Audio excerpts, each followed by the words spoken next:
The young man's eyes suddenly widened. He stood frozen in shock, looking around in every direction. Standing before him was Rindo, the old man he had called master in his previous life, his former swordsmanship instructor, and also the one who had betrayed him. Hatred surged within him, yet everything was still too unclear. Hadn't that man just killed him? How could he have returned here? Theo's face was filled with confusion. His mind was blank, unable to understand what was happening. At that moment, the system in his head displayed a startling notification. Tutorial quest: punch Rindo in the face. Theo was utterly stunned. He looked at the system as though it were playing a joke on him. Punch Rindo in the face. Theo wondered whether this was fate's cruel joke, but the hatred he had carried from his previous life would not let him ignore it. The chance to take revenge on the man who had killed him was right in front of him. He thought to himself, damn it, even if this is a dream, I have to smash that old bastard's head in. Without hesitation, Theo charged forward,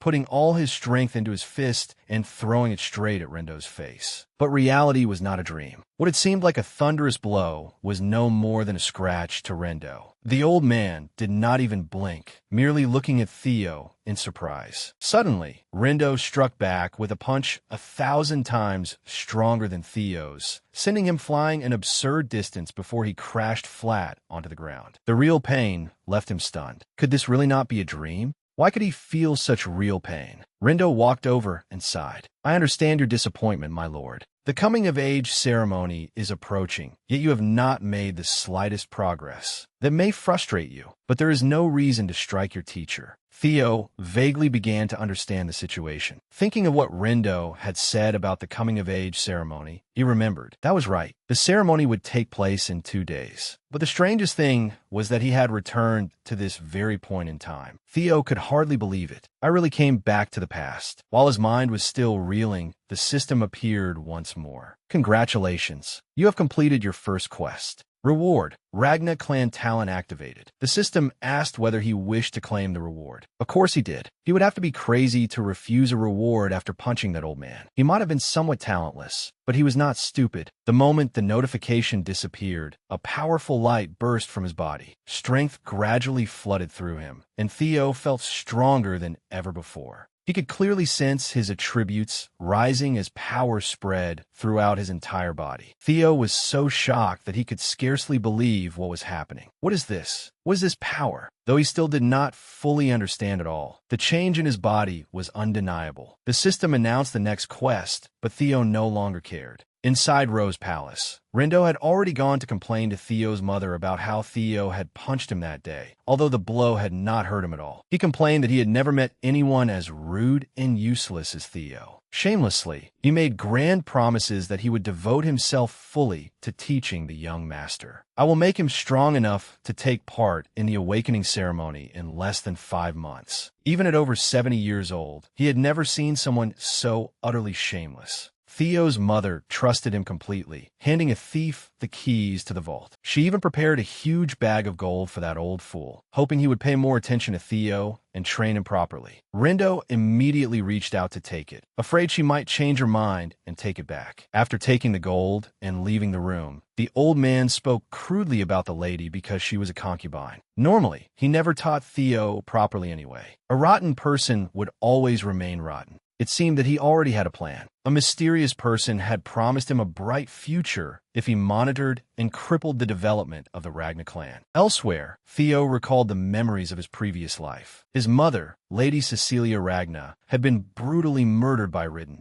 That pain and hatred were like a blade buried deep in his heart. Even after dying once, he could not forget them. But this time, everything had changed. He had returned to the past, and with this newfound power, he would not let it happen again. Overwhelmed with emotion, he rushed toward his mother's room. When he arrived, he could no longer restrain himself and threw his arms around her, tears streaming down his face. Mother! His voice choked as his chest tightened. He had truly returned. His mother's warmth, that familiar feeling he had lost in his previous life, now returned more powerfully than ever. His mother, Lady Cecilia Ragna, was startled by her son's sudden actions. She smiled gently and stroked his hair. My son, you must be very tired, aren't you? Theo looked up at his mother, his heart full of resolve. No, this time, I will never let Mother die again. He swore to himself that he would become stronger. He would not allow Ridden to take his mother away from him ever again. His tears continued to fall, but this time they were not born of helplessness. They came from determination. He understood clearly that he would do everything he could to change the future. He would protect his mother, avenge his previous life, and never allow anyone to harm his family again. Theo silently vowed that he would change the future this time. He realized that he was still too weak and had nothing in his hands. But if that mysterious notification window was real and the system had activated the Ragna clan's talent, then he had a chance to become strong. I will grow stronger, not only to claim the throne, but also to take revenge on that cruel enemy, Rindo. The system reward had appeared, Ragna clan talent activated. At last, he could begin a new life without the shame of before. In this life, he possessed the ability that he had failed to obtain in his previous life, no matter how hard he had tried. Theo could already imagine the day he became invincible, forcing those who had once sent him to his death to kneel at his feet. It might have been wishful thinking, but perhaps one day it would become reality. The system appeared again with a new quest, train your body to its limit. Outside Rose Palace, the weather had become brutally cold, but Theo continued practicing his swordsmanship without pause. He told himself that even if he wanted to take revenge on Rindo immediately, he could not. With this weak body, it would be impossible. First, he had to focus on becoming stronger. The memory of being sent to serve as a spy for the Black Tongue Agency, due to his lack of talent, drove his determination even further. He clearly remembered a mysterious medicine capable of greatly enhancing one's strength. The Blood Sword Emperor's elixir, information he had gathered in his previous life. But this time, he would not rely on medicine alone. He was determined to undergo harsh physical training and reach the peak strength he had always dreamed of. Dawn gradually broke, yet Theo continued sprinting at full speed without showing any signs of exhaustion. The system displayed, train your body to its limit, 27/100. Theo thought to himself, everything I am doing now is only possible because I possess Ragna's talent. Determination blazed in his eyes like an inextinguishable flame. Those around him began noticing him, watching in astonishment and whispering among themselves. How many laps has he run already? Why hasn't he stopped? Theo gritted his teeth and vowed to run farther than before and swing his sword more times until he truly became stronger. The system continued updating his progress, 65/100. Day after day, Theo persevered in training, never seeming to know fatigue. Then a pink-haired girl named Evelyn Nero appeared. She was the manager of training ground number 4. Watching him from afar, Evelyn could not hide her shock. She yawned tiredly, having stayed awake all night observing him, and kept muttering, that Ragna idiot is still training without stopping. Is he really as useless as everyone says? However, after days of non-stop training, Theo's body began to show signs of breaking down. He was nearly unable to endure any longer. At that moment, the system announced, train your body to its limit, 97/100. Theo was exhausted enough to collapse. But the moment he lay down to rest, the system notified him that his training level had dropped to only 90/100. Theo was startled. What? Just because I rested for a moment, all my effort dropped that much? He silently reproached himself and could not accept that the percentage had fallen because of such a brief rest. Refusing to accept failure, Theo rose to his feet, his gaze colder and more determined than ever. I will not stop until I complete this quest. He resumed training, gripping his sword tightly and swinging it with all his strength. The system reported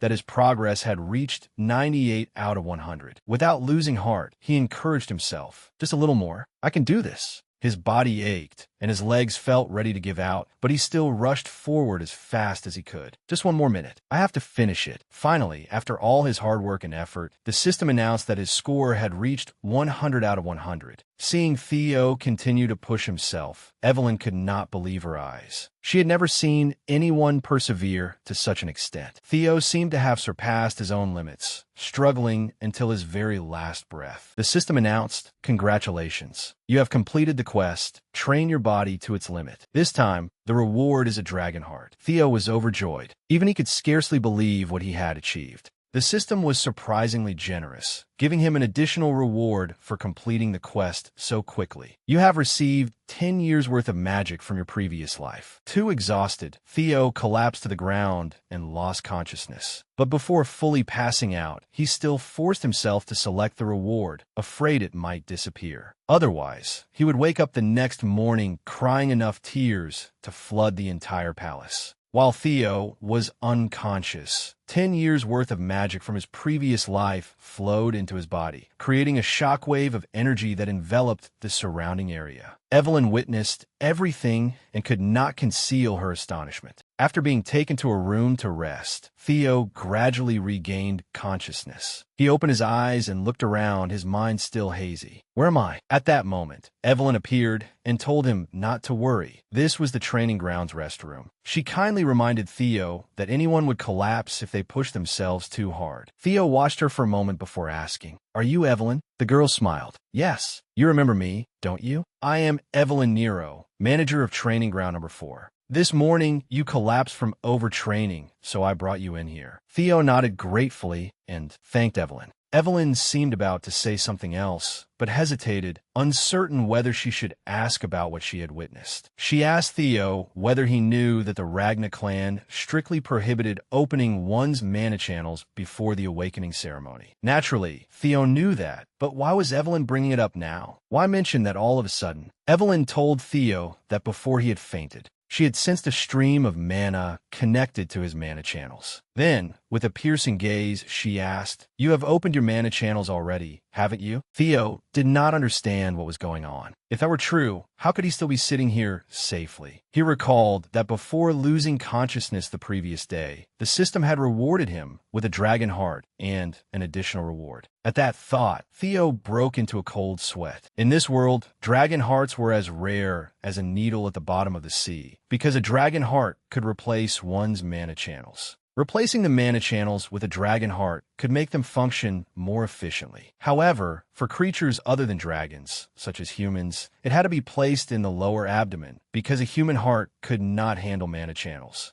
That was why every warrior of the Ragna clan longed to possess a dragon heart. It was the simplest way to become truly powerful. Yet humans could not surpass the limits of humanity. The system's gift had been far too generous. Theo now possessed a dragon heart, but the gift had pushed him into an extremely difficult situation. He was facing a woman who was not only powerful, but also exceptionally principled, Evelyn Nero. Evelyn had once been an outstanding grand sword woman, but retired after losing her left arm and became the manager of training ground number 4. She was not an ordinary manager. She had once commanded the White Armored Dragon Cavalry, and her skills were so remarkable that even demonic dragons respected her. Evelyn was also known for not caring about status or power, things many believe to be everything in this world. Instead, she lived by strict principles, never tolerated lies, and always demanded absolute honesty. Theo recalled that, in the past, when he had behaved too stubbornly, she had decided to stop teaching him personally. This made him all the more cautious about concealing his secret. Right now, Theo was worried that Evelyn might uncover his greatest secret, the mana reservoir within his dragon heart. This was not an ordinary mana reservoir of the kind everyone knew. It could be hidden and controlled at will by its user, allowing Theo to conceal his true power. But if Evelyn discovered the truth, the consequences would be disastrous. One small mistake would be enough to send a chill down his spine.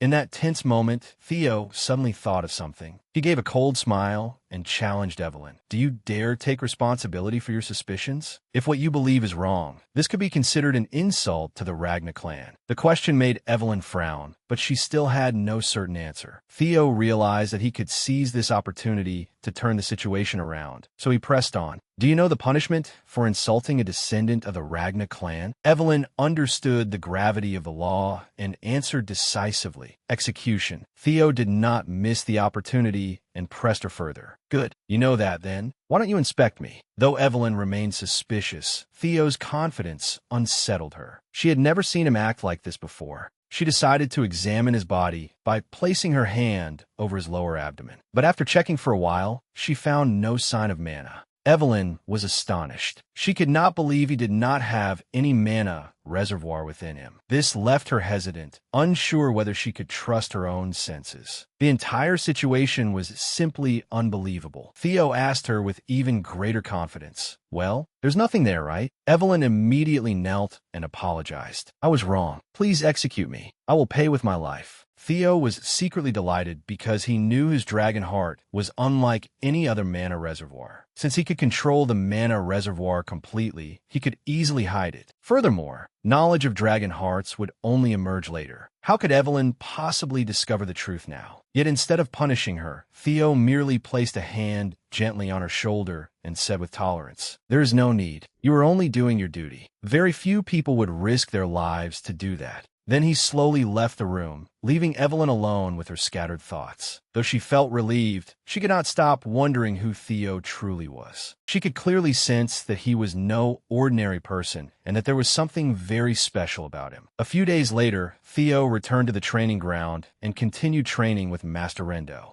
But this time, Theo found Rendo's instruction increasingly incomprehensible and strange. The old man kept giving him vague directions, as if he were teaching Theo to dance around a pole rather than wield a sword. Theo began to suspect that someone was pulling Rendo's strings from behind the scenes. During training, Theo constantly glared at Rendo, thinking of the person who had killed him in his previous life. He decided he would no longer let things unfold as they had before. Old man Rendo had better prepare himself. Theo said bluntly to him, "I have no idea what you are teaching me. It is all complete garbage." Without hesitation, he snapped his sword in front of him, then added a mocking jab about Rendo's pitiful skill, making the man tremble with rage. "What did you just say?" This man had only gone slightly gray, yet he already could not hear properly. Theo made the effort to repeat himself, telling him to open his ears and listen carefully. "Your skills are nothing but trash." Theo deliberately provoked the old man, hoping he would lose patience and give up, allowing Theo to uncover some clues. Theo reasoned that if Rendo's tutoring did not proceed according to the original plan, he would surely contact the mastermind. At Syria Palace, a student rushed in breathlessly to spread the news. "Asen, have you heard? Ragnar's bastard son will be fighting my teacher next week." Asen appeared powerful and cold. He sat silently in the spacious room, tightly gripping a glass in his hand. His face was expressionless, but the tension in his features clearly revealed his displeasure. Without even looking at him, one could sense the frustration stirring within him at the news. The informant continued in a mocking tone, "I heard he blamed his teacher for his own incompetence. He will definitely be crippled in that match." Before he could finish, Asen suddenly hurled his glass at him. The glass shot forward without missing, striking him squarely in the face. It shattered into hundreds of fragments that embedded themselves in his skin. He screamed in agony as his face was horrifically mangled.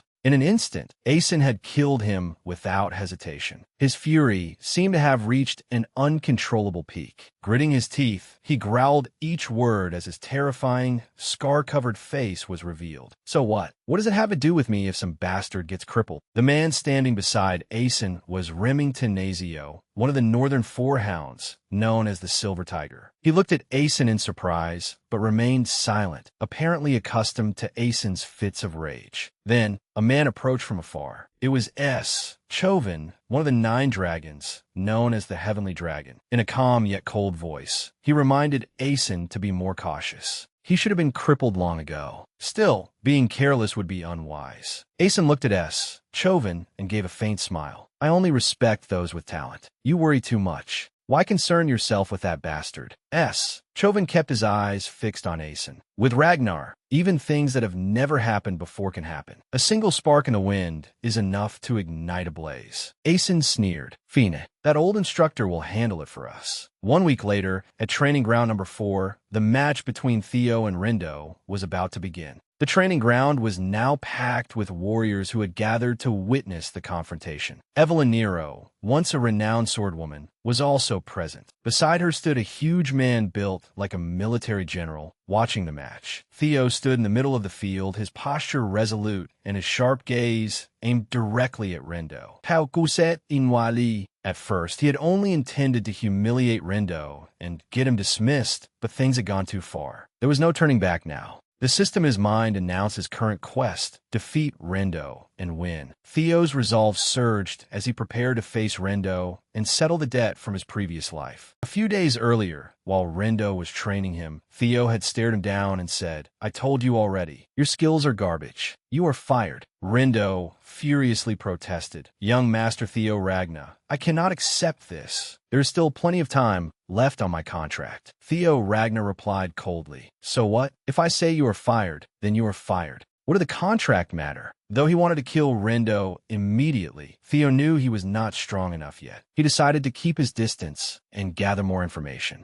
Rendo gritted his teeth and thought unwillingly, "No, if I am dismissed like this, my mission will fail. I have to persuade him at all costs." Rendo shouted, "Young master, please wait. This violates the rules." At that moment, Evelyn suddenly appeared and said, "Then we will settle this according to the Ragna way." Both of them turned to look at her, equally surprised by Evelyn's cryptic words. Evelyn replied with a sharp gaze, "It is the rule of the strong. We will settle this with a sword duel. There is no need for a court. We simply obey the will of the victor." Rendo laughed with delight. "Excellent. The match will be held in 1 week. A sword duel?" It was as though heaven itself had taken pity on him. On the other hand, sweat began to bead on Theo's forehead as his heart sank. Naturally, this would not work. With his current strength, he could not defeat Rendo. Evelyn still wore a bright smile as she asked whether this solution was more acceptable. It was certainly acceptable to that old fox, but for Theo, it was anything but. 1 week later, the warriors at the arena were talking nonstop. One person in the crowd said, "I heard he cannot even swing a sword properly. How could he possibly fight an intermediate swordsman?" Another eagerly added, "If he were just an ordinary person, I would not say anything. But he is the cripple of the Ragna clan." Meanwhile, Rendo walked over to Theo and said challengingly, "If you lower your head and apologize now, I will pretend none of this ever happened and let it all go." But the 17-year-old boy merely smirked. Theo Ragna replied coldly, "I should be the one saying that. If you do not want to become a crippled swordsman, you had better accept reality." Rendo clenched his teeth and glared at Theo as though he wanted to devour him alive. Pretending to be magnanimous, he offered Theo the first attack, claiming that a master should yield to his student. Theo answered without hesitation, "Then I will not refuse." With that, he swung his sword and charged straight at Rendo. The battle had officially begun. The warriors in the stands watched anxiously. One of them exclaimed, "Look, he is about to lose. How could someone like him dare challenge an intermediate swordsman?" With an arrogant expression, Rendo continued taunting Theo. "What is wrong, young master? Is that all you can do? You are no different from a novice."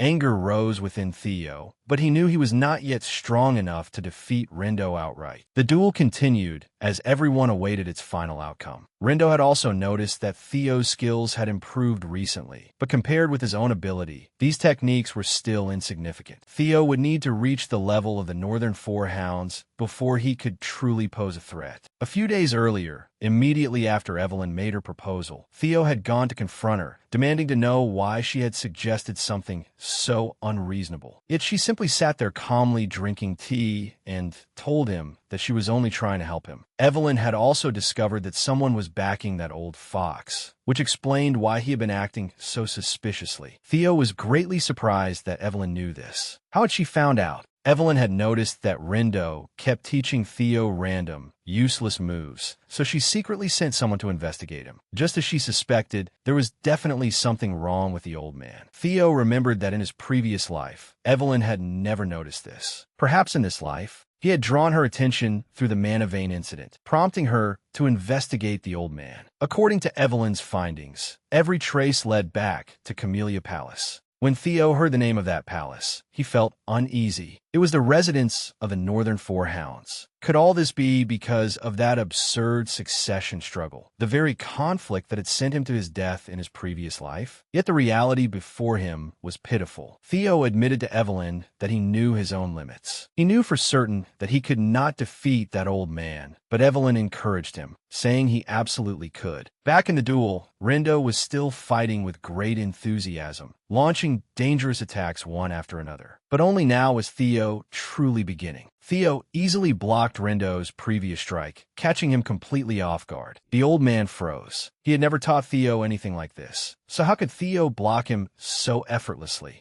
Theo continuously countered Rendo's attacks. This was not the Theo Ragna that the old man knew. Everyone in the stands wore bewildered expressions. Only Evelyn remained calm, because this was well within her expectations. 1 week earlier, Evelyn had offered to train Theo herself. At the very least, it would make it easier for him to suppress someone like Rendo. She had long disliked that old man, who lacked real experience yet constantly put on airs. Theo had not expected this. Apparently, making Evelyn feel indebted to him had not been without benefits after all. Still, things might not be that simple. Theo asked Evelyn why she was treating him so well. Was it because of what had happened last time? Evelyn did not deny it, but there was another reason as well. She knew someone who would certainly be interested in Theo, a person obsessed with gathering talented individuals. The battle remained extremely intense. Every strike forced Rendo to rethink everything. Theo had clearly been useless at first, so how could he now wield a sword with such proficiency? Had he been pretending to be a fool from the start, luring Rendo into a trap? In the midst of the fierce battle, Theo suddenly asked a question that made Rendo freeze in place. Rendo, who is backing you? Theo had struck the very secret Rendo had worked so hard to conceal. Enraged, Rendo swung his sword more fiercely and shouted in denial. But his reaction only made him look more suspicious. Theo had now laid his cards on the table. He said that he had always known Rendo was teaching him frivolous movements rather than swordsmanship, despite what he had promised Theo's mother. Rendo stubbornly refused to admit anything. So Theo asked another question about Camellia Palace. At the mention of it, Rendo's expression immediately lost its composure. This was exactly what Theo had wanted. He gave the old man a cold smile. "How nice of you to be so honest." As Theo spoke, he moved closer. The pressure surrounding him now overwhelmed Rendo, who retreated in fear. Every word Theo spoke carried killing intent. "Do you know what it feels like to have your arm cut off?" Without another word, Theo swung his sword with all his strength and severed one of the old fox's arms.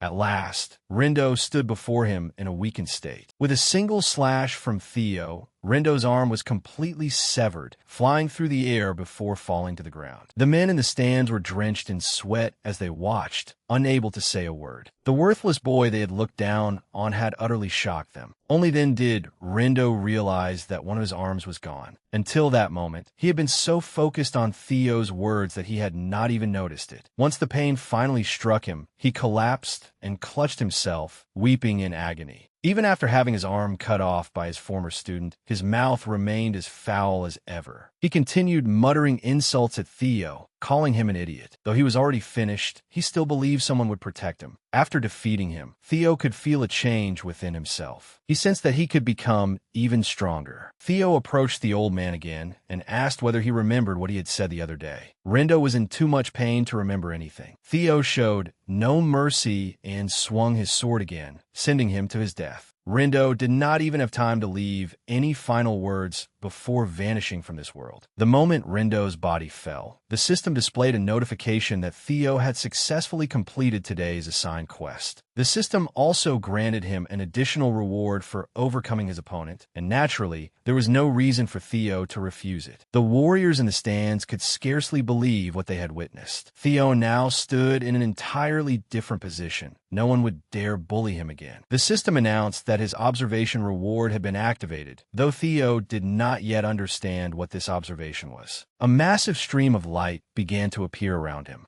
This proved that energy was beginning to enter his body. Just as he was calmly enjoying the results, someone behind him shouted his name loudly, startling him. It was Julius, the demon dragon and commander of the white armored dragon cavalry. As befitted a commander, his entrance was anything but ordinary. Theo was startled, wondering how long the demon dragon had been standing there and watching. The people in the stands were stunned when they saw the demon dragon. No one had expected such a famous figure to come here. Evelyn felt utterly helpless at his arrival. This sort of entrance had completely disrupted the day's duel. Julius strode toward Theo, his face stormy with killing intent and his sharp eyes seeming ready to devour him. Simply looking at the man was enough to make anyone tremble. Theo wondered in confusion what on earth was happening. What had he done for Julius to look at him as if he wanted to drag him into hell? While Theo was lost in thought, Julius suddenly changed his expression and burst into booming laughter that echoed throughout the arena. "Ha ha! How interesting! What a splendid show!" At the same time, he slapped Theo hard on the back, nearly knocking him to the ground. The sudden pain made Theo feel as though he were about to die. Julius continued laughing, teasing him while barely concealing his excitement. "I'm truly surprised. So you had this in you? The student has surpassed the master, has he? It was somewhat disrespectful to kill him, though, was it not? Still, from what I have heard, that man deserved it." Theo tried to remain calm as he turned to Julius. "Lord Julius." Before Theo could finish, Julius merely waved a hand, paying no attention as he continued speaking. "Come now, what is done. Join my white armored dragon cavalry." The sudden offer left both Theo and everyone present stunned. Evelyn, who had watched everything from the beginning, was happy for Theo's new opportunity. The other warriors also began whispering excitedly. "Impossible."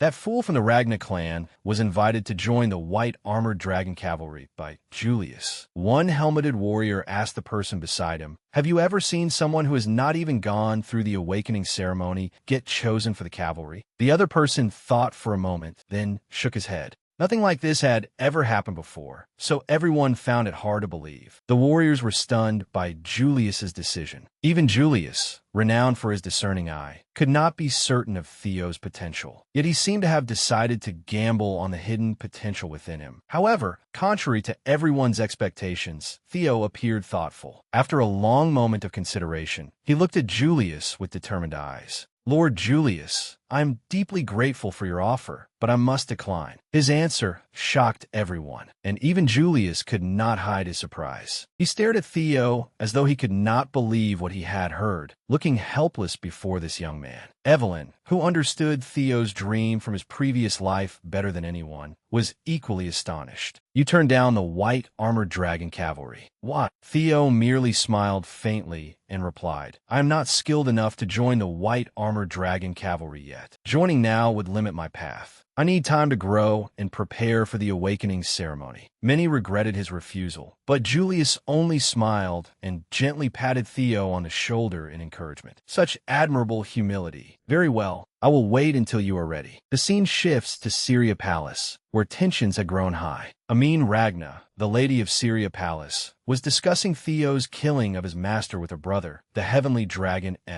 Chovan. Her brother appeared deeply concerned, and Amin continued, "The demon dragon has taken an interest in him. We can no longer interfere. If he rises to prominence, controlling Rose Palace will become even more difficult." Though Amin was worried, Asen, who had been eavesdropping outside, spoke up in objection. "He cannot become as strong as Mother fears. The plan can still proceed." The heavenly dragon Chovan tried to reason with Asen, but Asen stood firm. "Fine, if Mother and Uncle are so worried, I will teach him a lesson and make him understand his place." The scene shifts to the training grounds, where Evelyn and Theo are practicing. Evelyn did not hold back her praise for Theo. "You did very well today, young master. It would have been even better if you had joined the white armored dragon cavalry." Theo simply smiled, thinking that although he regretted it, this was not the right time. He needed to wait for the awakening ceremony to attain the greatest possible power. He answered Evelyn, "I am satisfied with having you train me for the awakening ceremony."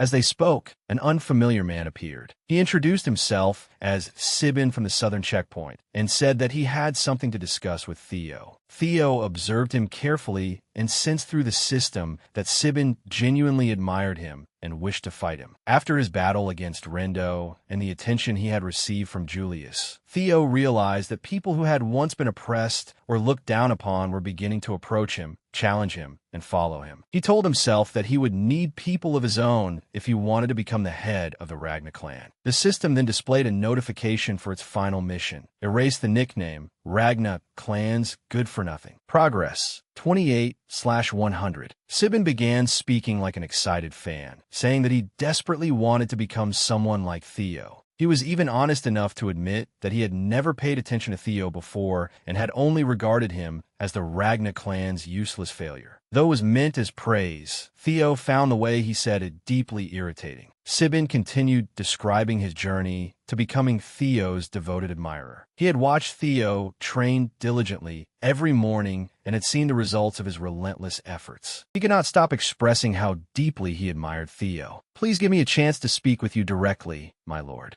Normally, Theo would have immediately doubted the motives of someone like this, but after observing him, he found that Sibin appeared sincere. After Theo defeated Rindo, rumors that Lord Julius valued him had spread widely. Many people had come merely to provoke him, but it seemed that some were genuinely earnest. Theo needed power and influence of his own if he wanted to secure the position of clan head. Otherwise, he could be driven out at any moment. This system mission was also its final guidance mission. Once it was complete, he would have to say farewell to the system that had always remained by his side and helped him. Theo and Sibin began preparing for their duel. Before the match, Theo did not forget to arrange another training session with Evelyn that night. Naturally, she had no reason to refuse him. The moment the fight began, Sibin rushed at Theo with wild momentum, but Theo swiftly evaded his attack. Sibin's eyes widened in amazement. As expected of my idol, his speed is monstrous. Though he had been called the useless one of the Northern Inspection Division, Sibin had always been confident in his abilities. Even so, he could not help admiring Theo's skill. Theo, meanwhile, could not help praising Sibin as well. If someone at Sibin's level was called useless, then Theo in his previous life would have been nothing more than scrap. Before, he could not even have endured 3 moves against him. But now things were different. The current Theo did not consider Sibin much of a threat. With just a few swings of his sword, Theo sent Sibin flying. After taking only several strikes, Sibin crashed heavily to the ground. Sibin's face was covered in injuries, but despite being thoroughly beaten, he accepted the result wholeheartedly. "I lost. Thank you, my lord." Theo remained humble and did not hesitate to praise Sibin's fighting as well. Suddenly, Theo caught sight of himself in a mirror and realized something. He wondered whether he could use the observe skill on himself. When Theo tried saying, "Observe," it surprisingly worked. The system began analyzing Theo himself. He was Theo Ragna, holder of the title Ragna Clan's Good for Nothing. He had only 3 talents so far: Player, Ragna Clan Talent, and Observe. 4 more talents remained locked. His current status was awaiting the awakening ceremony. His other attributes, health, agility, vitality, strength, and magic, were fairly unremarkable. However, one stat caught his attention. Luck was -49. His luck was unbelievably terrible. The system notified Theo that his status window had officially been unlocked, and from now on, he would be able to see his combat strength through numerical attributes.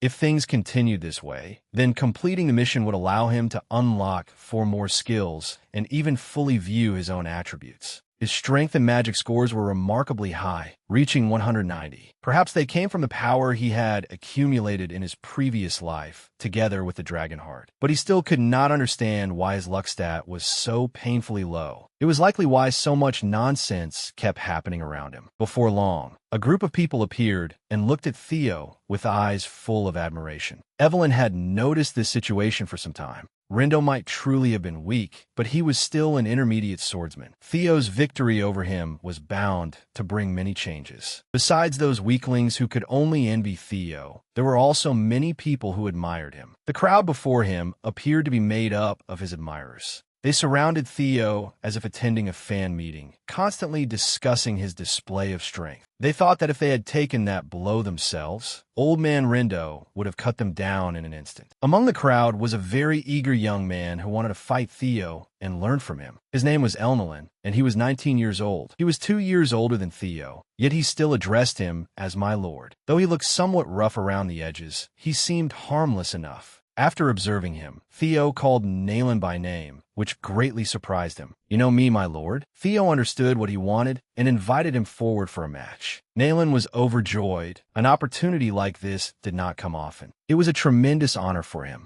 The two began fighting, their swords flashing back and forth in an impressive exchange. During the battle, the system informed Theo that his basic swordsmanship proficiency had increased. In the blink of an eye, Theo easily knocked Nayland's sword away. With his weapon gone, there was nothing left for Nayland to fight with. Nayland stood there completely bewildered, his mouth hanging open. He had watched Theo defeat Rindo from the start, but only after fighting him in person did he understand just how formidable Theo truly was. Nayland conceded defeat. The system notified Theo that he had received Elnaland's approval, and his luck increased by 1 point. Theo realized something. Receiving the approval of others could raise his luck stat. Perhaps his luck depended on his reputation. Once he understood this, Theo resolved to fight as many people as possible to gain more luck points. Otherwise, with his terrible luck, his life would only become more troublesome. And so Theo continued fighting every person present that day. His luck points steadily increased until no one else wished to step forward and be defeated. Only then did he finally have time to stop. When he opened the system window, he saw that the mission to escape the title of Ragna clan's good-for-nothing had increased by only 1%. Theo wondered whether it was because these people were already his fervent admirers and were therefore too respectful of him. Then he thought to himself, perhaps he needed stronger opponents, or perhaps he needed many more people to criticize and oppose him. Suddenly, a voice called out from afar. "Hey, you look like a crippled chicken on the verge of death. Are you all right?" Theo stubbornly replied that he did not need to rest yet. He would rest when he truly felt exhausted. For now, this was nothing to him. The man stepped forward and said he would fight Theo. As soon as he appeared, the people around him reacted with excitement. He was Remington Nazio, the Silver Tiger, one of the most renowned figures there. Theo felt somewhat nervous upon seeing Remington. Unlike the others, he was no ordinary person. He was one of the Northern Four Hounds and was not someone to be taken lightly. The Northern Four Hounds consisted of Hyuka's Lank, Zai Ragna, Remington Nazio, and finally Asen Ragna of Camellia Palace. This was the title granted to the 4 strongest youths of the Ragna clan's generation before the awakening ceremony. Theo used his observe skill to inspect Remington. When he saw Remington's status, Theo was taken aback. Remington had never imagined that someone like Theo would one day become his opponent. The two exchanged greetings before preparing to fight. Theo had long admired Remington's talent. Being able to fight someone like him was an honor, for Remington alone was worth more than everyone else here combined. Even Theo was not certain whether his current strength was enough to defeat one of the Northern Four Hounds. Still, merely fighting this match caused the progress of his mission to rise faster than before. The two men began to fight, but not long after the match started, several strikes from Remington shattered Theo's sword in half. Theo's admirers outside were utterly stunned and could not believe their eyes.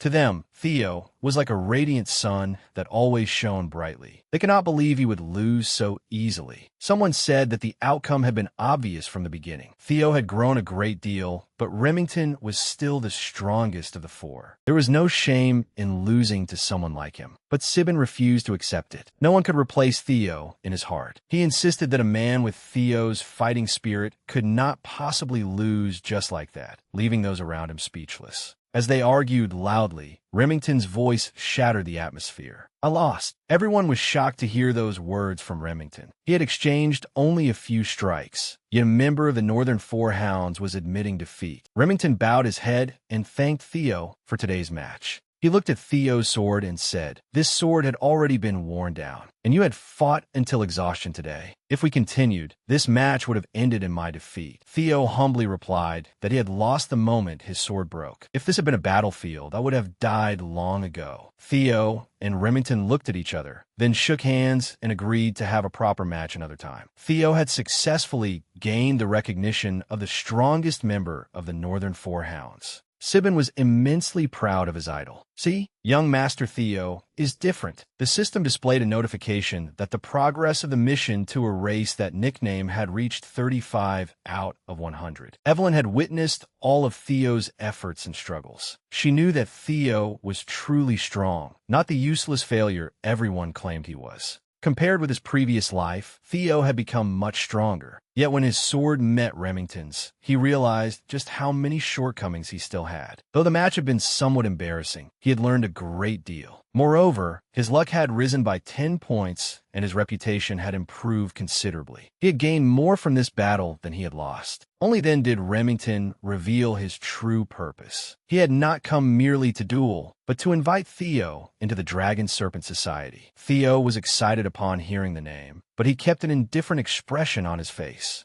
Would it really be all right for someone like me to join? Your society is quite well known. Remington hurriedly waved his hands and awkwardly explained that Theo's abilities were genuinely impressive. He humbly said that his group was nothing special. It is simply a group for those who are about to come of age. The two young men standing behind him looked disappointed and wondered why they had not been invited. Naturally, their abilities simply did not measure up. Theo thought for a moment. He did not know why Remington wanted to invite him, but the Dragon Serpent Society was full of people who had looked down on him. It would be the perfect environment for him to speed up his mission progress, as well as a convenient opportunity to investigate Aeson and Camellia Palace. There was no reason to let such an opportunity pass. Theo accepted Remington's invitation to join the Dragon Serpent Society. The system promptly updated his progress. His score increased by 1 point, from 35 to 36. Remington was delighted that Theo had accepted, warmly grasping his hand. If you have any questions, please do not hesitate to ask. Evelyn stood behind them, silently smoking a cigarette as she watched everything unfold. She seemed to be pondering something of her own. Sometime later, at Rose Palace, Theo's mother suddenly burst through the door, beaming as she called out to him. "My son!" Theo turned toward his mother. Just as he was about to speak and announce the good news, he saw a line of servants standing behind her. His mother happily said that she had heard he had been invited into the Dragon Serpent Society. This was likely the first piece of truly good news she had ever received from her son. Since the society attracted so much attention, Theo would have to change the way he dressed from now on. He could no longer look as immature as before. Everything had to be considered carefully. Lady Cecilia began measuring Theo for new clothes, clearly immensely proud of her beloved son. She reminded Theo that everything, from the way he dressed to the way he behaved, would be scrutinized closely. She knew he had no issues with etiquette, but clothing and bearing were entirely different matters. Fortunately, she could help him. After all, she had once been an actress. "I'm so happy to be able to help my beloved son." As Cecilia reminisced about her glorious past, Theo suddenly felt a pang of sadness.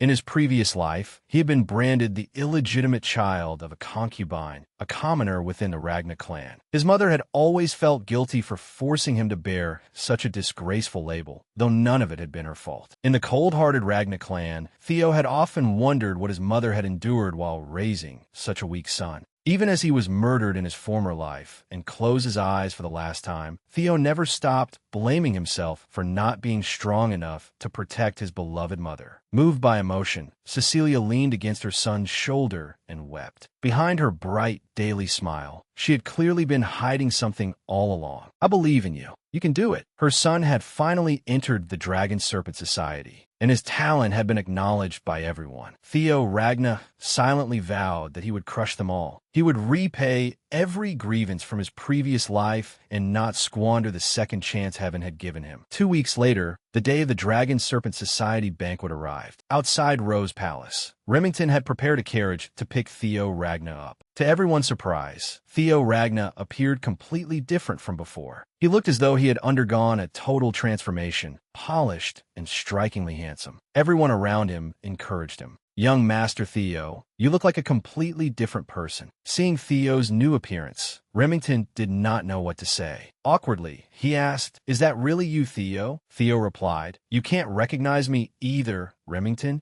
Remington said nothing more and simply invited Theo into the carriage so they could head to the banquet together. Theo himself felt pleased. After 2 weeks of rigorous training, he was not only taller, but also more muscular. He recalled how Remington had offered to train with him 2 weeks earlier. They had become quite close, and not only Remington, others came every day asking to train alongside him as well. Evelyn constantly complained that she had only intended to teach young Master Theo for a short time, but they had run into endless trouble. It was as though Theo were a handsome young idol being mobbed by overzealous admirers. Remington asked Theo, "I heard this is your first formal banquet." Theo did not deny it. Remington immediately reassured him not to worry, saying that he would stay by Theo's side and look after him, so Theo only needed to enjoy himself. However, Remington's hesitant next words left Theo full of questions. Remington said that Asen wanted to meet Theo. Although Asen was somewhat rude and arrogant, he was the one who had sent the invitation, so Remington hoped Theo would not be too hard on him. Theo thought that everything was proceeding exactly according to plan. He no longer had to search for that immature brat Asen. The boy had come directly to him. Courteously, Theo said that he was looking forward to it as well. Still, he had already guessed that he would surely face plenty of insults today. After several hours in the carriage, Theo and Remington arrived near Syria Palace.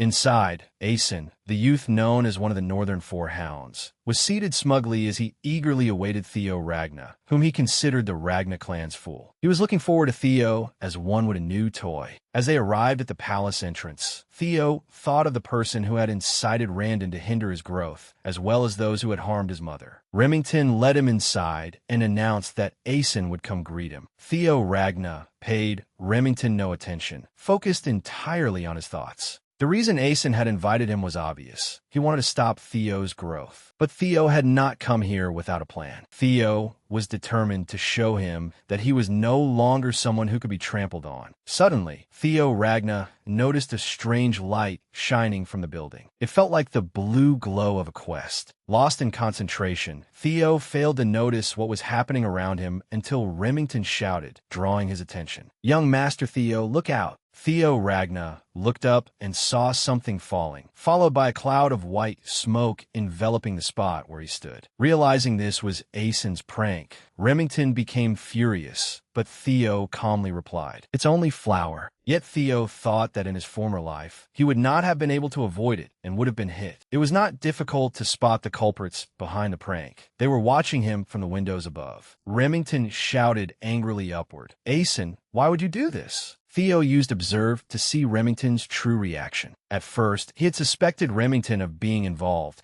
but judging from his genuinely flustered response, it seemed Theo had seriously misunderstood him. Asen, meanwhile, remained cold and entirely unapologetic. He claimed it was merely a basic polite greeting. Theo Ragna had anticipated this, so he had already prepared himself. He raised his head to look at the smug Asen above him. After observing his thoughts and intentions, Theo found nothing surprising about the man. But he could not remain silent forever. If a tiger did not roar, people would mistake it for a house cat. He had to do something. Theo moved toward them, naturally startling Remington. To everyone's surprise, Theo thanked Asen, leaving him completely stunned. Smiling kindly and appearing sincere, Theo said that since Asen had gone to the trouble of waiting to welcome him, he had to thank him properly. Asen's face stiffened slightly upon hearing that, but he quickly resumed his eerie smile. "You become much more interesting since I last saw you." The banquet then began. Just as Theo had expected, the people there had no intention of leaving him alone. They kept whispering that, even if Theo belonged to the direct line, inviting such a useless person was absurd. Remington felt terribly sorry for Theo and hurriedly apologized. He explained that those people were not usually like this. They were simply bitter after their allowance had been cut, which was why they were acting so maliciously. But Theo did not care about the jealous gossip. Instead, he even thanked Remington. From the moment he entered, Theo had never stopped watching the room emitting the blue light. He was certain it was related to a quest, but he had no way to get there without attracting suspicion from the loudmouth people nearby. While he was deep in thought, Asen suddenly approached and spoke to him in a mocking tone that made Theo want to punch him. Still, Theo kept reminding himself to remain calm. He could not ruin his plan over a moment of anger.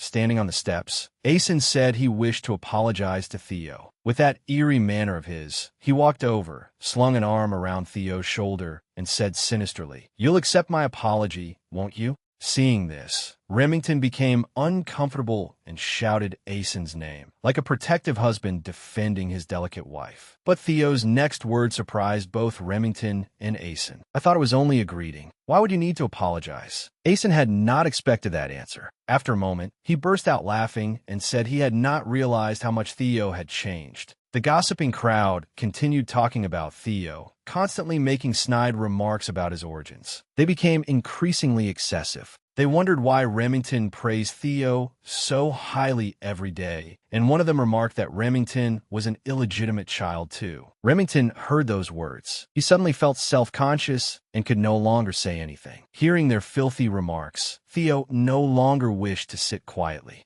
Theo told Aeson that he needed to go greet those friends of his. Then he removed Aeson's hand from his shoulder and walked toward the insolent crowd. Theo picked up a bottle of wine and approached the blonde-haired man. "I'd like to offer you a drink." Then he smashed the wine bottle over the blond man's head, sending him sprawling backward. Both Aeson and Remington froze at the sight. The blond man scrambled up and had barely raised his head when Theo delivered another devastating kick to his chin. "I was only giving you a normal greeting," Theo said cruelly. Everyone who witnessed the scene was shocked, especially Remington. Theo was pleased to see that his progress toward escaping the title of the Ragna clan's good-for-nothing had begun to rise. Theo grabbed the blond man's hand and broke his arm with a single strike, leaving him frozen in place. Accordingly, the progress of his original quest rose significantly. Immediately afterward, a group of people jumped down and surrounded Theo. They drew their swords, with all four blades pressed against his neck. "The punishment for harming a young master is death." Theo calmly asked who that fool was, only to learn that he was Ian Havani, the third young master of the Havani family. Despite the sword at his throat, Theo showed no fear. Instead, his voice grew stronger, revealing his contempt for that family. "The Havani family, one of the 6 great families under the Ragna clan. You have been handed your status on a silver platter, yet you swagger around as though you are something special." Theo was no longer someone they could treat like a dog of the Ragna clan. Doing so was an insult to both his current ability and position. Theo sternly asked the people holding swords to his neck, "If you kill me, do you dare take responsibility for the consequences?" Though his words were simple, the pressure he exuded filled them with fear. Only now did they realize that he was the son of the Ragna clan and fully qualified to inherit the throne. They had chosen the wrong person to provoke. Theo Ragna ordered an unknown figure to deal with the vermin around him. Within a few moves, it was over. None of those people could remain standing. The person who had stepped in to help him was Evelyn, a renowned swordswoman from long ago. Theo Ragna's quest progress continued to climb as everyone attending the banquet stared in shock at. "How shall Blue die?" Once it was over, Theo called out Evelyn. Evelyn looked at him and asked, "Since when did you realize I had been following you, my lord?" Theo Ragna smiled and answered that it was obvious. In truth, he felt that having her with him allowed him to turn the situation around without worry. 2 weeks earlier, during a conversation with Julius, Evelyn had said that her new disciple was exceptional, far surpassing even Aeson. Julius could not believe it, but Evelyn insisted that Theo's potential was undeniable. In the end, Evelyn decided to keep a close eye on Theo Ragna, because he was someone she did not need to worry about. Julius had also told her to train Theo and then recruit him into the White Armored Dragon Cavalry, while inviting Evelyn to join as well. Back at the banquet, Theo had sensed her presence from the moment he stepped into the carriage, thanks to the special abilities of a dragon heart bearer. Suddenly, Theo called Evelyn and said that most of the people here had failed to show proper respect to one of the heirs. Such insolence deserved punishment. When they heard the word punishment, their faces turned pale with fear. Only then did they realize the gravity of their actions. Under the law, they could be executed on the spot. But since most of those present had not yet undergone the awakening ceremony, cutting off one arm from each of them would suffice. Evelyn received the order and immediately charged forward. Before those pampered young nobles could react, Evelyn rushed in and struck. From the second son of the Byron family to the eldest son of the Red-White Mercenary Corps, not one person who had insulted and ridiculed Theo escaped this calamity. Theo's system quest continued to increase accordingly, and the day he completed it would arrive soon. One man, before Evelyn could reach him, crawled to Theo's feet and begged for his life. But Theo had no reason to care about such trash. "Why should I save you? This is only a greeting." Before the man could fully process those words, Evelyn found him and ran him through several times. He screamed and trembled at Theo's feet. It seemed this was precisely the outcome Theo had wanted all along. The system announced that his quest to escape the title of the Ragna clan's good-for-nothing had reached 82 out of 100. Just as expected, merely attending this banquet had significantly accelerated his quest progress. No one Evelyn had dealt with still had an arm intact. If they brought their severed arms to a priest quickly enough, they might be reattached, but their lives as swordsmen were undoubtedly over because of their careless words. Evelyn and Remington now stood beside Theo, checking on him, and this sight did not escape Aeson's notice. Aeson suddenly laughed to himself. The person he had once seen as nothing but the useless fool of Rose Palace was now in an entirely different position. He never could have imagined such a day would come. Yet this only made his ambition burn more fiercely. He wanted to crush Theo beneath his feet, though it was little more than a fantasy. The banquet had reached its end. There was no reason to remain. Theo called for Evelyn and Remington to leave with him. As he passed Aeson, Theo grabbed his hand, smiled coldly, and said, "I had a wonderful time today, Aeson." He then left at once. But the moment he stepped outside, the system announced that he had escaped the title of the Ragna clan's good-for-nothing. The number had reached 100 out of 100. Theo's words had seemed to drift by like the wind, yet they inexplicably terrified Aeson. He, too, had begun to realize that Theo had changed not only on the outside, but in his inner strength as well. The system displayed a congratulatory message. Theo had successfully completed a team trial with Evelyn. From this moment onward, his revenge truly began. The reward for this quest was an experience elixir, which would raise its user by 5 levels, provided they were under 30. The scene shifted to Camellia Palace, where Aeson had returned to report the current situation to his uncle and mother. After listening to her son's account, the lady of Camellia Palace suddenly stopped writing. They could not believe what they had just heard, but when they looked up, they saw Aeson standing there timidly. Say that again. No one could have expected that after looking down on someone, they would receive such a frightening reckoning. Both Aeson's mother and uncle could only stare wide-eyed at the reality before them. Meanwhile, Theo's devoted supporters were holding a celebratory gathering, drinking beer to toast Theo's highly successful debut. Everyone was immersed in a joyous atmosphere, but Theo sat pensively in a corner, thinking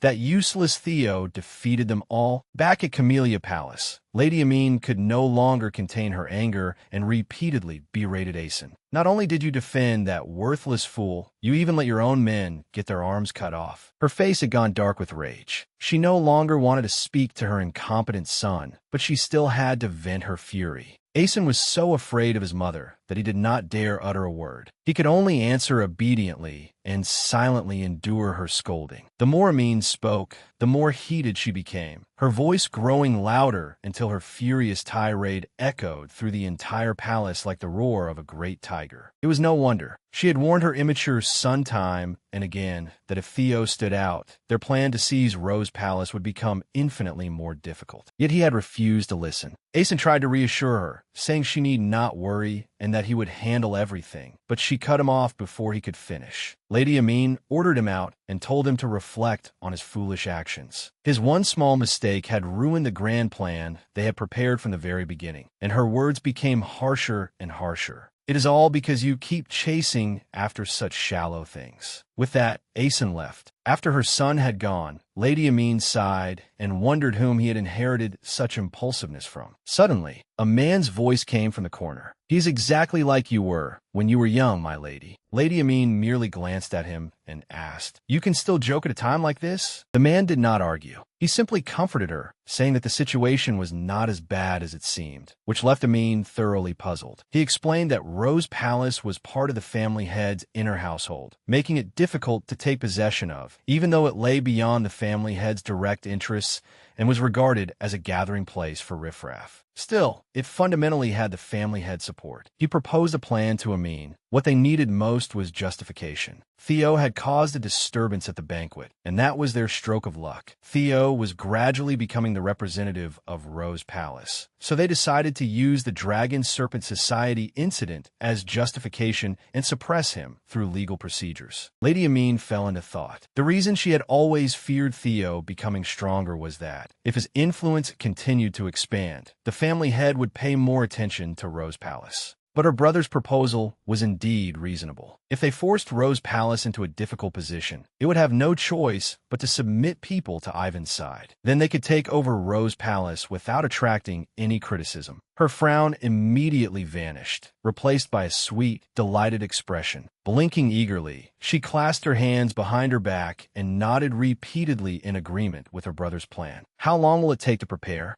Her brother gave a faint smile, and said that everything had already been prepared. Then, with a roguish air, he reached into his pocket, took something out, and told Lady Amin to sleep soundly tonight. By tomorrow morning, she would surely hear some interesting news. He gave Lady Amin a gift, drew her into his arms, and said, "So sleep well tonight, my lady." Sweet words could charm anyone, and the older the ginger, the spicier it was. Lady Amin gazed at the older man with eyes brighter than headlights, utterly captivated. She wrapped her arms around her brother's neck. Everything he did was exactly what she had wanted, making her extremely happy. She even said coyly, "That is why I cannot help loving you. I am over 70 years old, and I have never seen two siblings as absurd as these two. If I met people like them in real life, I would give them a good beating." Back at the banquet, Remington suddenly began speaking earnestly to Theo. He was deeply grateful for what Theo had done today. Even if he had met his ancestors, he never would have imagined that Theo would take such careful care of him. Theo sat there without understanding what Remington was talking about, and asked what he meant, though he was probably thinking that Remington had gotten drunk and perhaps developed feelings for him. Remington lowered his head onto the table and spoke about the Dragon Serpent Society banquet. He seemed to have realized something about Theo. Theo had always endured insults directed at himself, but when others mocked Remington, Theo was the only one who did not hesitate to step forward and stand beside him. Remington suddenly felt ashamed of himself for being unable to do anything. Remington glanced at Theo, his face suddenly flushing red. He thought, "Every time I see Theo, he surprises me in a new way. If we spend more time together, perhaps I will develop feelings for him before I even realize it." To him, Theo was simply incredible. Every day, Theo had to endure insults and criticism, being called useless, a bastard child, yet none of it discouraged him. Instead, he only grew stronger. The more Remington thought about it, the further his thoughts drifted. Theo had even dared to stand against Camellia Palace. Remington believed Theo had done all of this for him. His gaze toward Theo became increasingly ambiguous and difficult to read. In truth, he was merely moved that this seemingly clueless friend had cared so much about him. Using Observe on Remington, Theo saw all of this. This was bad. Remington had completely misunderstood his actions. Theo had only acted because the sight annoyed him. He had never intended anything more. Why was Remington reading so deeply into it? Suddenly, Remington slammed the table and struck his chest, declaring that from this day onward, he would follow Theo for the rest of his life and never leave his side, not even for a moment. The crowd was delighted and erupted in cheers. This was exactly what they had hoped for. The strong should stand with the strong. From now on, they had wise leaders to guide their way. Theo froze stiffly in place. Everything was happening too fast and becoming too dangerous. He had not even had time to think. Helplessly, Theo called out to Remington, "Wait, I think you have misunderstood something."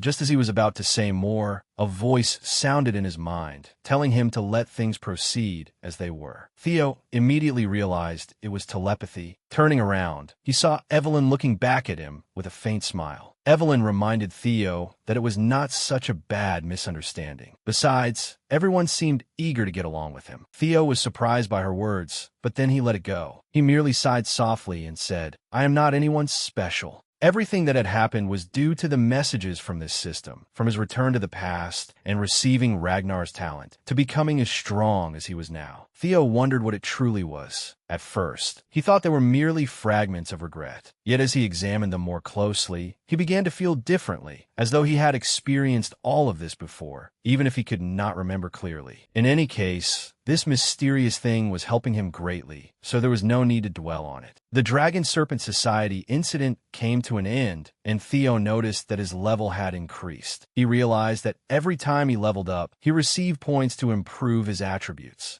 The thought that he could become even stronger both frightened and excited him. Still, for now, he needed to prepare for Camellia Palace's counterattack. After some thought, Theo decided to ask Remington for help. He approached him and said, "Remy, can you do something for me?" Naturally, Remington was enthusiastic about his request. Of course, young Master Theo. But Theo had just affectionately called him Remy. Theo himself did not notice that detail. Instead, he handed Remington a small note. "The succession struggle between Asen and me will soon intensify. Please help me prepare." Remington was slightly surprised, but he smiled and agreed to prepare everything as Theo wished. Before Remington could ask anything further, people rushed in through the door. They were soldiers in white armor, each holding a document stamped with a red seal. They solemnly declared, "Theo Ragnar, you're under arrest for threats and assault." Theo had expected this to happen, so he remained calm and reassured everyone. "It is all right. Stay calm." Then Theo stepped forward and carefully read the arrest warrant.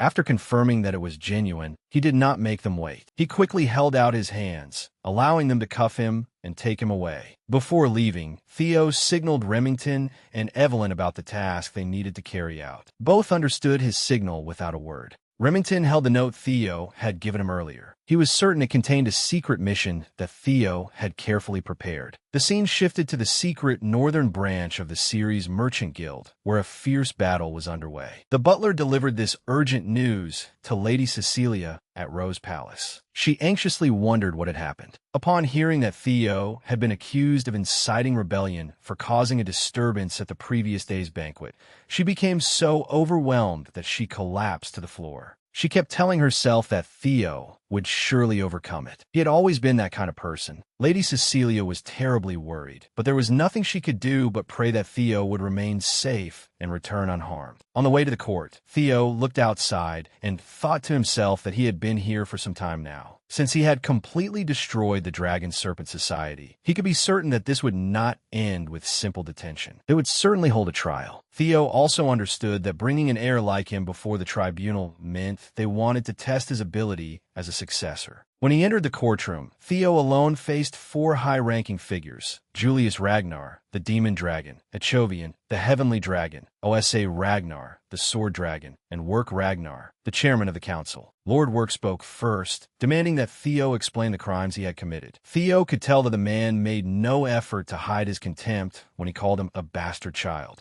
Work continued to rebuke him, sternly asking whether Theo could bear the consequences of what he had done. But Theo had prepared himself beforehand. He was not afraid to stand before these people, and he calmly replied, "You are right. I should have cut off their heads instead of merely their arms and legs." His words shocked the entire courtroom. None of those present had expected Theo to respond like that rather than bow his head, admit guilt, and apologize. Theo began explaining his reasoning. He believed that those families were citizens of Ragnar. Ragnar had bestowed land and honor upon them, so they should offer their loyalty and lives in return. That was the way of a knight. Yet those people had dared to threaten their lord. Hearing Theo's words, Julius was not particularly surprised. Theo remained as impressive in his eyes as ever, and Julius expected the matter to end with an ordinary punishment. On the other side, however, Lord Work grew angrier the more he listened. He shouted, pointed directly at Theo, and declared that his words were nothing but sophistry. Just as his tirade was reaching its peak, the sword dragon beside him spoke. In principle, Theo is right. She seemed quite sympathetic to his position, but added that he still needed to understand reason. No matter how powerful Ragnar was, it still had to listen to its vassals and knights. Otherwise, sooner or later, it would collapse. Theo immediately understood and obediently nodded. I will keep that in mind. Theo thought to himself that the woman before him was the clan head's first wife, the finest swordswoman in the north, the Sword Dragon. Fortunately, she did not seem to hate him too deeply, though her actions were somewhat difficult to understand. Theo then asked the council what punishment he would receive. After thinking for a moment, Lord Work decided to sentence him to 3 months of probation. Theo immediately realized that this was a disaster. He told Work that the awakening ceremony would take place in 2 months. A 3-month probation would be the end of him. Work grew even angrier at Theo's response and loudly berated him for talking back. The sword dragon beside him said that they had considered that as well and decided Theo would attend next year's awakening ceremony instead. The 15 people he had injured the previous day would also attend it with him. Thus, thanks to the demon dragon's intervention, the punishment had become lighter. Before the hearing, the 4 of them had discussed the matter together, and Theo's original punishment appeared to have been far harsher. Julius had opposed it. The heavenly dragon, Echovian, thought that this was not bad at all. Theo's actions had delayed the awakening ceremony, bringing great dishonor upon the members of the Ragnar clan. And if the person representing Rose Palace had to bear such disgrace, Camellia Palace would have countless legitimate reasons to surpass bypass Rose Palace. As long as events continued this way, their plan would be put into motion. At that point, Theo would be unable to do anything but accept reality. Yet what they had not expected was Theo's decision to appeal. His words left all 4 people standing there in stunned silence. Echovian could barely conceal his delight. He thought Theo was truly an idiot. In his view, Theo's decision would make everything they wanted to do much easier. Julius asked Theo whether he knew what appealing meant. Naturally, Theo was confident. If he did not know, why would he have said it? Theo was perceptive enough to know that this matter could not be resolved so easily with only 3 months of probation. That probation was merely a mild reprimand, and the demon dragon must have been manipulating matters behind the scenes. Theo did not hesitate to declare forcefully, under the powerful and proud name of Ragnar, an appeal means war. He knew Julius only meant well, but Theo had never intended to accept such a mild reprimand from the beginning. On the contrary, he wanted to be rewarded. A system notification appeared. The main scenario was only beginning now. Through this scenario, he could uncover many secrets hidden within this cramped, sealed world. The first quest of the new scenario was called The Path of Succession.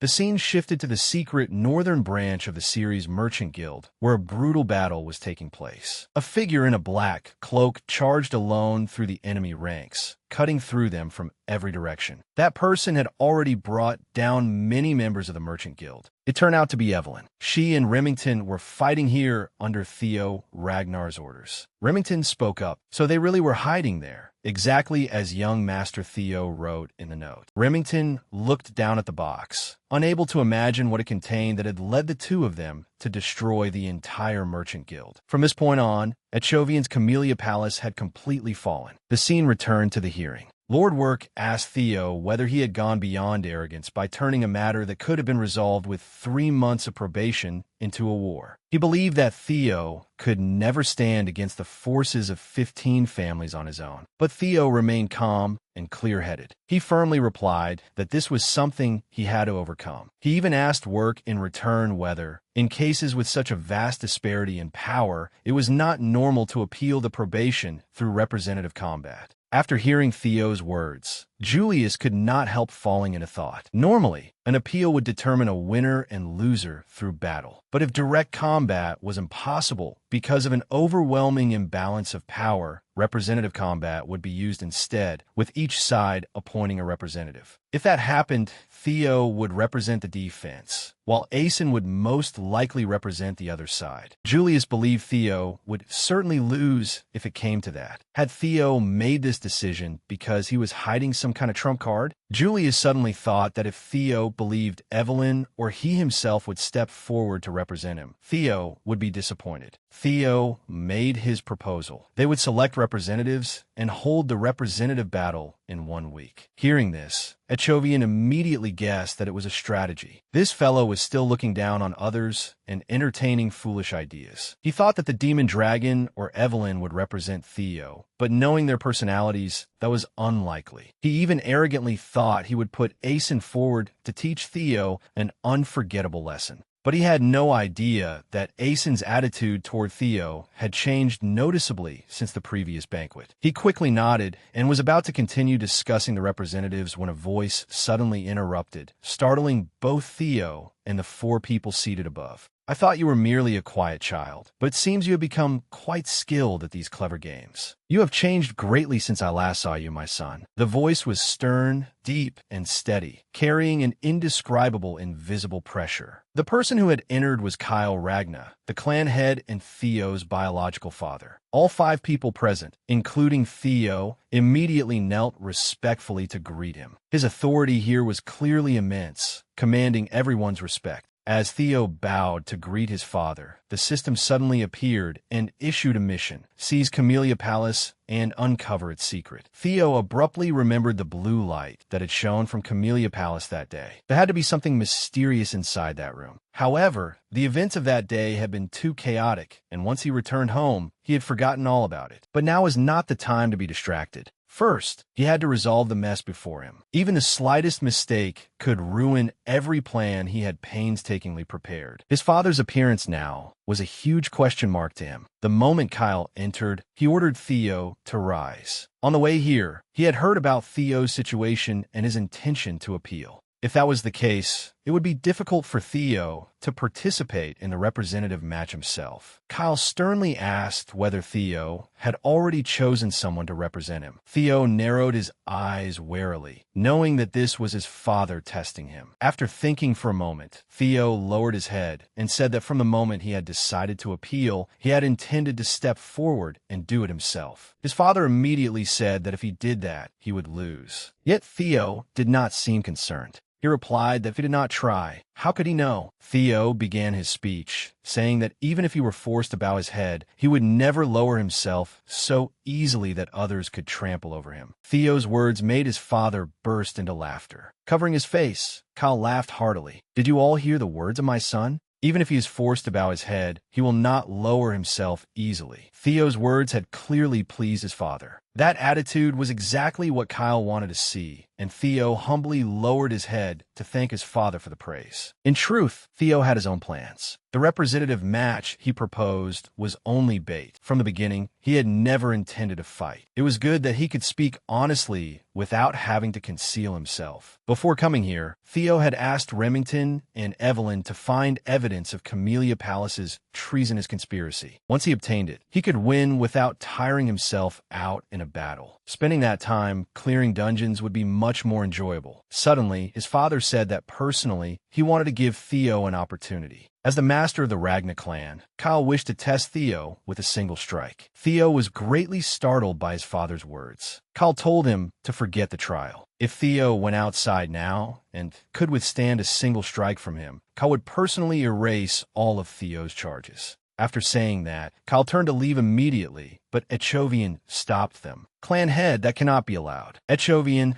was beginning to panic that their plans would fall apart. A one-strike test meant that the clan head had started acknowledging Theo. If Theo survived that strike, he would undoubtedly become someone recognized by the clan head. Echovian still believed Theo could never endure it, but no one could predict the future. What if by some miracle, Theo actually made it through? Determined to stop the clan head from favoring Theo, he began invoking the law to prevent what came next. But before he could finish, the clan head cut him off with a firm voice. "Silence. If a vassal dares to speak in such a manner, simply remove him." At those words, Echovian immediately shut his mouth. One more sentence, and he might have been chopped into 100 pieces. The clan head then noticed something else. Julius had been quietly chuckling this entire time, and Kyle did not seem to understand why. Julius explained that it had been a long time since he had seen Kyle show such interest, so he was somewhat excited as well. Returning to the matter at hand, the clan head turned to Theo and asked, "What do you think, my son?" Theo fell into thought. A single strike from his father could change everything in a way he had never anticipated. His original plan had now been completely shattered. Yet such a change could also mark a new beginning. Theo gently said that this was far too harsh for him. How could one strike from his father compare to a representative match against vassals and retainers? Kyle was somewhat displeased and asked whether Theo meant to refuse. Unexpectedly, Theo said no. He merely wished to explain how unfair the change was. Kyle did not understand what was unfair about it. Theo said that if the appeal test had become more demanding, then his compensation ought to increase as well. Kyle asked what he had in mind. Theo immediately seized the opportunity, glancing toward Echovian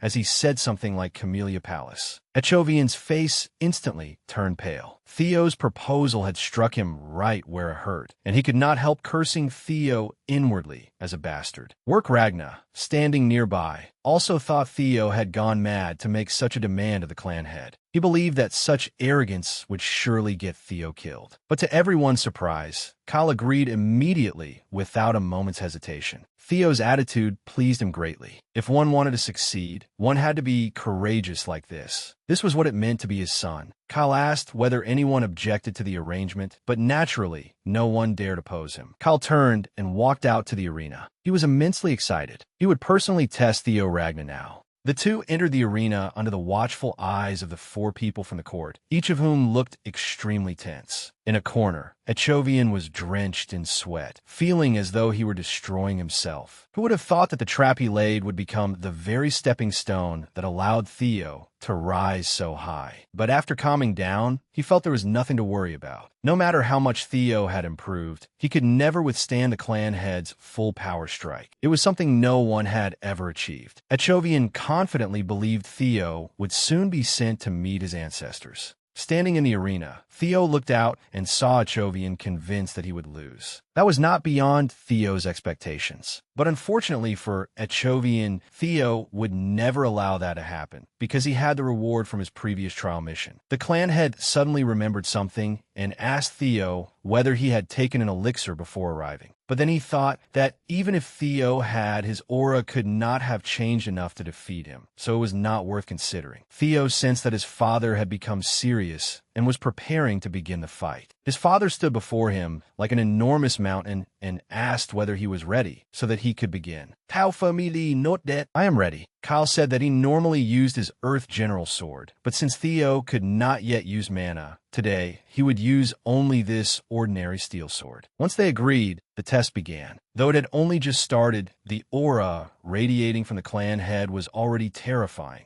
A crimson glow, like the color of death, emanated from around him, enough to overwhelm any opponent. Theo sensed that aura, but he did not show fear. Instead, he was deeply impressed. His father had merely displayed his fighting spirit, yet it already placed tremendous pressure on him. The clan head was also surprised that Theo had not changed at all even now. I am surprised that you could still stand firm. Theo said nothing and merely smiled to himself. Of course he could remain standing. His strength stat had tripled. The system had rewarded him with an experience elixir for completing the previous mission. After taking it, he had gained 5 levels, and naturally, he had invested every available point into strength. Having the chance to fight his father like this made him feel exhilarated, as though he had left behind the world of ordinary people and entered the realm of monstrous geniuses. Theo was confident that, with his current strength, he could withstand his father's full power strike without concern. As he thought this, his father had already leapt into the air and was preparing to descend and attack. Theo focused completely, determined to block the strike as precisely as possible. With his current abilities, he could clearly see his father's attack. Kyle came hurtling down. When their swords collided, the ground around them exploded. Their clash was like a colossal bomb, powerful enough to destroy an entire city with a single impact. Everyone outside believed that Theo was finished this time. How could anyone possibly survive such a disaster? But Kyle laughed and said that it had been a long time since someone had made him as proud as Theo did. Theo had completely succeeded in blocking Kyle's sword, though his own sword shattered into hundreds of fragments afterward. As the smoke cleared and Theo's figure emerged, everyone present was shocked except Julius. Apparently, this had not been beyond his expectations. He had always been proud of Theo, and this outcome was entirely deserved. Theo had proven his innocence through his unyielding will. Kyle announced that the trial was now over. The system appeared, notifying Theo that he had completed the unexpected mission, withstand Kyle Ragnar's full power strike. For completing the mission, the system rewarded him with an inventory and a blue key. After the battle, Theo had pushed himself so hard that he could not even stand. He had no memory of what happened afterward. Where am I? The moment he opened his mouth, his mother cried out in relief that he had finally awakened. Before Theo could gather his bearings, she burst into tears and began wailing. She asked whether he knew how distressed she had been when she heard that her precious son had endured a strike from the clan head. She had thought she might have to follow her son into the afterlife. Lady Cecilia repeatedly asked Theo whether he was hurt anywhere and told him to stand up and move around to make sure his bones and joints were all right, so she would know whether to summon a handsome doctor. Theo felt helpless seeing his mother like this, but he knew it was because she loved him, so he did his best to reassure her that he was fine. After that dramatic scene, Theo finally noticed that the surroundings seemed unfamiliar. This room was lavishly decorated, nothing like his own room, with superhero posters. But where am I? Julius suddenly appeared and said that, by the clan head's order, the former master of Camellia Palace and all of Aesen's people had been driven out. Theo immediately came to his senses. If that was true, then the place where he was lying was Camellia Palace. Julius smiled and confirmed that this was indeed Camellia Palace. The system then appeared and announced that the scenario had been updated. Theo received another mission, the Path of Fame. This time, he had to take over Camellia Palace and uncover its secret. The takeover mission was already complete. Only the task of discovering its secret remained. Outside, Lady Amin was stomping around in fury after being driven out of her beloved palace by the clan head for no apparent reason. Where was the justice in this? Too enraged to stop herself, she kept stamping on the ground while the servants around her had no idea how to calm her anger. In the distance, Aeson and Echovian watched the scene, equally unsure of what to do next. Echovian was beginning to lose his composure. His eyes were now filled only with hatred. He ordered Aeson to kill Theo. Aeson had wanted to do that for a long time, but now he seemed somewhat insecure about his own ability and hesitated. Still, he told his uncle not to worry. On the day of the awakening ceremony, he promised he would cut off one of Theo's arms. But Echovian wanted even more. He wanted Aeson to cut off Theo's head, not merely his arm. Aeson glanced at his uncle and saw that the man was mentally unstable, so he chose not to provoke him. Silence was golden. If his uncle lost his temper and took his right hand, that would be troublesome. Back inside Camellia Palace, Theo began exploring the palace, once occupied by those treasonous conspirators. As he walked, he thought that events had unfolded differently from what he expected, but thankfully, they had developed in a positive direction. Otherwise, he would have been demanding answers from the writer. He had easily taken possession of this palace without even needing to use his trump card. It seemed heaven was still smiling upon him. Furthermore, he had unlocked another system function, the inventory. Theo reached inside, expecting to retrieve something impressive, but the first thing he pulled out was merely an apple. Unexpectedly, this storage space even provided food. Truly, anything could happen in this world. But now came the main event. Theo reached in again, and this time he took out a key. It was a blue key, capable of opening a dungeon entrance, though it had one condition. It had to match the dungeon it was used on. Theo was certain that this key was connected to the room that had emitted the blue light. Unable to wait any longer, he hurried toward the door and prepared to insert the key, eager to see what that mother and son had been hiding inside this otherwise unremarkable palace. Theo inserted the key into the lock, and, just as expected,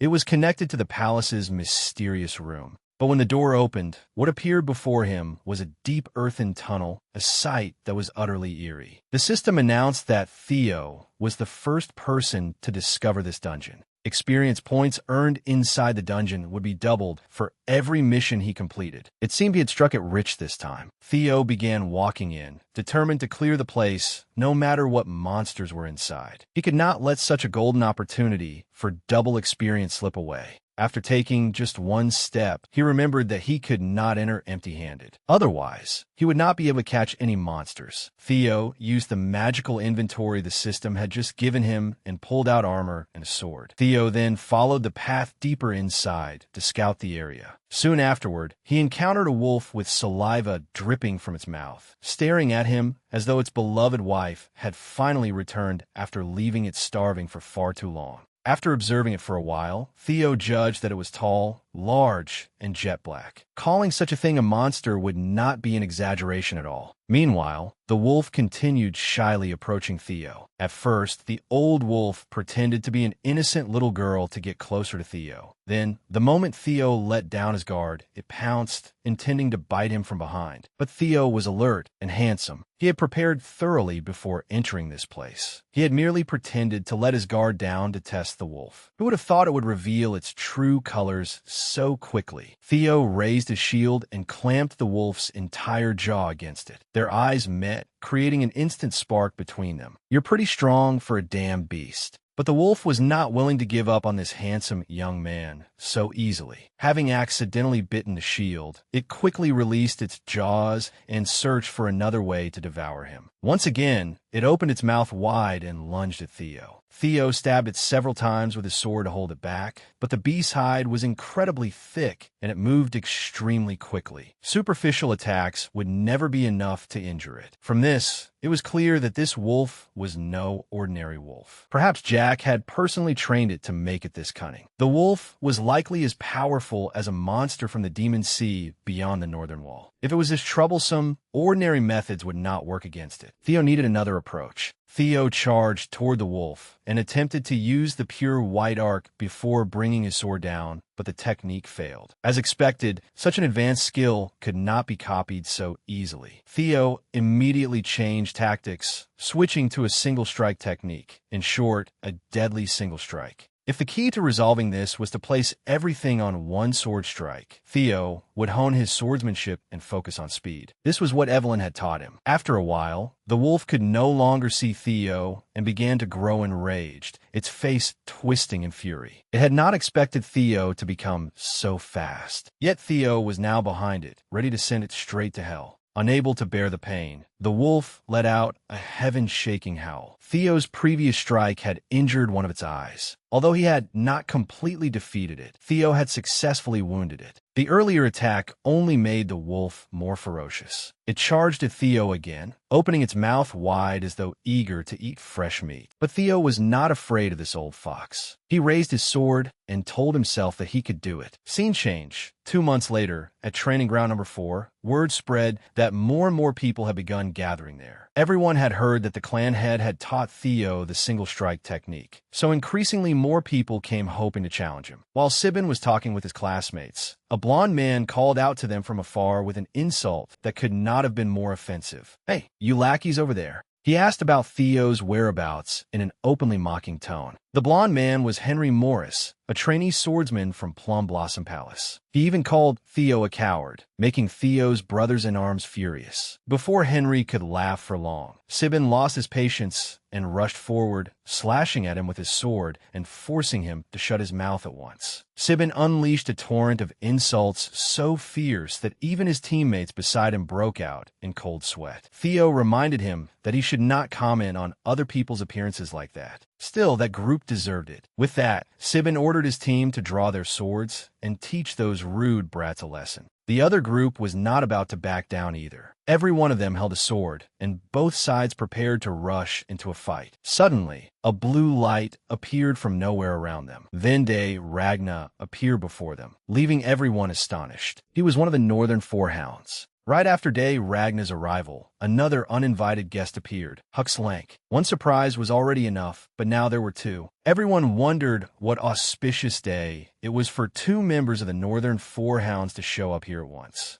Hux was deeply disappointed when he arrived. He had come to challenge Ragna, yet Theo was nowhere to be found. Instead, he saw only outsiders stirring up trouble with Theo's companions. Meanwhile, Theo was still inside the cave, training tirelessly and accumulating experience. The system continuously displayed notifications announcing that Theo had leveled up successfully. He had hunted 170 monsters, and his attributes had greatly improved. After battling countless monsters, Theo sat down and drank some red liquid. After only one sip, he felt fully restored, as though nothing had ever happened. It was a novice recovery potion. However, Theo could not leave just yet, because one creature still remained in the dungeon cave. He took his lamp and went to hunt down the final boss. When he reached the 5th floor, the flashlight in his hand stopped working, so Theo had no choice but to throw it away. At that moment, the sword was the only usable item he had left. Even the miraculous Doryman-like storage bag the system had given him was nearly depleted. The sword he was using was the one his mother had given him on his birthday in his previous life. Theo and his mother had often argued, especially during the awakening ceremony, and back then he had carelessly tossed the sword into a corner and let it rust. Looking at it now, he realized it was truly an excellent sword. His memories returned to that birthday. The clock had just struck midnight when his mother excitedly came to his door, accompanied by many servants, each carrying a gift to celebrate Theo entering a new year of his life. But Theo had accidentally shouted at his mother then. He told her he did not want to waste time on a birthday celebration.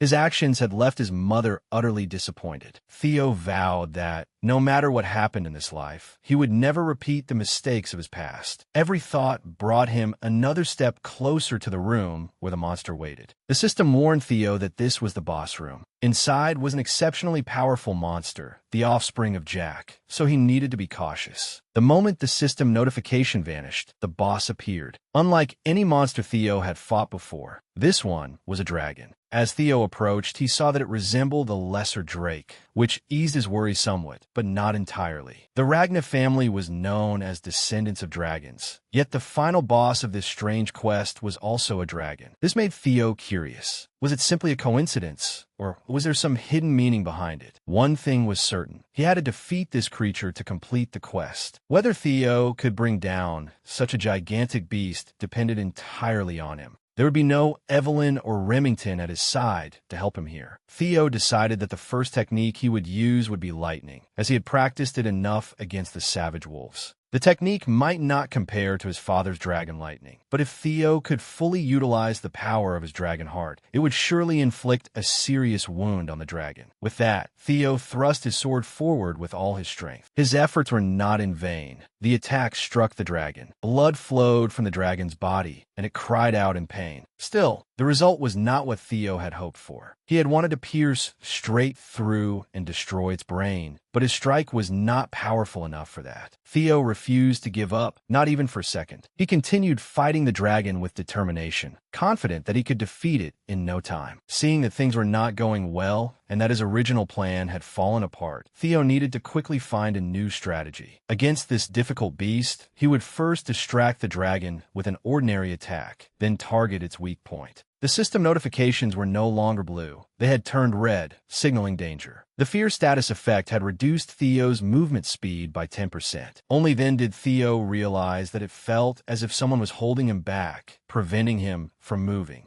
Helplessly, Theo could only stand still and watch the dragon approach to attack him. As it drew closer, the dragon unleashed a powerful energy blast that sent Theo flying in an instant. Theo crashed into the ground, creating a crater, yet he was still holding up well. This truly was a boss. If he dragged the fight out any longer, things would only get worse. The dragon refused to stop and immediately charged toward Theo again. Theo would not simply stand there and take it. He rushed forward at once, having already identified the monster's weakness for a finishing blow. A dragon's weak point was its reverse scale. Theo drove his sword into the dragon's reverse scale. The dragon howled in unbearable agony after its weak point was struck. Hearing the monster's cry, Theo knew his attack had succeeded, but it only made the dragon even angrier. It bared its sharp fangs and glared at Theo. Outside, Hux and Day were still arguing. The burly Hux shouted in Day Ragna's face, "Theo, Ragna will fight me first." Day Ragna refused to yield to the big man. He calmly covered one eye with his hand and mocked him. The loser should step aside. Hux would not accept that. Growing even more agitated, he said that it had been 3 years ago. His skills had improved day after day, and 3 years was enough time for him to narrow the gap between himself and Day Ragna. But Day ignored him and coldly called him nothing more than a loser, causing Hux's temper to flare. Hux proposed another duel. Whoever won would get to fight Theo first. With that, he launched a sword strike at Day. But Day effortlessly blocked it, even though Hux's sword was 10 times larger than Day's. This sudden battle left the spectators dumbfounded. Though they did not understand what was happening, they could not help being frightened as they watched two members of the Northern Four Hounds fight each other. Day and Hux fought with such intensity that even an ant could sense their overwhelming killing intent. Suddenly, someone leaped between them and blocked both of their sword strikes.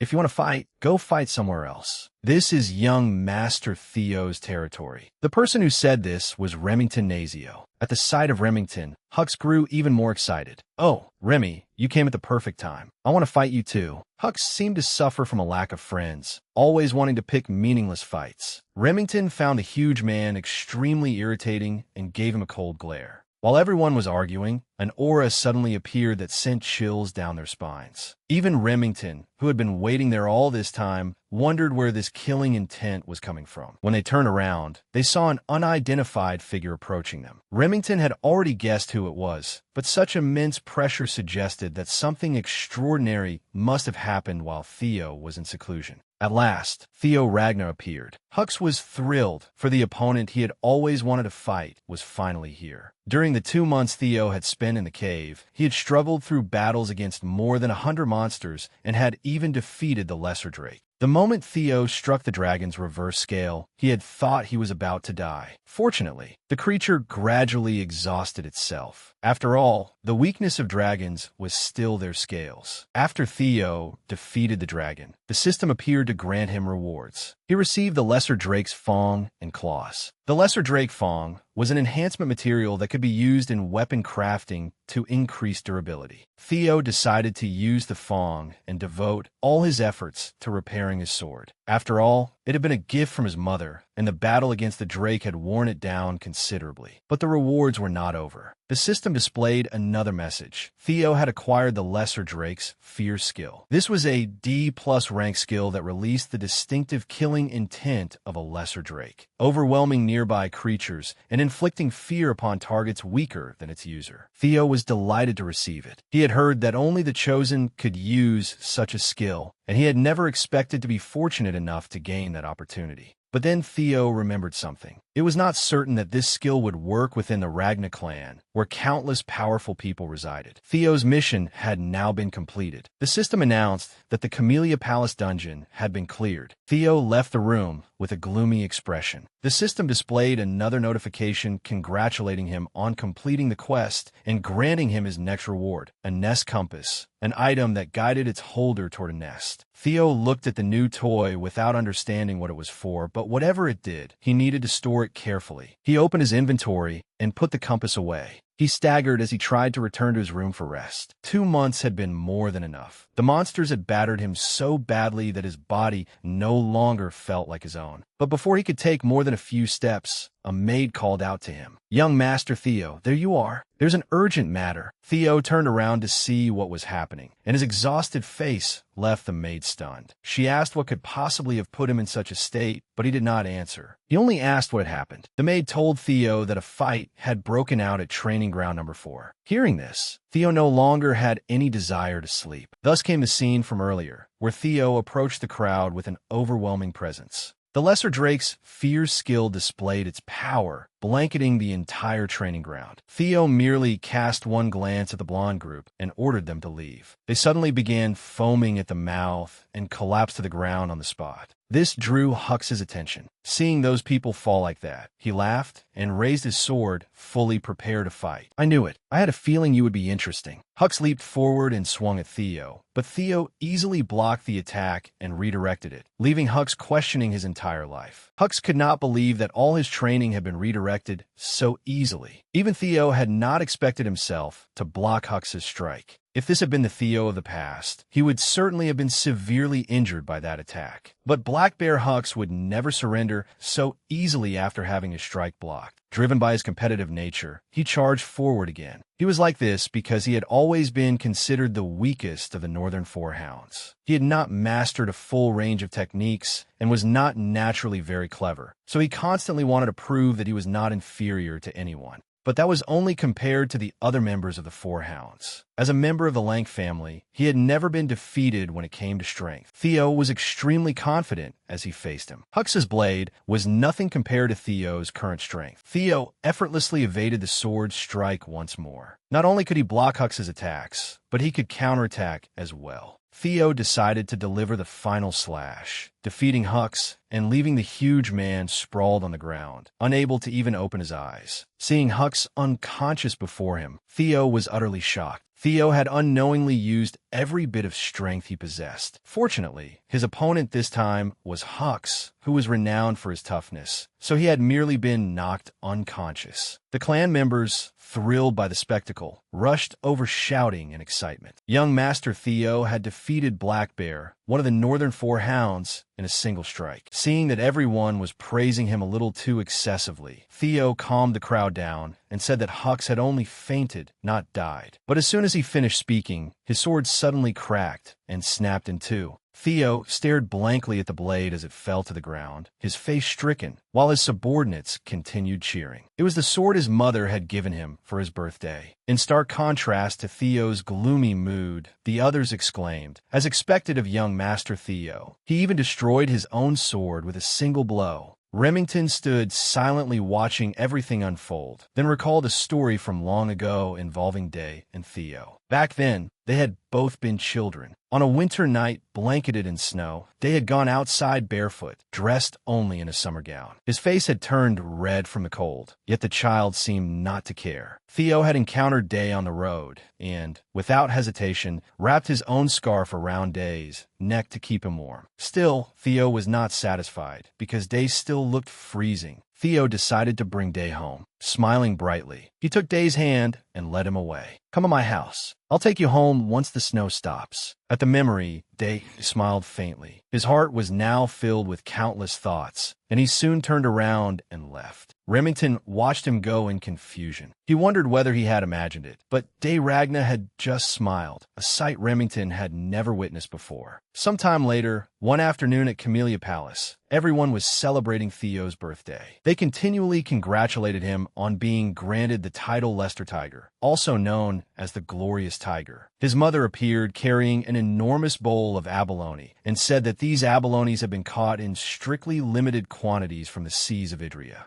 They had been slowly grilled in butter obtained only from the ranches of Mount Fahau. As she spoke, her hands worked non-stop, stuffing abalone into her son's mouth, hoping he would grow up quickly, earn money, and repay his mother's care. Before Theo had even finished swallowing, his mother urged him to try chicken raised exclusively on boiled grains from the Western Laria Desert. There, the poultry was carefully slaughtered at precisely the right time, then stewed with ginseng imported from a faraway eastern nation called Jurgen. Theo was so stuffed by his mother that his head was spinning. Yet when he saw her cheerful face right in front of him, an image of her broken body being dragged through the dirt in his previous life flashed through his mind. He lowered his head and could only smile faintly before happily thanking her. After eating until his belly fat was practically spilling over his clothes, Theo finally showed his mother the broken sword. Seeing it, she was so shocked that her mouth fell open. Theo explained that it had broken because he had trained too hard, then apologized because it was the precious birthday gift she had given him. Suddenly, she slammed her hand on the table. That damned old man. Theo was utterly stunned to hear his mother speak that way. In his eyes, she had always been kind and gentle, never one to use harsh language. It turned out she was furious because she felt she had been deceived by the seller. The old man had repeatedly assured her that the sword was made from renowned white steel and ironwood, so it would never break. At the mention of ironwood, Theo curiously asked whether it was the kind that came from the southern gay forest. His mother remained convinced that the merchant had deceived her. Theo had heard of that one before.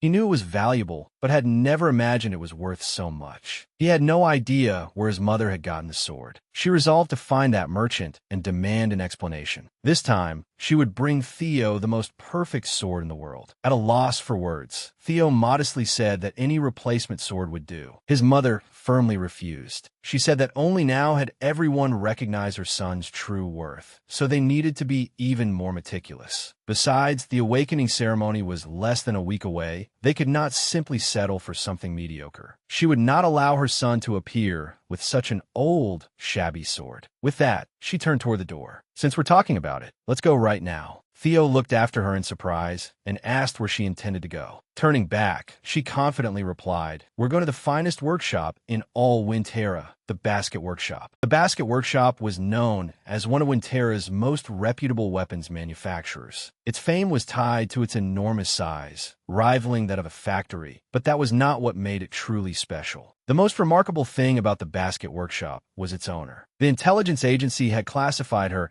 as special grade, a master artisan. In the entire field, there were only two such artisans, known as the incarnations of capitalist goblins. One was the legendary demon Smith Kiyosen. Yet she was a woman with platinum white hair and long ears. Though her body was always stained from forging swords, she possessed an exceptionally captivating aura. The moment she turned and saw Theo and his mother, she spoke first. "Well, look who's here." Seeing the legendary figure in person for the first time, Theo was both astonished and honored. He had never expected to meet someone like her. Yet he had no idea how his mother knew such a famous person until she gave him the shock of his life. "Mother, have you still not quit smoking?" Theo froze stiff at those words. His mother had never mentioned anything like this before. He had always believed she was an orphan with no family. It had turned out that his grandmother was a high elf. His grandmother calmly refused to acknowledge her mother-daughter relationship with Theo's mother. "My daughter? Sorry, "Dear customer, but our mother-daughter relationship ended the day she chose to run away." From her tone, it was clear this was not the first time they had acted out this scene. Still, the revelation was so sudden that Theo could not stop thinking about it. If it were true, then he had elf blood too. No wonder he had been born so handsome and attracted girls wherever he went. Returning to the main issue, his grandmother asked why they had come. Theo's mother immediately tossed over the sword she considered counterfeit. "I'm here to return a defective product." Kiyosin deftly caught the sword and, unable to believe what she had heard, asked again. She had complete confidence in her work. Any weapon that left her workshop could not possibly be defective. But when she drew the sword and found only the hilt remaining inside the scabbard, she began to question humanity itself. Meanwhile, Theo's mother continued complaining that the shop was untrustworthy, while Theo was still delighted by the thought that he was part elf. Kiyosin asked who had used the sword. Theo's mother proudly replied, "Who else but my son?" Theo politely bowed and introduced himself to his grandmother. "It is an honor to meet the famed master artisan of the basket workshop." Kiyosin did not react much. She merely said politely that she had heard about him recently, though inwardly she was praising her daughter for raising such a fine son. Returning to the matter at hand, she asked, "Were you truly the one who used this sword?" Theo firmly confirmed it, and his mother chimed in from beside him. "See, I told you it was defective." Kiyosin fell silent for a moment, then called Theo and his mother inside. It would not do to discuss such matters out in the open, where people might see and start making judgments. Along the way, Theo took the opportunity to ask his mother about her relationship with the master swordsmith. She happily satisfied his curiosity. He could not help asking whether Kiyosin was her biological mother, but she was not. Kiyosin had only cared for and raised Theo's mother for 6 months. Though it was a short time, the elf had devoted herself wholeheartedly to caring for her. His mother spoke of Kiyosan with a sweet tone. The elf loved everything she considered beautiful: jewelry, music, theater, and even people. Perhaps that was why Kiyosan had taken her in as an adopted daughter. Hearing those words ahead of them, Kiyosin felt warm and pleased inside, but she outwardly acted indifferent. She told Theo's mother to stop bringing up such pointless stories from the past. However, Theo's mother knew her adoptive mother too well. She smiled, certain that those were not Kiyosin's true feelings. Having been seen through by her considerate adopted daughter, Kiyosin became embarrassed and angry, quickening her pace. Since he had started listening, Theo wanted to hear the whole story. He continued by asking his mother why she had left this place. The question was rather amusing. If she had not left, then Theo would not be standing here now. Before Cecilia could answer, Kiyosan spoke first, saying that Cecilia had left of her own accord after declaring she would become the wife of the Ragna clan head.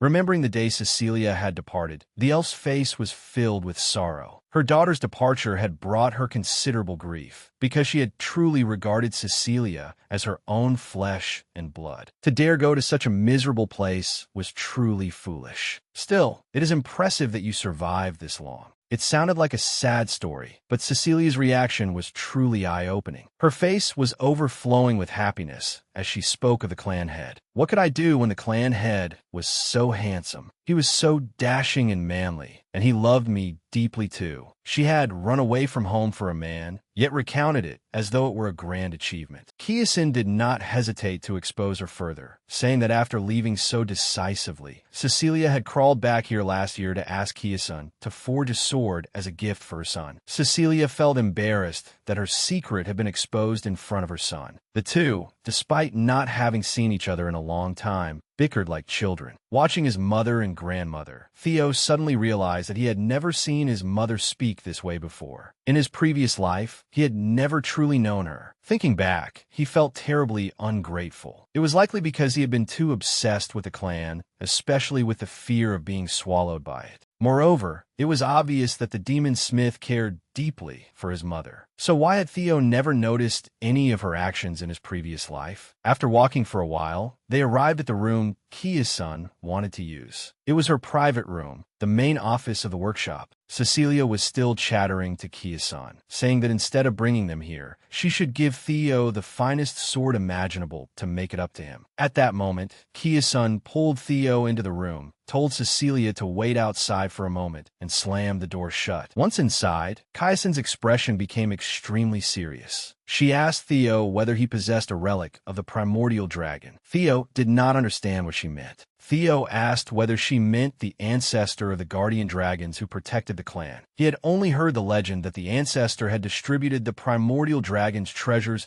throughout Winterra among the descendants of House Ragna. Before Theo could finish, Kiyosin angrily drew the broken sword and indignantly asked why her sword had ended up like this if Theo did not possess a relic. She had poured her heart and soul into forging that precious weapon. There was no way it could have broken for no reason, unless it had been caused by a relic. Seeing Kiyosin like this, Theo was suddenly overwhelmed with guilt. Not knowing what to say to comfort her, he could only stammer an apology. The sword was already ruined, and continuing to ask questions would accomplish nothing. Kiyosin tossed the broken blade aside, then walked over to a box tightly secured with iron chains and asked Theo what he saw in it. To Theo's surprise, he saw blue light emanating from the box. Once again, the same light he had seen through the dungeon window at Camellia Palace. Kiyosin said she could neither see nor sense anything from the box, but Theo's expression made it clear that he saw something. Kiyosin immediately brought the chest down. She had tried countless times to open it and see whether it contained anything valuable, but every attempt had been futile. Long ago, in the Mythic Age, the primordial dragon broke off one of its fangs and forged it into a blade. That monstrous weapon was the pale moonlight sword. Kiyosin proposed that if Theo could break the seal and successfully retrieve the sword, she would give the pale moonlight sword to him. But she warned him that he could also lose his life inside. So, do you want to try? The question struck exactly at Theo's weak point. Though he had not even begun exploring it, he confidently declared that the pale moonlight sword would definitely be his. The system displayed his second quest. The objective this time was the pale moonlight sword.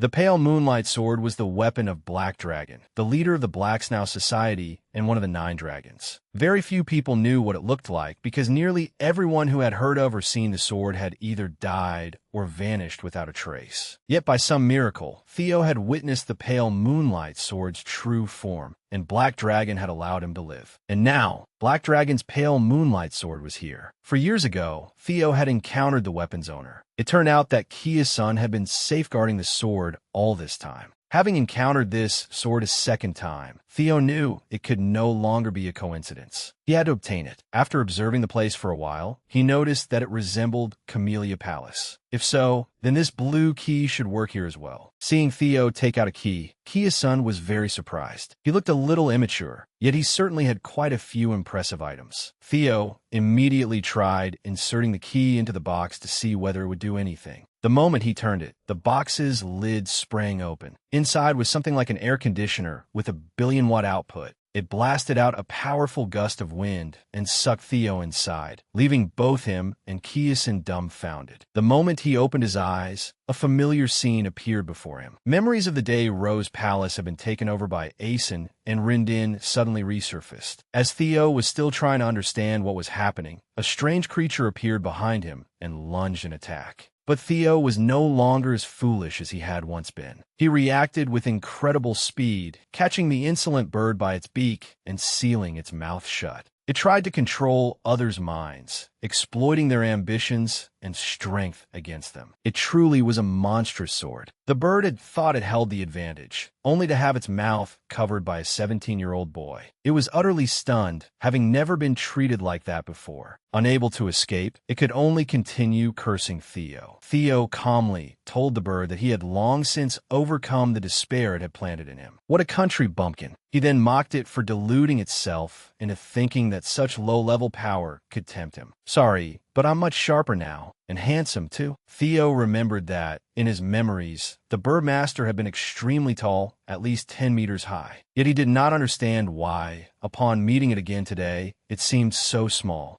As he spoke, Theo raised his fist, frightening the bird half to death. Seeing that the youngster was about to beat it senseless, the bird's fear of pain overcame its arrogance. Faced with that thunderous fist, it no longer dared act tough and began begging Theo. "Don't do this to me, handsome brother. Let's talk nicely." Theo's condition did not look good. Cecilia kept shaking him and calling for him to wake up, but he showed no response. After all, Theo was her only child. If anything happened to him, clan head Ragna was already getting old. How could he possibly have another child? Unable to bear the shock, Cecilia turned around, weeping as she demanded to know why Theo had ended up like this. She had only asked Kiyosin to forge him the finest sword in the world, not to lure Theo inside to perform some kind of magic. Kiyosin could only remain silent as she looked at the unconscious Theo, whose fate was uncertain. She had never heard of or witnessed the strange demonic energy emanating from him before. But on second thought, Theo already possessed a divine relic, so nothing too serious should happen. The atmosphere between the two women was incredibly tense. Cecilia suddenly fixed Kiyosin with a stern look and said that if anything happened to Theo, she would never forgive her. The moment she finished speaking, Theo's hand twitched. Then strange black objects began whirling around his body, forming a vortex that originated from his chest. After a while, those things disappeared. Cecilia called Theo's name, and he opened his eyes and woke up, seeing that her son was safe and sound. Cecilia's heart finally settled. She excitedly threw her arms around her son as tears streamed down her face. Theo felt guilty. Every time he did anything, he made his mother worry until she cried like this. He gently comforted her, telling her not to panic. He was as healthy as a horse. The system then displayed a notification congratulating Theo on successfully completing the main mission, defeating the sword spirit. His reward was the rightful ownership of the pale moonlight sword. Looking at the sword in Theo's hand, he suddenly realized that this mission had been rather lucky for him. That sword spirit had not been difficult to defeat because it had only just broken free from its seal. Both it and its mind control tricks had been ineffective against him. The system reminded Theo that after absorbing the demonic energy from the pale moonlight sword, his mana had increased dramatically. He received an additional 30 points of mana. Theo's mana had now exceeded 200, something no one could have expected. This mana had also allowed him to begin developing sacred power, the realm of an advanced swordsman. Sacred power strengthened the body, and whenever he was injured, it took only 1.5 seconds to restore his mana. Unfortunately, he could not use all that mana yet. He had to suppress it until the day of the awakening ceremony. Kiyosin praised him lavishly, while Theo eagerly asked about her original promise. Their moods could not have been more different from Cecilia's, who looked as though she wanted to devour Kiyosin alive. Kiyosin said that elves did not lie and told him to look at the sword. Theo immediately did so. At first he had not noticed it, but the sword seemed to be challenging him. With a puzzled expression, Theo asked whether the sword still had not acknowledged him as its master. Kiyosin explained that it was not that. It was probably just feeling stifled, because after being trapped for hundreds of years, it had finally been released and wanted to vent all the resentment it had accumulated. Kiyosin suggested that Theo try swinging the sword at the wall with all his strength to see what it could do. She had no idea that these would become the words she regretted most in her life. She even said that although it was the pale moonlight sword, the swing of a boy who had not yet undergone the awakening ceremony could never damage the basket workshop. Hearing that, Theo felt provoked. Since Kiyosin had said so, he would not hold back. He could conceal his dragon heart at any time, so he would use this opportunity to test the sword. Before doing so, Theo politely asked Kiyosin for permission, then swung at the distant wall with all his strength. Just the first slash was enough to make Kiyosin restless, because she had not expected Theo to be so powerful. When she saw her grandson readying a second swing, she could no longer sit still and rushed forward, shouting for him to stop. But it was already too late. Theo's slash even sent lightning flying through the air. This time, Kiyosin had truly brought disaster upon herself. Seeing the beloved workshop she had poured her life into being destroyed by her precious grandson, Kiyosin froze on the spot. Meanwhile, Cecilia's eyes sparkled as though she had just caught sight of a handsome idol. With only that much force, Basket's lifelong masterpiece of a workshop had been blasted open with an enormous hole. But even if Kiyosin wanted to go back in time and stop her grandson from swinging the sword, it was impossible now. Theo himself found the sword unbelievably dangerous. It had absorbed all of his mana. Before he could even recover from his surprise, Kiyosin rushed over and touched his abdomen, checking whether he had opened his mana channels already. How else could he possess such terrifying power? But just as when Evelyn had examined Theo's abdomen, Kiyosin found nothing. Helplessly, Kiyosin cried out, "My heavens! You're not even proficient in magic. Did you really do that using nothing but the sword's sharpness?" Looking at Theo, she thought that the rumors were true. This child really was a genius. And that genius was her grandson. She suddenly began grinning foolishly. If she went around boasting to all those old women she disliked that she had a genius grandson, it would feel incredible. Since that was the case, she had to seize this opportunity. Kiyosin immediately placed a hand on Theo and declared that from now on, she would be his sponsor. All he needed to do was spread his wings and show the world his skills. As she spoke,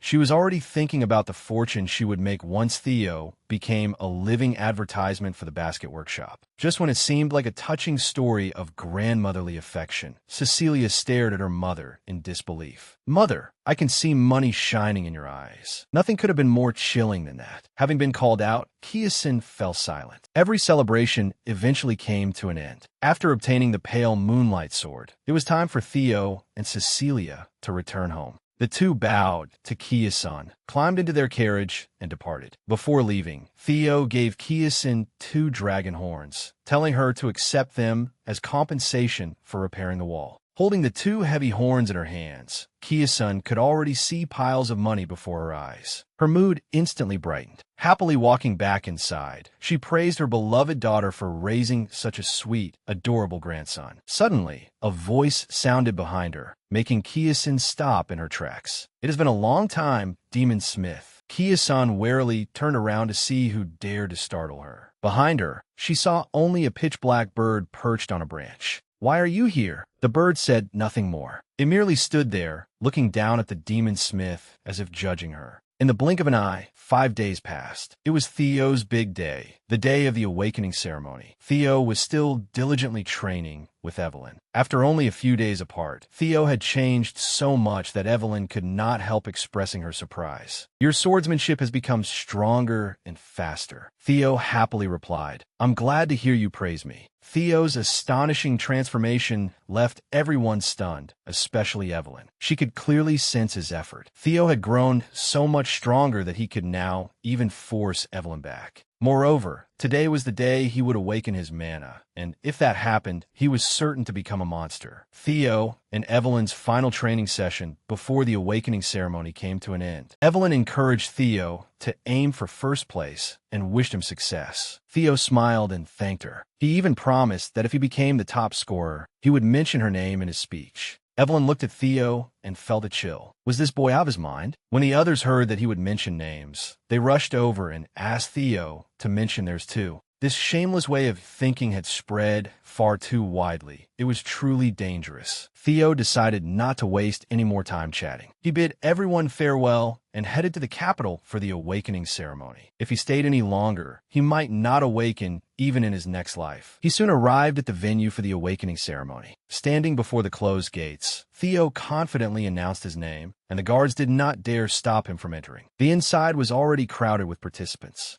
The awakening ceremony was the most important annual event for the Ragna clan. Everyone who attended hoped for the best possible result, for this was where Ragna swordsmen first earned recognition and respect. The entire clan watched the participants, including clan head Kyle Ragna. The most notable person present, however, was Hilda Ragna, the former clan head from 2 generations ago. Theo looked up at her. The more he looked, the less she seemed like someone who was 150 years old. She must have used some sort of charm to stay youthful. If someone said she was the same age as his mother, he might have believed it. Still, it was good that she was here. A drumbeat rang out to capture everyone's attention. The person who had struck the drum was the Dragon Gate's swordsman examiner, Vahana Ragna. He announced that it was time for the participants to begin the test. Each person was to take a sword from the floor and leave a mark on the peak of the steel wall above the platform. Everyone's faces turned tense at once. Vahana explained that the wall had been forged from white snow steel alloy.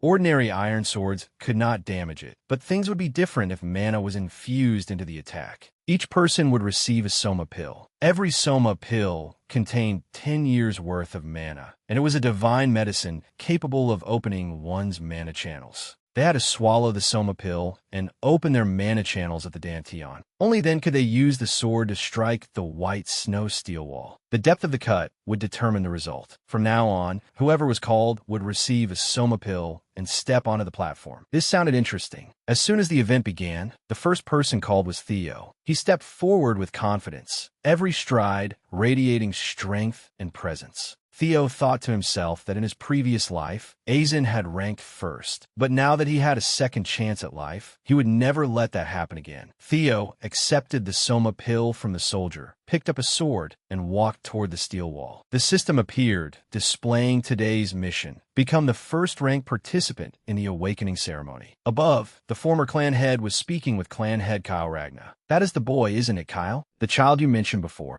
Clan head Kyle politely replied that Theo must have caught the former clan head's attention. She plainly answered that she only remembered him because Kyle had said he was keeping an eye on Theo. Otherwise, how would she know? What a foolish question. She looked down at Theo as he approached the wall and said, "Then let us see what this descendant is truly capable of." Standing before the steel wall, Theo felt slightly nervous, but that anxiety soon vanished. The examiner ordered him to swallow the Soma pill, and Theo obediently complied. Theo remembered that in his previous life, after swallowing Soma, he had been unable to control the mana, severely damaging his Dantian. But no one stepped into the same river twice. Being foolish once was enough. There was no way he would repeat that mistake. The moment Theo swallowed the Soma pill, waves of energy radiated from his body, and everyone around him could feel the pressure. Even the examiner, seeing Theo create such a powerful surge of mana, looked down on him, believing that he would never be able to control it. The Soma pill had its own dangers. Once someone swallowed it, they had to handle its power carefully in order to guide the mana channels into the Dantian. The more talented a Ragna mage was, the more mana they possessed. But if they failed to control it, they could be left crippled. He believed Theo could never control the mana, because in the eyes of most people here,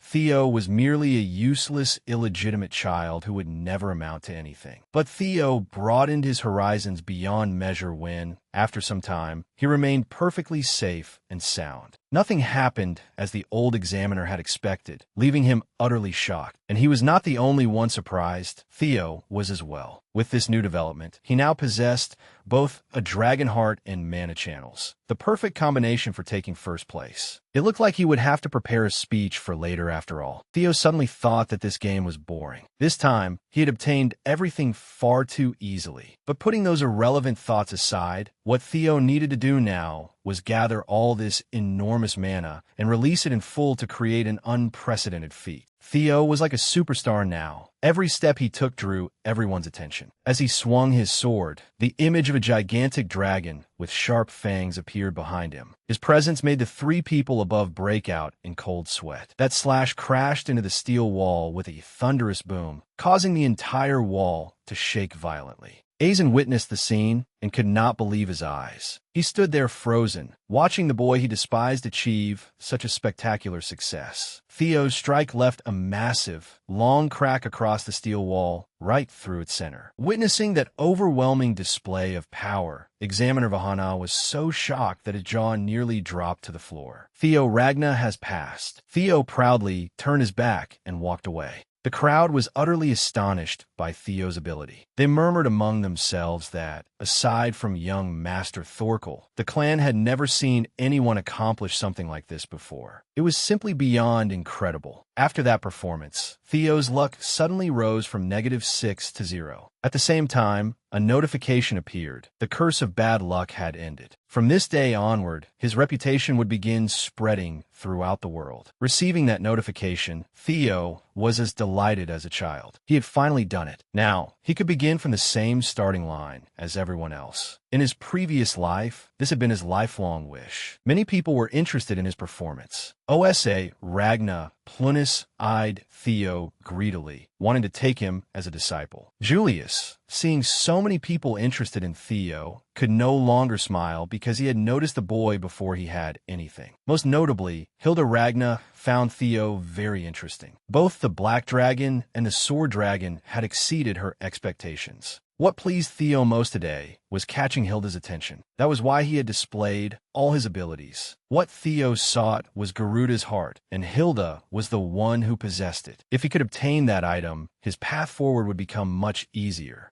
After Theo, Sibin was called up. Fortunately, he also achieved a passing result. Sibin happily cried with emotion and raised his fist. "I succeeded too, Lord Theo." It was fortunate that Sibin succeeded. Otherwise, Theo would have been too scared to even go near him. After Sibin came Day Ragna, Hux Lank, and Remington. All three were members of the Northern Four Hounds. They all achieved impressive results, but none of them left a mark as deep as Theo's. The final person to step up in this awakening ceremony was Aizen. His upcoming performance also drew a great deal of attention. The crowd whispered among themselves, betting that Aizen would never be able to replicate Theo's achievement. These words happened to reach his ears, making him grit his teeth as his competitive spirit flared even more intensely. Aizen strode powerfully onto the ceremonial platform and swallowed a soma pill, just as the others had done. The moment Aizen swallowed the soma pill, a tremendous blaze of energy seemed to erupt from his body, leaving even the examiner momentarily stunned. His mana was nearly equal to Theo's. Having witnessed the previous performance, the examiner exclaimed that today's participants had given him one surprise after another. Aizen's matched Theo's in both power and depth. Their results were nearly identical, so in this case, precision would determine the winner. The examiner beat the drum once more to announce that the first round of the awakening ceremony had ended. Those who passed would prepare for the second round, which would take place in 4 days. Now came the moment everyone had been waiting for, the announcement of the rankings. With the scores being so close, who would take first place in the opening round? The examiner announced that the top scorer of the awakening ceremony was none other than Theo Ragna, the most handsome man in the entire story. Theo was somewhat surprised to hear his name, but it was the result of all his hard work and effort. He had received a perfect score of 10 out of 10. From technique and magic to control and speed, not a single one of his movements had been wasted. The crowd was astonished that Aizen had lost this round. The examiner continued, saying that even the depth of his slash had matched Theo's, causing an even greater uproar. Theo Ragna was one of the 5 dragons considered closest to inheriting the right of succession. The person in second place was Aizen Ragna, who had also received a perfect score of 10 out of 10. However, his slash had been shorter than Theo's, so he had to be ranked second. Upon hearing that he had placed below Theo, Aizen's expression ceased to resemble that of a normal person. His eyes were filled only with hatred. At that moment, all he wanted was for Theo to disappear from his sight. The remaining rankings were announced one after another. Sibin placed 87th, the final rank. Though it was only barely enough to pass, he was satisfied to be on the same team as his idol, Theo Ragna. The second awakening ceremony would be held 3 days later in the Eastern Mountains. The 87 candidates would need to prepare thoroughly for the second round. Otherwise, they would have no choice but to wait until next year. There would be no retest this year. Back at Training Ground 4 with his companions, they held a celebration for Theo and Remington, who had taken first and second place. Theo humbly thanked everyone, but added, "This is not the end. Our goal is to pass the second awakening ceremony together." Then Theo put an arm around Remington's shoulder and declared to everyone that he and Remington would definitely take first and second place again. Evelyn happily came over to congratulate them and encourage them, saying they would surely succeed. Remington congratulated Theo on taking first place, but he also looked gloomy, ashamed that he had ranked so far below him. Theo was not arrogant despite taking first place. He told Remington, "I was only lucky to get this result this time. And why should that matter between friends?" Theo's words once again pulled Remington toward the light. This was what a true friend was supposed to be like, someone worth having by your side. The haze in Remington's heart gradually cleared.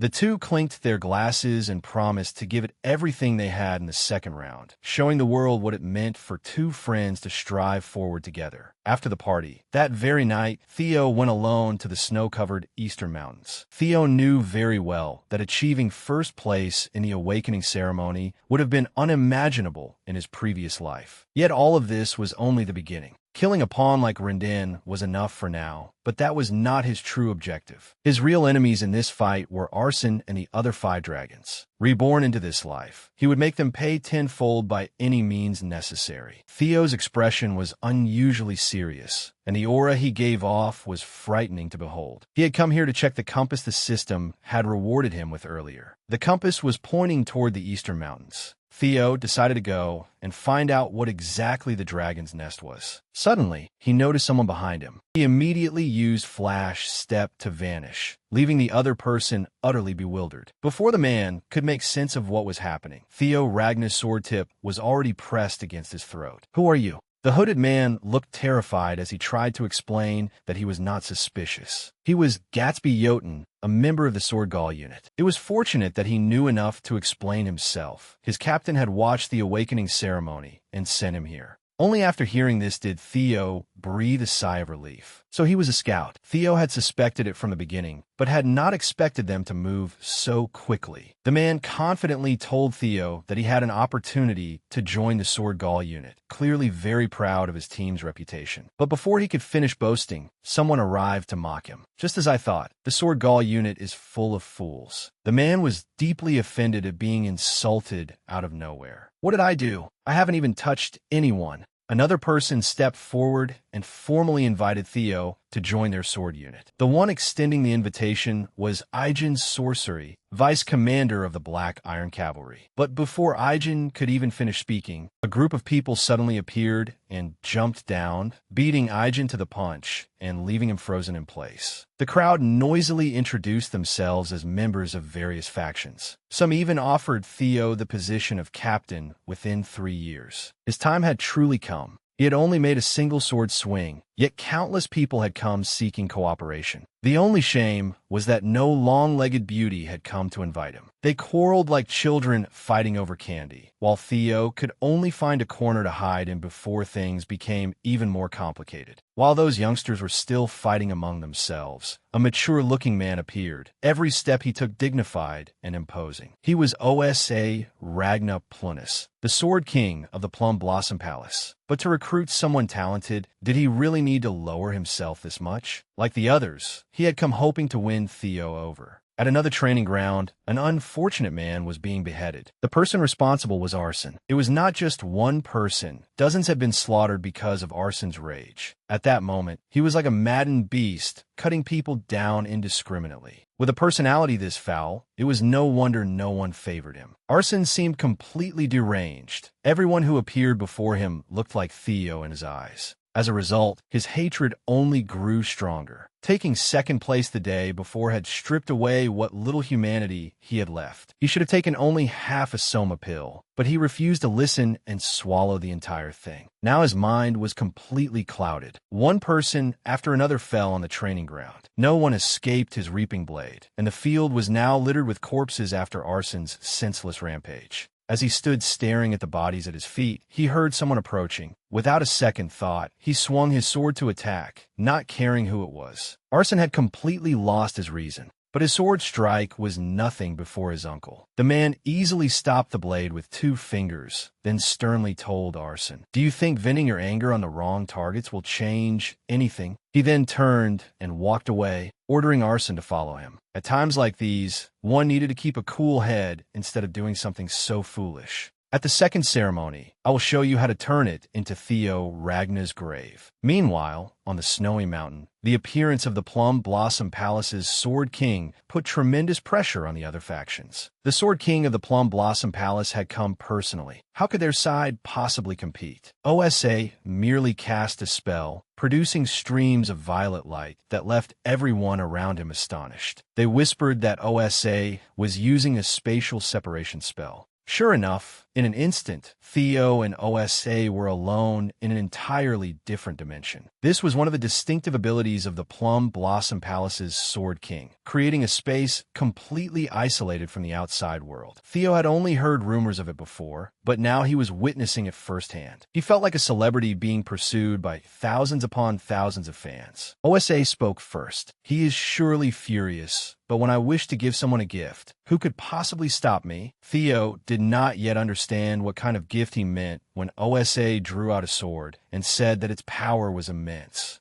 It carried the breath of a descending dragon and could burn everything to ashes. As he spoke, he unsheathed the weapon, a razor-sharp sword that seemed capable of slicing meat into sheets only a millimeter thick. But unlike that unidentified man, OSA infused his sword with countless variations. The dragon he sought to transform was one that contained every possible variation. With that, he performed several sword forms to demonstrate his skill to Theo. The display was flamboyant, but it was flamboyant in an artistic way, so it was acceptable. Theo watched OSA's performance with his mouth hanging open. It was the first time he had ever seen swordsmanship of such a supreme level. Normally, he only saw stiff fighters throwing a few punches like robots, never anyone as fluid as OSA. OSA explained that all those moves had been completed in a single breath, calling it first form of plum blossom blooming, heavenly flower dance. Theo could only swallow as he watched and listened. In a single breath, OSA had performed 120 steps and sword movements. The rumor that even dragons would hesitate before OSA's swordsmanship was evidently true. Theo began imagining the future. If he could incorporate what he had just witnessed into his own swordsmanship and unleash it all at once, even his father, clan head Kyle, would become nothing more than a name from the past. Seeing Theo practically drooling with excitement, OSA knew the fish had taken the bait and seized the opportunity to promote his offer. If you wish to see more, come find me anytime after the ceremony. With that, he vanished at once. Even his disappearance was impressive. The moment he left, flower petals appeared in his wake, making OSA look utterly mystical. Theo grew increasingly tempted, as the gift being offered was far too valuable for him to miss. But then he wondered whether it would be awkward to become the disciple of the Plum Blossom Palace's Sword King, while also joining the white armored dragon cavalry corps. Still, Theo had never possessed the nerve to feel embarrassed. 3 days later, the day of the second round finally arrived. These winter mountains were vast, stretching from their fortress all the way to the Demon Sea. The duty of the Ragna clan was to protect humanity from the cursed land of the Demon Sea. For over 1,000 years, that place beyond the fortress had been filled with monsters. Everyone would have to take on this duty someday, which was precisely why this place had been chosen as the site of the second ceremony. Today's supervisor was Jackie Ragna, who added, "Since you are still cadets, you cannot enter the Demon Sea yet. The test area will be limited to within the fortress. Do not cross the boundary into the Demon Sea." The test itself was simple. Over the next 15 days, they were to hunt monsters from the Winter Mountains and collect the bells hanging from their necks. The bells came in 7 colors: red, orange, yellow, green, blue, indigo, and violet. The higher the color on the spectrum, the more valuable it was, and the stronger the monster wearing it would be. In particular, monsters with violet bells were believed to be impossible for these youngsters to defeat, though they would yield an enormous number of points. The participants could do anything they wished and use any weapons they wanted as long as they brought back bells before the test ended. After hearing the explanation, Theo felt uneasy. There are no prohibited actions in this game. That means we can steal each other's bells, or even each other's prey. The examiner was openly encouraging them to turn on one another. But in the end, only the survivors were fit to be Ragna. In addition, the organizers had placed numerous protective totems throughout the area to keep monsters from invading. Essential supplies had been buried in safe zones, and the candidates were told to use them wisely. The test officially began, and everyone dispersed. Sibin thought to himself that, since the test would last 15 days, he should prioritize securing supplies early on before going to support Theo. Truly the most loyal retainer in the world. If those two did not end up together after this, it would be such a waste of a beautiful romance. Hux eagerly charged into the game as though it were made for him. Somewhere else, Arson's uncle was also present. He and Arson had plotted to eliminate Theo, though it seemed likely that their plan would fail miserably. While Theo was searching for necessities, Remington appeared behind him and called his name. Then he asked a very strange question. "You said we are friends, right?" He then revealed what had been on his mind. After thinking carefully for 3 days, he realized that he saw Theo as both a rival and a friend, which had made him a little greedier than before. Remington admitted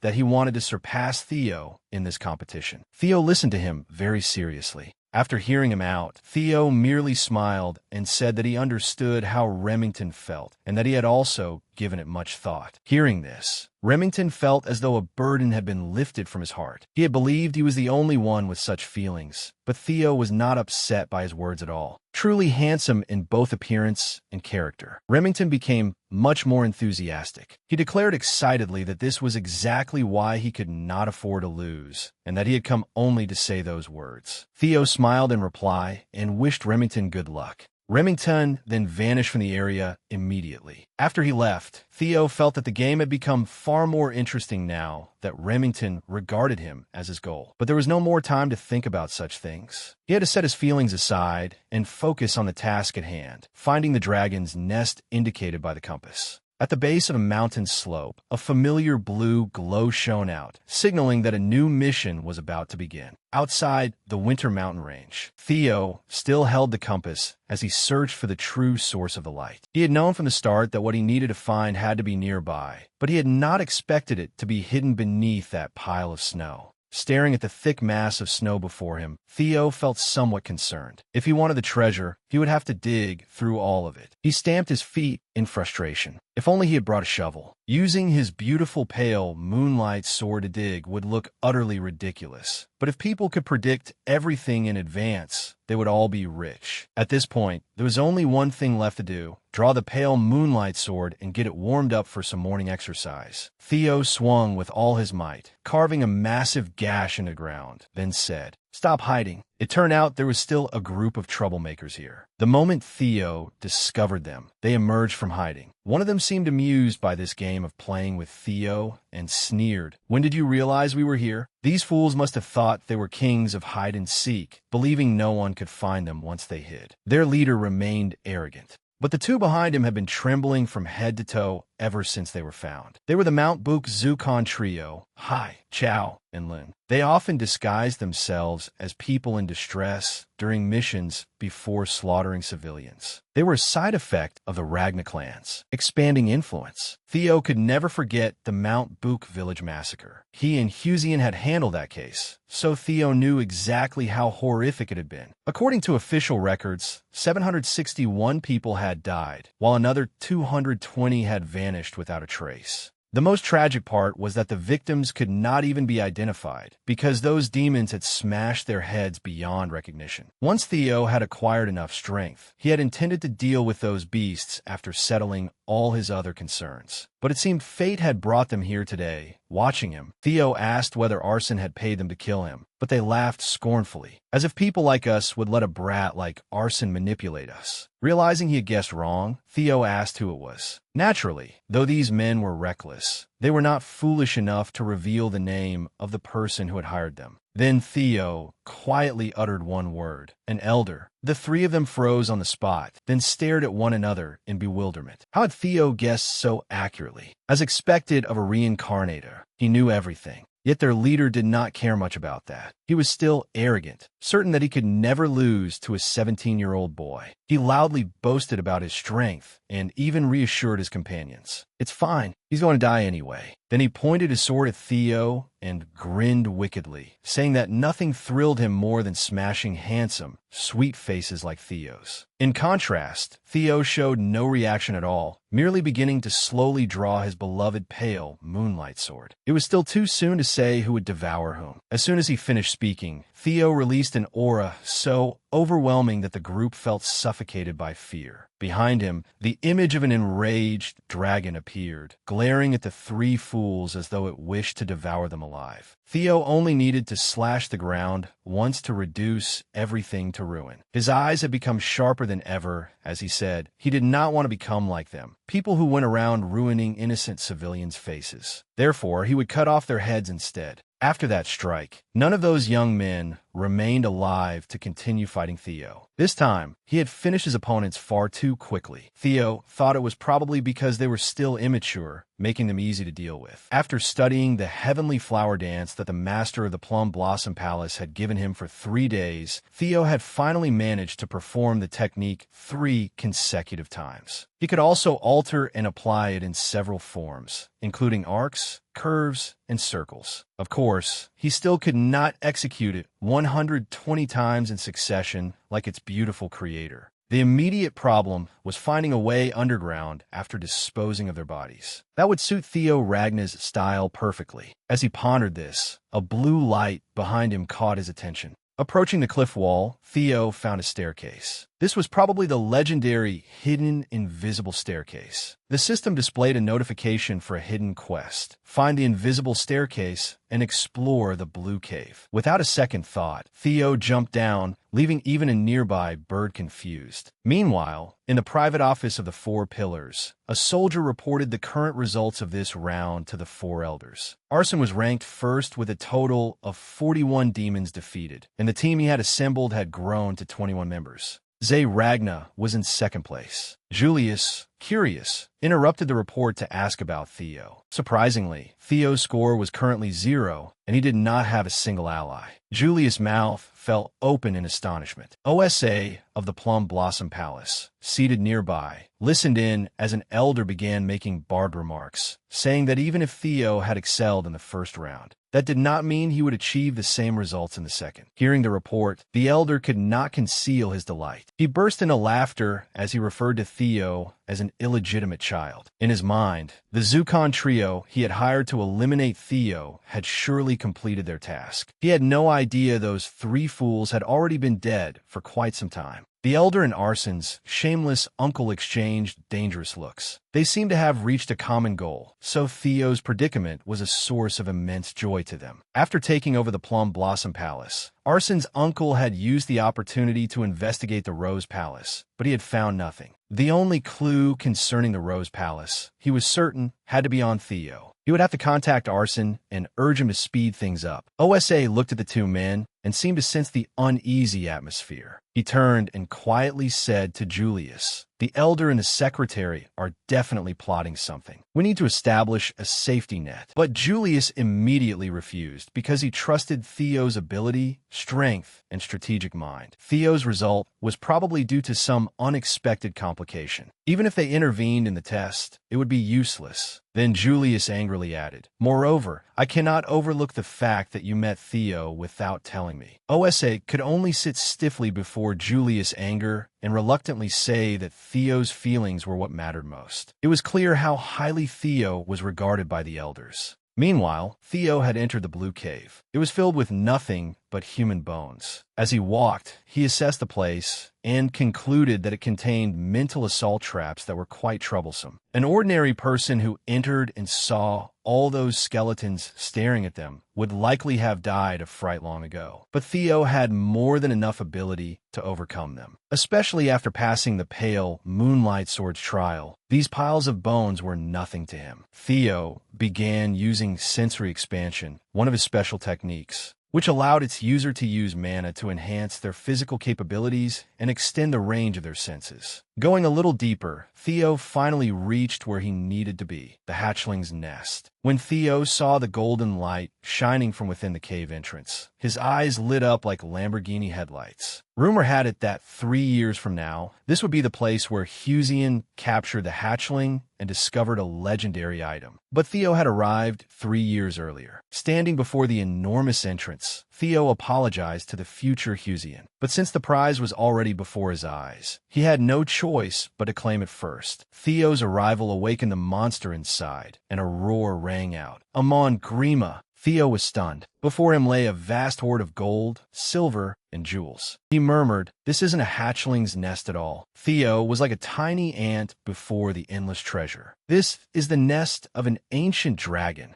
A huge dragon stood atop the mountain of gold. Theo broke out in a cold sweat as he looked at it. This was bad. If he fought a dragon, he could forget about Amon's relic. He would lose his life here. Theo had not expected to find that creature here, the hatchling. He even wondered whether Huzian had spread false information, or whether this was simply because Theo had come 3 years early. As he thought, he turned around. In any case, he had not expected this. This time, he needed to leave. Seeing Theo turn his back, the dragon watched as he quietly tried to leave. What rotten luck. Still, Theo would have to return here before Huzian did. Then he sensed something dangerous behind him and glanced back. When he turned around, the dragon was standing directly in his path. It was called an ancient dragon. Looking at Theo, it said, "It has been a long time since I last saw a chosen one appear. It introduced itself as Rodbrock. Theo was truly astonished that it had spoken to him first. I am the one your Ragna clan calls the Guardian Dragon, and the Master of the Winter Mountains. This was Rodbrock. Theo immediately knelt. Greetings, my ancestor. The dragon was surprised that Theo called it his ancestor. Theo explained that the guardian dragon was partnered with his ancestor, Sigurd, and was also said to be Friedrich's mother. The dragon merely said, "Oh," then replied, "It seems that bastard Friedrich spread some nonsense." It said that Sigurd and it had indeed been partners, but that was merely a sign of its respect for their false contract. It had exchanged souls with him, but they did not share that kind of feeling for one another. Humans and dragons could not mate in the first place, could they? Hearing that, Theo asked, "Then does that mean the claim that my family line possesses dragon blood was simply propaganda?" The dragon did not deny it, but said that was not entirely wrong either. Through the contract between it and Sigurd, the dragon blood was both its legacy and his legacy. When Theo tried to say something, the dragon cut him off. "That is enough greeting. Before long, I will begin carrying out my duty as a guardian dragon toward the Chosen One." Its demeanor changed as it solemnly declared, "From this moment onward, I, Rodbrock, shall uphold the covenant I made long ago and permit the Chosen One to undergo my trial." 3 questions. Theo smiled awkwardly and reflected. So there would be no fighting in this situation? Thank heaven. His goal was to become the head of the Ragna clan. To do that, he needed to know more, far more, about the Ragna clan. He had to seize this chance to obtain as much information as possible. Elsewhere, Arsene was fighting a white tiger. It was swiftly injured and collapsed. A blue bell appeared after the tiger fell. Arsene picked it up and murmured, "This makes 57. He handed the bell to the person beside him and asked, "What is Theo Ragna plotting?" There is still no news of his hiding place. The man accompanying Arsene was named Orion. Could he be afraid to face monsters? Orion secretly thought defeating a monster of that level would be as easy as turning over one's hand. Arsene is definitely talented. I have to stick with him at all costs. Then he quietly added, "Even if he's become stronger, he used to live like an idiot." At once, Arsene grabbed him by the throat. His grip made it so difficult for Orion to breathe that his face changed color and tears welled up in his eyes.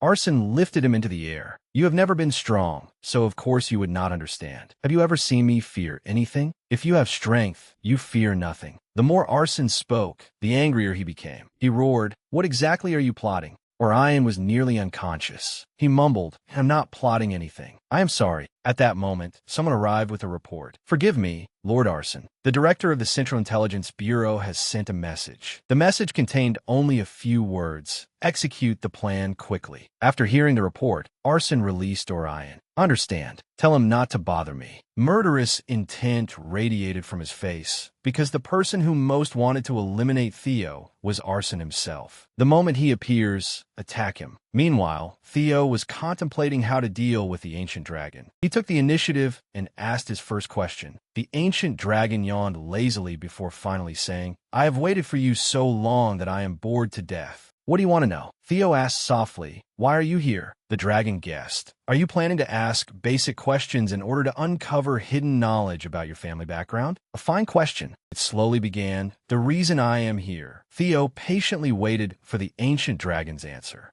It said, "It is because of a monster that exists at the ends of the world, the nameless monarch. It had remained there for 1,000 years because its duty was to protect the world." It also said that the Winter Mountains were merely an outpost. Its words matched Theo's own feeling. Looking into the ancient dragon's eyes, Theo noticed something. What he sensed there was unmistakable. Theo realized that its eyes contained fear. The nameless monarch, a being capable of frightening an ancient dragon that had reigned for over 1,000 years. Theo clenched his fist hesitantly. He wanted to ask, but there were more important things he had to learn first. He moved on to his second question and asked what the ancient dragon's relic was. There were 3 relics in total, but the dragon did not know much about them. "It seems you are quite fortunate." "How hasty da?" 3 in total, he thought to himself. One was the dungeon beneath the Plum Blossom Palace, and another was the Pale Moonlight Sword. Then what was the final one? The ancient dragon said, "The relic of the ancient dragon, Bapnia, is an ancient dragon's soul divided into 31 fragments. Those 31 fragments were bestowed upon humanity to protect all of you from the nameless monarch. Ancient dragon relics can take countless forms. It explained that a relic could be an item, an experience, or even an anomaly. Theo was stunned by this revelation. So that was it. The final relic he possessed, the unreal phenomenon through which Theo had lived 20 years of his life, was regression. Theo immediately realized that it was himself. If this had happened because of the ancient dragon's Bapnea, then everything made sense. Yet Theo also realized something was strange. A dragon always appeared to protect an ancient dragon relic, but that had not happened when he regressed. It was as though Theo could scarcely believe the thought that suddenly flashed through his mind. After a moment, he spoke. "I would like to ask my final question." Theo asked why that relic had chosen him.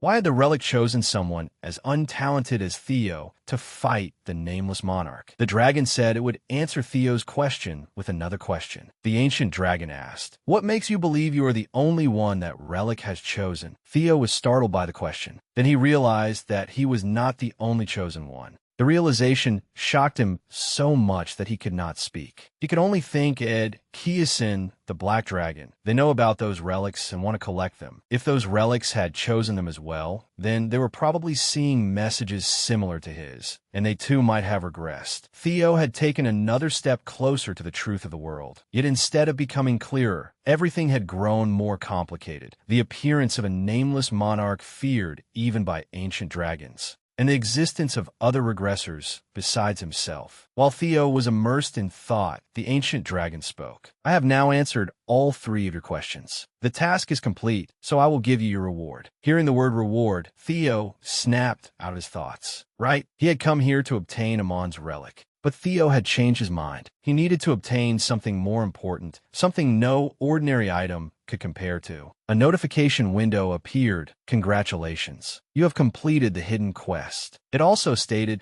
that he had the opportunity to choose an ancient dragon's treasure as his reward. The ancient dragon said that this nest contained every sort of treasure from across the world: gemstones, relics, divine medicines, skill books, and weapons. Whatever Theo chose would be more valuable than he imagined. "Choose whatever you desire, and I will give it to you." Theo smiled when he heard those words. They were exactly what he had been waiting for. "What is it that you want?" Theo slowly stated what he desired. "What I want is you. The one I want is Rodbrock." She had not expected that what he wanted was her. The ancient dragon burst into laughter. "It seems my fame has never faded. That is quite an amusing joke." She looked at Theo and continued, "Now tell me what you truly desire." Theo remained firm in his choice. "I already told you." The ancient dragon was greatly surprised by his seriousness. "You are not joking?" Theo met her gaze with utter sincerity. "No." That seemed to anger her greatly. The ancient dragon let out a thunderous roar. "Insolent! Do you intend to take all my treasures and knowledge with such wordplay?" Facing that roar, Theo stood his ground. The dragon roar of a guardian dragon. He had to endure it. Even so, Theo was injured by her wrath. He immediately fought back, using the fear of lesser drakes to suppress the ancient dragon's roar. She said disdainfully, "Foolish. Do you think the fear of lesser drakes can stand against me?" Though seriously wounded, Theo shouted, "My lady guardian dragon declared that I could take any treasure from your nest. You also said that Rodbrock was not a treasure. This was a gamble in which he had wagered his life, but the reward was worth it. Rodbrock had founded the Ragna clan together with his ancestor Sigurd. There could be no more convincing proof than becoming someone important to her." Theo gritted his teeth through the pain.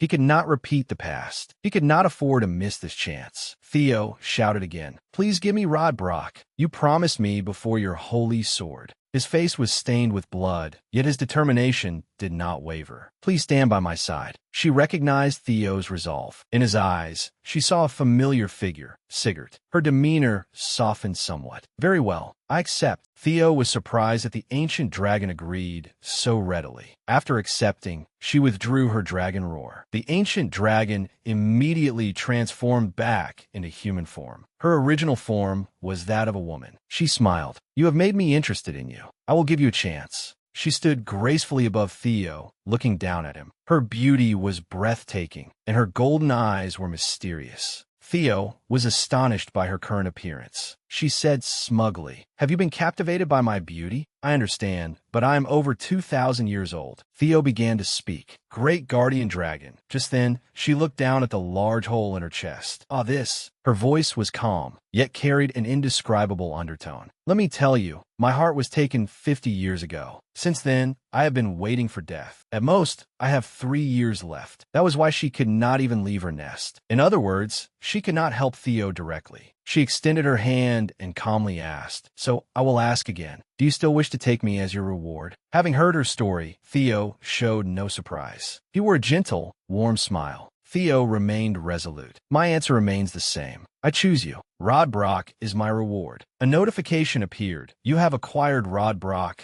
guardian dragon of the Ragna clan, as your reward. She was helpless, but not angry. Foolish. But perhaps that is the trait of a chosen one. 2 titles then appeared. Guardian Dragon's Special One and Ancestor's Descendant. Theo told her that he would grow stronger and gather more relics of the ancient dragon. The system displayed another notification. A bond with Rod Brock has been established. After receiving a massive amount of experience, Theo firmly told her that he would find something to replace her missing heart. The enormous hole in her chest was heartbreaking to see. Theo said there might be something among the ancient dragon's relics that could serve a similar purpose. At that moment, he advanced to a new level. He added, "At the very least, I must become worthy of the title Guardian Dragon's Special One." Hearing this, she smiled in satisfaction. "Take care of me, my new Special One." She explained that she could not leave this place. Until Theo found a solution and returned, she would hibernate here. After saying that, she picked up a book. "There is something I need you to do."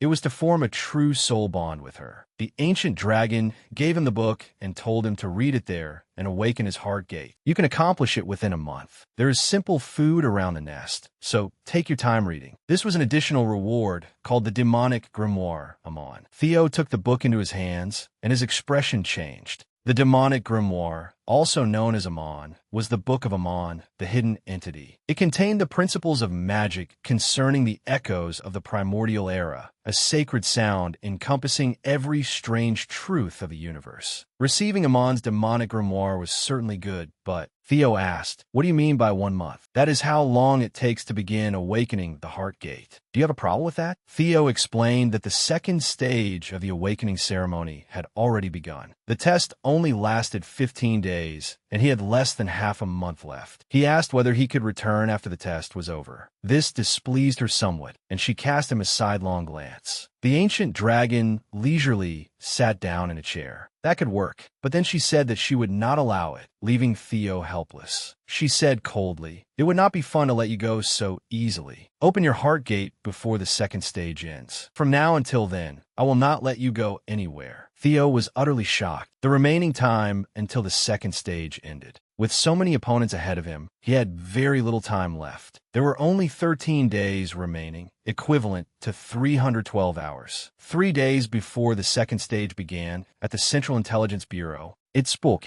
The reason I was able to create a demon-proof safe zone was because I once possessed a demon summoning stone. By amplifying the demonic energy sealed within the stone, other demons could not approach it. But once it is shattered, he crushed the stone in his palm. It shattered, and the demonic energy he had mentioned immediately spread through the surroundings. After crushing it, Ed said that he could summon demons at will. It was not just talk. He demonstrated it immediately. In less than a second, monsters were summoned outside. They looked extremely vicious and let out several growls. Ed calmly continued. "The goal of the second stage is to kill demons and collect points. So Theo has no choice but to hunt demons." Arson finally spoke. "I know what you want. You want me to use that stone to lure that bastard Theo here." "Yes, but that is not enough." Ed said he could not simply lure Theo out and kill him, or he would lose the trail to the Rose Palace sacred relic. Arson proposed. "Then what if I torture him and kill him?" Ed's expression hardened. "You know yourself better than I do."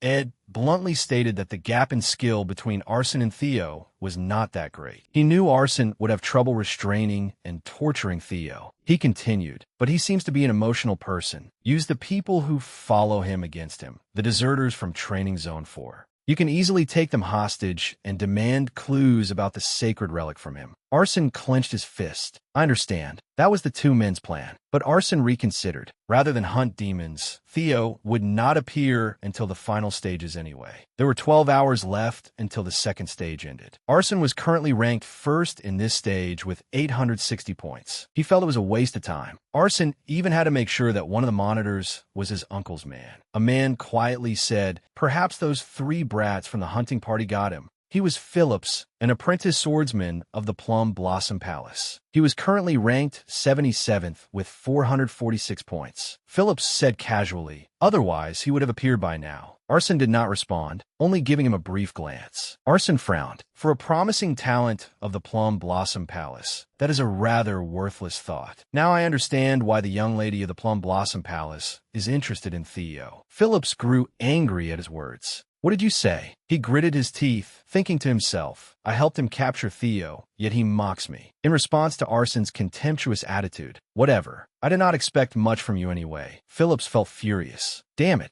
Arson paid him no attention. "Theo, if you will not show yourself, then I will gladly drag you out." The Ragna clan and the Plum Blossom Palace, with Phillips as its leader, were assisting him here. "It is time to hunt." With a savage expression, Arson said, "We will eliminate every deserter from Training Zone 4 until he appears." Without another word, they immediately vanished at Arson's command. Not far away, Ray had witnessed everything. She was currently ranked third with 561 points. They were fighting a low mid-rank monster, an ice lizard. After defeating it, they rejoiced. "I did it. We defeated the Golden Bell Demon. See? I told you we could do it." The three who had just defeated the ice lizard were Sibin, ranked 31st with 31 points, Eoti, ranked 53rd, and Banat, ranked 62nd with 36 points. After the test, I have to show this to young Master Theo. Sibin held the Golden Bell in his hand. But there are only 12 hours until the second stage ends. Where is young Master Theo? We have gathered so much equipment for him. Eoti laughed. He is far-sighted. I bet he is doing something more important than earning points in this test. Sibin guessed that ranking was not important, since survival was the only requirement for passing the second stage. He was also very excited. Young Master Theo is going to take first place again. He promised to mention my name. He promised me the same thing. Their smiles had barely formed when Sibin was suddenly attacked from behind. A sword pierced his heart, killing him instantly. Orion appeared. "You people amuse me." Eoti cried out in despair, while Banat shouted, "The Ragna clan? What is the meaning of this? What do you think it means? You are merely sacrifices to summon your precious young master. We truly want to meet that damned young Master Theo, so do not be offended." At the same time, Theo was in Rodbrock's cave. She exclaimed, "Unexpected." Theo had successfully opened his heart gate in less than half a month. This meant that he had grasped part of the magical principles in Amon's grimoire, and the system was creating a new skill. Fortunately, the information he had overheard in his previous life was true. The most important factors in studying Amon's grimoire were the quantity and quality of mana. Since he possessed both mana veins and a dragon heart, it was only natural that he learned twice as quickly as ordinary people. He replied to the ancient dragon, "This much is easy." The system notified him that his current attributes were too low, so a low-level skill had been applied. Another notification appeared. C-rank hatchling synchronization acquired. The ability to freely control and read an object's thoughts through the nicest snail. Rodbrock said with satisfaction, "Now that is worthy of being mine. You have learned all the basics. You will need to train to master the rest. Once you reach a higher realm, you will even be able to hear my voice." Theo would be able to borrow Rodbrock's power. Hearing that, he was astonished. "Power-like?" She added, "Of course, for that to happen, you must prioritize letting me rest. Do not forget that I have 3 years left to live well. Do not worry. I can do it." A genuine smile finally appeared on her face. She began to cast a spell and declared, "The primordial pact has been established." Moreover, she eagerly anticipated the next time they would meet. My person for the first time in thousands of years. Theo emerged outside, his feet stepping across the white snow. As he walked, he muttered, "I have formed a pact with Rodbrock, but the awakening ceremony has made no progress at all." He had only 12 hours left. It felt as though he had deliberately chosen the hardest difficulty. If he hunted demons normally, there was no way he could take first place in 12 hours. Theo walked through the snow, deep in thought. There was only one way left, a rather underhanded one, stealing someone else's bell. Arson had taken first place in his previous life. He wondered whether things would change this time. In other words, as long as he defeated Arson, first place would be his. Lost in thought, he failed to notice someone following behind him. Only when that person stepped out did Theo sense their presence. The figure spoke quietly. "I finally found you." Theo stared at the person in surprise. This is... The one who emerged from the shadows was Ray. Her entire body was covered in wounds. Theo asked, "What happened? Were you attacked by a monster?" Seeing her injured body, he asked worriedly, "How did you end up this badly hurt?" Theo noticed something on her body, a deep sword wound. It proved that she had been attacked by a human. Theo asked what had happened, but Ray only said, "We can talk later. First, head west." As soon as she finished speaking, her body seemed unable to hold up any longer. Theo caught her in time. Ray's entire body went limp, and he accidentally grabbed the hilt of her sword. Theo used hatchling synchronization to read the thoughts within the sword. After reading the sword owner's memories, he was even more shocked. In Ray's memories, a loud scream rang out. She hid behind a large tree, listening to the commotion behind it. "What about Theo?" someone among the group said. "There is no news of Theo." Another hesitantly added, "We have come this far. He will appear soon, right?"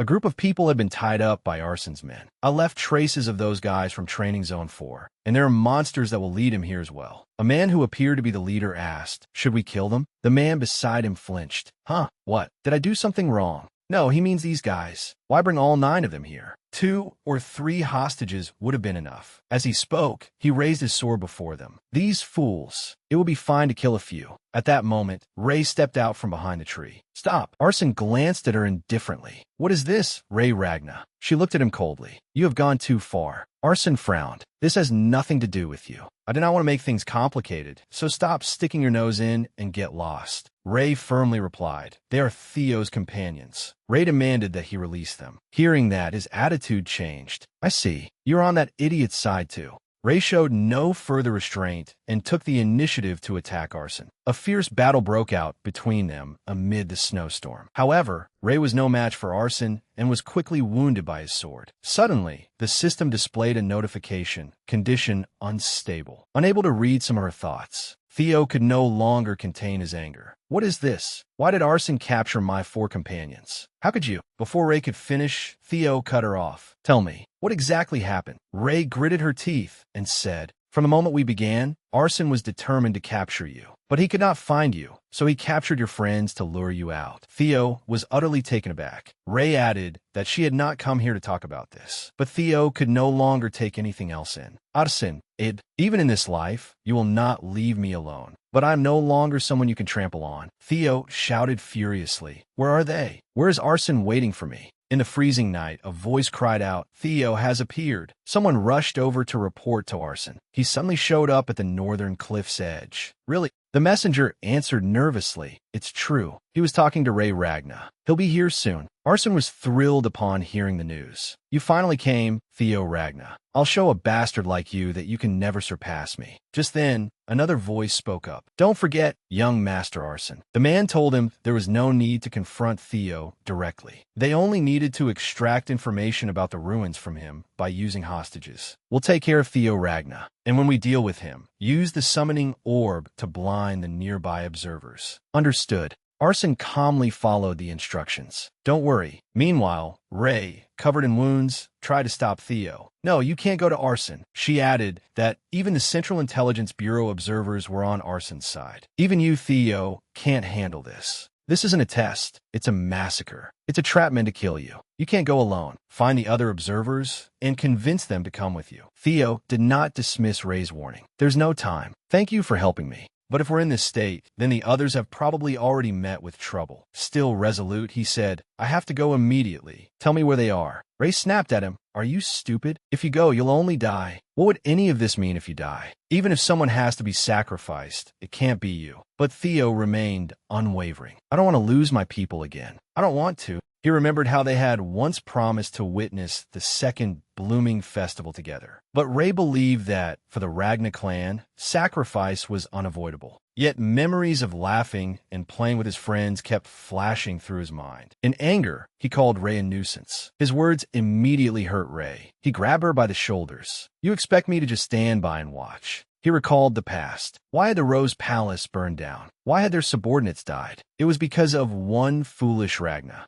Moreover, Theo had been called the weakest among the powerful members of the Ragna clan. Remembering those past insults, he answered her bluntly. I'm tired of always being miserable and powerless. He held her, as if conveying his unshakable resolve. His words caught Ray off guard. I can't repeat the mistakes of the past. He asked her again, with the gravity of Rod Brock himself. Tell me, where is Arson? Elsewhere, someone walked through the snow amid scattered belongings, and there was blood everywhere. He casually picked up an item from the ground. These were the items Sibin had collected. Even the Golden Bell the three of them had obtained after defeating the Golden Bell demon was there. Bloodstains were clearly visible on the items. Seeing the scene, he guessed that something terrible had happened. He was not alone. His teammates were behind him as well. One was Hunkin, currently ranked 5th with 499 points. The other was Erica, ranked 4th with 521 points. The man speaking was Remington, who currently followed Arson. I'm sorry, but I hope you two can lend me a hand. A giant snowman raised its ultimate weapon and attacked. The instant it slammed down into the snow, Theo leaped away in time. Without wasting a second, he sprang forward and raced toward it. I don't have much time, Theo shouted as he delivered a powerful slash that brought it down. Move! The snowman fell without resistance, and he hurried onward. Based on the information he had gathered, Theo had a theory. Sibin and the other hostages were likely still alive. S must have been the one advising Arson, and the proof was the observer accompanying Arson. Theo quickly reached the massive wall of white-furred obstacles. Without hesitation, Theo swung his sword. He had already figured out their intentions. Arson had set this up to dispose of him quietly, without drawing too much attention. He unleashed a superior technique, sending dozens of snowmen flying with a single strike, 3 dragon claws. The more Theo considered it, the clearer the answer became. The observers sent to kill him were surely connected to Arson's suspicious actions. All he needed to do was get past the last fur-covered creature still standing. A massive explosion followed, signaling that the obstacle had been removed. Still, he had to hurry. Arson was an unpredictable variable. Theo leaped high into the air, spinning the huge sword in his hand. Yet because Arson was so unpredictable, Theo pointed the blade at the creature with cold, merciless eyes. The snowman stared blankly at him, its body frozen stiff. Theo drove his sword into its head, as though declaring to Arson, I'll catch you. Ray walked silently across the white snow. That's right, Theo. You've been like this since you were little. A childhood memory flooded back. He had taken her hand and pulled her along. Let's go home first. Ray clutched her wounded arm and looked ahead. This time,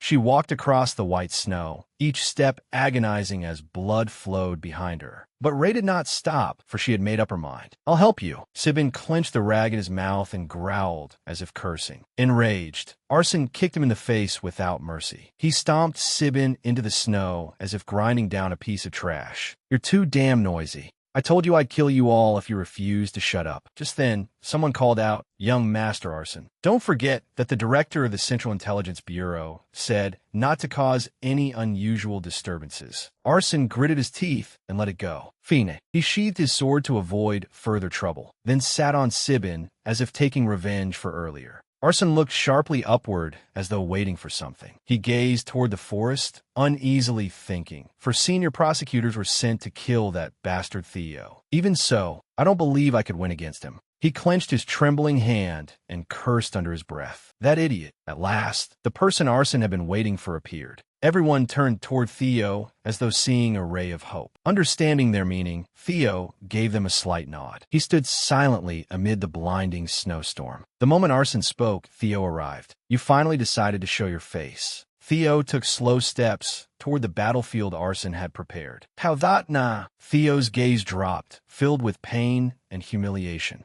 On the snow lay innocent people, tightly bound, gagged, and brutally beaten. They seemed to be begging Theo for help. He nodded as if making a promise. I'll get you out of here. Arson's cold and ruthless lackeys stood nearby, flaunting their authority. Theo turned toward them, his eyes still icy. Arson sat in the most arrogant pose imaginable, like a gang leader awaiting a report from his underlings. You made me wait quite a while. Theo's eyes, already burning with rage, now held pity and scorn as well. He saw his close companion collapsed helplessly on the ground. Theo could barely restrain himself. His hands trembled as they clenched the sword hilt. The shameless arson also rose to grip his sword. Someone called to him, but he did not answer, merely nodding. Young Master Arson. He took a long, icy breath and regained his composure. Loosening his grip on the sword, he said, "Now that you're here, you understand the situation, don't you? Let's settle this quickly. If you want to save your friends, you must." Before he could finish, Theo interrupted. "Are you afraid?" Humiliated in front of so many people, Arson's anger flared. Theo merely smiled with confidence and contempt. "You're afraid you'll lose to me, aren't you?" Arson's fury surged to its peak. "What nonsense are you talking about?" Theo spread his arms, every word seeming ready to devour him. "If you weren't scared,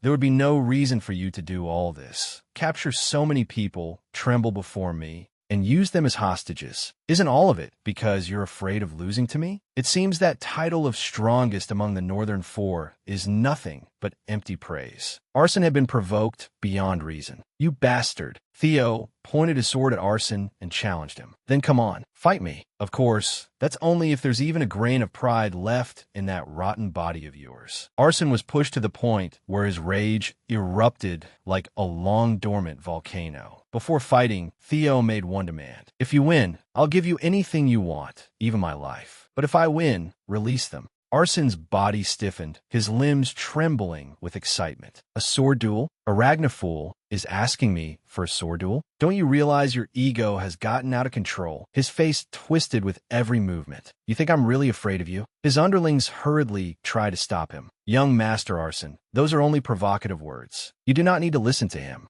Don't fall for his trap. Follow the plan." But Arson was no longer calm enough to hear another word. "Shut up. Are you saying you don't believe in me?" With that, Arson drew his sword and stepped forward. "Fine, Tio Ragna. Let's fight." Theo could not hide his smile at how well his provocation had worked. The others whispered among themselves. "Things are becoming more complicated. What should we do?" "It's fine. Everything is still under control. It just means a little extra work. If young Master Arson goes too far, we'll proceed with the plan." Before the battle, Arson declared, "This is a sword duel for the honor of the Ragna clan. No one is to interfere until it ends. Do not touch the hostages." With that, Theo dashed over the snow so quickly that only a trail remained, while his body seemed to vanish. Arson watched him solemnly, not blinking for an instant. The two passed each other, and in that moment, the duel began. Arson was somewhat surprised by Theo's formidable speed. Theo glanced sideways at him with disdain. "Thanks. Let's finish this quickly. Just the cheap tricks of a concubine's son." Theo turned as his sword streaked through the frigid air. Once again, their massive blades collided, sending out great sparks. Arson easily blocked the attack and sneered. "Just the cheap tricks of a concubine's son." The force of the two combatants seemed to blow away the surrounding snow. Arson swung his sword, unleashing his first technique. "I'll teach you." The true power of the Ragna clan, Myriad Dragon. The enormous dragon emerging from his sword made Theo hesitate, his face briefly stunned. But only a second later, Theo regained his composure and poured spiritual power into his blade. He swept out a long, freezing slash toward the dragon. The technique, capable of cleaving the enormous dragon in two, was called Three Dragon Surge. Arson stared wide-eyed as the dragon's form dissolved. Theo still wore a friendly smile filled with fighting spirit. He raised his sword and taunted him. "Do you really have what it takes to teach me?" Orion's face warped as he watched Theo's slash. I suspected it from the first awakening ceremony, but Theo, is he really that strong? This is troublesome. He might even overpower Arson. Should I betray Arson and join Theo's side instead? Arson has been far too overconfident, after all. The thought tormented Orion as he struggled to decide what to do. Then he remembered the Hidden Watchers. No, the Central Intelligence Bureau observers are still here. They'll deal with him. For now, I'd better stay calm and handle things properly.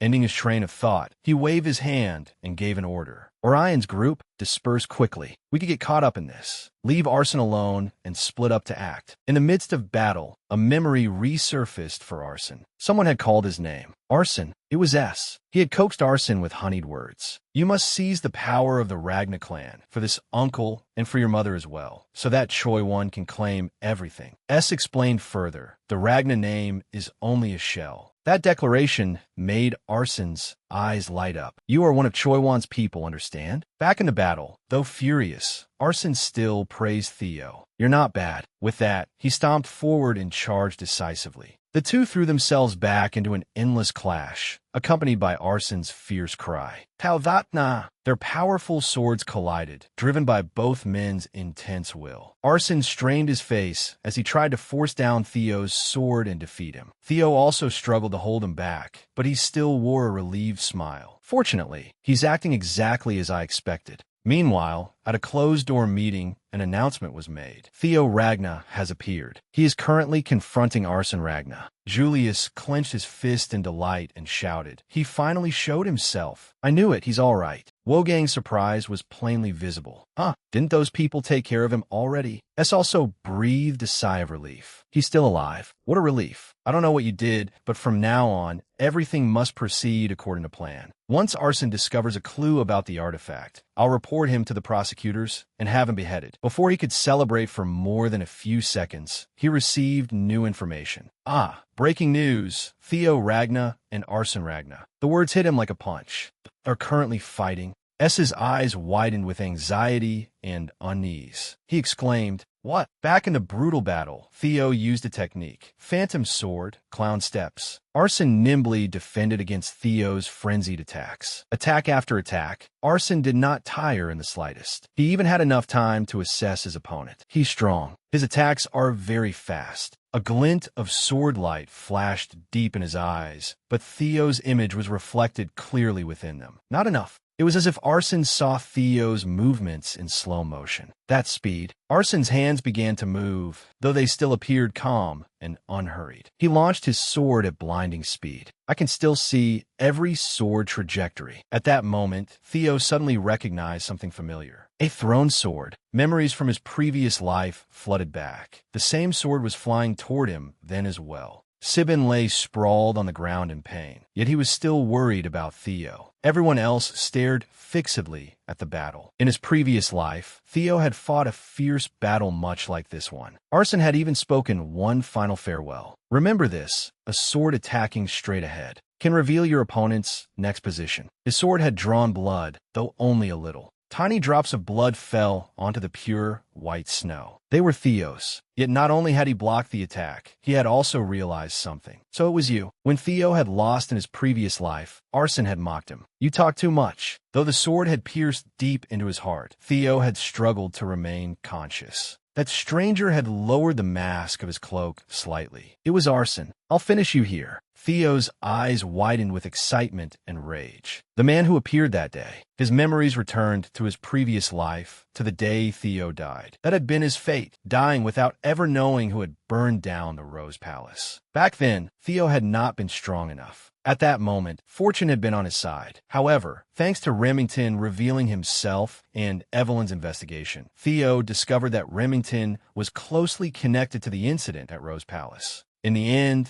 the only logical conclusion was that the one who killed him had been a Ragna clan disciple. And among the Ragna clan, there was only one person who regularly used thrown swords. Theo was certain it had been Arson Ragna during that battle. No one but someone as arrogant as him would use that technique so often, given how great the risk of losing one's weapon was. I couldn't be sure until I saw it with my own eyes. But now that I have, I can be certain. At that thought alone, his hands became even more stained with blood. His sword began to show signs of cracking. Then, just as it did now, "Why are you so afraid of being unable to kill me and my companions?" Seeing his sharp sword badly damaged, Arson flinched. The hilt fell slowly, matching Arson's shaken emotions. Theo had broken his sword with his bare hands. Then he swiftly caught the blade. Theo stared at Arson coldly. Everything was different from his previous life. Arson, too, watched him without looking away, his resolve firmer than before. Theo used the same old move and hurled his sword. A thought flashed through his mind. Me and my companions. Arson stood blankly for 3 seconds, trying to analyze what was happening. He quickly dodged and sneered. "You think you'll survive this battle? What are you even aiming at?" Then something suddenly came into view, and Arson's eyes widened in terror. The killing intent pouring from Theo was overwhelming the battlefield in its own way. A clumsy imitation, Arson gripped the sword he had prepared and felt an intense tremor. What is this? From Theo's shadow, Arson could clearly sense a power beyond his control. This was not merely killing intent. Was this demonic power? During the first awakening ritual, before Arson could understand, Theo charged forward, sending snow flying everywhere. In an instant, he was right in front of him. What the?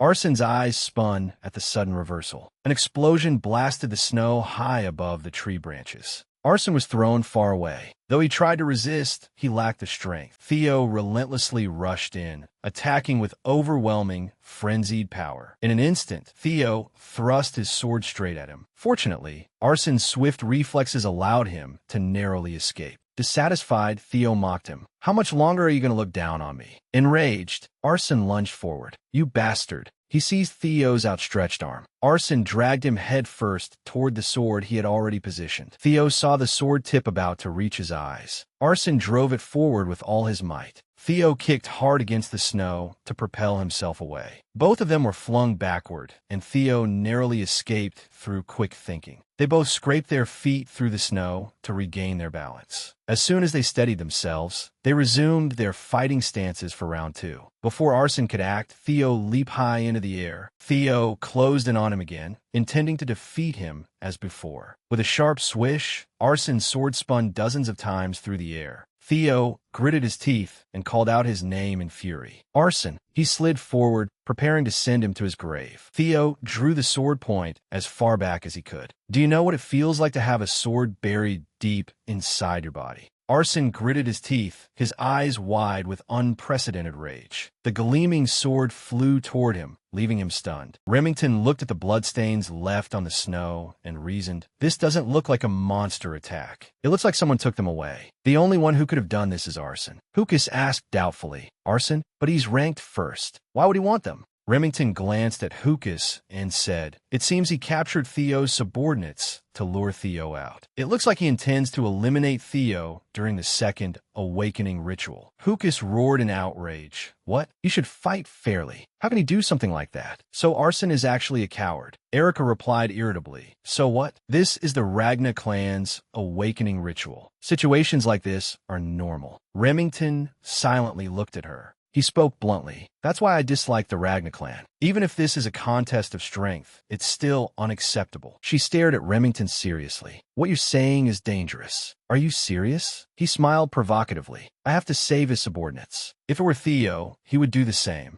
If the two of you come along, it would help a lot. Hukas clenched his fist and looked at Erica with determination. We have to go. You'll come with us too, right? She flatly refused. No, I'm not interested. I followed you too because I thought I might meet Theo Ragna, but I haven't seen him. And I hate weaklings. I don't like having to save them. Seeing her turn away, Remington bluntly asked, Erica, are you trash? Erica angrily spun around. What did you say, Brad? Remington smiled at her. Erica, I know why you want to meet Theo. Erica immediately stared at him. Remington spoke frankly. I guarantee that if you help me this time, it will greatly help you achieve your goal. Three figures swiftly moved across the snow, quickly heading toward the place they had agreed upon. Remington's eyes were filled with determination. Everyone, just hold on a little longer. Suddenly, a sword was raised to block their path. Stop! You cannot proceed. The three stood before a group of armed men, lying in ambush. Remington glared at them. The Dragon Society. Orion sneered at him. Long time no see. Remington, I can't believe you abandoned us to hang around with these idiots. So now you're running around with a bunch of brainless thugs. Hukas glared at them furiously. What? Did he call us dumb meatheads with nothing but muscles for brains? Orion calmly replied, I didn't say that. Remington darkly warned him. Orion, move aside. I don't want to fight an old friend.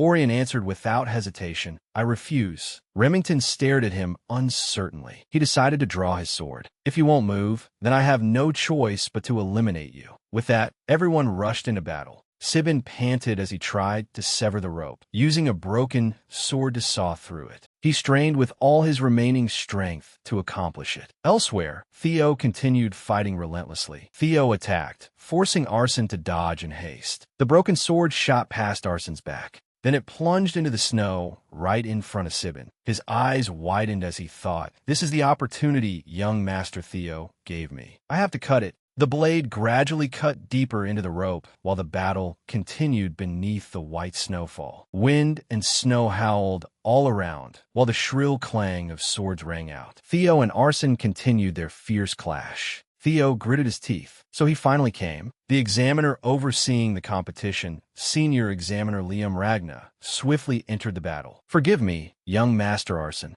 I will accept my punishment after the awakening ritual." Theo immediately counterattacked as Liam launched a sudden assault. Liam shouted an order to the men behind him. "Escort the young master." His subordinates answered, "Yes, sir." Then Liam charged at Theo. One soldier advised Arson, "Young Master Arson, you have fought enough. Leave the rest to us. We recovered the sword you dropped." Arson gripped the sword in his hand angrily, silently staring at the scene before him. On the other side, Liam firmly held his sword and thrust at Theo. Theo quickly evaded the attack. Once again, the two clashed. Theo swiftly slashed at him. The strike sent Liam flying backward. The blow took Liam completely by surprise, but Theo kept gritting his teeth and pressing his attack. Liam calculated grimly, "I have to admit it. Arson and the senior examiners I brought today won't be able to hold him back. But he and I are not on the same level. This is the only chance to kill him while there are no supervisors around. It would be a waste to kill such a talented person, but it is all for the Ragna clan." Fa wow, tau zatna. Theo was completely caught off guard by the sword strike Liam was about to bring down. His eyes widened in shock as blood splattered before him. Liam had suddenly been attacked from behind by another force. Liam coughed up blood unwillingly and stammered, "Young master, why would you?" Arson looked at him with murderous eyes. "I told you not to interfere." Theo was also stunned to see Arson stab Liam before his eyes. He could hardly believe it. Liam's eyes widened as well, unable to understand why Arson had attacked him. Arson cruelly pulled out his sword, causing Liam to collapse to the ground. The people behind them began questioning him. "Young Master Arson, what are you doing?" Arson looked darkly at Liam's body. "You interfered because you believed I would lose. That is an insult to the heir." Theo gritted his teeth in anger. Arson, that lunatic, he even killed one of his own men. Arson's low voice interrupted his thoughts. "Yes, I have to admit it, Theo Ragna. You are strong." He recalled what S had once told him. "The weak are useless, but you were born talented, Arson. You must trample others beneath your feet and stand above them. Only then can you sit upon the throne of the Ragna clan." Arson smiled savagely. "But you are definitely weaker than me. That is the only logical conclusion.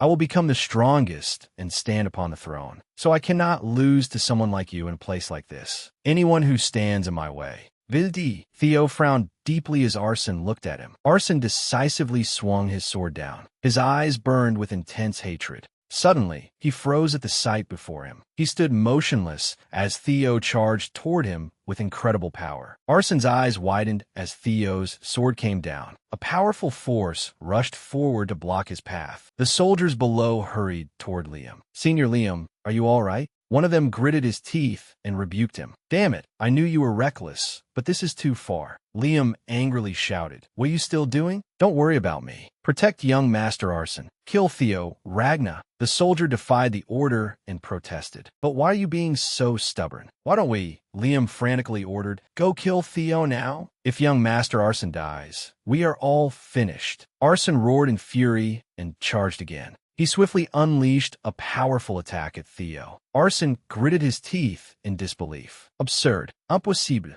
He remembered S's warning. When it comes to the Ragna clan, you must always prepare for the impossible. Even a lamp flickering in the wind can suddenly blaze to life. Arson gritted his teeth, refusing to accept reality. No way. He remembered asking S, "Why should I be concerned about that bastard? He is just worthless trash. I'll play with him for a while, then show him his place. Don't you know? The gap in skill between you and Theo is not that great." Arson refused to accept it. Shouting, he rushed in with his sword again. No.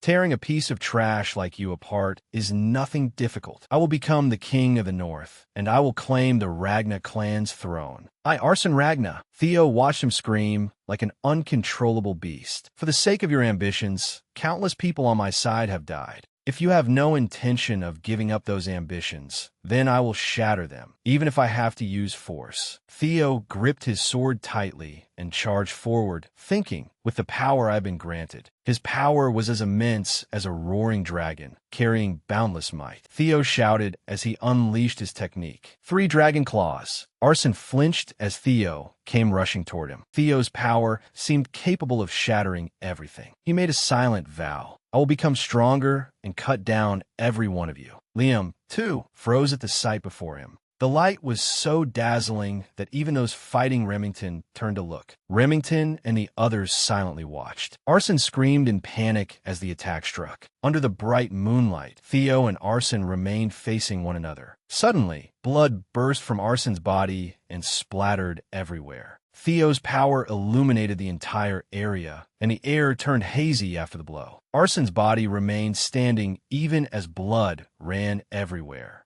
Suddenly, pain overtook his entire body. He buckled, and then his body quickly fell. Arson's severed head appeared at that moment. It landed directly on the snow, staining the ground red with blood. The scene became more horrifying than ever. Theo slowly approached Arson's corpse and gazed proudly at his defeated enemy. He did not say a word. Liam remained dumbfounded, unable to recover from the shock. He rushed forward. Young Master Arson. Blood continued dripping from Theo's blade, each drop falling onto Arson's face. All the examiners stood stunned by Theo's actions. Sweating, Liam gave the order, "Kill him, kill him, kill that bastard now." The group immediately rushed toward Theo. Theo looked darkly at the people charging straight at him. Wearily, he thought, "I'm in trouble now." Theo looked at the fierce examiners and resigned himself to fate. From here on, everything was a gamble. Even at my best, I could not fight 4 senior examiners, let alone in my current exhausted state. Everything is even more hopeless. My stamina has reached its limit, and my mana is nearly depleted after that attack. Theo stared at the men in front of him and at the sharp sword points aimed his way. Theo thought to himself, "Isn't it about time he appeared?" Remington's group quickly ran over to him.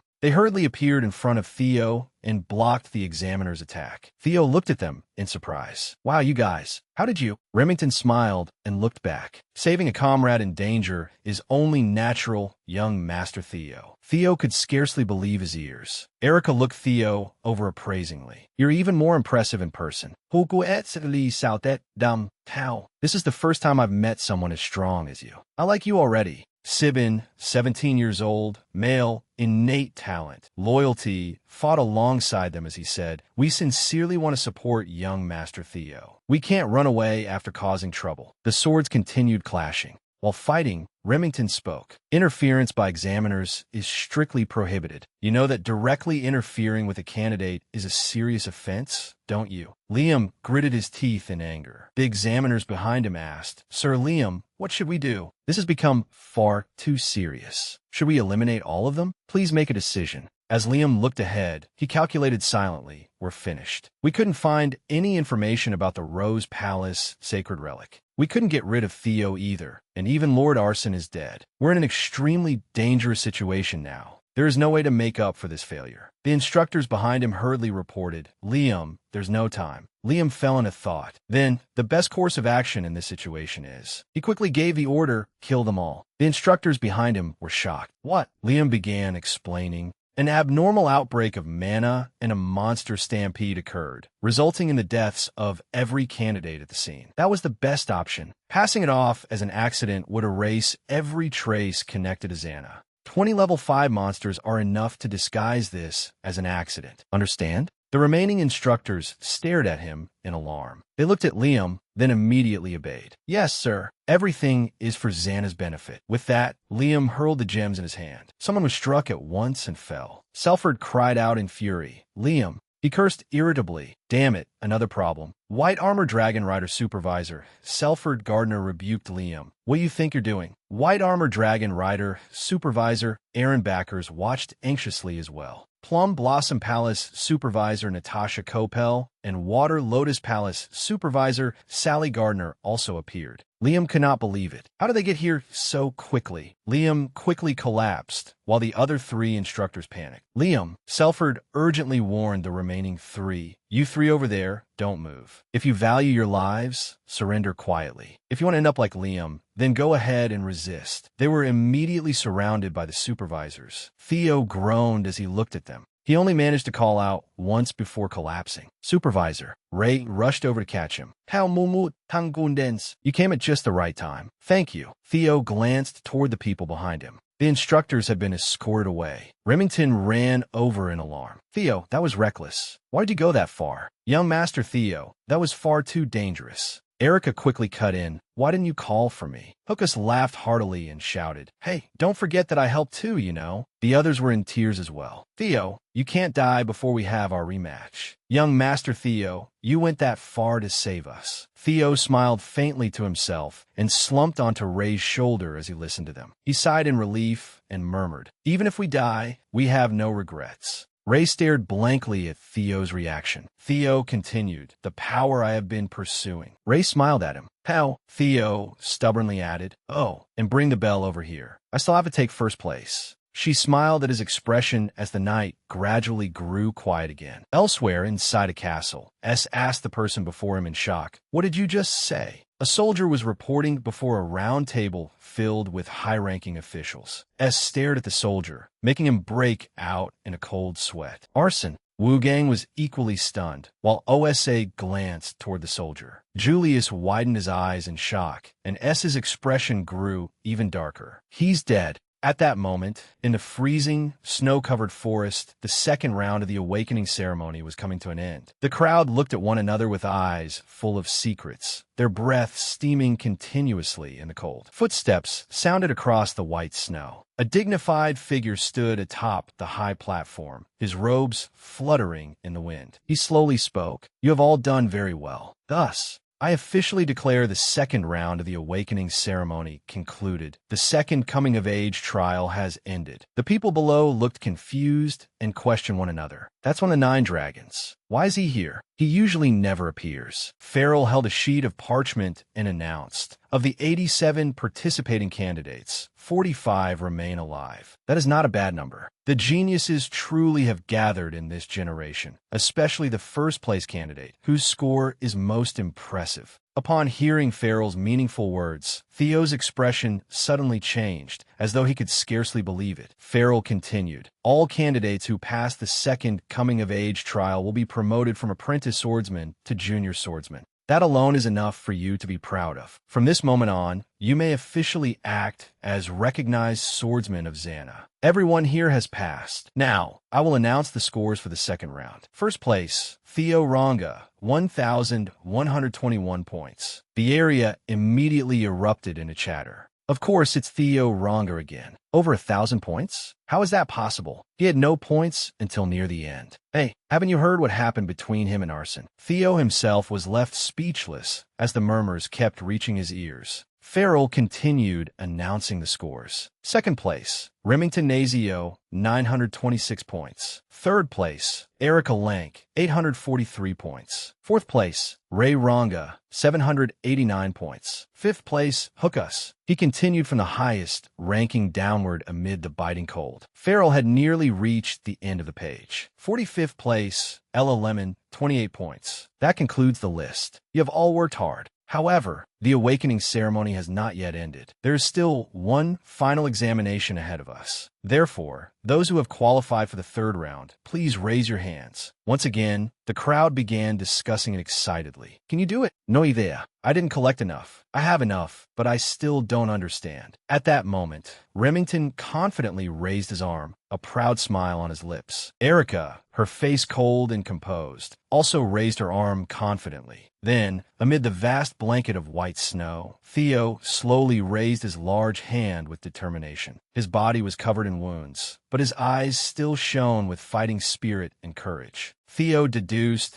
that the hidden objective of the second coming-of-age trial was the elemental breathing technique or simply elemental breath. Candidates had to collect enough bells and learn from the inscriptions carved upon them. Gathering them was difficult enough, but understanding them was even harder. Only those who mastered them could assign an element to their mana and qualify for the third awakening ceremony. I failed at this in my previous life too. But then, suddenly, Theo's eyes emitted a miraculous blue light, as though activating some mechanism. The system issued a notification, synchronization activated, permission granted to read an object's memories. Within a dark space filled with violent lightning, Theo recalled the essence of the text, which formed images directly in his mind. The fierce battles beneath the gaping jaws of savage beasts, sharp eyes and hair fluttering in the wind. He thought, this lets me understand everything instantly. As snow fell over the white landscape, Pharaoh laughed loudly. Even one successful person would be worth celebrating. Yet there are 4 of you? Very impressive. At the same time, Theo swept his sharp gaze around him, determination filling his eyes. In my previous life, Ray and Remington never learned this technique. This must be the butterfly effect caused by me. Pharaoh raised his hand toward them and announced, then, one at a time, show me what you have gained. Starting with, How Danga. Theo's lips curved into a welcoming smile. As he surveyed his surroundings, he thought, now that arson is gone, many things will begin to diverge. But I do not need to fear. The future will surely be better than before. Energy continuously swirled around his feet as Theo spoke. What I obtained is, light surrounded him, while savage lightning bolts erupted as Theo activated his power. Standing proudly amid the rising energy, he spoke in a cold voice. Lightning, the system displayed, absorption, manifestation,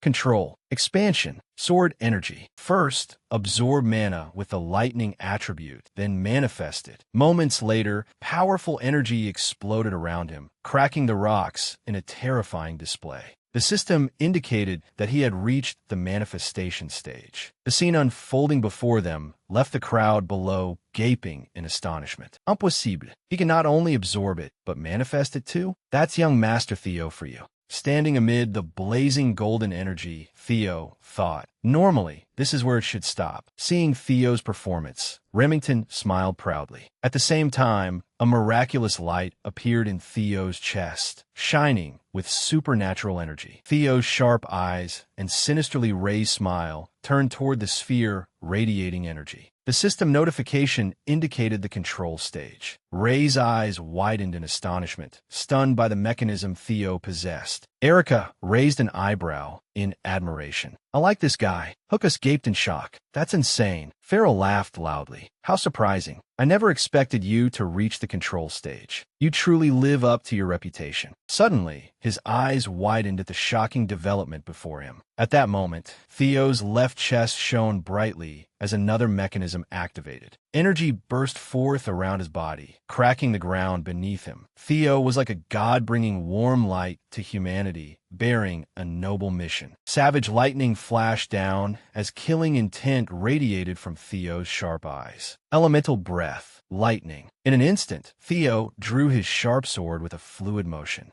The fusion of lightning and sword light transformed into a thunder dragon that roared ferociously. Pharaoh remained solemn as he watched Theo's every movement. The system now displayed the expansion stage. The crowd widened their eyes and screamed in astonishment. The dragon's enormous jaws and sharp fangs rushed toward him. The crowd cried out in terror. Why is he attacking the supervisor? Pharaoh spoke calmly. What an interesting boy. He has actually reached the expansion stage. He held out his palm to receive the clear, jade-like droplets falling from above. Elemental breath, water. He looked at Theo with sharp eyes and said, I'll grant you this examiner's privilege. As soon as Pharaoh finished speaking, Theo smiled in satisfaction. The candidates below could only stare in stunned disbelief. He praised him in a warm voice. Well done, Theo Ronga. You will receive an additional 1,000 points. Pao Deepli Pangzu. As expected of a high dragon, he had always been generous toward courageous candidates. First place, Theo Ronga, 2,121 points. Second place, Remington Nazio, 926 points. Third place, Erica Lank, 843 points. Fourth place, Ray Ronga, 789 points. After the new rankings were announced, Hookah shouted in shock. Over 2,000 points? That's completely overwhelming. The people around him were equally unconvinced. That's on par with Lord Theo's score. Farrell spoke again. Now then, the remaining three of you, show me what you have. Remington Nazio, plus 500 points for reaching the control stage. Ray Ronga, plus 300 points for reaching the manifestation stage. Erica Lank, plus 300 points, also for reaching the manifestation stage. Farrell held the score list and laughed loudly. You truly are cut from the same cloth. Normally, exceeding 1,000 points would make someone the top candidate. Yet here, we have four top candidates. First place, Theo Ronga, 2,121 points. Second place, Remington Nazio, 1,426 points. Third place, Erica Lank, 1,143 points. Fourth place, Ray Ronga, 1,089 points.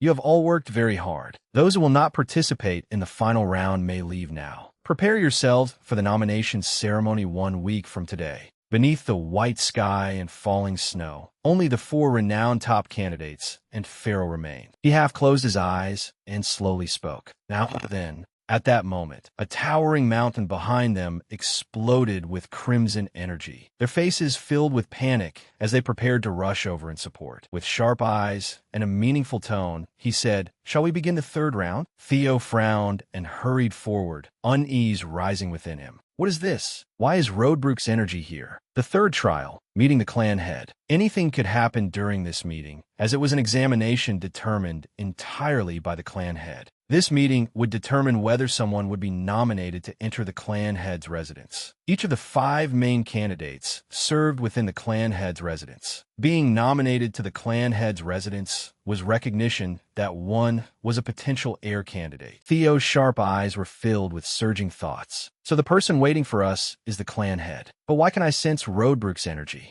Could the person who obtained Roadbrook's heart be? The scene shifted to a crimson sky as the battle was about to begin, while Farrell's voice announced, "Now, overcome the dragon's will and greet the clan head." The four of them immediately took combat stances, crouching down as they activated their powers. Erica frowned, sweat streaming down her cheeks as she panted. How are we supposed to reach the summit in this condition? Theo spoke from nearby. I'll give up on using brute strength to overcome it. She asked, huh? Then what are we supposed to do? He replied, you need to match the mana wavelength. Theo's words made Erica tremble as sweat ran down her cheeks. Wavelength? Remington panted heavily before asking curiously, do you mean we need to create an out-of-phase wave to interfere with and cancel out the pressure? Theo tilted his head. That's right. You're always so knowledgeable, Remy. Remington replied, but it's easier said than done. Theo's eyes radiated determination as he explained sternly. That is how they filter people out. Those who cannot properly control their magical power have no right to meet the clan head. Remington answered, you are absolutely right. Erica's eyes widened in disbelief. Out of phase? Waves? Interference? Are you two speaking some ancient language? Remington lowered his head slightly, half closing his eyes, the corners of his lips curling as though he were considering something. He gently turned his gaze toward Theo and said, magical power is also a type of wave. It has vibrational properties. Naturally, the clan head's aura consists of waves as well. To overcome it, we need to create a wave of magical power that cancels it out. Erica tilted her head and shouted at Remington. So,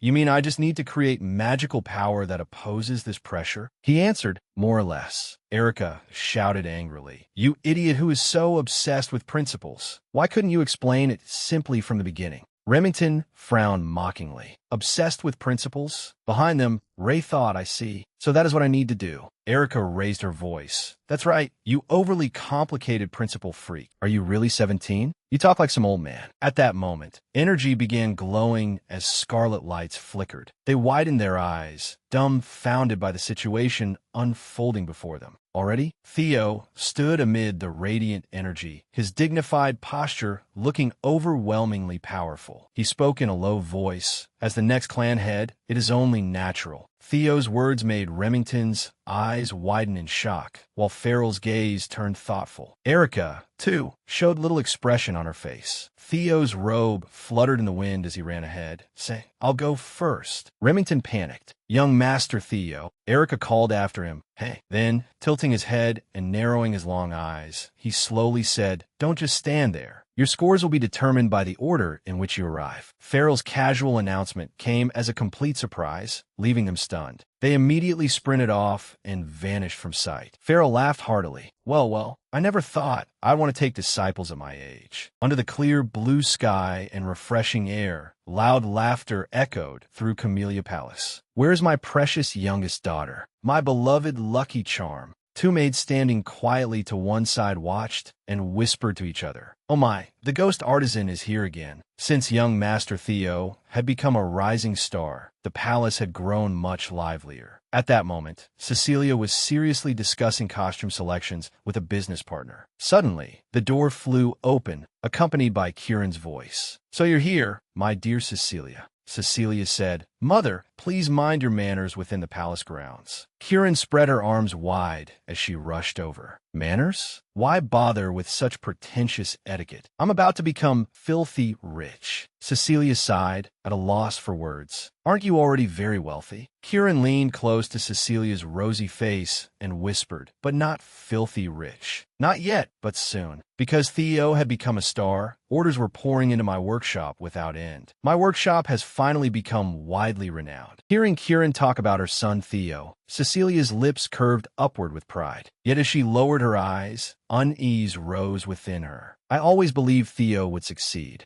But when I see him in action, I can't help worrying. What if he gets hurt? What if he can't endure the pressure and attention? There's nothing I can do except stand by and wait. I can't suppress this frustration. The only thing I can do for him is something like this. If only I could help him in a more practical way. While Cecilia looked at the outfit she had poured her heart into making for Theo, Kieran remained immersed in excitement. The days of only making weapons are over. Now I'll start producing and selling accessories. I'll multiply my revenue tenfold. Cecilia called out, "Mother." Kieran replied, Cecilia asked curiously, "Have you ever made a prosthetic arm?" At the same time elsewhere, Kale's laughter rang out. "He says he'll become the next clan head." "I like that boldness, Theo." The raven chirped something into Kale's ear, and Kale smiled. "I know what you're worried about, but even parents have no right to block their children's dreams. Besides, the ambitions of youth cannot be stopped. We were the same in our prime. This place is proof of that, the sword graveyard." The raven cawed loudly, apparently pleased by his words. Kale smiled at it. "I told you not to worry. What I want is the prosperity of the Ranga clan. I will deal with anything that stands in its way. As things stand, nothing has happened yet. There is still plenty of time to watch." The raven remained silent, seemingly lost in thought. Then Kale spoke coldly. "Even if my son..." At the same time, in another place, violent streaks of energy shot through the air, creating a tense atmosphere. Theo, his eyes sharp, was desperately undertaking the arduous third round awakening ceremony. Kale's cold voice, full of implication, continued, "Is a regressor." Then Kale cheerfully greeted him. "You've finally arrived, my son." His expression abruptly turned stern and distant. Theo stood before him, his face drenched in sweat and covered in wounds. He looked at Kale, who sat proudly ahead of him. Theo's thoughts were in turmoil. "It took me 4 hours to climb a mountain that should have taken just one." That pressure was truly terrifying. Kale raised his hand. "Do you know what these are?" Theo answered, "This is the sword graveyard. I heard these are the swords of people the clan had personally defeated." Kale nodded in satisfaction. "Correct. That is what it means to be clan head. A position where you must face countless threats and challenges alone. A position where you cannot truly rely on anyone. It is a position governed by the law of the strong. You must stand above everyone else through your own strength. Do you believe you have the right to claim such a position?" Theo answered firmly and without fear, "Yes." Kale stopped him. "Don't answer so easily. I had to slaughter thousands of lives to stand here. Can you give me that same answer after feeling their hatred?" Theo stood silently, listening to every word. Memories filled with rage emerged. "Kale, I will curse you forever.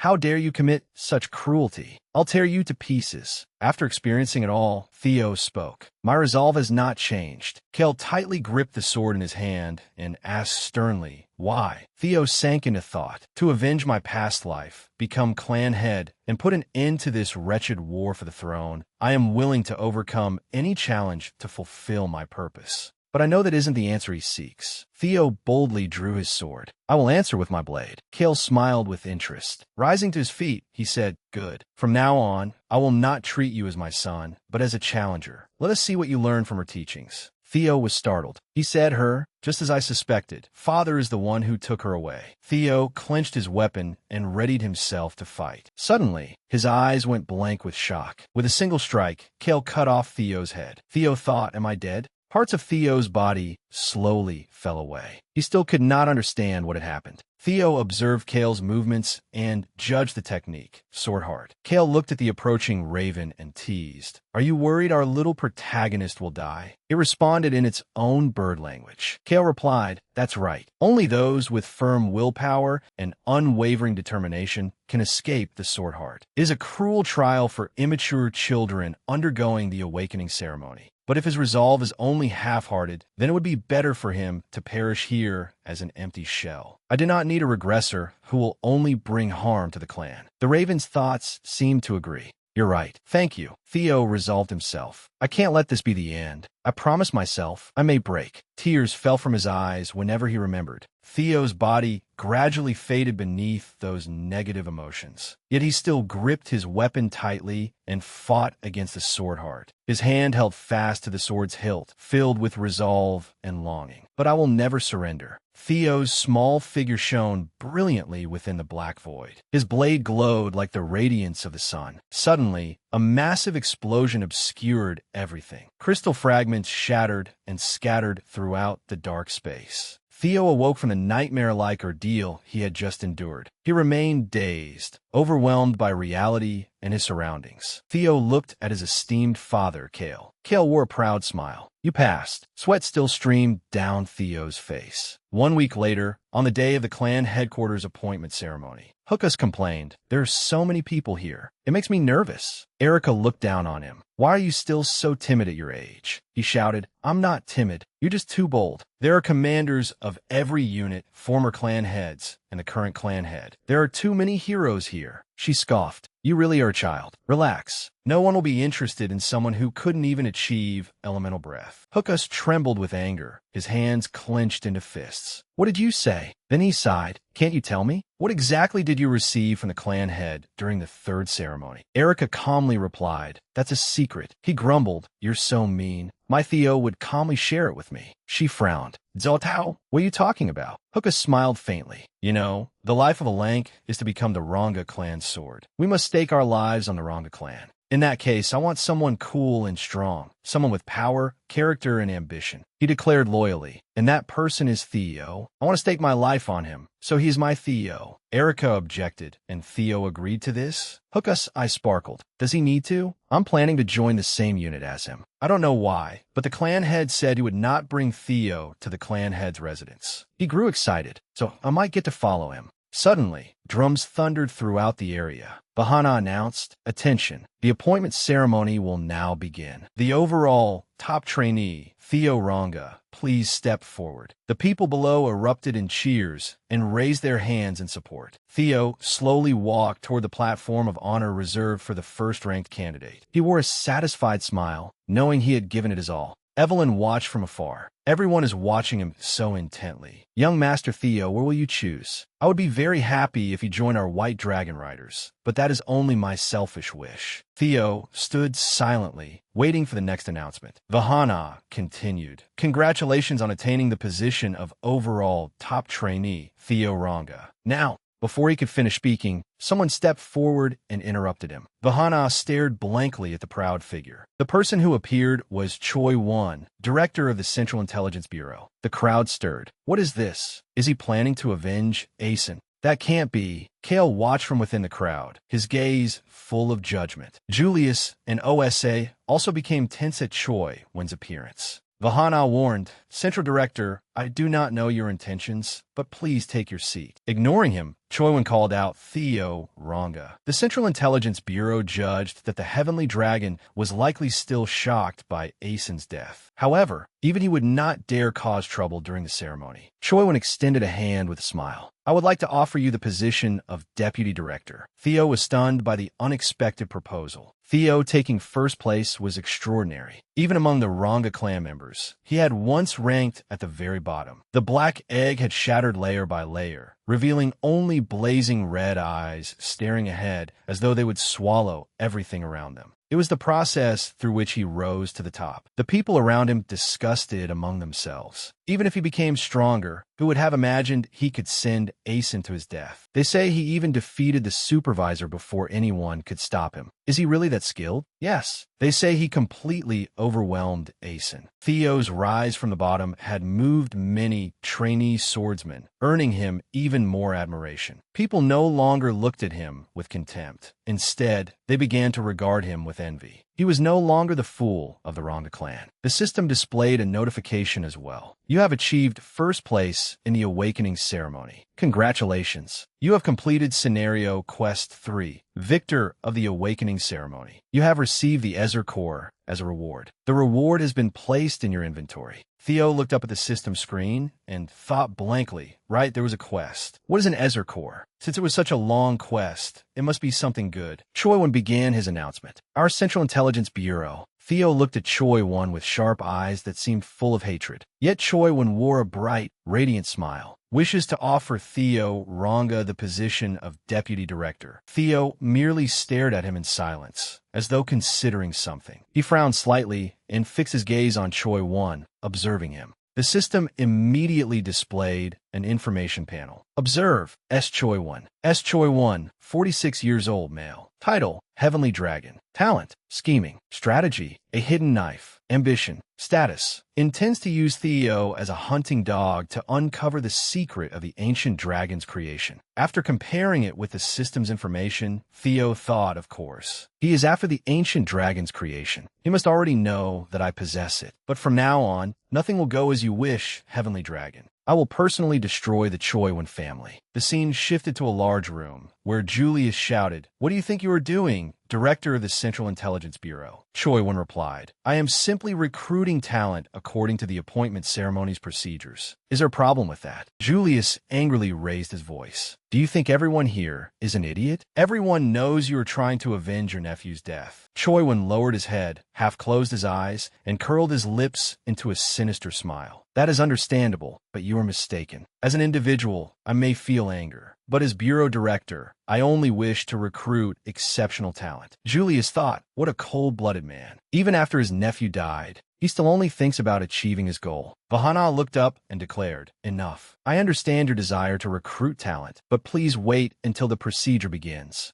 Now, then, Theo Ranga, have you made your decision?" Theo answered loudly, "Actually, I have not decided yet. That is why I would like to hear your offers first. What do you have to propose?" Theo glanced at them, his eyes full of hidden intent and the corners of his lips curled into a sly smile. Standing powerfully beneath the vast sky in the courtyard before the heavenly gate, he inspired fear in those around him. Suddenly, a slender woman's arm rose gracefully. OSA Ranga Plunis spoke with a serious expression. "I, OSA Ranga Plunis, offer Theo Ranga the position of my disciple. At the same time, I promise him the position of young lord of Plum Blossom Palace." The candidates around them gaped in astonishment. "Young lord? The lord of Plum Blossom Palace has no children. Does that mean she intends to adopt him as the heir of the Sword Dragon?" Remington smirked. "2 of the 9 dragons have stepped forward already. Truly impressive, Lord Theo." Hookus watched with sparkling eyes. "Awesome," Erica added. At this point, the other captains and leaders will not dare speak up. Just then, a voice descended from above. "I, too, wish to enter this competition." A brilliant golden streak of energy descended to the ground, throwing the area into chaos. When the man landed, a violent gust swept through the area, sending everyone's hair flying. The sheer force cracked the ground beneath him. Seeing his familiar half-covered face, the crowd began murmuring, "It's the Black Dragon. Even the Black Dragon has come." Robert spoke in a deep, steady voice. "Theo Ranga, I watched you throughout the awakening ceremony.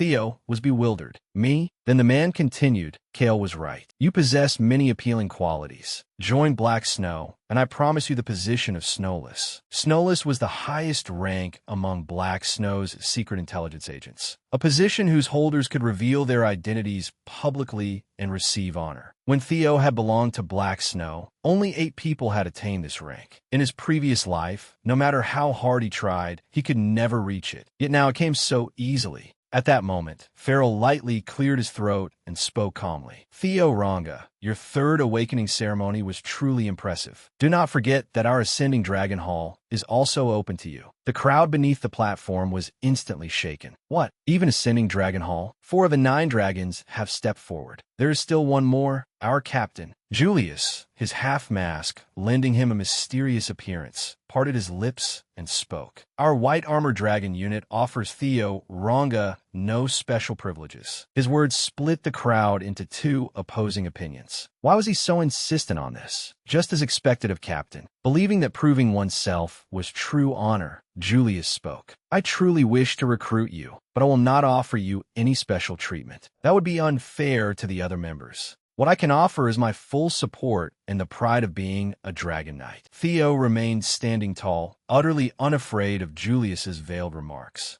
He nodded and answered with a faint smile. Understood. I have made my choice. Hilda's soft, full lips curved upward, as though she was pleased with Theo. Then Hilda spoke. You are a regressor, aren't you? Her words made Theo's eyes widen in shock. At that moment, a brilliant surge of energy erupted, throwing the entire night arena into disorder and leaving Theo stunned. One seat on the spectator platform had remained empty, and now a powerful gust of wind swept directly toward it. Before long, Hilda appeared with a calm, yet provocative smile. Theo stared in astonishment. The former head of the Hilda clan. Sweat streamed down his cheeks as he answered frankly, I do not know what you are talking about. Hilda smiled gently at him, thinking to herself, this one. I do not know how he lived in his previous life, but his acting is superb. Theo was still bewildered. A cycle? What did that mean? Could there truly be multiple regression cycles? Vahana called out, Theo Ranga, is something wrong? You do not look well. May I have some time to sort out my thoughts? Vahana replied, Of course. It is an important decision, but do not take too long. Hilda smiled at Theo and said, You need not hide it. I am a regressor too, though my allotted cycles have already run out. Theo gave Hilda a sharp look. So a cycle meant that she had regressed many times. How could that be possible? And how many regressors were there? His opponent was the former head of a clan. It would be better to answer honestly and ask questions. Does a cycle mean that you can regress multiple times? Hilda replied, What? You know nothing at all? So Kale never told you. Well, Kale despises regressors. I am surprised he allowed you to live. Theo's expression abruptly changed. What? Were the brutal trials I endured because of him? Tilting her head, Hilda smiled wickedly. It seems you have many questions, but there is not much time. If you want to learn the secrets of this world and the clan, come find me. We can talk later. Theo stood beneath the clear blue sky, his mind awash with thoughts. During the third awakening ceremony, the clan head had not given Theo any answers. All he had given him was the sword heart. The clan head hated regressors, and there was the overwhelming aura of Lord Brock that Theo had sensed from him then, and Lord Brock's stolen heart. Had the clan head truly taken Lord Brock's heart? Because Lord Brock was an ancient dragon who accepted regressors. Ordinarily, humans could not defeat an ancient dragon. Theo recalled the authority hidden within Kale's presence. How many more secrets did he conceal? Yet it was possible for the clan head, the man called a demigod. There was no other way to uncover the secrets of the regressor clan. Vahana's voice suddenly interrupted his thoughts. Well, Theo Ranga, have you decided where you will go? I have no choice but to find Hilda. Across the vast arena, Theo's voice rang out. Yes, I have decided. I will. Beneath the refreshing blue sky, Remington announced loudly, I choose the Ascendant Dragon Hall. Remington had become a disciple of the Ascendant Dragon, perhaps because they shared the water attribute. In his previous life, Remington had returned to the Nazio clan, built his strength, and rebelled against Ranga. Amid a fierce burst of energy, Remington stood tall, his gaze sharp. This time, he did not leave Ranga. This was surely a change Theo had caused. We will be apart for a while. Their handshake was a polite display of friendship. Theo said, "Let us both do our best in our respective places, and meet again once we are stronger." Remington answered, "Of course, young Master Theo. I look forward to the day we meet again." Theo smiled as if it were a promise between them. Remington also watched him with a contemplative gaze, as though considering something. As expected, Ray returned to Daffodin Palace, where her mother, the Ice Dragon, resided. There was no place more fitting for her. Sibin and the demons from Training Hall 4 wanted to follow Theo regardless, but they could not because they lacked sufficient points. It was unfortunate that he had to part with his comrades, but the appointment ceremony ended here. Everyone has worked hard. Return to your units. Everyone would give their all in their own place. Then a voice suddenly rang out. "Hey, Tao, I did not expect us to end up in the same unit." Hook-Us laughed loudly, earning a disgusted glance from Erica. Idiot. Watching the two of them, Theo thought, well, at least I have new friends. Theo greeted them warmly. "It is good to see you both. Hook-Us, Erica. I truly appreciate your help during the second cycle. You helped me a great deal." Erica's cheeks turned faintly pink, though she still teased him. "Do not forget that, strong guy. Strong guy." Hook-Us also shouted, "Damn it, I like you too, strong guy. Strong guy." The two of them shouting like that left Theo speechless. These demons suddenly liked me? Selfort turned his head and warned them, "The captain is coming. Everyone, attention." Theo nodded with a smile. In any case, Theo's choice remained the same. The most esteemed unit in the Ranga clan, and the perfect place for Theo to take his first step toward becoming clan head, the White Armored Dragon unit. Julius approached with an elegant yet commanding bearing and said, "Welcome to the White Armored Dragon unit." Theo looked up at him, unease flickering across his face. "I will find Hilda later." As Hook-Us stepped forward, their group was finally complete. Julius curled his lips into a wicked grin. "Then shall we hear the hopes of our new recruits?" Hook-Us eagerly and confidently went first. "I want to become an awesome knight." Another person shouted at the top of his lungs, "I want my name to be known." Erica declared firmly, "I want to become the best leader."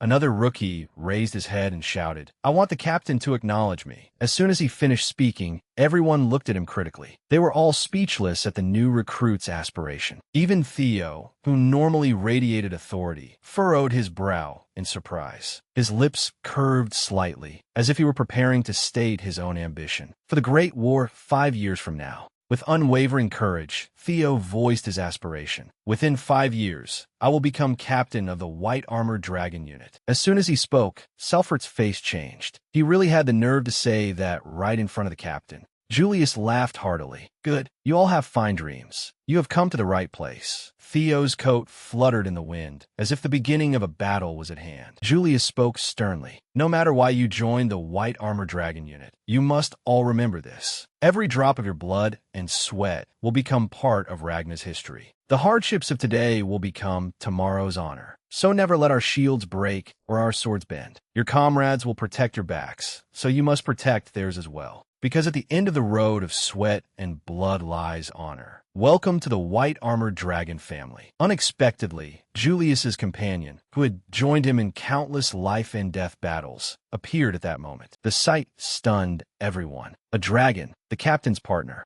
Julius gently stroked its head and introduced it slowly. "This is my partner, Igula, the dragon that represents a dragon knight." At the same time, young dragons appeared in the broad, open sky and descended. They landed heavily on the ground, as if displaying their strength to the unit. Their curled claws struck the earth with a sharp, powerful sound, followed by the decisive placement of another foot. Julius said, "Now, ride the dragons of your seniors. The initiation ceremony has begun. It is time for all of you to find your partners. Everyone, line up." Theo kept his eyes on Julius and the dragon companions, thinking, so this is a dragon knight. Will I have a dragon of my own now? At that moment, Evelyn was already astride her own dragon partner. "Let us go, young master." Theo's eyes widened in astonishment. Evelyn said softly, "So you chose the White Armored Dragon unit?" Theo asked, "Evelyn, why are you? Have you returned to the White Armored Dragon unit?" She smiled, the beauty marked by her lips adding to her charm.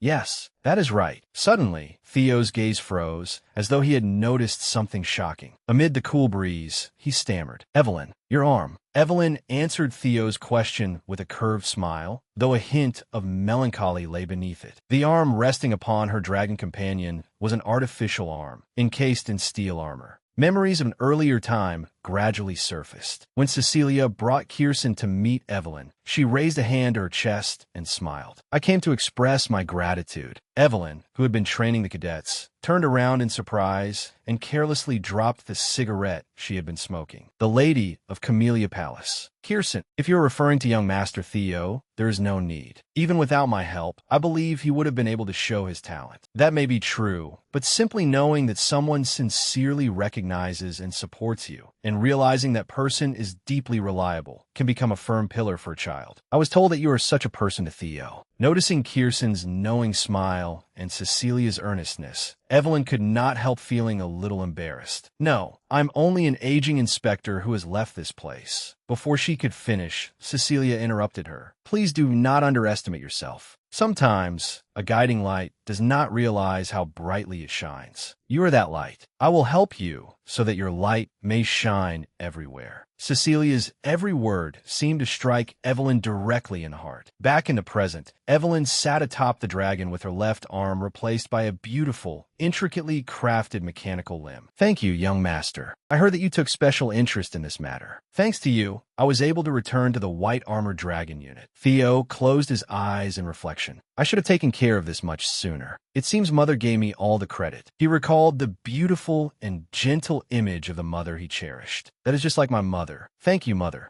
Evelyn's resolute voice brought Theo back to reality. "I, Evelyn, swear unwavering loyalty to you, young Master Theo. I will be the sword that protects you." Sitting behind her, Theo smiled with satisfaction and a sense of achievement. The two had arrived at a majestic canyon. Before the vast, snow-white expanse, Theo said sincerely, "I am grateful." Evelyn answered from the bottom of her heart, "Please guide me." After a while, the group finally reached the White Dragon Nest, a place filled with oddly shaped mountains and sharp rock formations jutting out like sea snail spines. Evelyn stood beside Theo and introduced the place proudly. "This is where the White Dragons dwell, the land of wyverns." As you know, the White Armored Dragon unit carries out missions alongside wyverns. That is why the initiation ceremony for new members is held here. Theo voiced the question that had remained in his mind throughout the journey. "If I cannot find a partner, that means I cannot join, correct?" "Correct. It rarely happens, but there have been such cases." Hearing that, Theo immediately thought of the two Lang clan members struggling against a wyvern. "Will the recruits be all right? I do not think this suits their abilities." "Never mind. Let them handle it themselves." Evelyn gestured toward the canyon. "First, look around. Usually, you will immediately recognize which wyvern is meant to be your partner." Suddenly, a huge, sharp claw appeared and stomped heavily onto the ground. Before him was an enormous wyvern striding majestically forward, the adamant-class object, a ferocious predator reaching 15 meters in size, with dark brown scales.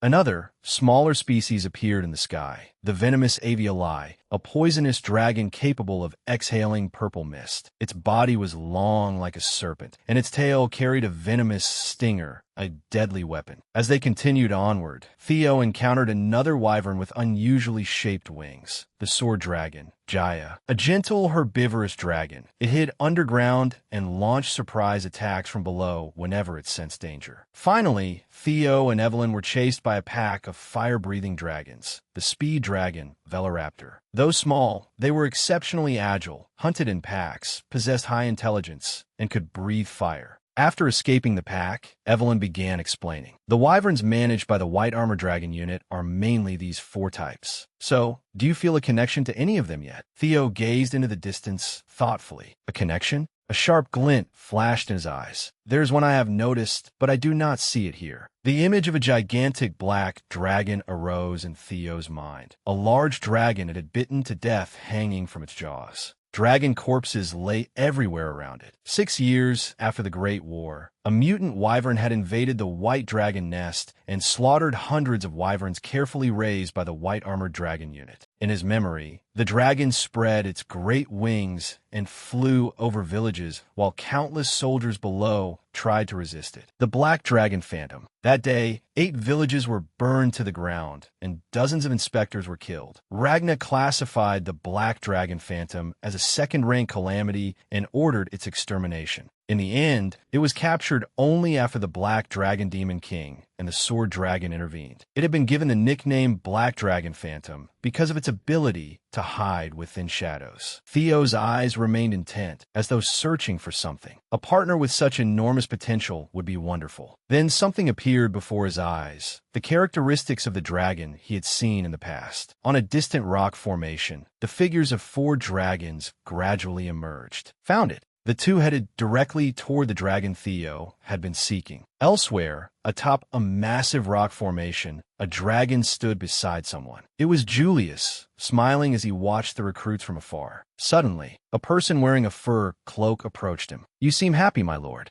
Julius grinned broadly. "Would it not be strange if I were not? I happen to take in a dragon under my command." The cloaked figure stepped closer. "Good. I came to speak about that as well." It was Osa, the sword dragon, captain of the white armored dragon unit. "You intend to make Theo the center of the unit in the future, do you not?" Julius stopped smiling and looked at her seriously. After a moment of silence, Julius said, "As I thought, you are very careful with your words." She answered, "Words are the source of all trouble, after all." Osa looked down at him meaningfully. "It seems you are aiming for a larger picture." Julius narrowed his eyes. "I did not say anything." She stepped closer. "Do not worry. I came to make the boy an offer." After another silence, Julius responded bluntly, "What are you planning?" Julius's mind was filled with questions. Theo has chosen the white armored dragon unit. He cannot go to Plum Blossom Palace. What kind of offer is she planning to make? Osa looked into the distance, her long hair concealing half her face and making her seem even more mysterious. "Let him come with me." While Julius was still stunned, Osa gave him a bright smile. "What do you think?" Back to Theo's perspective, the 4 large dragons were surrounding a white dragon hatchling, continuously growling and provoking it. As Evelyn steered her dragon mount toward them, she said indignantly, "They're at it again." Theo widened his eyes to get a clearer look and asked, "Do you know that wyvern?" She answered helplessly, "It's been isolated for a long time. I tried to do something, but it was no use. It isn't actually a wyvern, so the others probably reject it." Theo was startled. "Huh, it isn't a wyvern." "That's right. It was born from a female wyvern and a male bifro." His eyes suddenly widened as though he had understood something. "Isn't a bifro a rank 1 monster that lives on the ocean floor? How could that?" Evelyn turned around. "That's the mystery. This should have been impossible." Theo fell silent in thought, a bead of sweat rolling down his cheek. He recalled the image of that horrifying monster with long hair and 4 razor-sharp horns. A rank 1 monster as powerful as natural disasters such as storms and torrential rain. Even one that breached humanity's defensive barrier could cause immense damage. The image of a roaring bifro surfaced in Theo's mind. Bifros were powerful demonic creatures that hid in the darkness of forests. He smiled, though cold sweat trickled down his face. So the Black Dragon Phantom's abilities must have been inherited from its father, a bifro. Back at the scene, the white dragon was trying to stand against its 4 opponents. Evelyn explained, when it was born, it became a major issue within the white dragon nest. At first, we decided to observe it while allowing it to remain in the nest. But the other wyverns wouldn't accept the little one. Isolating it wasn't a good solution either, so we've been very worried. Theo watched the dragon roar as it defended itself, and a flicker of sympathy rose in his heart. It was rejected merely because it was different from the others. What is its name? Umbra. In an ancient language, that name means darkness. Theo broke into a bright smile. That's even more reason for me to choose the little one. Darkness. That's a good name. Evelyn turned back and froze when she saw him preparing to jump. "Young master, what are you doing?" Theo answered firmly, "That little one will be my companion." With that, he leaped off, leaving Evelyn dumbfounded. What do you mean?" As Theo plummeted at terrifying speed, he shouted, "I'm going ahead." She pulled back on the reins and called after him helplessly, "Young master." As he plunged downward, Theo smiled. "This time, I'll give you a different life, Umbra." Theo had fallen close to the 5 dragons on the rocky ledge. Just like me in this life. As he descended, it was as though a bolt of lightning had struck the cliff, accompanied by an earth-shattering explosion. Theo sprang off his mount. "I'm off!" Evelyn cried out in alarm from above. "Young master!" Fearlessly jumping from such a great height, Theo opened a spatial gate, ready to retrieve his weapons. He unleashed a barrage of swords toward the ground. Theo's eyes blazed like stars in the night sky. System synchronized with the hatchling. Use telekinesis to move the targets. The swords shot through the clouds toward their designated targets. Theo's feet landed as lightly and gracefully as feathers upon them. He stepped from sword to sword, moving effortlessly through the air. Watching him, Evelyn groaned, "My heavens, when did he learn telekinesis? And he can use it like that, too." Evelyn was astonished. His rate of growth is unbelievable. Dragons perched atop the high cliffs. The white Umbra bared its sharp teeth and roared as Theo continued rushing down from the sky. Painful memories of the past surfaced in his mind. People gathering around to sneer at him. Pathetic. Is he really a Ranga? What a worthless, illegitimate child. The more he remembered, the more Theo's heart hurt and his eyes narrowed. The blades continued hurtling downward at frightening speed. Theo landed with dozens of swords surrounding him. His eyes burned, and his entire body was wrapped in arcs of lightning. Theo gathered his power and controlled the swords to attack. The weapons immediately fell like brilliant bolts of thunder. At last, lightning struck the cliffside. The swords drove deeply into the barren rock. The flying dragons hastily leaped away to evade them, while Theo planted his feet firmly on the ground and swept his gaze around. The moment he stepped forward, Theo mocked them. "You ran away after being frightened a little? Bullies are nothing but cowards." Then, with concern and sympathy in his eyes, he asked, "Are you all right?"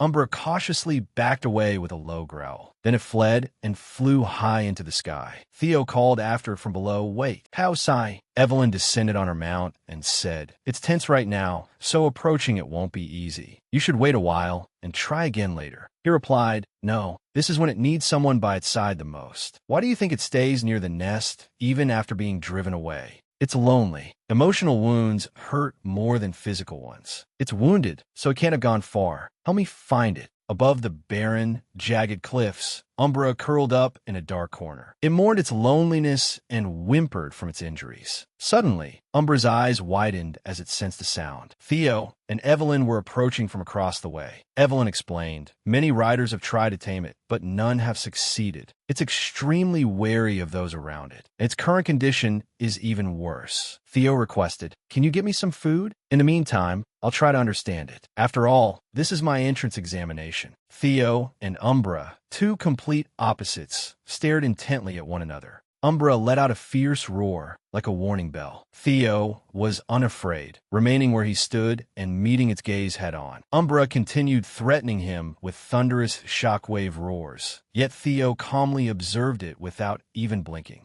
Umbra kept roaring to show how ferocious it was and how much it disliked anyone getting close. After a long while, Theo poured a healing liquid over its body. System Rapid Recovery Potion heals severe injuries and restores vitality. The precious drops slowly seeped through the dragon's scales. Theo stroked it and spoke gently. "How do you feel? The pain has lessened, hasn't it?" Umbra glanced at him with glistening, vulnerable eyes. Theo placed his hand on its skin and sensed its emotions. Perhaps because of the dragon heart, I can feel Umbra's emotions, its anger at the flock that cast it out, but its sorrow and conflicting attachment, its desire to remain part of them, and its persistent, painful loneliness. Its feelings toward me are conflicted too. It's suspicious of someone who appeared out of nowhere and offered warmth. But at the same time, it hopes I won't leave. Seeing the anticipation in Umbra's eyes, Theo felt a pang of sympathy. Theo reassured it, "Don't worry, I won't betray you." He opened his storage space and took something out with a smile. "And besides," Theo held up a stone, "I know you like things like this." A diamond-shaped gemstone glittered in his hand. Umbra's eyes widened in surprise, but its heart warmed with happiness. Knowing how to tease it, Theo held it closer. "Want it?"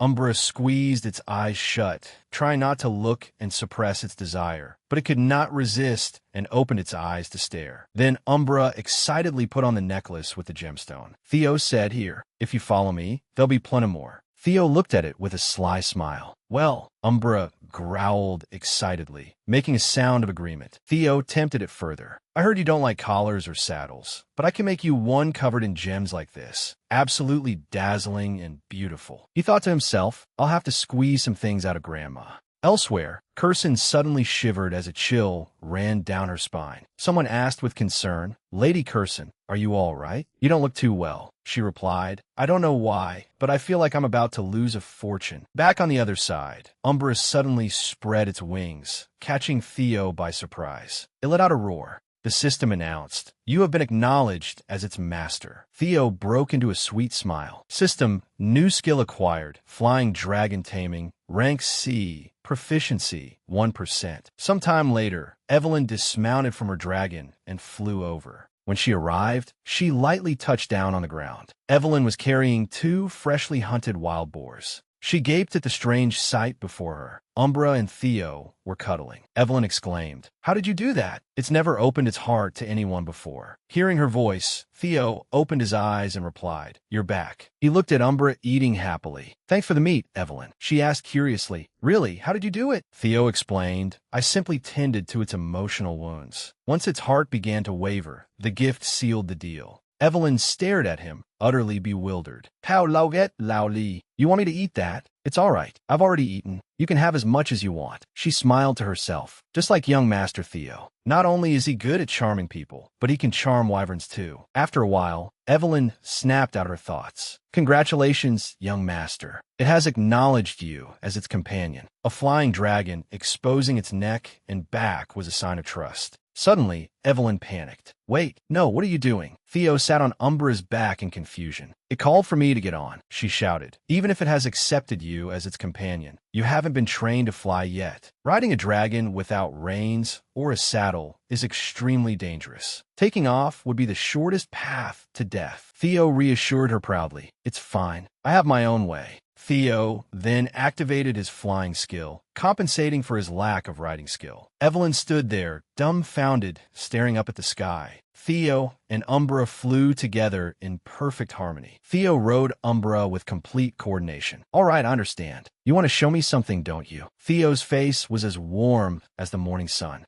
Umbra's expression was filled with the happiness of having a new friend. Then Theo sensed something was wrong. Something isn't right. How could a pure dragon like you become such a terrifying, demonic monster that you were called the Dark Evil Dragon? Umbra led Theo to a beautiful, picturesque waterfall, yet faint traces of darkness lingered there. A vast snowy landscape lay before Theo, while dragons still soared through the sky. Theo slowly stepped forward and said, "When I was Black Snow, I thought I knew the Winter Mountains well. I never expected there to be a crystal cave right beside the waterfall. You really do like shiny things, don't you?" Umbra cried out in agreement. Suddenly, Theo stared at the flowers before him in shock. That is, the moment I saw this, I knew why you became the Black Dragon Phantom. You've been eating these all this time, haven't you? I never expected to find black spirit flowers filled with demonic power here." Information about the flower in his hand appeared. Black spirit flower, a plant that grows only in the depths of the demon sea. It absorbs pure demonic energy steeped in moonlight. An invaluable divine medicine for monsters and demons. Theo immediately made them vanish. Dragons and demons are opposing species. How can you absorb something like this? It's incredibly dangerous. We have to burn them all. Umbra quickly cried out several times, and Theo reassured it. "Don't worry. I won't touch those crystals." Suddenly, he was startled by the sight before him. Theo saw a corpse hanging from ropes. The corpse had nearly decomposed completely, yet its face still wore a smile. Theo silently assessed it. A human? No, a corpse. It had likely been dead for at least 10 years. He analyzed further, but the body is still intact. The cold is one thing, but this means that this person must have possessed tremendous magical power while alive. Theo could hardly believe it. Someone so powerful was imprisoned here and left to die in agony? Strange. I'll investigate when I return. First, about the black spirit flowers. Suddenly, the corpse cried out, "Cow." Theo looked at it suspiciously. "Well, Umbra rushed forward and blocked its attack. Theo cried out in alarm. Umbra! Umbra continued, roaring furiously, while the corpse ground its teeth in hatred. It continued screaming, Cow! Cow sidenti et galim! This is dangerous. He quickly raised his hand to block it, and it bit directly into his hand. The corpse's cries echoed on. Cow! Obe! I will never forgive you. Theo realized, I didn't mishear. Those are the names of the clan head and the Black Dragon. Who is this person? Suddenly, a sword shot toward them. Theo immediately recognized the attacker. A white-armored dragon knight. Evelyn hurriedly attacked the corpse. Seeing Theo collapse, she asked in panic, Young master, are you all right? Answer me. Lying on the ground, he smiled and answered, Evelyn, I'm sorry. This is my fault. Then he gritted his teeth and groaned. It hurts like hell. The corpse's poison is saturated with demonic power. I'm gradually losing strength. Without an antidote, Evelyn hurriedly supported him. I'll take you back to headquarters immediately. It may hurt a little, so bear with it. Umbra suddenly attacked her, and Evelyn protested, I'm not trying to hurt him. I'm trying to save him. It still stubbornly refused to let her touch Theo. Evelyn cried out angrily, Stop it, Umbra. Even if you were the young master's mount. Theo, breathing heavily, stopped her. Evelyn, wait. Just wait a moment. Umbra, do you have a way? Umbra promptly nodded in agreement. Theo smiled and accepted. All right, I trust you. Evelyn still tried to stop him. But, young Master Theo, if we don't return immediately, your life will be in danger. You've been poisoned by the corpse's demonic energy. Theo slowly explained. Poison containing demonic power that has a survival rate of less than 30%, whether treated properly or not. I want to trust Umbra. He recalled silently. Umbra evolved into a rank 2 demon dragon after eating black spirit flowers. It must have encountered that corpse before. As a result, it learned how to absorb the demonic power and poison from a corpse. Theo remained firm. So please, trust Umbra. Evelyn panicked. Young master. Umbra quickly plucked a flower. It then shattered a crystal boulder and placed the fragments before Evelyn. She stared at it blankly. You want me to mix them together and make him consume it? She was silent for a moment. She stared at the fragments, then turned to look at Theo, who was suffering in pain. Closing her eyes tightly, she gave in and gathered the ingredients. All right, Evelyn used her power to mix them together. She quickly poured the mixture into Theo's mouth. He remained silent and showed no reaction. Both Evelyn and Umbra watched him intently. Theo's complexion gradually improved. His strength was slowly returning. Evelyn could not believe her eyes. I can't believe it. He's really recovering. Theo's power seemed to grow even stronger. That power became increasingly brilliant. Evelyn's eyes widened in shock. He really is recovering. I've never heard of anything like this. What is happening, young master? The system notification sounded, beginning bodily purification process, absorbing the characteristics of the Black Dragon Phantom. At Julius's command office,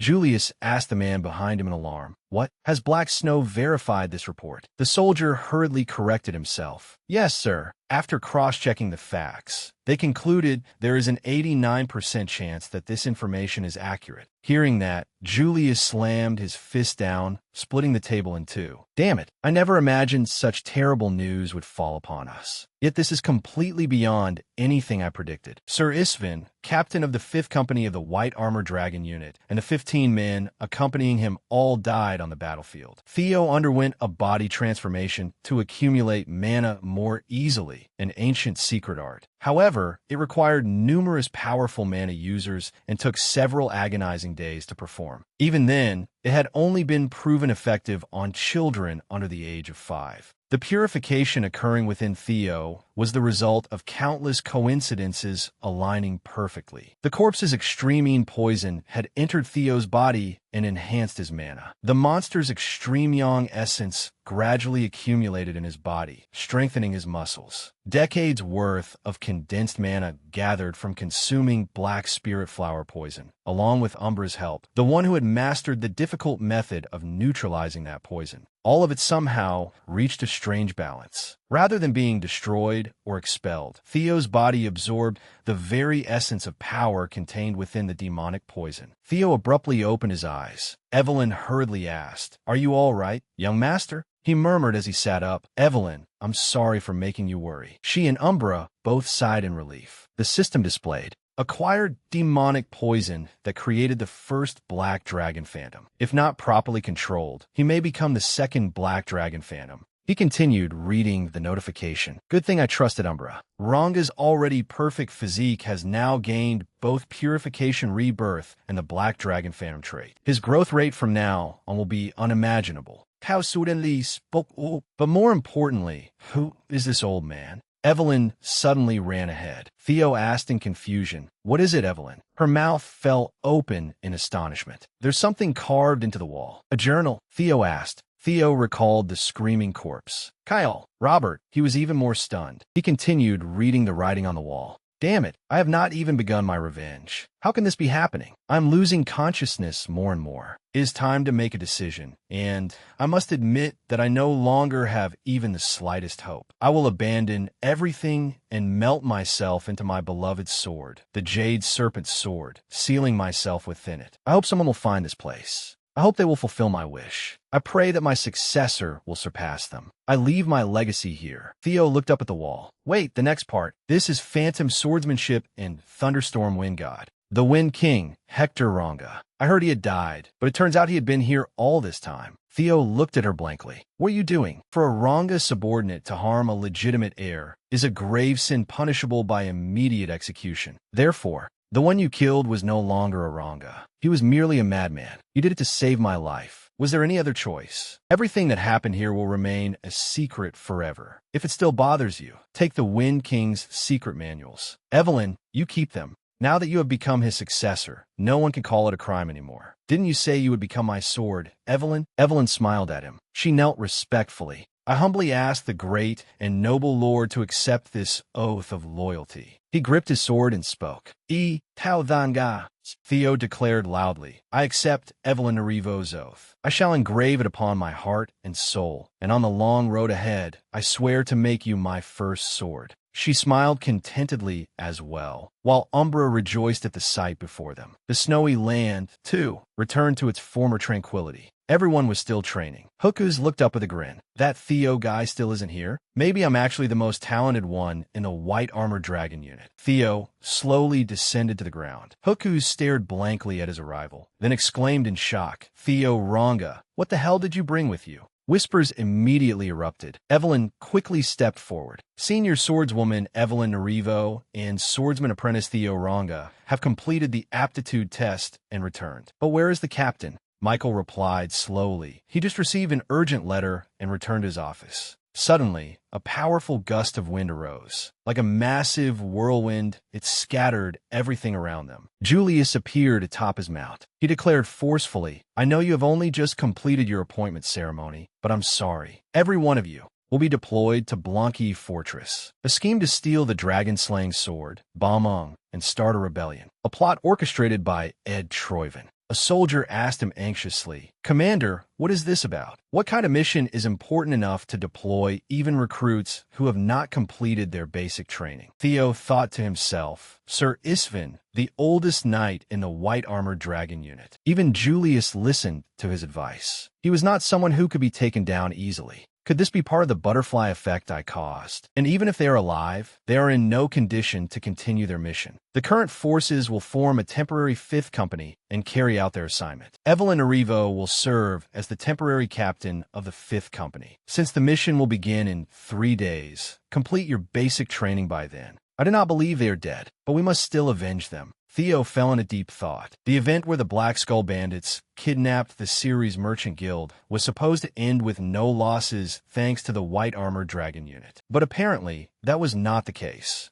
The true objective of this incident was elsewhere. It was to steal and transport the dragon-slaying sword, Balmung. Ed Troyven used the Balmung he stole during the coup, but everything has changed from my previous life. If all of this is my fault, then I need to see it with my own eyes. 3 days later, a guard on a watchtower shivered. "It's so cold. I can't get used to this weather. Why does the moon look so strange?" Wyverns tore through the night sky toward the fortress. The guard panicked. "It's the White Armored Dragon unit." Hands quickly gripped the fortress walls and climbed upward. The guard shouted, "Ring the alarm. It's the Dragon Riders." The soldiers below were swiftly attacked. Evelyn gave a ringing command. "Everyone drop the bombs. Bombs were rapidly thrown into the fortress. The enemy commander urgently shouted, "Get inside and take cover. Don't die for nothing." The entire force quickly landed and launched a full assault. Blood sprayed everywhere. Evelyn ordered forcefully, "Kill them all. Show them the price of daring to provoke the white-armored dragon unit." Rain poured down relentlessly, turning the burning fortress into a haze of white mist and smoke. A white-haired man carrying a sword ran through the night. "After that, I can finally relax and enjoy myself." His master spoke. "The item."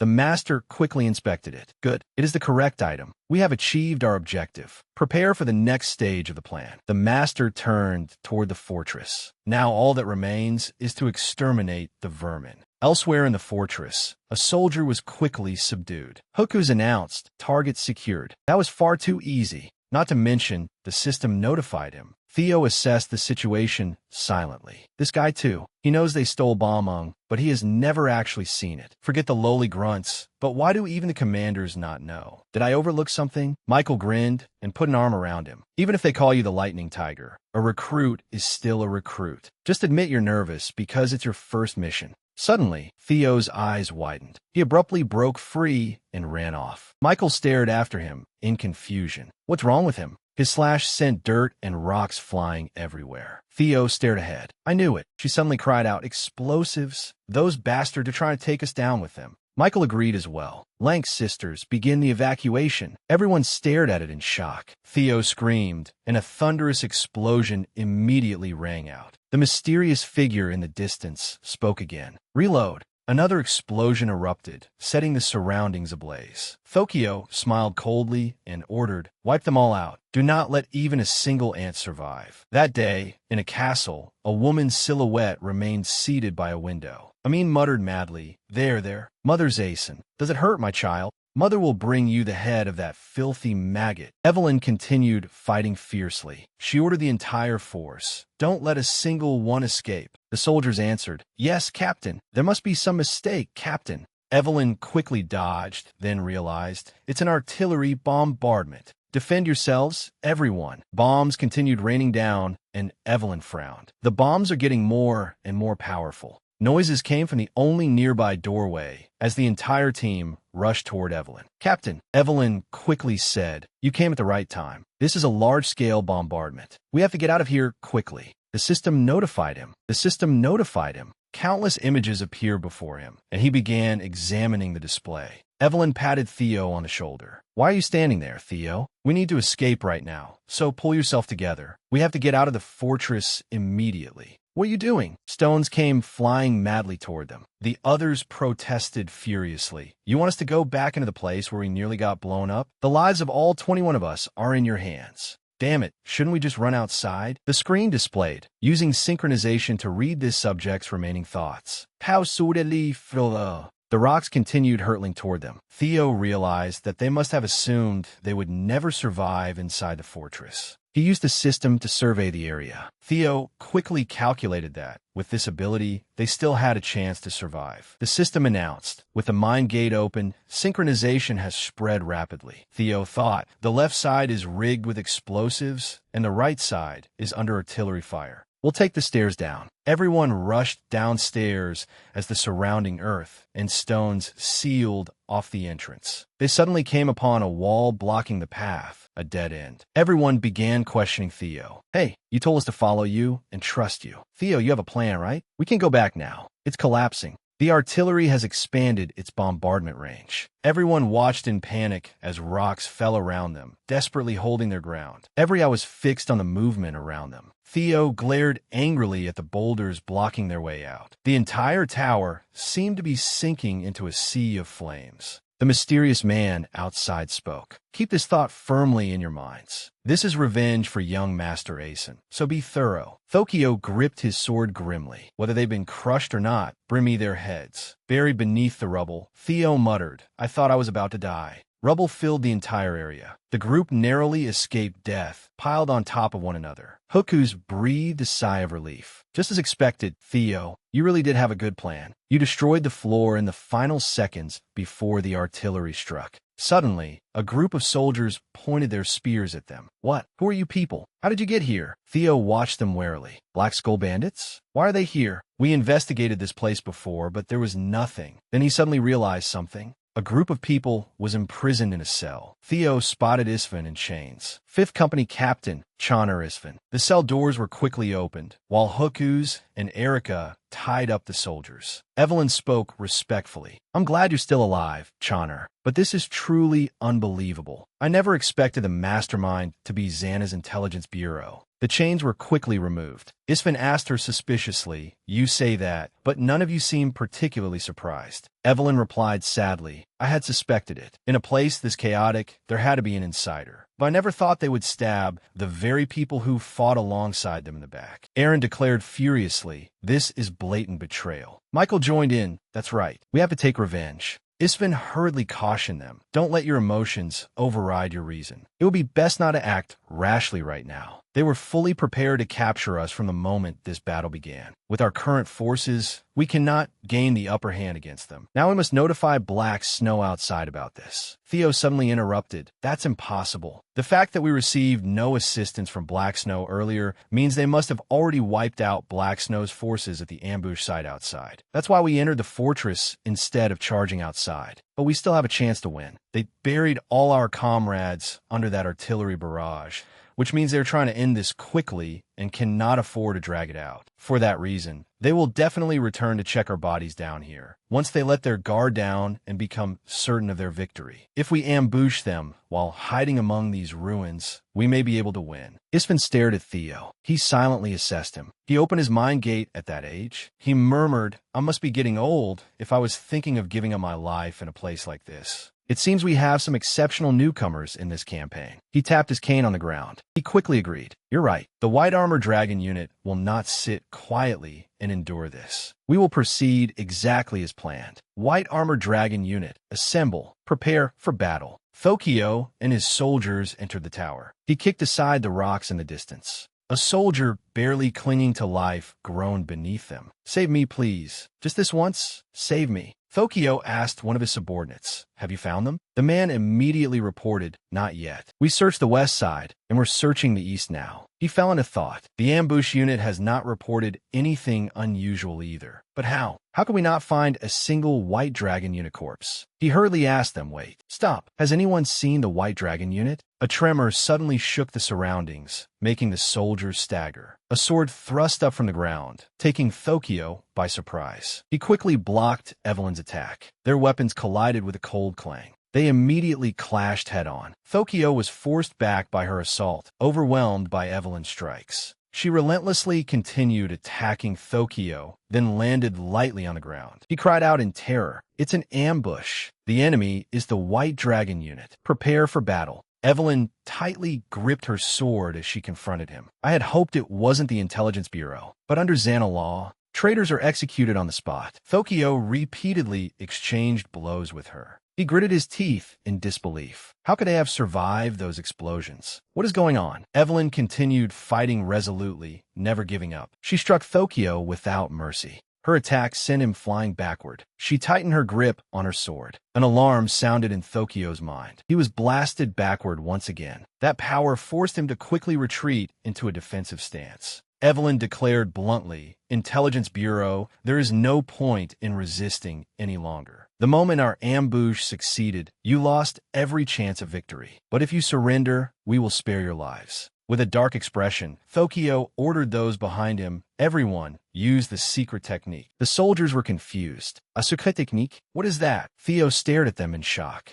A huge explosion spread across the entire area. Thokio gritted his teeth as he unleashed his power. Theo suddenly realized this is a reverse flow explosion, a forbidden technique that consumes all of one's life force. Another tremendous explosion rang out. Theo plunged his sword into the ground and unleashed his power to resist it. He glared at them hatefully. Thokio seemed to use a cloning technique to attack him. A man quickly stepped in front of Theo and was pierced by several swords. He urgently shouted, Rookie, run, go. Theo stared at the sight before him in horror. He clenched his teeth in rage. He shouted furiously, "You bastard! How dare you!" Dragon Claw, third form. His eyes widened as the system announced. Thunder Gate unlocked. The soldiers were swiftly defeated, and he continued his attack. Dragon Claw, third form. Attack. Streaks of light appeared one after another. Not only the enemy, but even Erika was astonished. The others were no less shocked. Thokio, too, was thrown into panic by the counterattack. Dirt and rocks flew everywhere, filling the air with dust. Theo's assault reduced the entire area to ruins. Thokio could not believe his eyes. How could he so easily neutralize the reverse flow explosion? I can't let him live. He began using another technique. No one could comprehend the scene before them. Michael looked at Theo skeptically. "Theo, since when could that brat do something like this?" Aaron agreed. "You're right. We need to work even harder." Theo gritted his teeth and forced himself to stand. "I used the Thunder Gate to forcibly strengthen myself, but it seems it is still too much for me." Thokio attacked him from behind. "Theo of Xana, I will drag you down to hell with me, no matter what." As Theo watched, he thought, his mana core is distorting.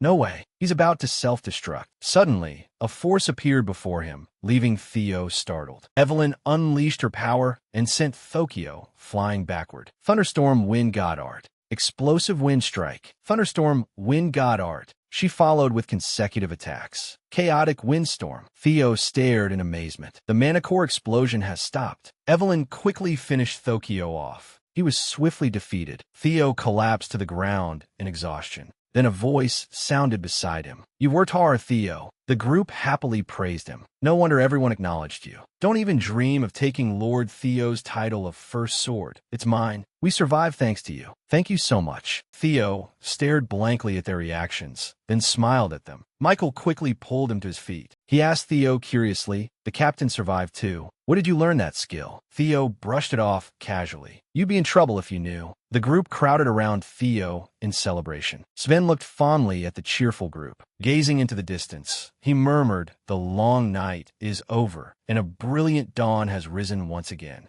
The sword Theo had planted in the ground fluttered in the wind. The sky shifted into a violet-orange sunset over Camellia Palace. Inside a stifling room, Amin's disheveled face was smeared with tears and drool, her eyes burning with resentment. S looked at the hand, clutching his arm with disgust, and cursed, "You damned bitch. How dare you act like this?" S flung her away, and she collapsed onto the floor in pain. Tara cried out in alarm, "Master!" He placed a hand on the decree lying on the table and spoke coldly. "Where did you find the nerve to steal my seal? Kill that Xana bastard and the White Armor Dragon unit. Is that what you ordered? Do you have any idea what you have done? How dare you interfere with Choi Ben's grand plan?" Clutching her head, she screamed madly. Her eyes were wide and terrifying as tears streamed continuously down her face. She raised her head and shouted, "I only wanted the head of the bastard who did that to Asen. Is even that impossible? That enemy. Tear apart everything connected to him. Burn it all to soothe my rage, and let Asen's soul rest in peace. Only then will I feel a little better." He clenched his fist and slowly spoke, probing her. "Asen, did you forget your role over a mere child like him?" At S's words, her mouth fell open, and her clouded eyes widened in tension. Asen,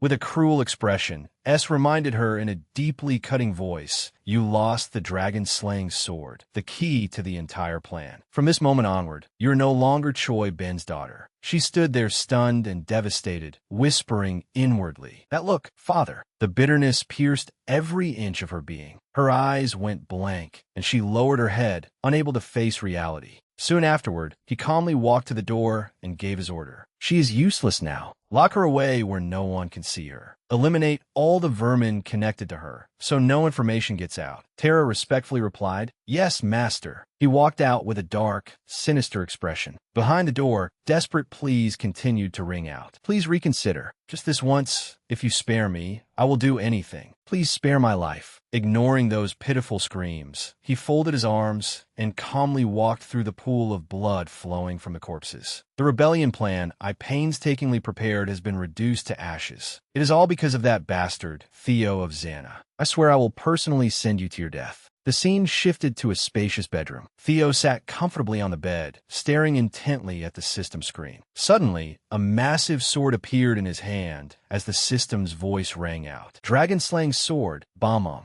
Type, great sword. Mystery, 82. Requirements and effects unknown. Status currently sealed. The secret within must be deciphered before it can be used. Examining the sword in his hand, Theo asked doubtfully, "The dragon-slaying sword?" And at that moment, as Theo gripped it tightly, a mysterious, radiant force emanated from the sword. Feeling the pain it inflicted, he hurriedly dropped it onto the tiled floor. The sword struck the tiled floor with a heavy crash that echoed throughout the room. Theo looked toward it, raising his aching hand as he thought. As expected, it is not called dragon slaying for no reason. His palm had turned bright red from merely brushing against the sword. He slowly said, "It clearly suppresses Xana completely. Just as I thought, I cannot use it unless I unlock its secret. An inheritance from ancient myth, like an illusion, cannot easily fall into mortal hands. But whoever deciphers its secret will be granted legendary power, a legendary treasure. In my previous life, S. Choi Ben must have unlocked Balmung's secret, considering what he did back then.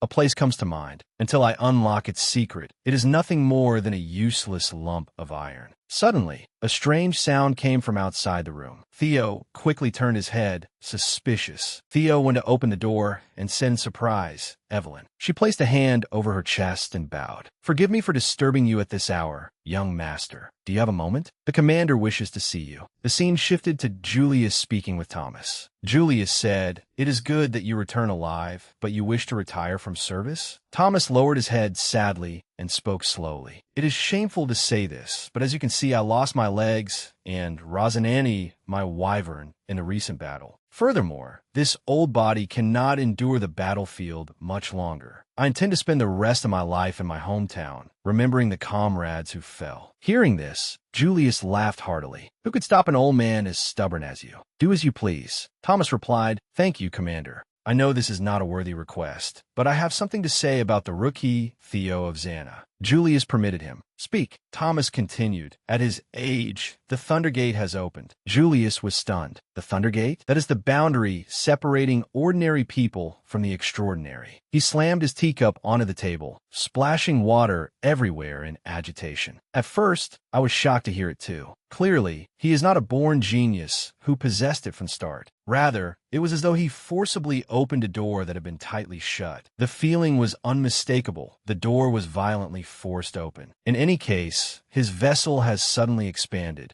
and compared to what he currently possesses, it is absurdly vast. Then what? Julius interrupted loudly, deeply astonished. "We must fill that expanded vessel." He half closed his weary eyes and spoke calmly. "That is all an elder can tell a junior. From now on, you will have to learn and grow on your own." On the battlefield, the two stood far apart, yet the tension in the air was suffocating. Julius slowly spoke. "Theo, I heard you played an important role in this mission." Theo bowed lightly in reply. "Not really. It was all thanks to my teammates." Julius curled his lips into a faint smile. "Don't be so modest. Then how far has your martial path progressed?" Julius's question made Theo lower his head nervously, sweat running down his cheek. "Martial path? Is he asking about my combat ability?" He could only answer, "Fighting is much easier for me now than it used to be." Julius raised a hand to stop him. "No, I'm not merely asking about your combat techniques. I'm asking about the world of the sword you are trying to express." Theo's eyes widened in surprise. After thinking for a moment, he answered softly, "If that is what you mean, I'm not sure either. I have trained with only one wish, to reproduce the swordsmanship of the clan head." Julius gripped the sword on his back, his voice carrying a meaningful warning. "That is how everyone begins." Then, with sharp eyes, he decisively drew his sword, plunging the surroundings into tension. Theo was stunned, speechless,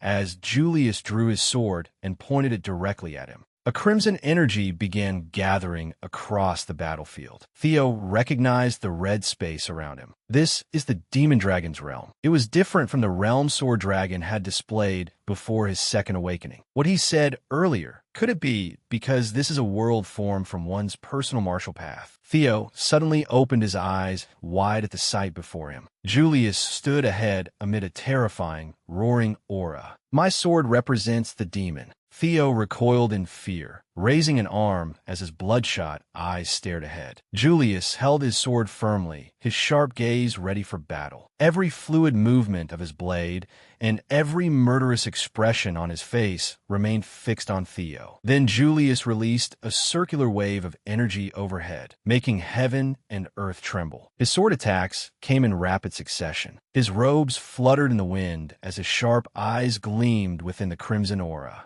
One of his eyes shone with a flashing red light, and his hand tightened around his sword, drowning the entire area in tension. Theo's eyes widened at Julius's wild sword strokes. Cracks spread across the rocks, revealing an eerie light from beneath them. Violent whirlwinds tore through the sky, driven by Julius's overwhelming inner power. Theo stared in shock, sword in hand, as the vortex surged high into the heavens. The raging cyclone Julius created then surrounded Theo. At the same time, the demon dragon's sharp sword came hurtling down from above. Julius landed and strode forward calmly, pointing his sword as he spoke in a deep voice. "What do you think? What did you see in the demon dragon's martial path?" Theo lowered his head slightly and answered quietly, "Strength and destruction." Julius sheathed his sword behind his back and smiled in satisfaction. "Exactly. That is the nature of a demon, instinctive and direct. Even if it shatters in the end, it remains a straight line, piercing and destroying everything it touches. Violence, destruction, strength, death. Then what do you think of the Plum Blossom Princess's sword?" Sweat ran down Theo's cheeks as he lowered his head tensely. "It is elegant and beautiful." Julius crossed his arms and half closed his eyes in curiosity. "Beautiful? Umph. The Plum Blossom Princess's swordsmanship carries the essence of beauty, so that makes sense. A seed sprouts, grows, and blooms into a flower. That is life. It is slow, yet gentle. It is ever-changing and never stops growing. That is the martial path." Theo touched his chin as he pondered. So this is the martial path he meant. Though they are both among the 9 dragons, this is how he interprets the way of the sword. Suddenly, Julius curled his lips and let out a loud laugh with a sinister undertone.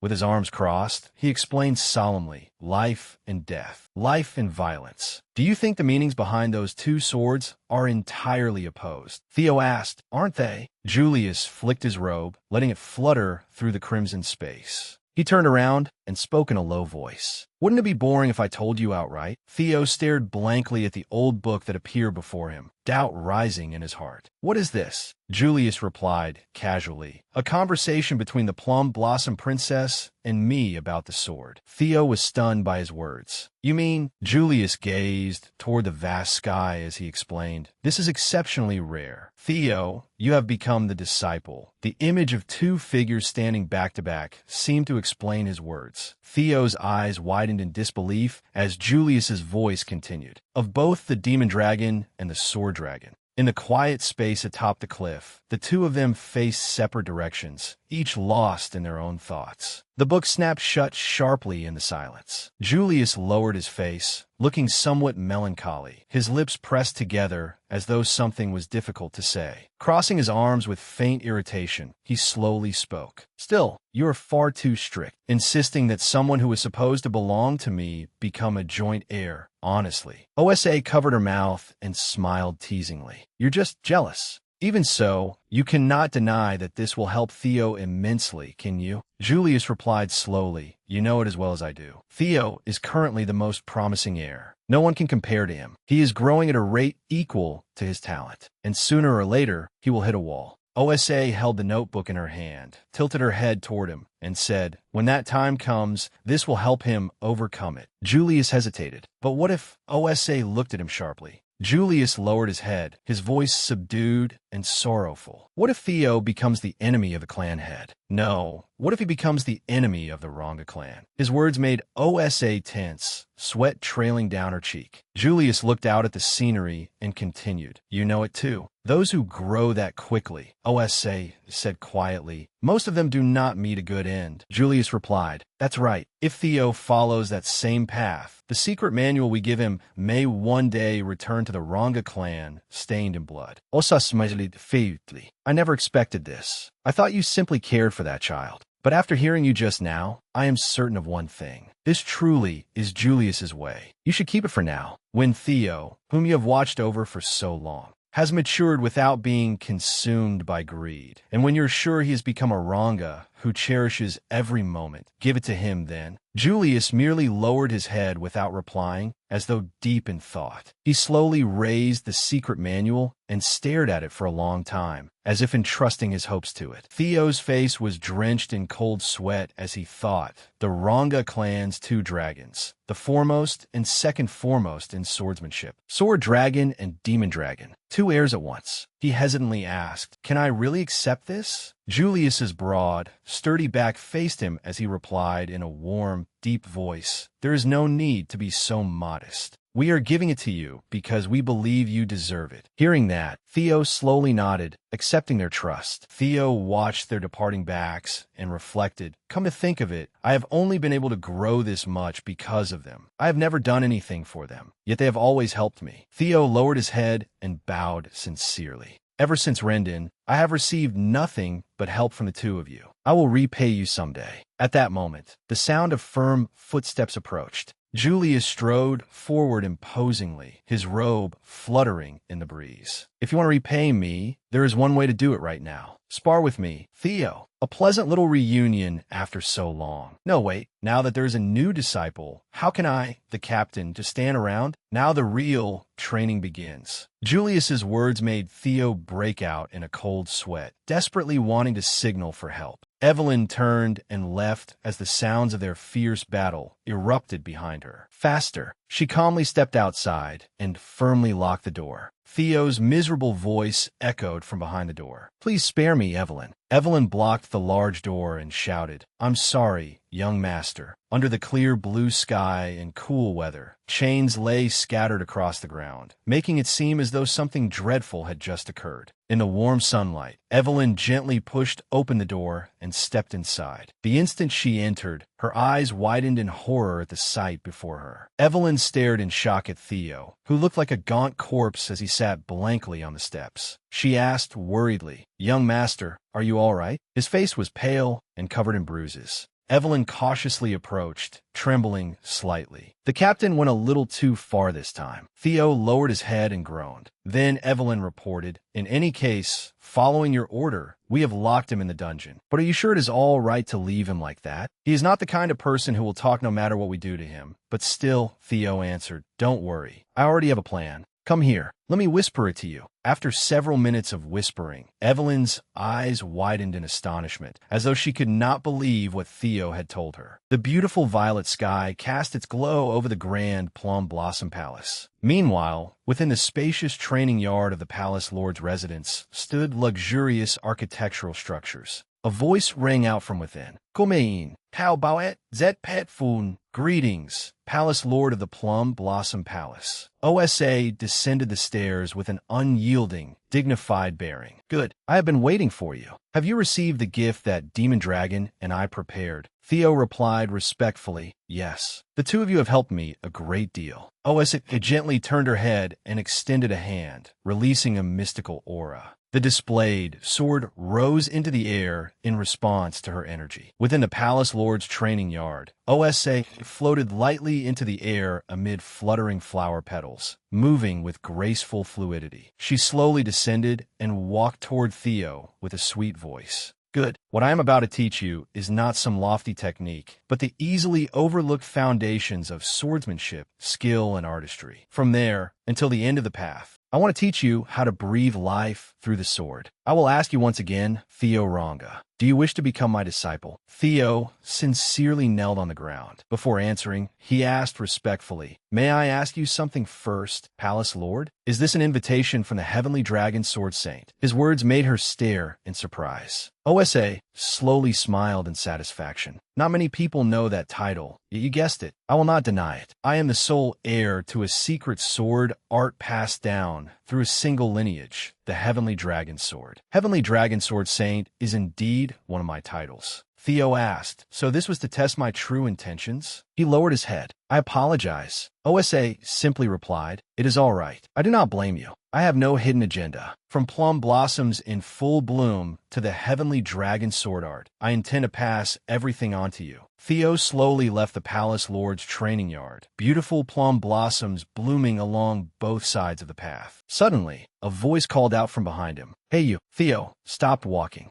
The man spoke with hostility. You're the new recruit from the White Armor Dragon Unit, Theo Ranga, right? Theo stood tall and imposing, his voice cold. So what? The man's face twisted as he spoke with clear displeasure. You are quite rude. You have not even introduced yourself. Now that you are the Palace Lord's disciple and a member of the Plum Blossom Palace, you should at least show some respect to your seniors. Theo tilted his head and smirked mockingly. So, this is about staking out territory. Senior, you are not even my senior. What are you putting on airs for? The group gritted their teeth in anger. What did you say? Not your seniors? What the hell are you talking about? You have become a disciple of the Plum Blossom Palace too. So doesn't that make you our junior? Theo slowly replied. I think you misunderstood. That invitation to become the Palace Lord's disciple. I refused it. Theo's words struck the group like a bolt of lightning. Sweat broke out on their faces as they stared at him in alarm. Theo said in surprise, You want to pass both plum blossoms in full bloom and the heavenly dragon sword art onto me? OSA asked, Is that not tempting enough? Theo remained composed. Of course it is. But honestly, I do not understand why you support me so much. I have not done anything for you.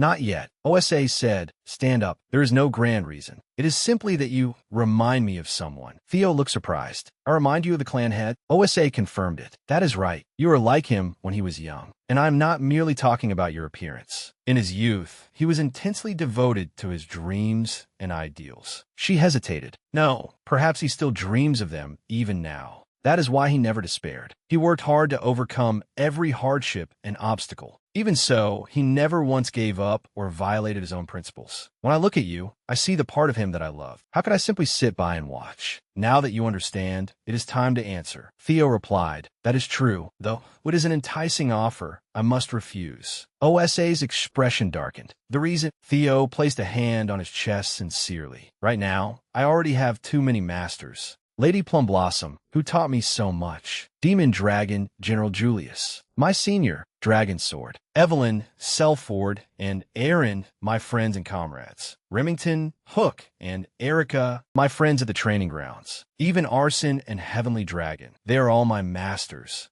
OSA looked doubtful. You call even Arson and Heavenly Dragon your masters? I did not expect that. I heard you were at odds with them. How not that? That is exactly why. The hardships they caused are what made me who I am today. OSA fell silent after hearing that, her lips moving without a sound. Theo continued, My sword has learned and changed because of those who love me and those who hate me. But for that very reason, I am not confident I can uphold the traditions of a school and pass them down to the next generation. OSA answered gently, You cannot preserve tradition because your sword is always changing. Both are admirable, yet regrettable. Theo remained firm. But even if I cannot become your disciple, it would be an honor to become your son. Her eyes lit up in surprise. A while later, OSA sat beneath a peach blossom tree, enjoying wine. She raised her glass and savored its fragrance. Mina spulka. It seems you really like him, my lady. OSA answered, Of course. Fate does not permit me to bear children. And if a boy like him wants to be my son, how could I not be happy? Congratulations, my lady. I'm glad to see you so happy.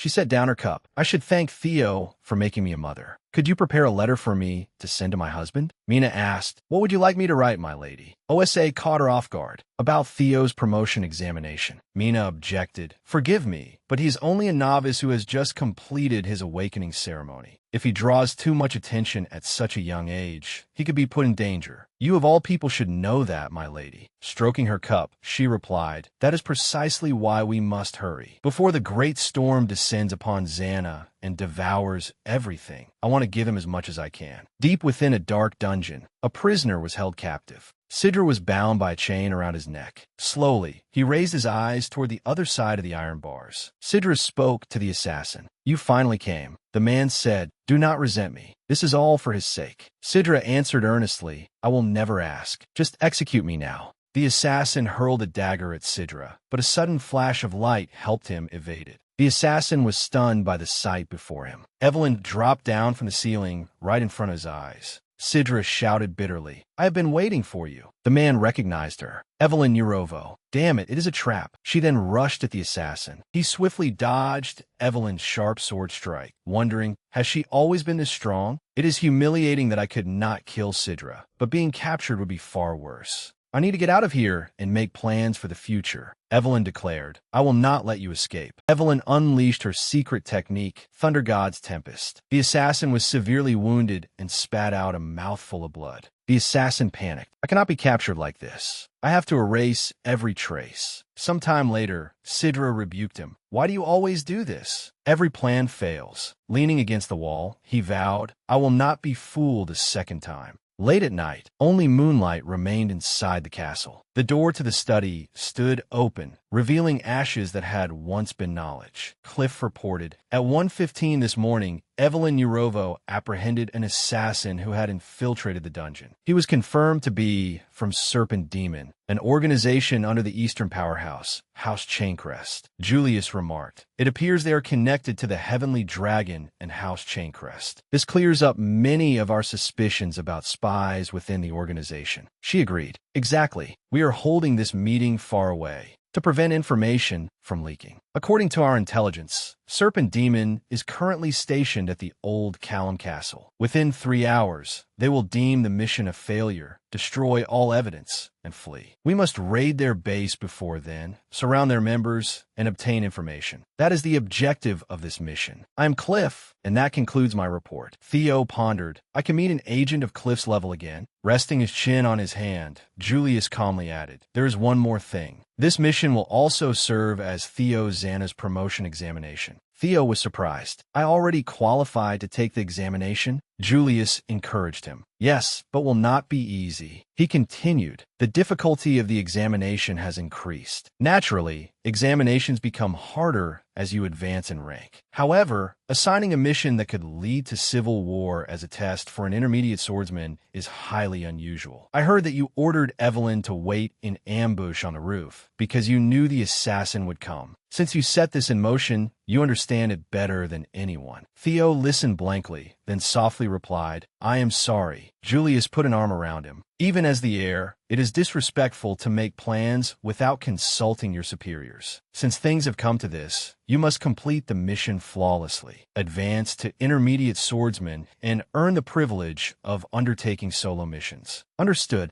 Theo answered happily, yes, sir. Inside, he thought, this is starting to give me a headache. I never expected to become the center of attention like this. Suddenly, the system status window appeared before him. The situational mission read, an opportunity to cut away entangling ties. Theo clenched his fist. That is right. I've always wondered what ties me to them and caused all of this. Cliff asked with concern, is something wrong, Theo Xana? He replied, no. Theo declared firmly, I will complete this mission at any cost. Julius slammed his hand on the table and stood up. Good. You have been briefed. We fight together under orders. It is time to begin the Serpent Extermination mission. Outside the castle, night fell, the time when people took action. Cliff reported, to eliminate the possibility of an internal spy, only the 3 of US will participate in this mission. The target is an assassin organization. As Xana swordsmen, we have an advantage in skill, but we are clearly outnumbered. No matter what happens, do not let your guard down. Theo acknowledged the order. Understood.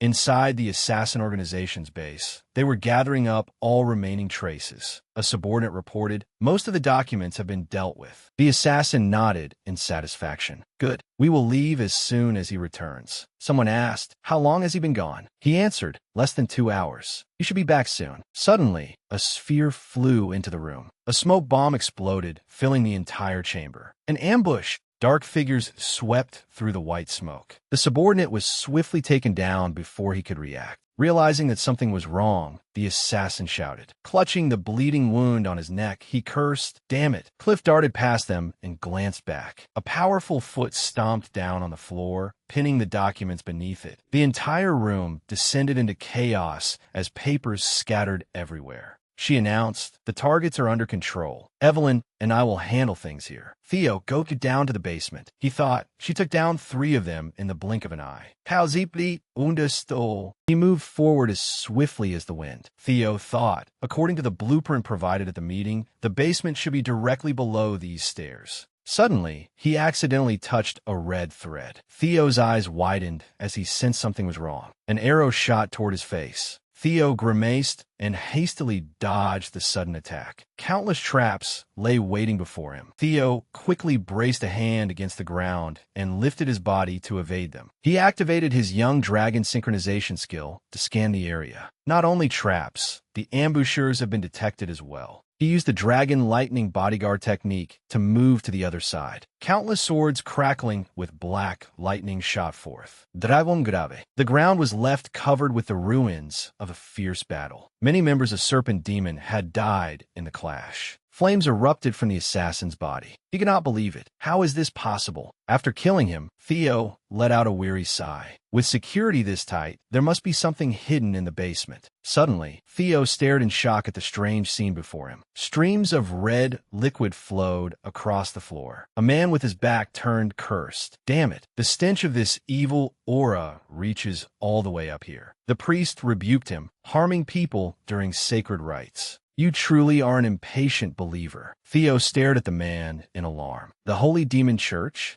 The Holy Demon Church, an apocalyptic cult that proclaimed the end of days was near and that a savior would descend upon the world. It was a fraudulent religious organization that preyed upon the gullible, and the chief cause of the great catastrophe that brought about the empire's collapse. The man arrogantly raised a hand. So you know who I am. Theo remained silent. System synchronized with the mana flow in this area. Theo assessed the situation. Impossible. The internal gate has not merely been opened, it has been completely destroyed. Mana is overflowing without any rules or mechanism. Is this what those low-ranking priests call a blessing? The priest continued. Unfortunately, it seems you still refuse to believe, faithful believer. The priest calmly pressed his palms together. But that is all right. I will grant you the honor of becoming an offering to the one true God. The priest charged forward. You will not reject his grace. Theo was startled. His hand is unbelievably hard. Is that really human flesh? The 2 sides clashed head-on. The priest stretched out his long arm to seize him. Theo swiftly drew his magic sword and prepared to counterattack. He nimbly stabbed at the priest's enormous outstretched hand. Sparks flared at the point of impact, illuminating the space. The priest's hand lightly came down upon the sharp blade. Theo was stunned. He blocked a full-powered mana strike so easily. The priest threw a punch that sent him crashing into the wall. Theo spat blood. He is only a low-ranking priest of the Holy Demon Church. But if I use the 3-clawed dragon here, I will be buried along with him. Ordinary mana-infused sword strikes will not work. What should I do? He gripped his sword tightly. What can I do with this sword right now? Destruction is power. That is the true nature of a sword, while sacrifice is the foundation of sword arts and techniques. In the end, what I seek is to create life with this sword, life and dissolution. How understood. The 2 swords that seemed to oppose each other. The priest cried madly, Come forth. Let this little lamb spill sacred blood before you. He prayed, Please accept it as an offering. The priest struck the ground, shattering it. But he had missed. Theo had long since left that spot. Theo's gaze became unusually sharp and serious. The priest cursed, You truly are a persistent little lamb. Theo concluded, That is right. Those 2 swords were never opposites. Life and death are one path. Death always lies at the end of life's journey, and life also springs from death. They are not 2, but one whole. If these scattered sources of power can be gathered into a single ray of light. The priest waved a hand. Why are you still so foolish? Your sword cannot harm me. Have you not realized that yet? A beam of demonic power shot from his palm. Theo swiftly blocked it with his sword. Dragon light. Theo suddenly vanished and reappeared behind the priest. The priest laughed madly. It looks impressive, but it is no different from before. Before he could relish his arrogance, he was wounded in surprise. The priest observed that attack moves as though it were alive. He was kicked in a large wall, leaving a massive crack. Drops of blood flowed like a stream and seeped into the ground. He said, "An awakening amid bloodshed. You are truly an evil seed of chaos. Before you further defile his world." Before the priest could finish, Theo seized his face tightly. Using the system's advantage, he thought the target's remaining thoughts. Theo was confused. What is this? The true source of the strange powers possessed by the church. His hand slowly sensed the man's memories. The entire space suddenly blurred before his eyes. The two of them gradually sank into a strange, separate realm. Floating in the sky, Theo stared in astonishment at the scene before him. What? This is completely different from every time I have read thoughts before. It is as if I have regressed into a child. Theo stared blankly at the incomplete system display as a series of warnings appeared. A high-level enemy has appeared. Theo stared at it in horror. What the hell? Suddenly, his expression froze with tension. Theo's body seemed tiny beneath the flood of information. A gigantic, I reflected his figure. A colossal entity opened its pale blue eyes. My sleep, Theo judged. This is the entity worshipped by the demon King Temple. Pairs of eyes in the darkness questioned him. Answer me. Who are you? Theo looked at the grotesque thing before him. Their God. The blessing the believers always spoke of was not a lie. Enlarged its eye and stared at Theo. It is you. Theo Zana stood stunned as he heard his own name. It is you, the nameless Lord announced. I have investigated you. It emphasized with certainty the calamity of this world. A gust of wind suddenly swept past Theo. The nameless Lord slowly moved its grotesque body, twisting every piece of flesh tightly together. Suddenly, light shone from a crack in the nameless Lord's body. Lot Brock emerged, radiant as the sun. Theo stared at it in disbelief and silently called its name. Lot Brock. It said, "Boy, that is not an entity you can confront. Even if you reached Sigurd's level, I cannot guarantee that you would defeat it." Theo looked at Lot Brock in shock. What? It flew upward and said, "Therefore, leave it to me." Theo's body began falling in the opposite direction. Lot Brock. A moment later, Theo awoke in the basement room. His hand trembled uncontrollably. I am back. What was that? Lot Brock intends to face something like that alone. As Theo reached toward the bloodstain, he suddenly heard the priest mutter, I cannot believe it. How can an unbeliever like him? I devoted my entire life, and I was never once granted his blessing. So how could an unbeliever like him? The priest's face distorted violently before he collapsed. Theo stood there and declared, I do not need a god like that. He thought, but more importantly, the god worshipped by the demon King Temple. It is the nameless Lord Lot Brock told me about. Lot Brock once said that for the past 1,000 years, she had remained here to protect the world from it. Theo pondered, but Lot Brock has lost her heart. She said she would not live for more than 3 years. In 5 years, the Great War will begin, centered around the battle against the Demon King. The death of the guardian dragon god and the rise of the Demon King are difficult to prevent. Led by House Chaincrest, they threw the entire continent into chaos. His head throbbed painfully. They're all closely connected. At that moment, Evelyn came over and supported Theo. Well done, young master. Cliff stood at a distance, watching the two from behind. She thought, we were careless. One of the targets was a blood priest. Cliff lowered her gaze to the floor and looked at his corpse. For him to defeat one alone. Hearing Cliff's voice, the two turned toward her. Juliet Jadna, Tauzana. By defeating a blood priest on your own, you have proven yourself. Later, they entered another room. She reported, these are all the documents. They are all circumstantial evidence. There is nothing here that constitutes conclusive proof. Theo took out an item. I found this in the basement. Check it. Evelyn looked anxiously at the box. That is the object I collected under the young master's orders before the awakening ceremony. The record of secret dealings between the Ceres Merchant Guild and House Chaincrest.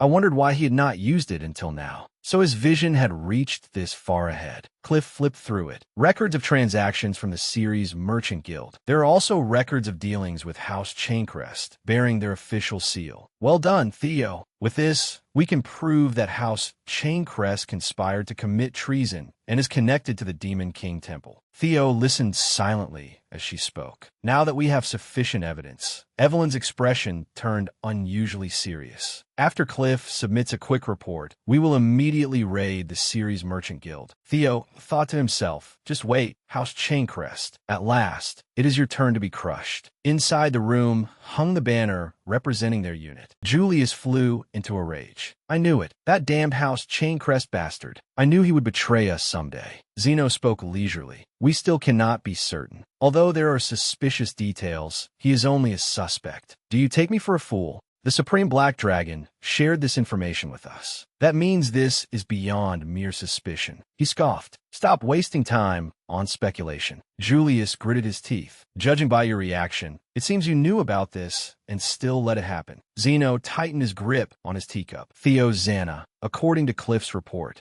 he defeated a priest all by himself. This is not the time to discuss that, he remarked. He is a talented individual, far better suited to Black Snow. Hand the boy over to me. Julius shouted. What is wrong with you? Zeno replied. Outstanding reasoning and perception. He can see the bigger picture from even the smallest clues. His methods resemble those of Black Snow. It is as though he has prior experience. Julius objected. Do not exaggerate. I chose him first, so do not lay a hand on him. Honestly, you and OSA are like a pair of bandits. He set down his cup in surprise. Big brother, it has been a long time since you called me that. It feels good. OSAU and I, Julius. It feels like only yesterday that we became brothers. Julius raised his voice. Your touching story will not work on me. You will regret it if you dare steal Theo from me. Zeno's voice became serious. It seems you still do not understand. He teased. It is perfectly normal for an older brother to take things from his younger brother. Zeno left. Bring something more expensive next time. He left cheerfully despite Julius cursing behind him. Zeno thought, at least I can rest easy knowing there are no traitors in the White Armor Dragon unit. And how can I keep him out of the Heavenly Dragon's claws? I do not think assigning him this mission was a mistake. His body gradually faded away. They will arrive soon. Today is the day we raid the Ceres Merchant Guild. There will be much to do. Things are becoming quite interesting. At the Ceres Merchant Guild's central branch, the wedding hall, a lively crowd had gathered. Naven stepped forward. I am Naven Batchert, the second son of House Batchert. Quadric continued, and I am Quadric Ceres, Guild Master of the Ceres Merchant Guild. I formally propose an engagement between our two houses. That is my daughter, Lily Ceres, the fourth daughter of House Ceres. From this day forward, the two of you shall be joined in marriage. House Ceres and House Batchert will become relatives by marriage. Naven smugly thought, at last, it belongs to me. He bowed with perfect etiquette. Quadric rejoiced. The title of a powerful noble is only the beginning. I will make House Santa pay for looking down on us. An elder watching from behind could not help but sneer. How dare that merchant speak as though his house were equal to House Batchert, one of the 6 great houses. But I must endure it. With the dowry from this marriage, I can save the house. Who cares what happens to that half-blood child of the house? Naven smirked from behind them. I can see through that old man's intentions. It is almost enough to make me laugh. Those calculating merchants truly believe they will help us? He glanced at Quadric. Once again, they do not even realize that the guild holding their assets is also under our control. Naven gave a cold smile. I do not have much time left anyway. I will make sure to witness this cursed house's downfall before I die. He politely knelt on one knee. It is an honor to meet you, Lady Lily. As House Ceres' son-in-law and your husband, I shall devote myself completely. Lily silently watched Naven's actions. Then she spoke. And how do you intend to prove those words? He smirked confidently. Naven rose to his feet. It seems you have something on your mind. My house went bankrupt and sold me off. If my bride wishes it, I am willing to give her even the seal of House Batchert. The elder heard this and became furious. That insolent brat. Lily touched her arm. If you are willing to go that far, then bring me the head of Theo Zana, the man who did this to my arm. He pondered it. In broad daylight, she is asking me to assassinate the heir of House Zana. This woman is insane as well. The crowd began to murmur in alarm. Quadric stepped forward to stop her. Lily, do not say such things during an important ceremony. Suddenly, Naven spoke, startling them both. Understand, if my young bride wants it, then I must fulfill her wish. The crowd erupted when they saw a dragon flying overhead. What is that? It looks like a wyvern. They stared in shock. What the hell? Someone just jumped down. At that moment, Theo, Evelyn, and Cliff landed on the ground. Someone recognized the emblem on their banner and panicked. That crest, the banner of a great house, terrified everyone. House Zana. Evelyn stepped forward and held out a document. From this moment onward, in the name of House Zana, we shall carry out justice. At House Zana's former hideout, we discovered that he has close ties to the Ceres Merchant Guild. Therefore, we will conduct a search to verify suspicions of treason. Anyone who interferes or obstructs us will be considered an accomplice to treason and executed on the spot. The crowd fell into chaos. Executed on the spot, the Ceres Merchant Guild committed treason. Cliff declared, "If you claim to be innocent, then step forward and cooperate with House Zana's investigation." Quadric cursed inwardly. "Damn it, do not tell me they found out. That cannot be possible. I will resist here rather than admit guilt." An elder spoke up. "What is this talk of treason, Lord Ceres?" She roared angrily. "Quadric Ceres, come out here at once." A subordinate beside him asked anxiously, "Guildmaster, how did this happen?" Quadric shouted, "Do not be absurd. That pathetic scrap of paper can be forged by anyone. Someone must be plotting to frame us. No matter how dirty their scheme is, they will not get away with it. For generations, House Ceres has faithfully served House Zana. Your lies will soon be exposed. Soldiers of House Ceres, seize anyone who points a sword at House Zana." The elder placed a hand on his shoulder to stop him. "Listen, Lord Ceres, are you saying you will not cooperate with the investigation?" He shook the hand away, ignoring the unfinished sentence. "If that is the case, we will annul this engagement." Quadra cursed. "You fools! Do you think I will let your side escape this unscathed? This is an accusation of treason. In Wintero, do you know what treason truly means? As one of the 6 great houses, you should know better than anyone. Do you think I will die alone? If they truly had conclusive evidence, they would not have sent just 3 people. They would have sent an army large enough to cover the sky. Can you not see? They are not even certain of the charges they are making. If we stop them just this once, we can fix everything." Naven interrupted. "What are you expecting an old man who cannot even use the toilet by himself to do? Am I right, elder?" The old man flared up. "You bastard." Naven waved and turned away. "Besides, is this not a good thing? We have an opportunity to present our wedding gift early." The elders stared at him in horror. "Since when did that, brat?"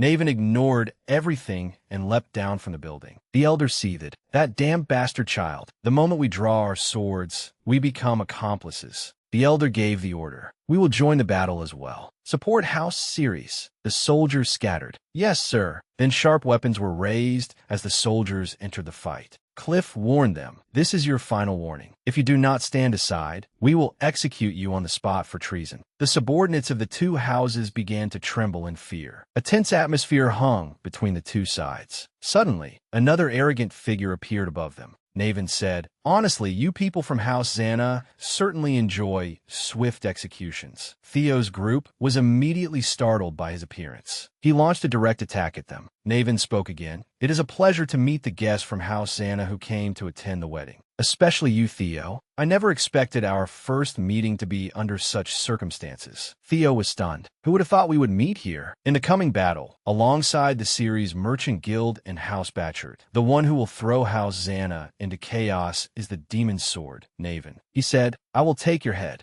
The ground trembled from a clash. Theo's gaze became complicated as he took in the situation. Naven relentlessly closed in with his sword. Theo thought, "If I use the knowledge from my previous life, I may be able to turn this around and gain a powerful ally." "House Bolt, I will accept." Evelyn was startled. "But, young master, that man." Cliff reassured her, "It is fine. Leave this to him. But those people are probably destroying the evidence as we speak. We cannot wait any longer. Finish this quickly." Theo steadfastly blocked the attacks. "I will do my best." Naven laughed. "I will be happier if you did not interfere. Will you really be all right? I may look like this, but I am quite strong." "House, my—" I was about to say exactly the same thing. "Before that, may I ask you something?" Naven nodded. "Go ahead," Theo remarked. "Pointing a sword at House Zana is treason. Are you declaring yourself a traitor in order to destroy House Batchard, or to avenge your mother?" Naven fell silent upon hearing those words. He gripped his sword tightly and replied, "How noble of you, young master of House Zana. You dug up a memory I would rather forget. Now I have one more reason to take your head. I will chop you into 100 pieces." Theo was not afraid. He calmly said, "Hear me out. Let me help you." Revenge. The downfall of House Batchert. That was precisely it. Naven Batchert, the strongest unofficial sword of House Batchert. The reason he was not acknowledged by the House despite possessing power equal to Thor Kale was because he was an illegitimate child, born in a brothel. The system continuously updated information and ratings about him. Because his talent was too extraordinary, his mother had to leave this world. Theo thought. That is why he must also harbor a desire to take revenge on House Batchert. If I make use of this, I may be able to bring him to my side. Theo extended his hand and smiled. Let me help you with your revenge and the fall of House Batchert. Naven lowered his head, ran a hand through his hair, and slowly spoke with half-lidded eyes. Well, I do not know how you found out about my mother, but one thing is certain. Suddenly, he violently drew his sword, as though ready to destroy Theo at any moment. Theo stared wide-eyed at the blade, pointed directly at his face. The sharp sword released a brilliant energy that lit up the entire area. Naven gripped it firmly, his fearless and unruly bearing making him seem as though he were facing a lifelong enemy. Cracks formed in the tiled floor, and the space between them seemed ready to be crushed. Naven looked directly at Theo with sharp eyes and spoke coldly. I have no reason to accept your offer. Even if I work with you, House Batchert will fall because of rebellion. Hearing that, Theo reluctantly spoke. That is right. You do not need my help. House Batchert will be wiped out along with you. Naven sighed and glanced at him. You worry too much. In any case, I have no regrets left in this life. I do not mind disappearing with that damned house. In the silence, Theo's questioning voice rang out. It is because of Ezer fever, right? A disease that manifests when a young body cannot withstand excessive talent. If it is aggressively treated during the early stages, it can still be cured. But once the critical period is missed, it becomes incurable and drastically shortens one's lifespan. House Batchert failed to treat you in time, so your remaining lifespan is. Before Theo could finish, Naven spoke bitterly. 5 years. As expected of a noble young master, you investigated my filthy past. But what does knowing that change? Right here, House Batchert will disappear, and Naven will go to meet the King of Hell. Their swords collided, producing a beautiful golden flash, though the root of their confrontation was grim. Theo curled his lips into a meaningful smile. What if I can cure your illness? Naven glared at him with murderous intent and shouted, Nonsense! There is no cure for Ezer fever. The two continued their fierce sword fight, and the atmosphere became suffocating. Theo narrowed his eyes and thought deeply. That is right. In my previous life, a cure was discovered, only a few days after he went to meet the King of Hell. So now, I'm the only one who knows the cure for that disease. No, it can be cured. 100%. Theo's absolute certainty left Naven unable to believe it, sweat running down his tense cheeks. As you said, House Batchert will disappear even if you do not cooperate with me. But if you take my hand, then even after House Batchert falls, you can still live as a hero, the hero who helped House Xana. Trust me this one time. The scene shifted to the martial training grounds and archery range, where the two sides moved fluidly between offense and defense. A commanding voice rang out. Fire! Spears and swords shot forward in a fierce barrage. Sword attacks continuously flew toward the two of them, but they countered with equally precise defensive techniques. Evelyn complained, what a nuisance. She asked, yes, is Theo still not done? She watched the conversation between the two men. Evelyn spoke. It looks like they're talking about something. Angrily, she lowered her sharp swords to the ground with a chilling sound. Why can't I not just take them down? Cliff recalled Zeno's words. If possible, do not cause trouble. Zeno swirled the wine bottle in his hand. He slowly said, our priority is to assess his potential. We should recruit him as soon as possible. She asked, you want me to observe him? Zeno replied, yes. He may have captured that priest, but you did not witness it firsthand. She answered, that is true. Zeno set his cup on the table with a sharp clink. That is why we must confirm it. Black Snow's duty is to accurately assess the individuals who will lead Xana's future. Remember that. Gathering more evidence is Theo's duty in this operation. Cliff, focus on evaluating Theo's abilities. She replied, understood. But what exactly are the limits of the if possible you mentioned? Zeno stroked his chin in thought for a long, while before speaking. This is related to the Holy Demon Church, isn't it? I'll permit you to intervene at the level of a bishop or higher. Back in the present, spear swords continuously shot toward her. Cliff thought to herself, if I intervene at this level, he'll nag me endlessly. But if the mission is delayed, my time off will be delayed too. At that moment, a spear sword came flying at her with a fierce, solid trajectory. Evelyn's eyes widened in astonishment as she instinctively followed its path. Once the man revealed himself, Evelyn exclaimed in surprise, Naven Batchard. Young master lost to him. Theo then came rushing toward them, but they sped past Evelyn, leaving her behind as weapons flew through the air at her back. His gallant figure and unyielding spirit blocked the attacks of the sharp spear swords. The struggle against the dreadful barrage left the atmosphere breathless. Naven spoke politely. Please forgive my earlier discourtesy. Ladies, will this be enough for you to pardon me? We're on the same side now. A new system message sounded. Hidden quest completed. You have successfully recruited the demon's sword, Naven, as an ally. The scene shifted to black streaks stretching across the sky. Explosions rocked the entire area, splitting the ground apart with cracks. Naven shouted an order. Stop them. Stop them at all costs. He decisively used his internal energy to launch himself into the air. The guards below shouted, Shoot him. He can't dodge while he's in the air. At that instant, the sky suddenly turned pitch black, and they looked up in panic. Dust and smoke scattered everywhere, and the terrain allowed Naven to slip through easily and take them down. Long ropes lashed powerfully down toward the ground. The guards stared at them in terror. A violent shockwave erupted, blasting everything apart and hurling the guards into the air. Naven's decisive attacks beneath the crimson sky drew furious curses from them. An older man screamed bitterly, Naven, you brat! How dare you betray the family that raised you? How dare you point your sword at your own family? Naven answered in a cold, mocking voice, My family? The words made the man recoil in shock. Gripping the tip of his sword firmly, Naven said flatly, Is there any family that would accept a filthy bastard child? His narrow, sharp eyes gleamed as he savagely attacked the protective barriers surrounding House Batchard's weapons. The three waiting outside were equally astonished. The weapons had been destroyed. Evelyn looked ahead with a trace of admiration, as expected of someone who could fight young Master Theo on equal footing. How did young Master persuade him?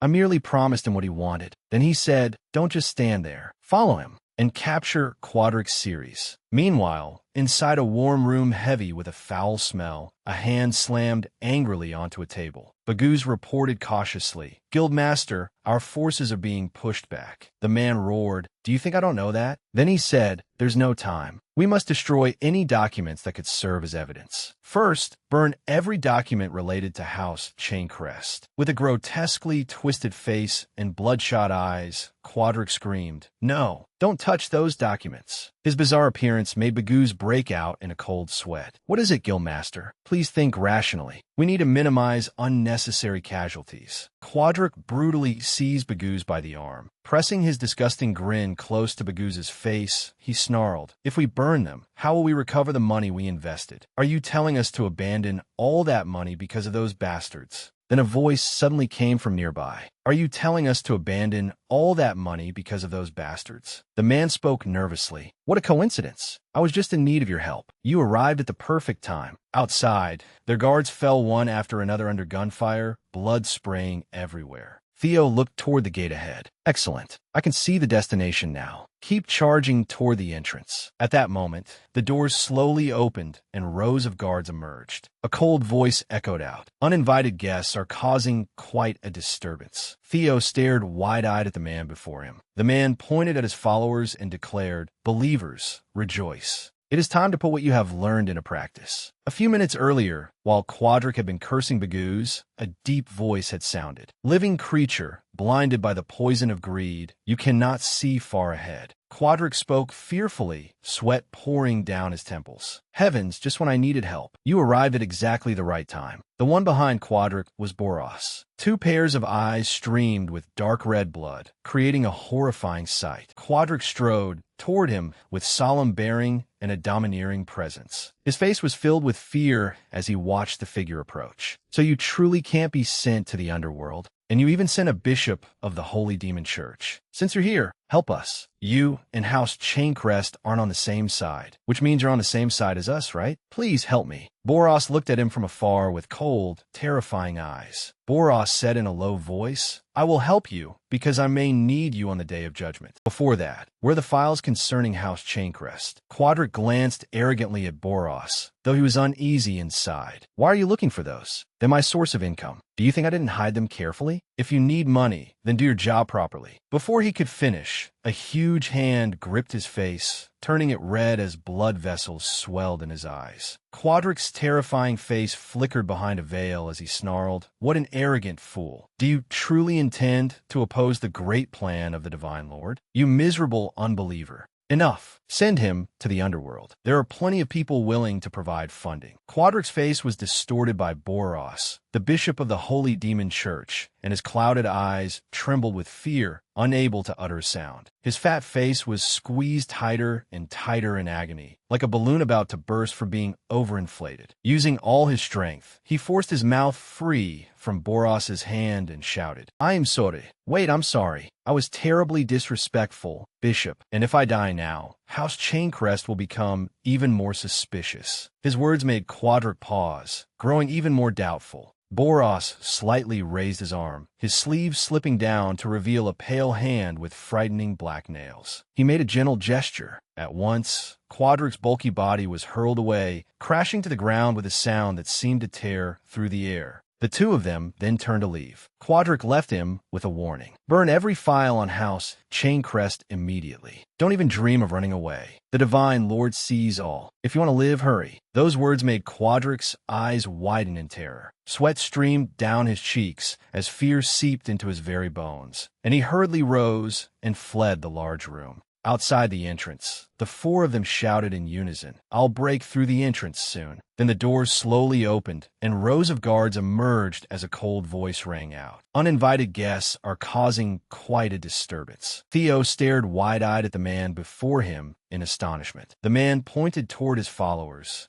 Believers, rejoice. It is time to put what you have learned into practice. Theo's sharp gaze fixed directly on Quadric as he thought. So he's finally shown himself. Quadric stood above them without the slightest fear, extending a hand toward the group. The bishop of the Holy Demon Church wore a ghastly curved smile. From our blood, the Divine Lord shall descend. Through our blood, the Divine Lord shall come. Worship the Divine Lord. Immediately, his followers charged out through the doors, shouting together, Worship the Divine Lord. The sight before them made Theo's group frown in astonishment. At that moment, streams of thick, grotesque, bloody slime splattered through the air. Theo watched the dark red slime and thought, I suspected the Holy Demon Church was behind this, but I never expected them to mobilize even a bishop. His eyes took in the horrifying sight of the Divine Lord's worshippers advancing madly toward them. Their identical hoods revealed only two large, round eyes, making them look utterly repulsive. Theo forcefully drew his sharp sword and pointed it at them. Each merciless slash sent dark red blood gushing from their bodies. With a bold swing, he decisively severed their massive upper bodies, spraying blood into the air. Evelyn gripped her sword and rushed forward at terrifying speed, cursing repeatedly. You lunatics! Navin kept unleashing powerful strikes, as he said anxiously. They just keep pouring in. Can we handle this? While the other three frantically fought the demonic believers, Cliff stood silently behind them, watching with a suspicious expression. One sharp eye was fixed on them, as though she had something to say. As more and more believers were sent to attack, doubts rose within her. So the bishop really has appeared. This is more troublesome than I thought. Wait, doesn't that actually make things better? With a resolute, gallant bearing, she prepared to draw her sharp sword. Now I have a reason to intervene. Theo watched the believers' assault and thought, in the end, we're still stuck here. Amid the chaotic battlefield and billowing dust, the three of them struggled with all their strength against the grotesque cultists.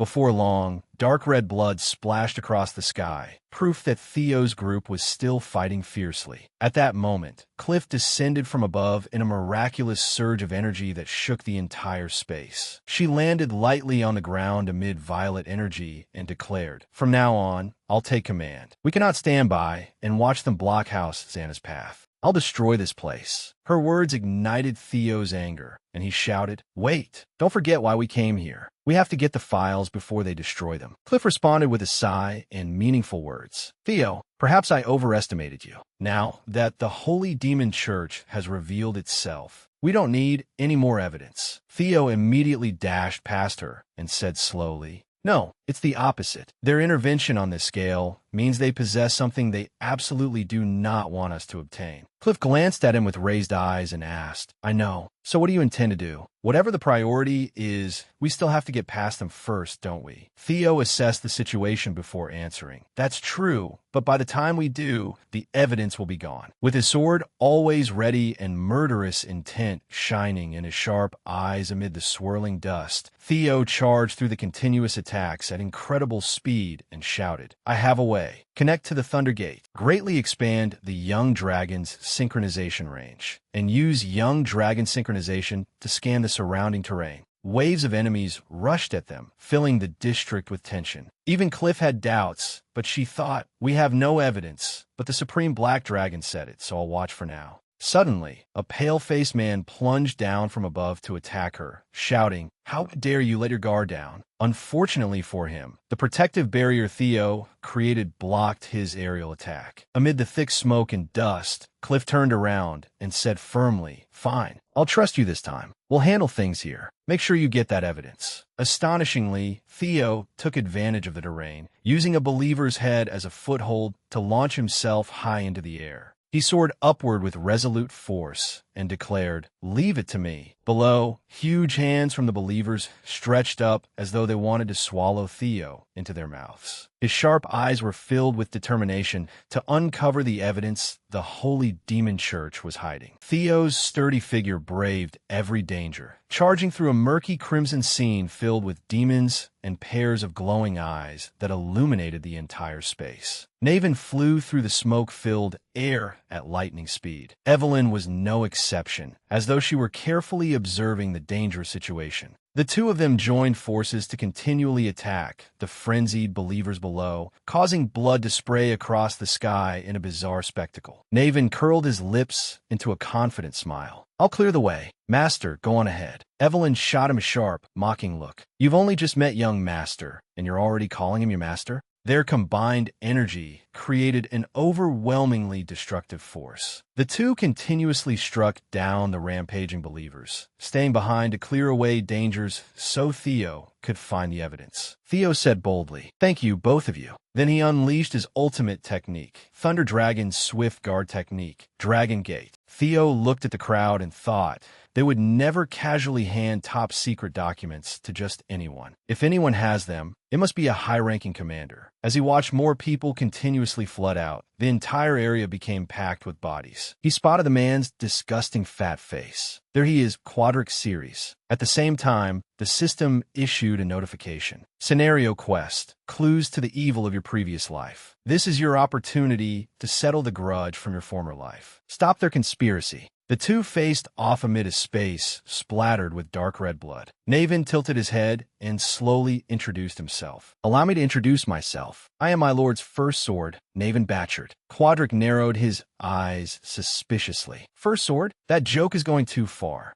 Naven replied slowly, "Your reaction means you must be the first. Then I have nothing to worry about. If you're the first sword, I would be more than happy to be the second." His words made Evelyn doubtful. "Are you saying you're stronger than me?" He rushed close to her at great speed and promptly answered, "Of course." At that moment, the believers' fierce attacks came surging toward them. Before Evelyn could even react, a sharp sword pierced straight through a believer's face. Holding the blood-soaked sword, Naven spoke casually. "What a coincidence. We're on the same side. How about we settle it right here? Whoever catches the most fanatics becomes the #1 sword." Helpless at his childish behavior, Evelyn reminded him, "I'm still on a mission. I don't have time for that nonsense." He provoked her. "Scared? Are you afraid you'll lose?" His face immediately froze when Evelyn decisively charged straight ahead. The sight before him made Naven's eyes widen in astonishment. Groups of believers were continuously sent flying into the air, massive sprays of blood scattering over his head. Seeing her dart forward and take down group after group of believers made him grit his teeth in alarm.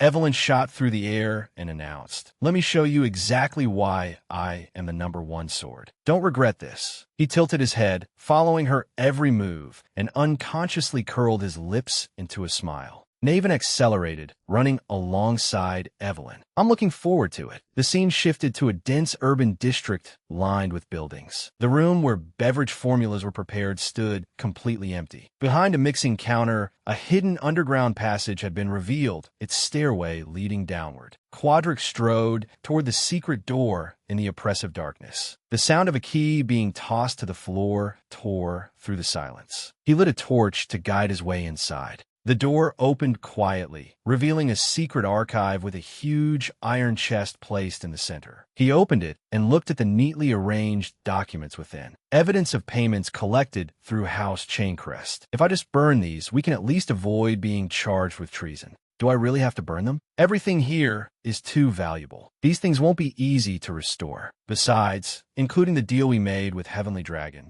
I have to recover everything at any cost. Vegas's dark, grotesque face flashed through his mind, along with his hollow eyes. Fine. It's still better than meeting the king of the underworld. At that moment, a streak of black energy shot into the room. As he turned around, Theo Zana calmly entered the archive with a torch in hand. Seeing Theo inspect each document made him so nervous that he stammered, "Theo Zana, how can you?" Sharp eyes, glowing crimson, swept toward him. "It seems taking your fourth daughter's arm wasn't enough." The threat made Quadric tremble violently, cold sweat pouring down his face. Quadric hurriedly pleaded in shock, "I'm sorry. I'll do anything, so please forgive me." Theo showed him no mercy and decisively fired a blast of energy straight at his head. Theo's crimson eyes stared directly at him as he declared, "A traitor to Xana must be executed." A few moments later, the room fell silent, leaving Quadric's lonely body lying in a pool of blood. The chest once full of secret documents was now empty. At that moment, the system chimed. "Congratulations. The scenario quest, Evil Fate of a Past Life, has been completed." Theo stared at the document in his hand and wondered, was this really worth mobilizing the entire Holy Demon Church over? The secret ledgers were handed over to Cliff. Those alone were enough to arrest House Chaincrest. Still, Heavenly Dragon was merely a disposable tale. I need to capture not only Heavenly Dragon, but House Chaincrest as well. And with these documents, the entire House Chaincrest can be arrested. Every document here is crucial evidence. I don't even know which one to take first. Suddenly, a glowing book on the shelf caught his attention. Theo gently took it out and discovered that it was an investigation report, Rose Palace. After thinking for a moment, he made a startling discovery. Before collecting the relics, beware of the Black Dragon surveillance. As he read the lines in the book, he recognized House Chaincrest's handwriting. 2 relics had been recovered so far. He had also deduced that the unrecovered relics were in Rose Palace. Theo clenched his teeth in anger. Relics in Rose Palace? What does that mean? Then the discrimination, the false accusations, and the miserable end I suffered for no reason in my past life. Therefore, according to our plan, Cecilia and Theo Zana will be eliminated. Theo's eyes widened in horror. All of that was simply because a relic might exist. His fury showed as his large hand crushed the man's written records. He ruthlessly tore apart page after page of the barbaric handwritten documents. Snapping the book shut, he sighed. "Even if I reveal this report now, it won't change anything. I just need to take my revenge slowly. To do that, I'll take the relics you worked so hard to obtain." 2 glowing boxes atop the bookshelf became Theo's target. At the same time, the system sounded. "You have discovered the relic fragments of a young dragon." Long lines of believers stood throughout the streets, waiting to be eliminated. The aftermath of the battle was a provocation to the 2 swordsmen. Only ruined bodies remained, collapsed miserably on the ground. Beneath a clear blue sky, with bloodstains spread beneath their feet, Evelyn slowly spoke. "I remember now." Naven Batchard, taking advantage of the moment. The believers continued rushing forward to attack the 2 of them. As she brutally struck them down, she said, "The heretic who passed the awakening ceremony 7 years ago as runner-up then vanished. He laughed loudly. I'm honored that you still remember someone like me. But do you really have time to think about that right now? At this rate, I'll replace you as the #1 sword. Suddenly, he noticed a strange green aura appearing overhead. It formed a violent whirlwind that blasted the believers away, sweeping through them with terrifying destructive force. His stunned eyes followed the thunderous energy as it used the wind's force to ravage the battlefield, shaking heaven and earth and filling the air with dust. Sweat poured down Evelyn's exhausted face as she muttered, "Dragon, lightning bodyguard, thunder god's tempest." After witnessing the violently sweeping tornado, he smiled blankly. Now we're even. At that moment, a huge man wielding a sword lunged toward Naven. Naven slowly raised his eyes, sweat streaming down his cheeks as though he had seen something shocking. The huge man immediately used his internal energy to slam down onto the ground, shattering the earth, but Naven escaped safely. The man spoke in a low voice. "You were right about that." His stern voice rang out again. "You lowly vermin dare interfere?" Naven curled his lips into a sinister smile, his narrow eyes full of provocation. "Interfere with the great god's plan?" Evelyn's firm voice rose. "Finish him. I'm glad we agree." Evelyn immediately dashed forward, fury spreading from the depths of her bones. Naven was no less determined, his sharp eyes and forceful charge radiating resolve. At that moment, the young dragon's wings beat overhead, shaking heaven and earth and sending dust swirling everywhere. The young dragon approached with crimson eyes that seemed ready to swallow every enemy whole. The two stared blankly at the thick smoke created by the young dragon. Its enormous foot stomped the man to the ground, leaving him to struggle helplessly in agony. Michael's eyes shone like stars as he smiled brightly. "How was that, Captain Evelyn? I arrived at just the right time, didn't I?" The two of them strode through the remains of the battlefield with imposing airs. They spoke in unison. "Why did you touch him?" Michael stared at them in confusion after they shouted at him like that. Suddenly, countless winged creatures appeared in the sky, seeming like an omen of tragedy. At that moment, they led a flying force down to battle the believers. She shouted an order. "White Dragon Cavalry, all sergeants of the 5th Company, eliminate the Merchant Guild and the Holy Demon Church forces." Wave after wave of beasts viciously tore into the church believers.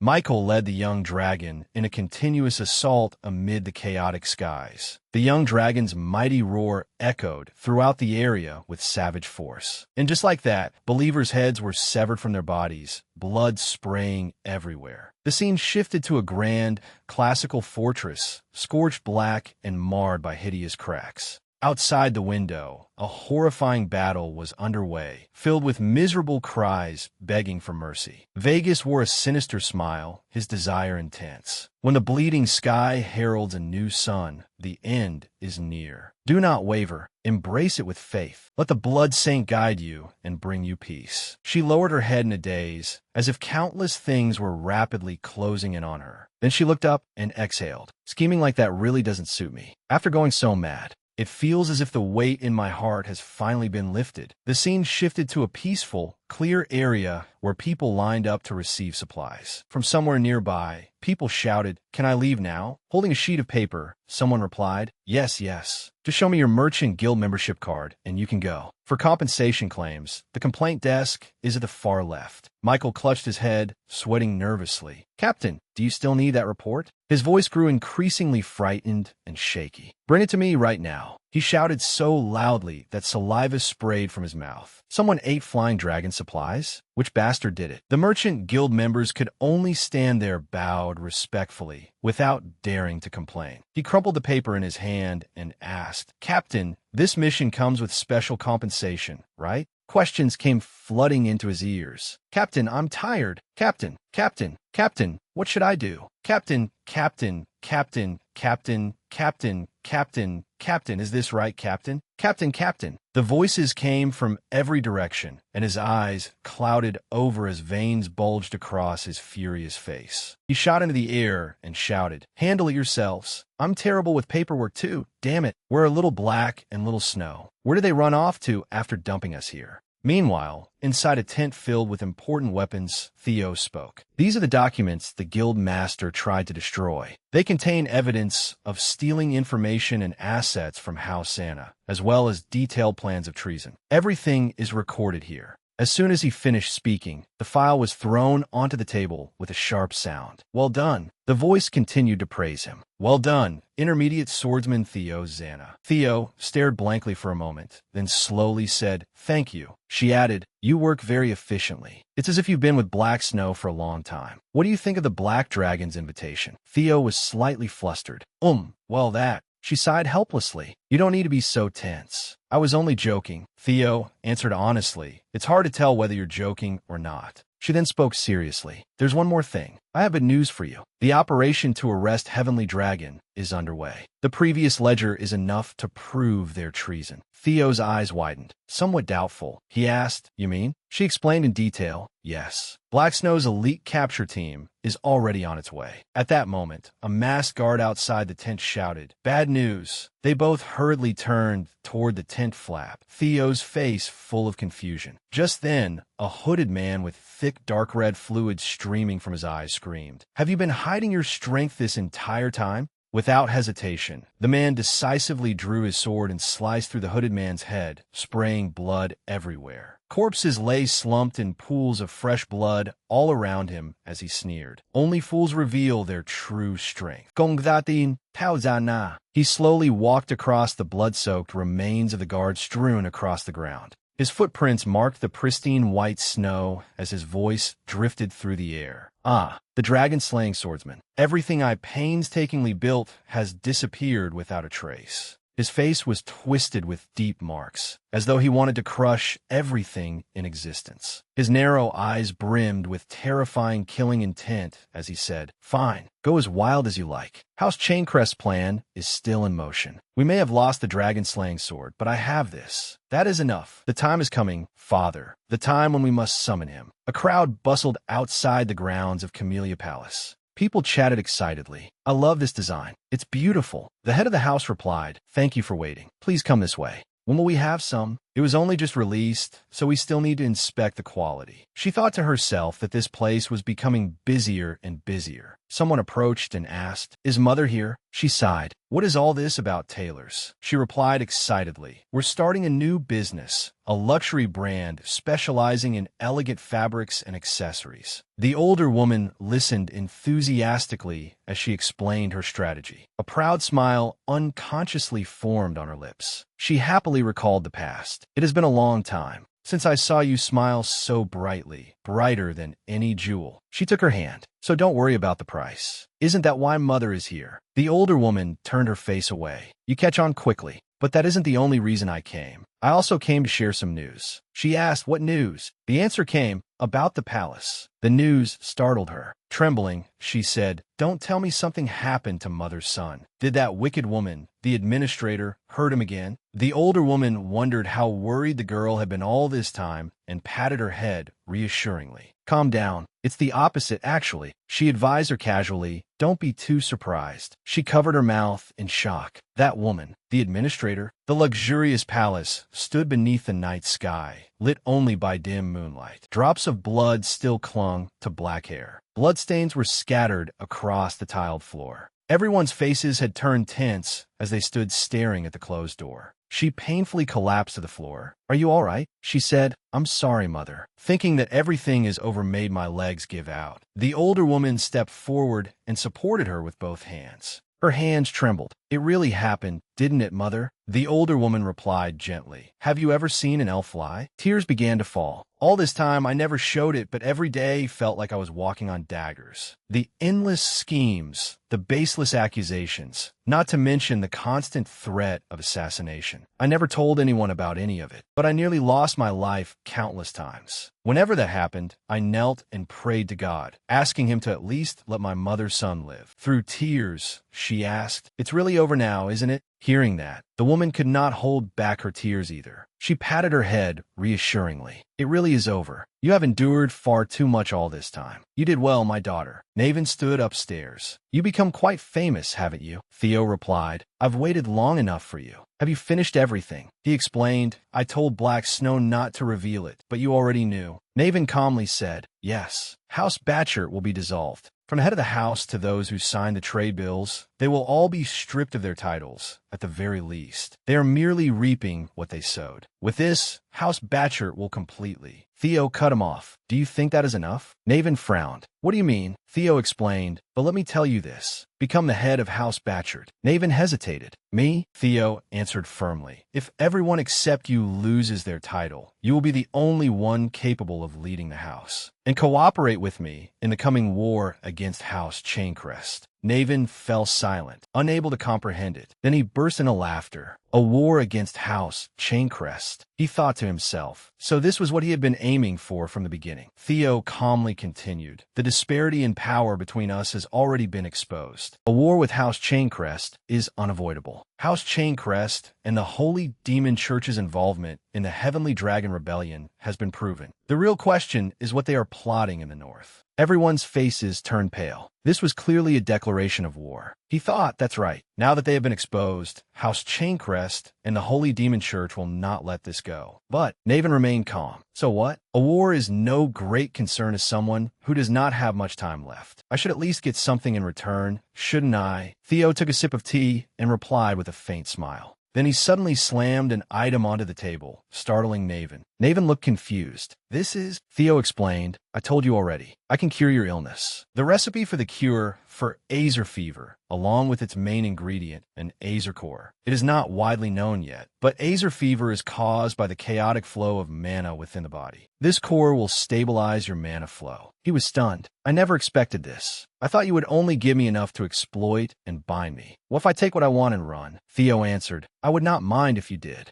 The way Xana is obsessed solely with power is full of problems. You and I are both victims of that. Theo's gaze became dangerous. I do not want to gain the upper hand through force. Theo's next words left Naven speechless. Trust. What I want to build is not oppression or pressure, but trust. He fell silent upon hearing Theo's wish. Naven sighed. I have tried my best not to underestimate you because of your age, but such an emotional and immature statement. Theo asked directly, so you do not want to cooperate? Naven raised his teacup to hide his emotions. Then he set it down with a loud bang. Theo watched in surprise as Naven slowly rose to his feet. When he drew his sword, Theo smiled faintly. Naven spoke solemnly. I, Naven Batchard, head of House Batchard, swear to serve as the sword of Theo Xana. Theo smiled in satisfaction, his eyes fixed on the future. Naven teased, is that enough for you? Theo raised his cup in response. More than enough. A long while later, the teacups remained on the table, while the study had fallen silent and empty. Theo stood up, deep in thought. A war with House Chaincrest. Everything is being revealed much faster than in my previous life. But I'm not worried. Everything has gone smoothly so far. In that case, Theo touched the item.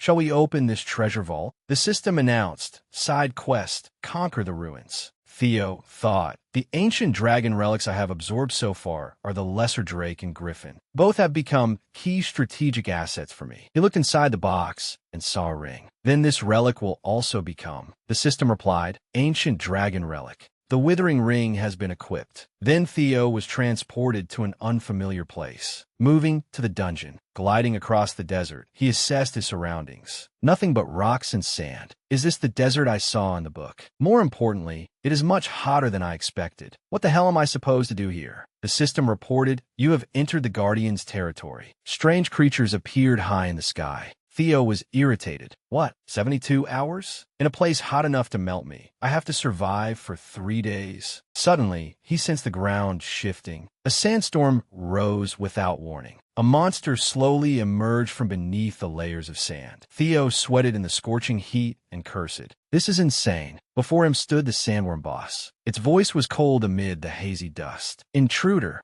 The sandworm opened its bottomless maw. I found you. Theo hurried away, gripping his sword tightly. Theo turned and attacked with Dragon Lightning Bodyguard. Speed of the Dragon, Dragon Gate. An immense bolt of lightning erupted, tearing through the air. The ground split apart, forming a massive crater. Theo glanced back and thought. It took Dragon Gate head-on and is still unharmed. Cruel streaks of light flashed everywhere. The light reflected on Theo's face as he stared in shock. The sandworm before him was covered in crackling lightning. Theo assessed it. Lightning affinity? Is that why it is a lightning-type sandworm? It chased him viciously. Intruder, I will destroy you. Then a series of explosions erupted, scattering chunks of earth and stone in every direction. An earthquake caused the hills to collapse violently. Huge boulders blocked his path. My escape route. The sandworm rapidly closed in on Theo. It launched its first attack, sending him flying a considerable distance. Theo nimbly stopped himself, dragging his feet hard against the ground to slow down. His gaze grew tense as sweat poured down his face. Theo looked at the clock. Only 5 minutes have passed. I cannot keep this up. It keeps burrowing underground, so I cannot hit it accurately. Suddenly, strange marks appeared in the sky. The sandworm surfaced, and Theo realized it had the same lightning affinity as he did, making his techniques useless. Theo grumbled. Even the terrain is on its side. Then he remembered something. Wait, the terrain?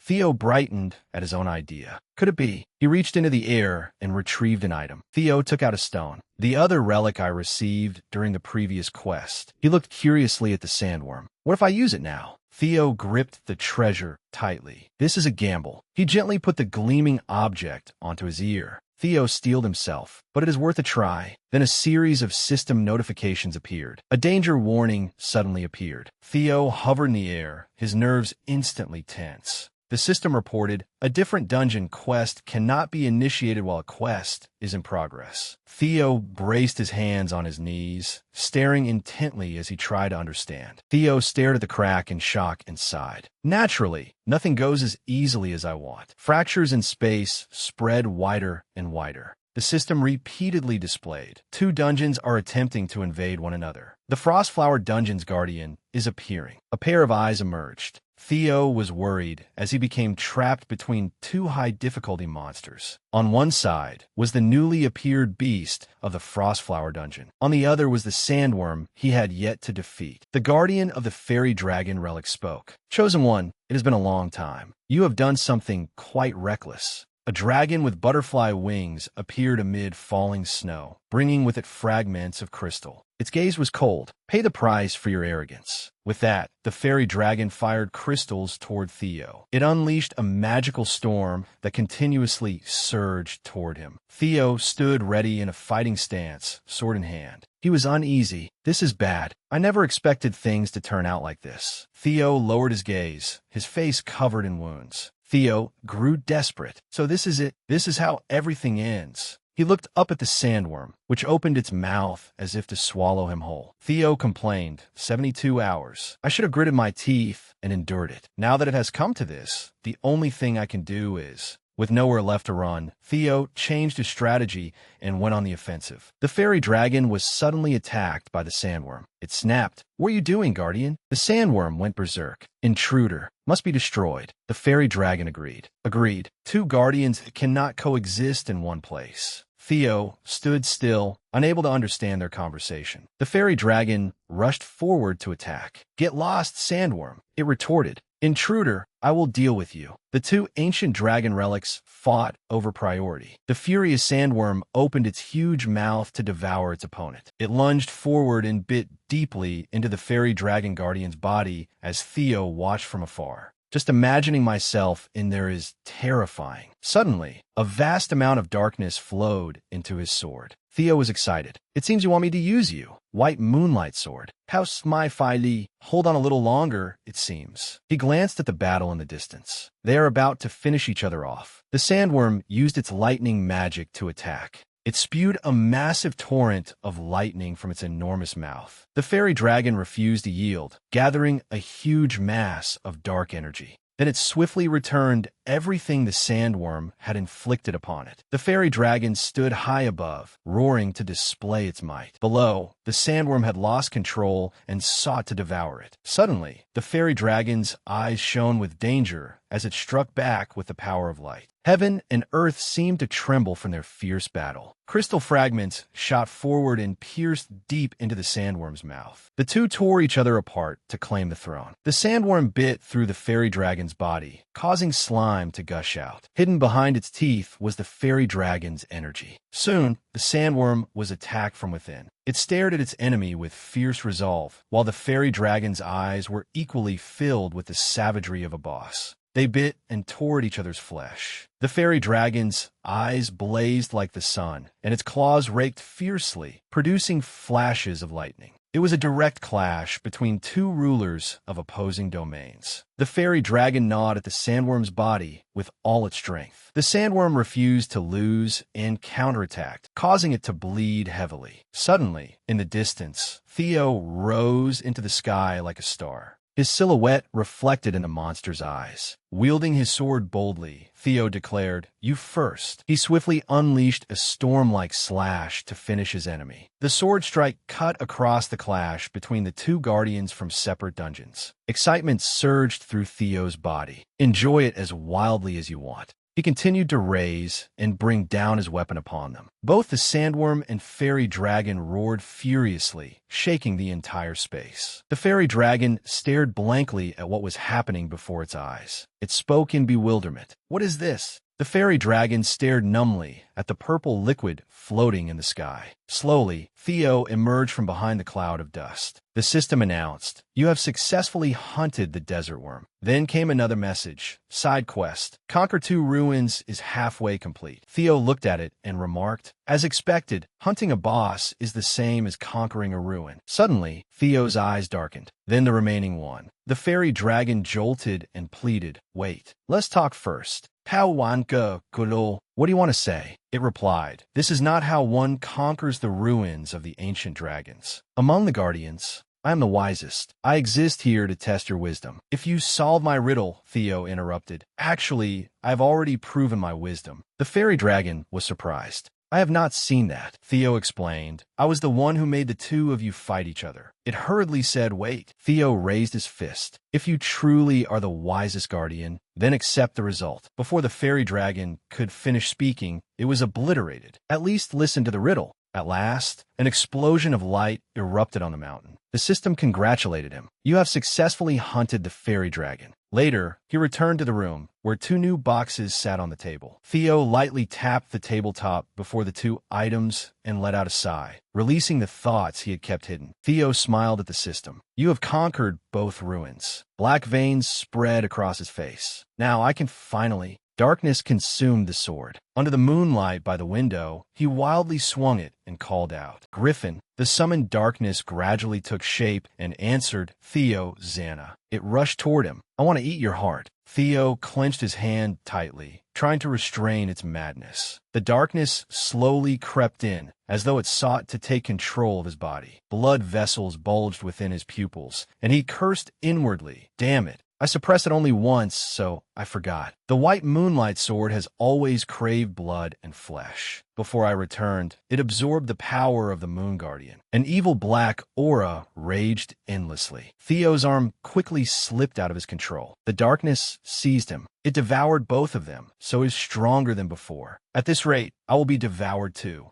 It announced, "I will tear you apart right here." Theo's body gradually sank into it. The white moonlight sword declared, "Once again, chase the moon." Theo gradually disappeared beneath the terrifying power of evil. He suddenly jolted awake, his face filled with confusion. He appeared in the midst of a black vortex, surrounded by hazy darkness. In surprise, he asked, "Where is this?" Many pairs of eyes and eerie smiles appeared in the darkness, leaving Theo bewildered. A voice rang out inside its stomach. "Griffin has finally devoured even you, Chosen One. It seems it has been waiting for this opportunity. It will soon devour your heart as well." Theo clenched his fists and quietly replied, "I understand. In the end, I'll be devoured by him, won't I?" From within the vortex, the evil dragon spoke. "That is the consequence of coveting our power. You still cannot control Griffin, foolish Chosen One." "How spoke Stanley? What will happen after he absorbs my heart?" Baring its sharp teeth, it answered death. "Naturally, only for you." Olin opened his mouth in the darkness, his deep voice echoing. "We are guardians. Guardians do not die. You will die alone." The fairy dragon looked down at Theo and growled. "He is right. Though waiting for the next Chosen One will be rather tedious."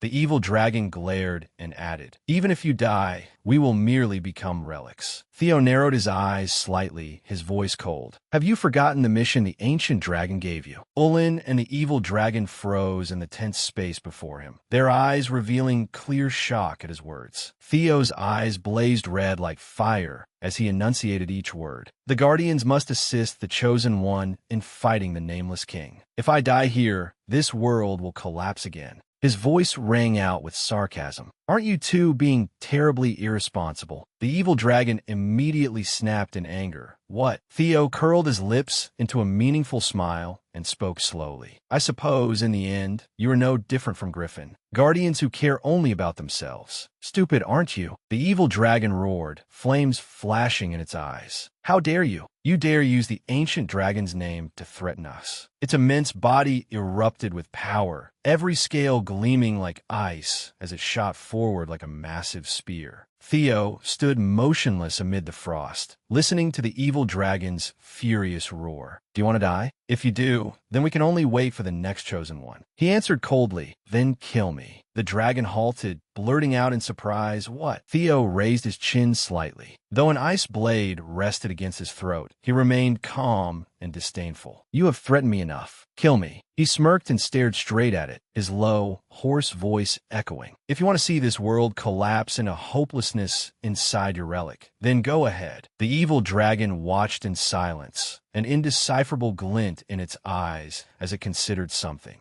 Olin did not speak either, answering only with heavy silence. Massive chunks of ice crumbled from above, their fragments crashing down with deafening force. Olin said gently, "You are brave, chosen one." The evil dragon offered reluctant praise as well. Impressive. Its glowing gaze swept downward, its voice carrying a trace of approval. At the very least, I like your confidence. The evil dragon's enormous body glittered like snow and ice as it declared, I will open a gate that can help you leave this place. Golden light burst forth, its massive body resembling living flame as it roared twice. Open, open. A radiant, swirling gate appeared in the void as the evil dragon's heavy voice echoed. But that is all we can do. Olin added, the rest is up to you. Before the glowing vortex, Theo straightened, his deep voice resounding through the space. Go. Amid the violently swirling smoke, he smiled with confidence and said briefly but firmly, don't worry. Theo charged toward the enormous vortex gate, his body brimming with power as he took powerful strides. Within the deep spatial vortex, he plunged like an arrow tearing through the darkness, gritting out, the first thing I'll do is teach him a lesson. At the same time, the Soma pill appeared amid brilliant light, a divine medicine capable of helping its user awaken mana. A dark shadow burst violently from the water and exclaimed, finally, I found it. The fairy dragon stared at the blue orb in its hand with shining eyes and declared, I only need to swallow this. And light flashed fiercely as the blue orb was raised high. It roared, his body will be mine. Its glowing eyes suddenly froze, and the fairy dragon let out a cry of agony. Theo's body radiated powerful dark energy as he plunged down like a giant sword, piercing straight through it. The devastating strike made the fairy dragon shriek as purple blood splattered through the space. The water exploded violently, waves shooting high and obscuring everything. It roared in fury, water spraying everywhere along with its enraged scream. Damn it! The fairy dragon's eyes widened in disbelief, its thoughts spiraling into chaos. How had he escaped from its stomach? It lowered its head, fury flashing in its eyes as water splashed from its body while it prepared to retaliate. The fairy dragon spoke mockingly. I knew it. You two helped him. So this is the pride of a guardian. It ground its teeth and roared angrily. If it were not for you two, I would have, before it could finish. Theo's claws clamped tightly around its beak. Holding the fairy dragon firmly, he said coldly, you sure talk a lot. Have you forgotten our first encounter already? The fairy dragon panicked and trembled as it pleaded. Let's go outside and talk. Theo stood calmly amid the encirclement and stated, I am not asking for your cooperation. But since we're on the same side, and one side having all the power will only wear us out, right? So, the intense gazes of Olin, the evil dragon, and the fairy dragon drove the atmosphere to its breaking point. Theo spoke as both warning and reminder. Be smart, and do not cause trouble for one another. The scene settled. Blake, his eyes calm, remarked a wise choice. He emerged amid a red glow. Theo asked in surprise, Blake, you are here too? Blake gave a faint smile. It has been a long time, chosen one. Blake lay upon the water and spoke in a low voice. Making them compete against one another for control, others have used this strategy as well. Theo's eyes flashed with curiosity as he asked quietly, Others? You mean other chosen ones? Blake lowered his gaze, his voice becoming subdued. You do not need to know that yet. Blake raised his head, his voice echoing through the space. For now, we will help you grow. His massive silhouette loomed overhead, crimson eyes staring intently. I will watch your next steps with great expectations. Immediately, the system announcement sounded. Guardian buff activated. Protects the body from monster energy. Bug Eater activated. Attack power increased. Dark energy erupted violently, signaling the rise of a dangerous force. Theo stepped out from the twisting black mist, radiating a mysterious and terrifying presence. He rested his elbow on a table in a quiet room. Theo tilted his head back and chuckled softly. What a surprise. The guardians I thought had died when I took their power are actually alive inside me. His crimson eyes widened, gleaming as if he had realized something extremely unusual. In the dark scene stood a giant sword, dark patterns writhing around its blade as though alive. Its cold, sharp tip was embedded in the ground, producing a grating screech that made the atmosphere even heavier. In the vast room, light streamed through the window. Theo's lips lifted slightly as he spoke coolly. Have you calmed down now? He gripped the sword, showing a hint of confidence as he thought, perhaps this is better. Thanks to this, I understand that the ancient dragon's power has grown stronger than before. Theo's sturdy hand struck the table hard as he said, resolutely, Father, whether you like it or not. A vast landscape was visible through the window. Theo stood firmly in the room, his eyes filled with determination. I will rely on you. Outside, a white blizzard blanketed the entire land. The young man's small figure stood amid the hazy expanse, every step affirming his unshakable will. Amid the white snow and bitter winds, Zeno spoke. Are you truly planning to regard Theo as a legitimate candidate for succession? Kai's tense face radiated authority and resolve. Of course, at present, he clearly has enough talent to stand beside the other 5 candidates. Zeno asked anxiously, is it because he is a regressor? The blizzard continued to rage as Zeno replied, yes. Do you not hate regressors, Patriarch? Wind and snow howled through the cemetery, which was filled with broken swords and gravestones. Zeno spoke solemnly. You hated them so much that you killed every regressor in House Anna. Kai answered calmly, that is correct.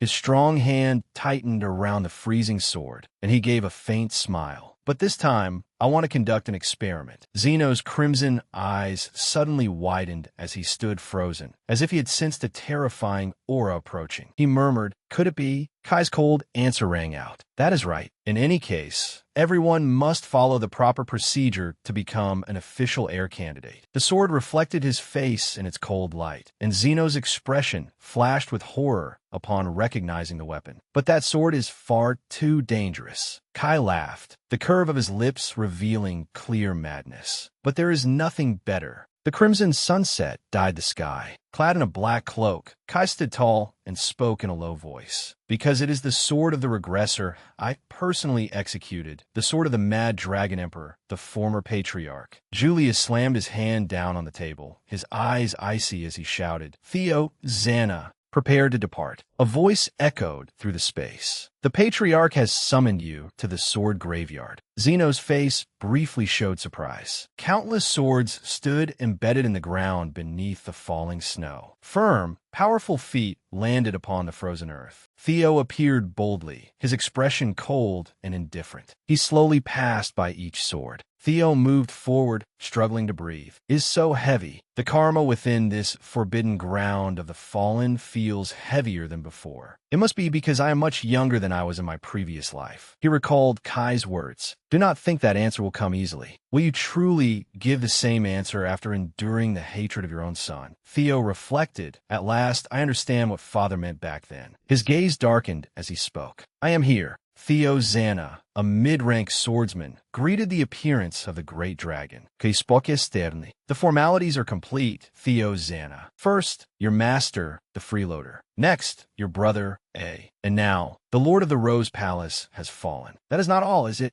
An entire merchant guild branch was annihilated, and most of the Central Intelligence Bureau was also dealt with by Theo. Your name is tied to all of it. Theo raised his head and protested loudly. That, a violent snowstorm interrupted his words. Kai stood concealed in the cold and said, "There is no need for pathetic excuses. Silently bearing that weight is the path of the patriarch." He vanished, leaving behind one final statement. "I give this to you." A sword fell from above, the sword of the Mad Dragon Emperor. Theo was startled. The Mad Dragon Emperor. That man had been a former patriarch, a tyrant who massacred hundreds of thousands, and a mortal enemy whom the current patriarch had personally executed. Kai asked, "Your reaction means you know something, does it not?" Theo replied, "That belonged to the former patriarch, correct? That is all I know." Inside, he thought, I must be careful. At this point in time, no one knows any information about the Mad Dragon Emperor. Kai silently watched him, observing him closely. Then he exposed the truth. "You still do not have enough information about the Mad Dragon Emperor from your previous life?" Theo looked up at the man before him in shock. All he could see were Kai's blood-red eyes. Theo could not breathe or make a sound, his reflection visible in those pupils. "I hate regressors. They dare change the world as they please, greedy and foolish. They simply believe this world is a game board that can be overturned whenever they wish. So I decided that whenever I encounter a regressor, I will personally execute them." Theo grew anxious. That killing intent is clearly not just meant to intimidate me. He is serious. "Father is that powerful, even though he is not a regressor?" Kai ordered, "Draw the Mad Dragon Emperor's sword. If you can overcome its hatred, I will acknowledge you." Theo fell into thought, trying to find a solution. Kai continued, "However, from that moment on, I can only forgive Theo Zana the man. Theo Zana, the regressor, will cease to exist." Theo looked directly at him with a serious expression. "What do you mean, Father?" Kai answered, "It means every relationship you obtained as a regressor will vanish from this world. The people you should never have met, the people you should never have been able to save, the people you should never have been able to gain.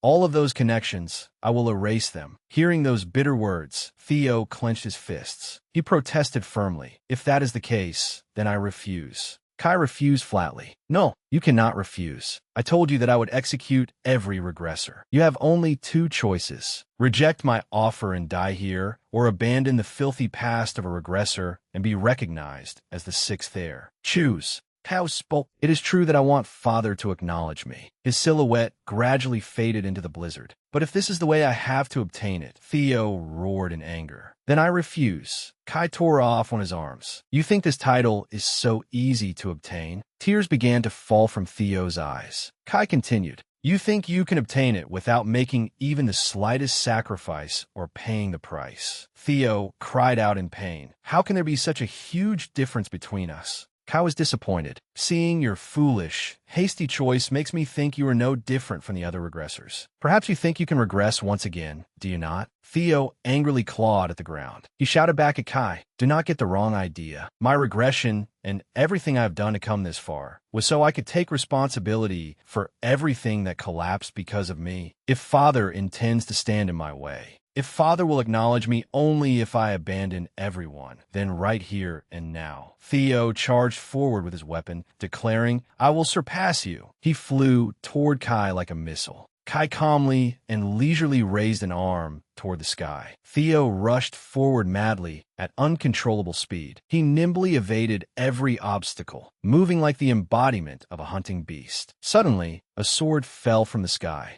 It pierced through his body before he could react. Theo writhed in pain, blood spilling from the corner of his mouth as his eyes narrowed. He had been defeated before he could even injure Kai. The sword was embedded deep in Theo's chest as he lay still upon the snow. Kai did not turn around, merely casting one final glance at Theo. His silhouette remained etched against the snow-white ground. Zeno spoke respectfully. "I never expected him to attack from that direction." Kai answered indifferently. "It has been a long time since anyone confronted me directly." Zeno said, "He is certainly unusual. Every regressor we have fought so far used other people as pawns before discarding them." Kai glanced at Theo coldly and stated, "But he is different." Kai smiled with excitement at what had happened. A regressor who fights with his sword to take responsibility for his actions. How interesting. You have caught my interest. Kai drew out the sword and called, Theo Xana, Regressor. I now acknowledge you as the sixth heir, and as proof of that, I bestow upon you the sword of the Mad Dragon Emperor. It belonged to my father, who is also a regressor like you.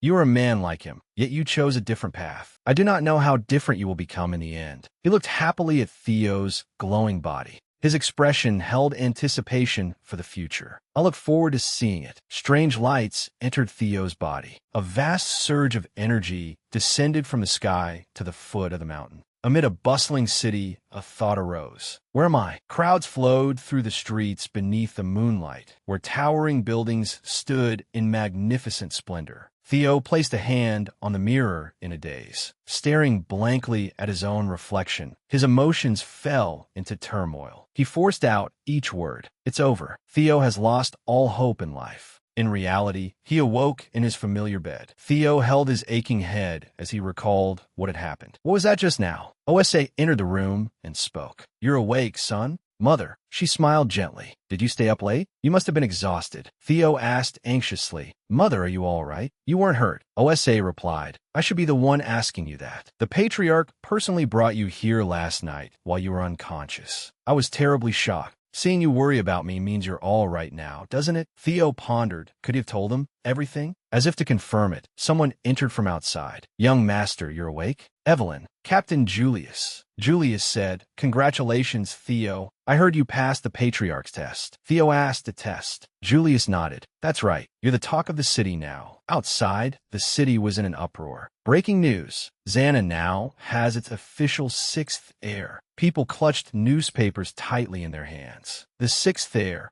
So we have a new youngest sibling now. Isn't that wonderful? A figure standing atop a roof murmured curiously, a new heir candidate. Others remained silent, calculating without rushing to judgment. Thokal stood alone amid the snow as Ian ran up to him. Commander, he's officially become an heir candidate alongside you. Thokal clicked his tongue. What a waste. I should have invited him into the Black Iron Knights back then. I'm sorry. His companion consoled him. You failed because that lady from the Plum Blossom got in your way. Remember? Don't blame yourself, Ian. Thokal gave a dangerous, enigmatic smile. Theo Xana, he murmured. I suppose I'll have to meet him someday. Ridden was shouting, no, not like that. Swing a little farther to the right. How many times do I have to tell you? Theo cursed under his breath. That bastard Ridden. What kind of ridiculous swordsmanship is this? The old man roared. Swing it with proper form. Theo grumbled, as if anyone in the world would believe that. He recalled the fierce battle that had once taken place. Explosions had rocked the battlefield. Theo could hardly believe what he had witnessed. Gripping the sword in his hand, Theo muttered, I did it. The scene shifted. A cold wind wailed through the air, passing a dried skull in a horrifying landscape. A massive gate of gloomy design stood ahead, its walls and ground stained with splattered blood. Ancient crimson letters appeared, declaring, as Chain Crest has failed to lodge an appeal within the designated period, war is hereby declared.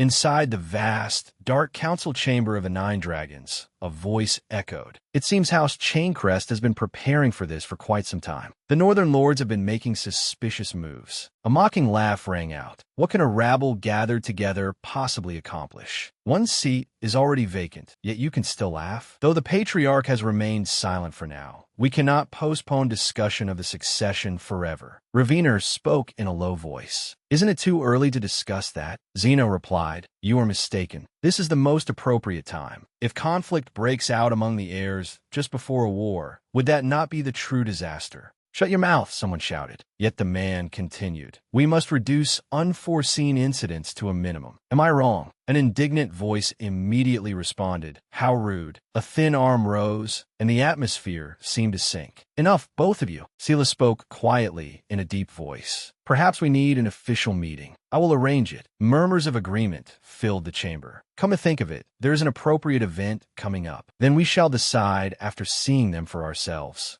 At the same time, Theo stood amid flickering candles of varying heights, gripping his twin swords tightly. His hair veiled half his face, yet could not hide his resolute gaze. Sparks scattered as tension filled the air. Theo surged forward with his blade, bringing it down in a dazzling slash that sent brilliant sparks flying. With a stern expression, he called out, Aura. His disheveled hair fluttered as he muttered, Kill them. Take all their lives. Take everything. A massive sword descended. Theo tensed every muscle and growled, Take what you desire. Theo tightened his collar, a fierce gleam filling his eyes as endless coldness radiated from him. A low voice spoke. You are still deeply troubled, aren't you? Rodebrock's voice was enchanting. The lingering resentment of the mad dragon emperor. Baniak raised his head. Dragon Protector Rodebrock. Theo gripped his sword hilt and answered firmly, Yes. Although it has been some time since father gave me this sword, its resentment still seeks to torment me. It is not unbearable, but the fact that it once belonged to the mad dragon emperor makes me uncomfortable. Still, through it, I was able to glimpse the mad dragon emperor's realm. Rodebrock tightened her hand around a candle and murmured, Mad Dragon Emperor. That is a name I can never forget. A punch struck the ground, creating a blinding flash. Holding a burning candle, she said, He is the one who stole my heart. Theo muttered inwardly, Yes, she told me that before.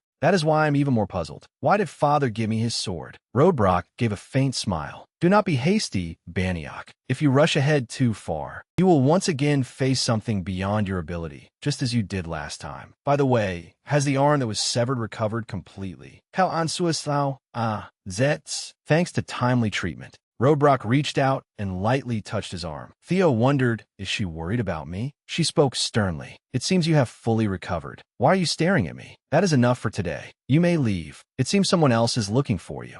Rodebrock added sharply, And stop making a mess of my nest every time you come. Theo froze and asked in confusion, What do you mean? But she answered angrily, A person makes a mess, then leave someone else to clean it up. Theo replied helplessly, I have no excuse. Elsewhere, beneath a clear blue sky, Camelot Palace shone under the sunlight. An open letter lay neatly on the table. A voice echoed, So you're the one looking for me. Sibin paused. What did you just say, young Master Theo? The reply came, Nothing. I was merely muttering. Damn it. Theo looked surprised. An invitation? Sibin answered, Yes. Beneath a cold gray sky, Theo's voice continued. As you can see, it is an invitation to a banquet at Defordine Palace, celebrating Lady J. Xana's 18th birthday. Sibin spoke calmly. A banquet when war is so close? For the daughter's birthday, at a time like this? And one this extravagant? Theo curled his lips into a smile. No, it is precisely because these are troubled times that it must be extravagant. Sibin blinked. What? Theo spoke leisurely. House Chaincrest's betrayal has disrupted Xana's internal balance. Instead of Aeson, whom Chaincrest supported, I became the sixth heir. Worse still, one of the 9 dragons lost his seat because of their betrayal. This banquet is not merely a birthday celebration. It is meant to show outside powers that Xana remains strong, while the heirs and the 9 dragons sound one another out. Sibin clenched his fist in surprise. So that is the true purpose. As expected of you, young Master Theo. Then, of course, you will also... Theo immediately answered, Yes. He smiled mysteriously. If they want to see me so badly, then I shall attend. At the same time, starlight and shimmering illumination created a breathtaking scene at Defordine Palace. The grand hall was lavish, crowded with nobles dressed in magnificent attire. The guests turned their eyes forward and murmured meaningfully, He finally came, the new heir. Theo entered the hall in a black cloak,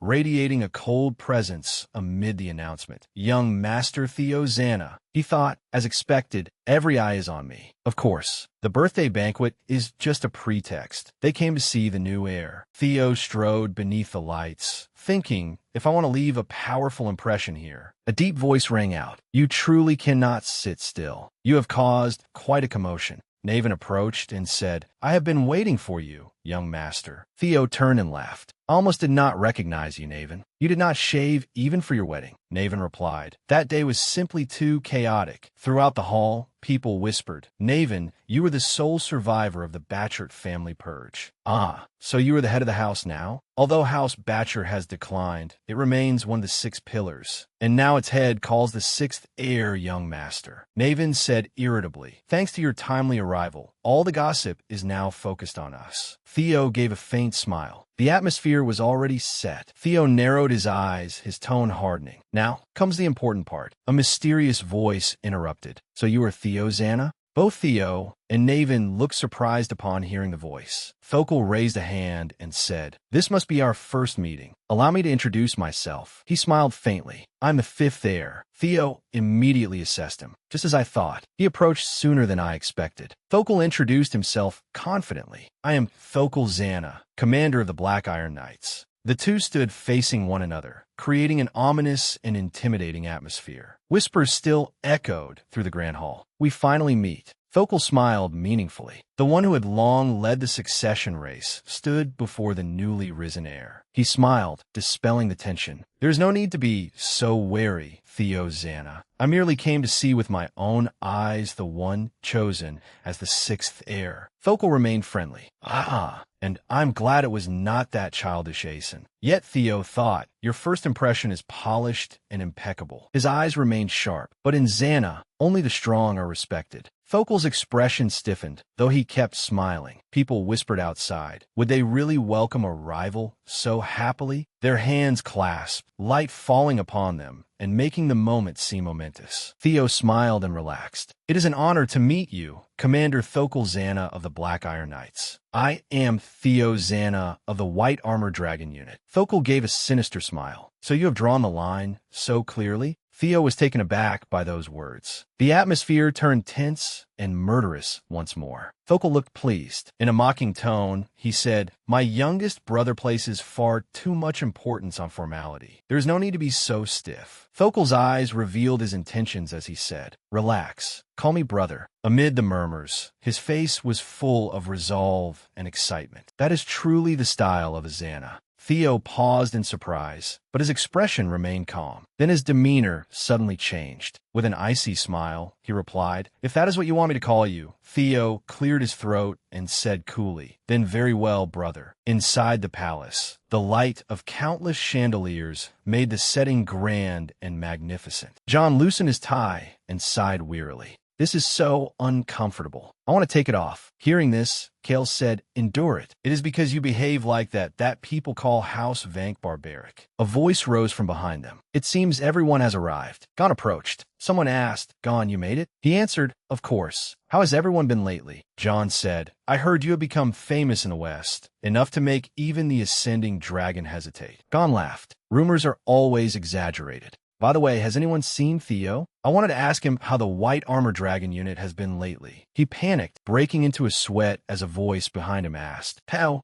Gon hurriedly said, "Please forgive me, Lady J. I carelessly mentioned someone else in front of the star of this banquet." She replied, "It is all right. I know very well what the purpose of this gathering is." Suddenly, the wineglass in Jay's hand began to shake. Everyone fell silent, their eyes following a red light that appeared in the center of the banquet hall. A blue light emerged and violently collided with it. Kale asked in surprise, "Do not tell me that is Theo?" In the grand hall, Theo and Thokul shook hands. Someone said, "Who else but Theo would dare cause trouble here?" The two faced each other as terrifying power erupted. Thokul smiled, wearing a friendly yet calculating expression. Winds suddenly rose as the blue and red lights intertwined, power surging fiercely. Thokul raised his hand in surrender. "I cannot defeat you, little brother. I concede." Theo replied, "What are you saying, brother? You were the one who held back." He signaled for a servant to bring wine and declared arrogantly, "I will not deny it." Thokul picked up a glass from the tray as Theo said, "But excessive modesty insults one's opponent." Thokul proudly replied, "But what I said is entirely true." Thokul extended his wine glass toward Theo. "If I were your age, I would certainly have lost by now." Theo replied with disdain, "What a generous compliment." Thokul gave a meaningful smirk, then looked toward the crowd and announced, "Seeing my younger brother so valiant fills me with boundless joy." Standing in the center of the palace hall, Thokul raised his glass and shouted, "Come, raise your glasses to the new Zana. For Zana." Delighted, everyone at the banquet raised their glasses and shouted in unison, "For Zana." Thokul turned to Theo and asked, "Well, not a bad debut for the new heir, was it? How's my beaux Ali?" "Thank you, brother." Yet his brow furrowed and his eyes sharpened as he thought, "So that is why he praised me. This was what he wanted."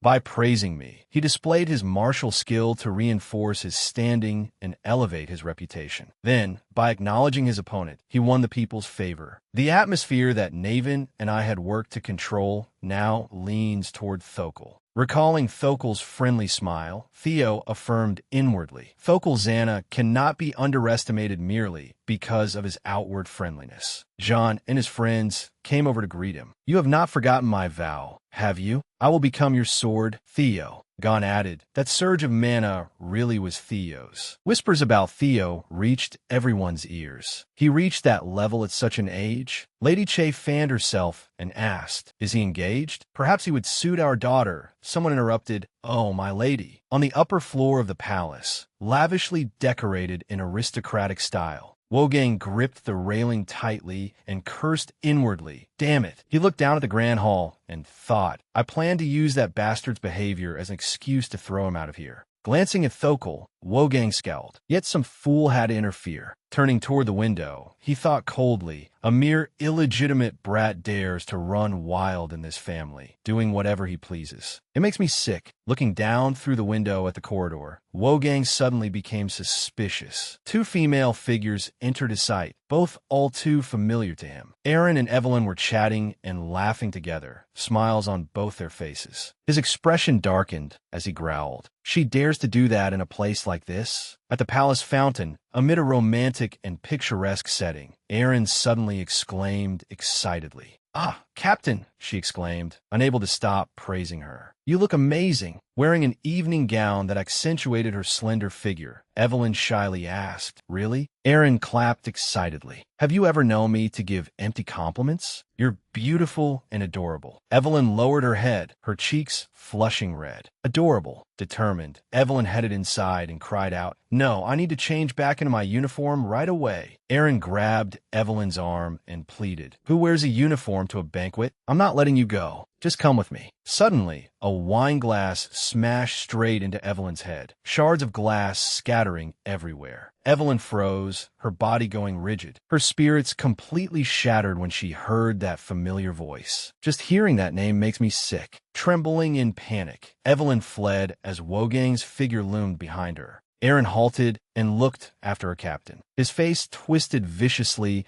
as killing intent erupted from him. Why did you crawl out here? Aaron's face turned pale. She bit her lip, overwhelmed with indignation. Evelyn held her hand to stop her from stepping forward, but Aaron shouted at Wogang, even if you're one of the 9 dragons, how can you treat her so unfairly? Evelyn gently tried to comfort her. I'm Fina. Aaron's eyes welled up. But, Captain, before she could finish, Evelyn interrupted her tremblingly. I'm Fina. I really am. Please, I'm begging you, don't do anything. Looking down in despair, her trembling lips let out choked words. Please, I beg you. Aaron was horrified. It was the first time she had ever seen her captain so afraid. What exactly had happened between her and that monster? Wogang slowly approached and stopped beside them. Radiating killing intent, he said, I told you never to show your face in front of me again. Looking down at them contemptuously, Wogang asked, and who is this? Without warning, he tore off Evelyn's mechanical arm. She stared in shock. Aaron erupted in fury and screamed, Beast Dragon!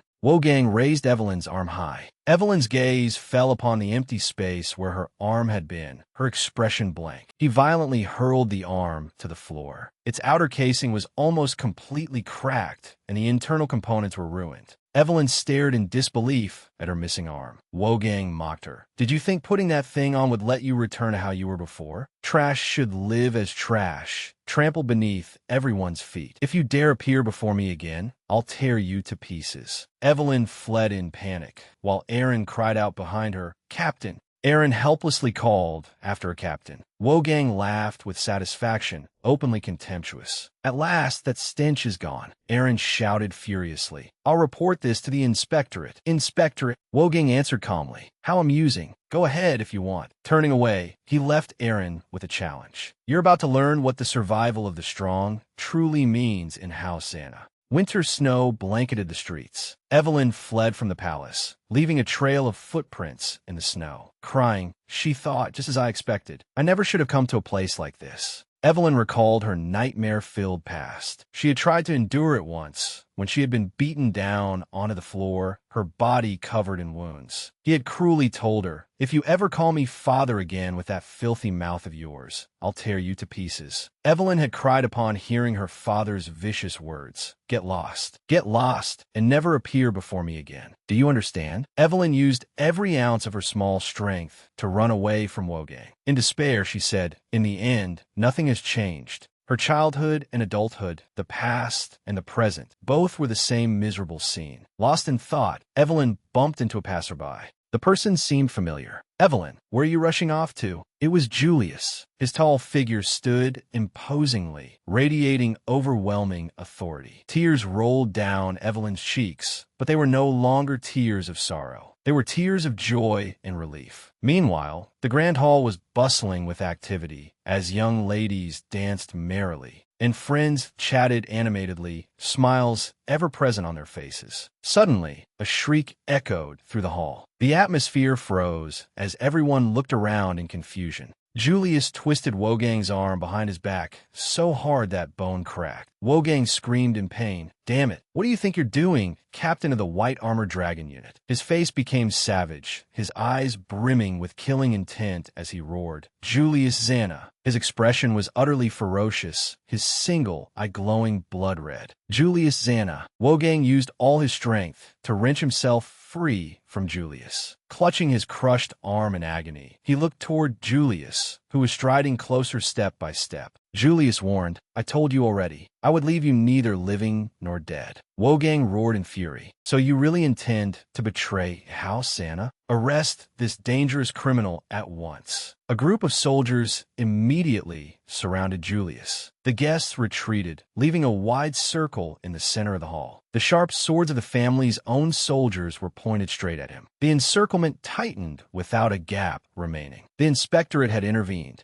A man who appeared to be the inspectorate squad leader stepped forward. "Julius Zana, captain of the White Armored Dragon Unit, you are under arrest for injuring an elder. We demand your cooperation." Julius interrupted him. "And if I refuse?" The inspectorate fell silent, cold sweat running down their cheeks. Julius continued, "The regulations clearly state that even members of House Zana must uphold the oaths sworn upon their swords." The elders could not conceal their fear at his every word. 4 years ago, I swore an oath upon my sword before those old foxes. If you dare lay a hand on that child one more time." Julius continued forward, releasing a dreadful, oppressive aura that overwhelmed the inspectorate officer. "I will leave you neither living nor dead." Theo frowned in thought as murmurs spread around him. What just happened? The mad dragon broke an elder's arm? What? How can an inspector handle something like this? Should we run? Theo pushed a guest aside as he reflected. This never happened in my previous life. So why is it happening now? Theo suddenly glanced in one direction and understood. I see. At the end of his gaze stood Evelyn, frozen in place with a complicated expression. At last, everything began to make sense. The scene shifted to a child's hand tightly gripping someone's clothing. That small hand was harshly shaken off. It was Evelyn as a child, chasing after Wogang. Evelyn Nereville was Wogang Zana's illegitimate daughter. To Wogang, a man who valued pure bloodlines above all else, Evelyn's existence was a shame he wished to hide at any cost. He had intended to expel her from House Zana. But the Mad Dragon recognized her potential and brought her into the White Armored Dragon Unit, ruining Wogang's scheme. Later, as Evelyn gradually rose to prominence and even became a unit captain, Wogang feared that his disgrace would be exposed. He attempted to murder his own daughter, disguising it as an accident. She was fortunate to survive, but she lost her left arm and could no longer wield a sword, forcing her to retire. From then on, she only managed Training Hall number 4. She did not even know that banquets like these existed. And now, all of this was the result of my actions after returning through time. Theo stepped forward with a grim expression. Then I should be the one to set everything right. The view returned to Wogang.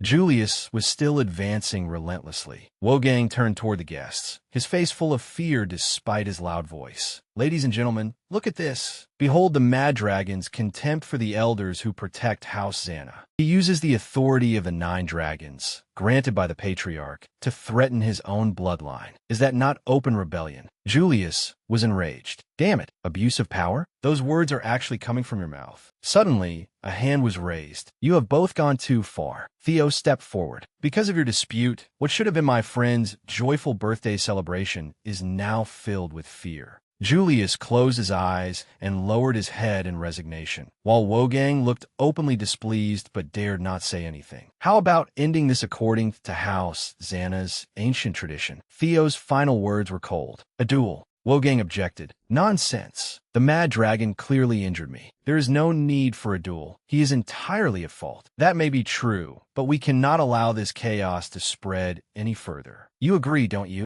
A woman appeared behind Theo as he spoke, the Lord of Defordine Palace. With every step the Lady Lord took, the ground froze over. At my daughter's birthday banquet, what do you think you are doing? Leopard Dragon Neil Xana, Lord of Defordine Palace, looked upon them with blazing anger. My lady, surely you saw what Julius did. I do not wish to hear another word. Petty disputes are none of my concern. Neil raised her hand, her eyes full of disdain. Settle it swiftly, as that boy suggested. The Mad Dragon's eyes widened with extreme anger. That is the last mercy my patience will allow. A duel would be far too advantageous for the elders, would it not? Even in retirement, they're all senior inspectors or above. Wogang considered it. That's right. Only the Mad Dragon has enough strength to win. But even so, I'm not at a disadvantage. The rules stated that the plaintiff and defendant would face each other in the final match, while the first 2 matches would be fought by their chosen representatives. Wogang glanced to his left. His representative? Evelyn stood there, a one-armed cripple. Then he looked toward Theo, an illegitimate brat. Wogang grinned with delight, extremely confident. This will never even come down to me. We'll settle this in 2 matches. Very well. A pure contest of swords will determine right from wrong. Hearing Wogang's words, the guests began discussing it endlessly. Before that scene, Thokul raised a glass of wine to his lips and smiled mysteriously. As he drank, he thought to himself, this is more interesting than I expected. Theo Xana knew the Mad Dragon's temperament. Sooner or later, he was bound to erupt like this. If Theo had not interfered, the elders would surely have taken the opportunity to bring down the Mad Dragon. In an instant, Theo had found a solution both sides could accept. This may be quite entertaining. Soon, everyone had gathered at the arena outside the palace. From this moment on, under the supervision of the inspectorate, the duel shall begin. The official began reciting the rules to ensure fairness. The use of magic is prohibited, and everything that occurs in this duel is protected by the laws of House Xana. Afterward, you must swear not to seek revenge or harbor resentment. As soon as the inspectorate finished speaking, both sides answered in unison, I swear. I swear as well. The official gestured toward Theo's side. Very well. Let the first fighters step forward. Theo took the first match. He drew his sword and stood on the arena platform with an imposing presence. Kale rose anxiously. Theo, are you sure you'll be all right? Gon added, that's right.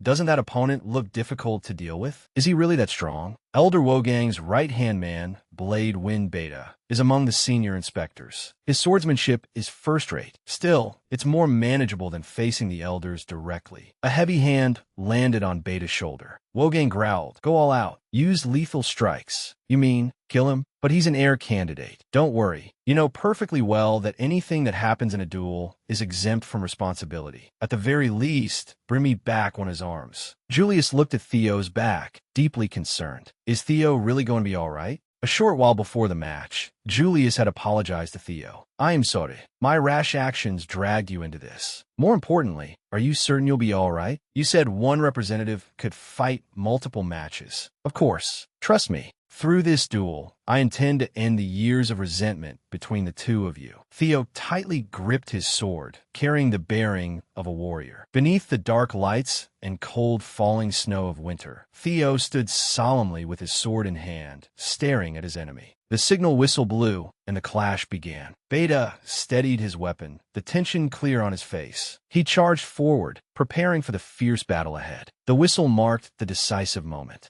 Theo gritted his teeth and rushed toward him as well. Their swords collided, sending sparks flying. The force of their direct exchange blasted them apart. Beta stepped back, bracing himself with firm footing. The ground trembled as fierce winds swept through the arena. Snow continued to fall from the sky, while fragments of stone scattered. As their sword paths met, space itself seemed to shake. Beta analyzed, "He is hardly inferior to me. Even while crossing blades with him, I can scarcely believe it. Is this what makes an heir different?" However, Beta noticed an opening in Theo's movement. Dust and smoke obscured his vision, so he raised a hand over his eyes. Taking advantage of that moment, he unleashed an attack. Beta judged, "You still lack experience in real combat." His blade avoided Theo's vital points. "Out of respect for your status as an heir, I will make sure your sacrifice is painless." But Theo was smiling confidently. Beta sensed that something was wrong. Was that opening intentionally exposed? He was stunned by what unfolded before him. The two passed one another and turned to assess their opponent. Beta tensed. If he hadn't stopped that slash, I would have been dead. But why did he stop? Theo's mind was in turmoil. A voice urged him, "Kill them. Those who mocked you, those who abandoned us. Kill every last one of them." The voice continued to hypnotize him. Kill them one by one. Under the relentless assault on his mind, Theo grew exhausted and let out a strained groan. Beta observed, "He is exposing too many openings. Is he trying to deceive me with that same trick again? There is a limit to looking down on others. You think the same trick will work twice? I'll block your counterattack and return it with my killing blow." Their swords collided with a dramatic clang. Beta was startled to hear Theo mutter, that incessant nagging voice, "I'll deal with it myself, so shut up." Confused, Beta pressed forward to attack. "What the hell did you say?" Theo's eyes gradually became unfocused, as though something had taken hold of him. Theo's blade grew sharper with every swift movement. Beta struggled wearily, gritting his teeth. The fierce battle left everyone stunned. From afar, Sani gently raised her hand, signaling toward the duel. Her graceful figure emerged from the haze. Sani silently praised him. "He is truly outstanding. Even without channeling magic power into his sword, he possesses such terrifying strength." At that moment, below the stands, Beta had completely collapsed in defeat. The match official watched him for a moment before declaring, "The winner of the first round of the duel is..." Everyone turned their gaze to the one still standing, Theo Zana. Theo thought, what was that feeling just now? It was different from the resentment that usually plagues me. It was strange, as though something were guiding me. When I surrendered myself to that feeling, I could unleash power on an entirely different level. Surrendering myself to hatred is dangerous, but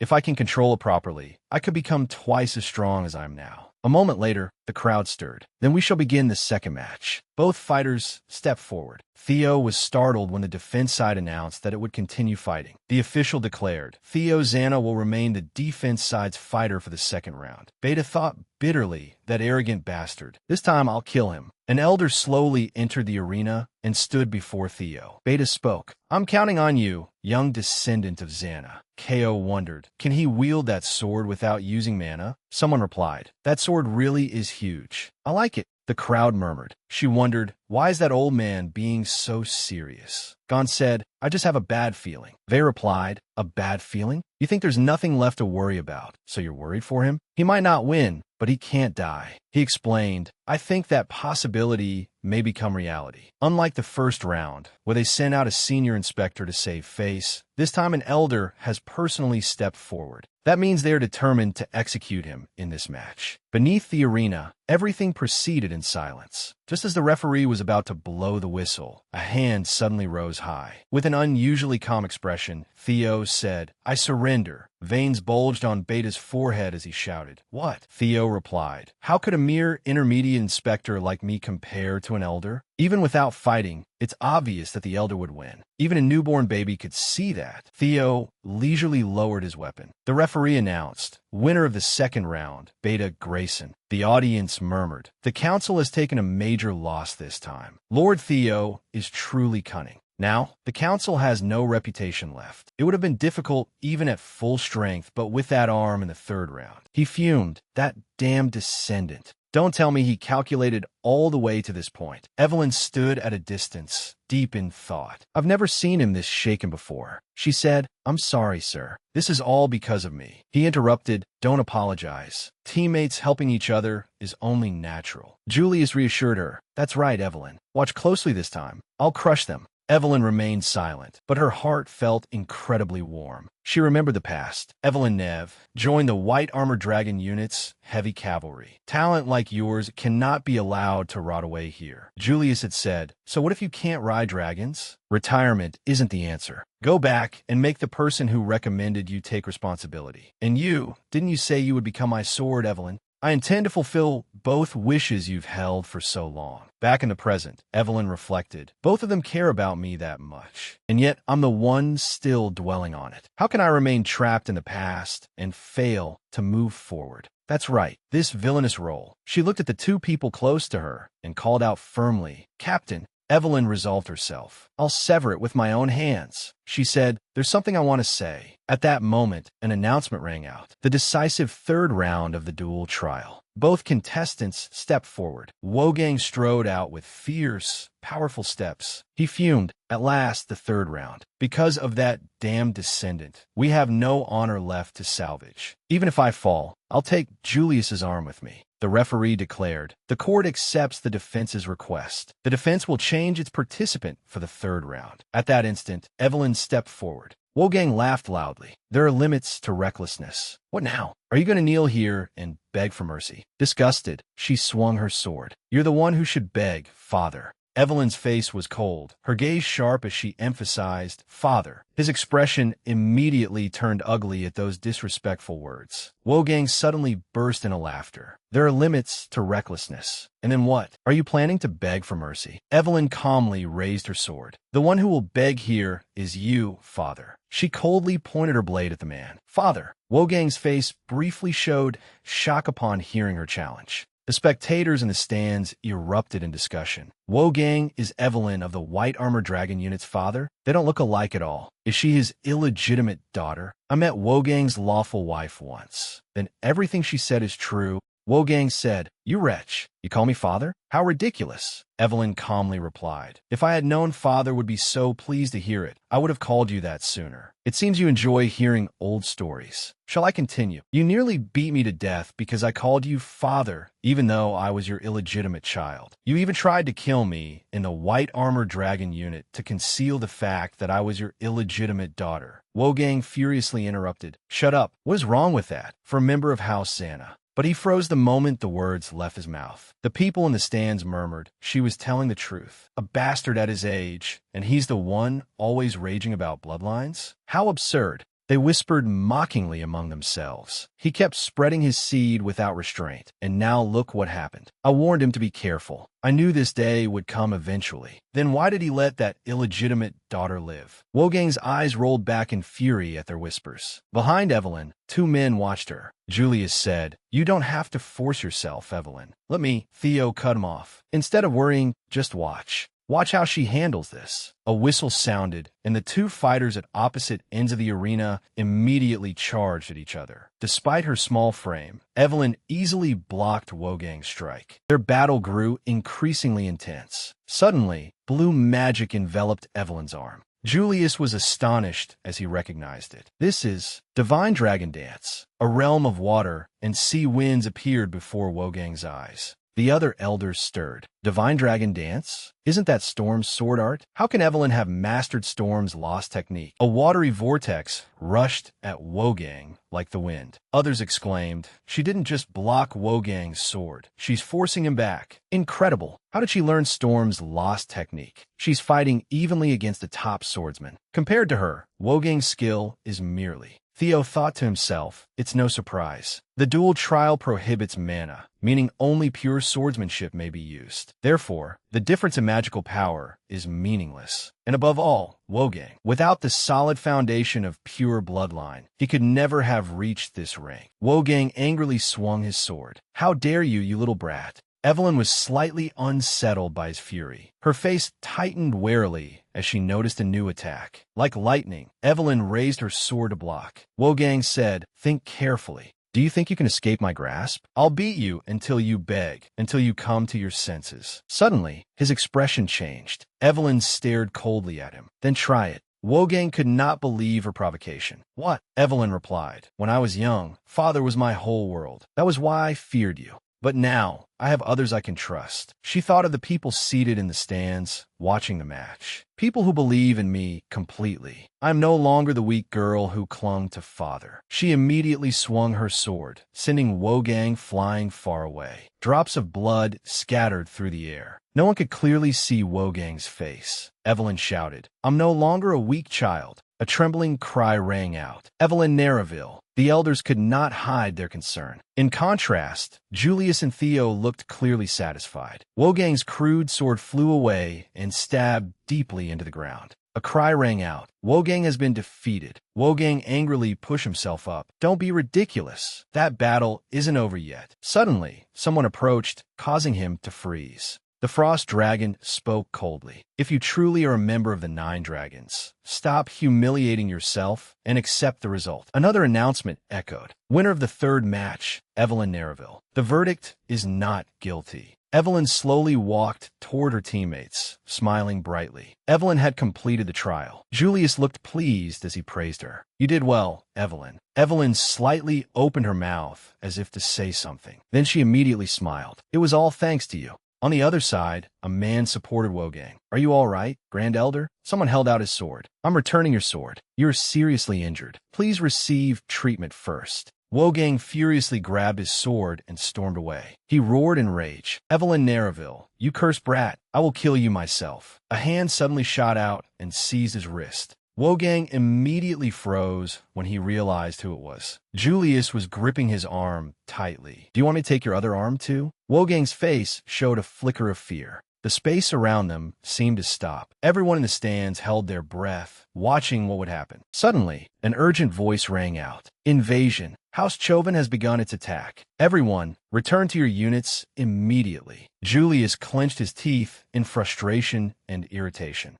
Theo, Evelyn, the war has come. Return to the white-armored dragon unit immediately. That is an order. Wogang ground his teeth in fury. Those bastards dare stop. I said stop. That match is not over. Stay where you are. A cold female voice rang out. Lord Wogang, I will say this only once. Do not disgrace the 9 Dragons any further. Wogang was utterly stunned. Lord Frost Dragon, are you ignoring me? No. Are you ignoring the entire Council of Elders? The Frost Dragon replied indifferently. Who knows? I suspect your opinion differs greatly from mine. The Council of Elders suddenly spoke in cold voices. Even if the Council's honor has reached rock bottom, we cannot allow someone who denies defeat and draws his sword after losing to represent us. Julius glanced toward them. Wogang collapsed to the floor in despair, thinking, at last, it's over. The pathetic sight of a greedy old man. The scene shifted to House Chauvin.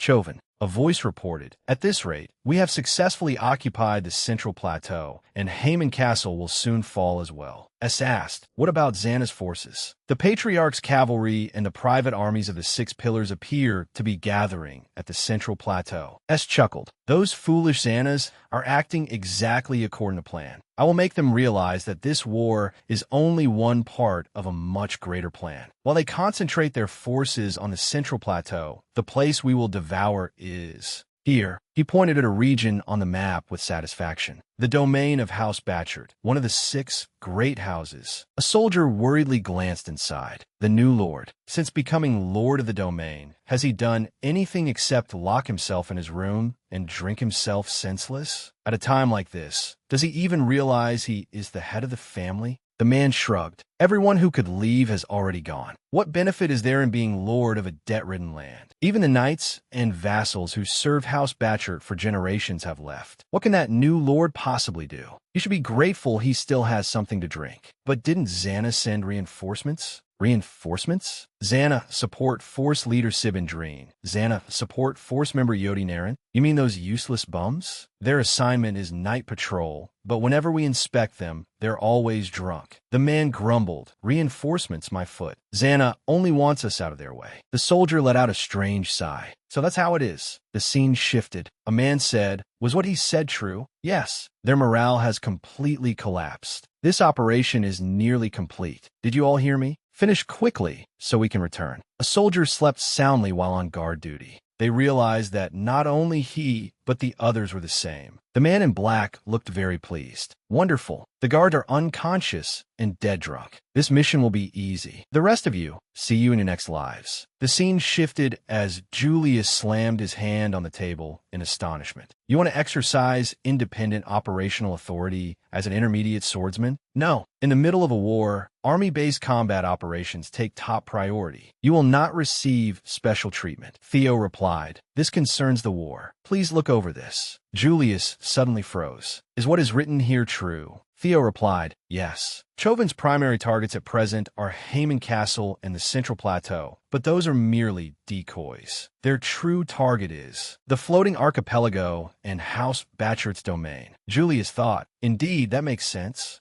During the previous kidnapping incident involving the Ceres Association, Black Dragon's actions made it clear that they had joined hands with Chauvin. Theo continued. Furthermore, Black Dragon's predecessor was the Archipelago Transport Alliance, through which all the Empire's funds flowed. Julius immediately understood. That explains why Chauvin has such an enormous war budget. Exactly. Theo continued his explanation. And with the island's strategic terrain, it will become a far greater threat. That is why our highest priority should be sending reinforcements to the abandoned Batchert domain. However, Chauvin has concentrated sufficient troops at the Central Plateau and Haman Castle. That may be their full-scale offensive. Xana has also deployed troops in response, and we have no soldiers to spare. I understand that we cannot simply abandon critical positions. That is why I request independent operational command over the reinforcements in the Batcher domain to investigate the archipelago's suspected involvement in funding Chauvin's war effort, so that I can bring this to an end. Julius felt satisfied. So you saw all of this coming from the moment you made that initial request? Fine, y approve. Since it is for the war effort, there should be no problem. But do not go too far, Theo replied. I will remember that. Julius looked over the map and papers on the table. The intelligence Theo had submitted was all of the highest quality. But the fact that he told me rather than someone like Black Dragon, who specializes in this, means he intends to act on his own. If that is the case, this request for permission is merely a formality. Julius could not help but smile faintly. If it is Theo, he has certainly prepared a great deal. The scene shifted as the man in black suddenly sensed that something was wrong. He stared in shock at the liquid that had just splashed across his face. This is orange juice. Sibin immediately answered his startled question. That's right. I don't drink alcohol very often. Blood quickly sprayed into the air, and the man in black's body dropped limply to the ground. Yodi said, we have dealt with the enemy's vanguard leader, Sibin replied. Then it is time to light the signal torches. But Yodi seemed unconcerned. I never thought the day our sword would cut through Chauvin's army would be the day of the flower festival. We have never really had a proper chance to show what we can do. Sibin grumbled. He is not even listening to his leader. However, the man in black on the floor suddenly moved. He immediately lunged at Sibin's back. All three of them were utterly shocked and quickly turned around. A sword tore through the air and cut down the assassin. Naven Batchert, head of House Batchert, said, honestly, be careful. If you get hurt, how am I supposed to face our lord? Sibin hurriedly straightened his back. I'll pull myself together. Naven smiled faintly at him. I am Joukung. Relax. Sibin's voice suddenly turned cold. If you relax, our lord will have even more to worry about. Are you really all right with that?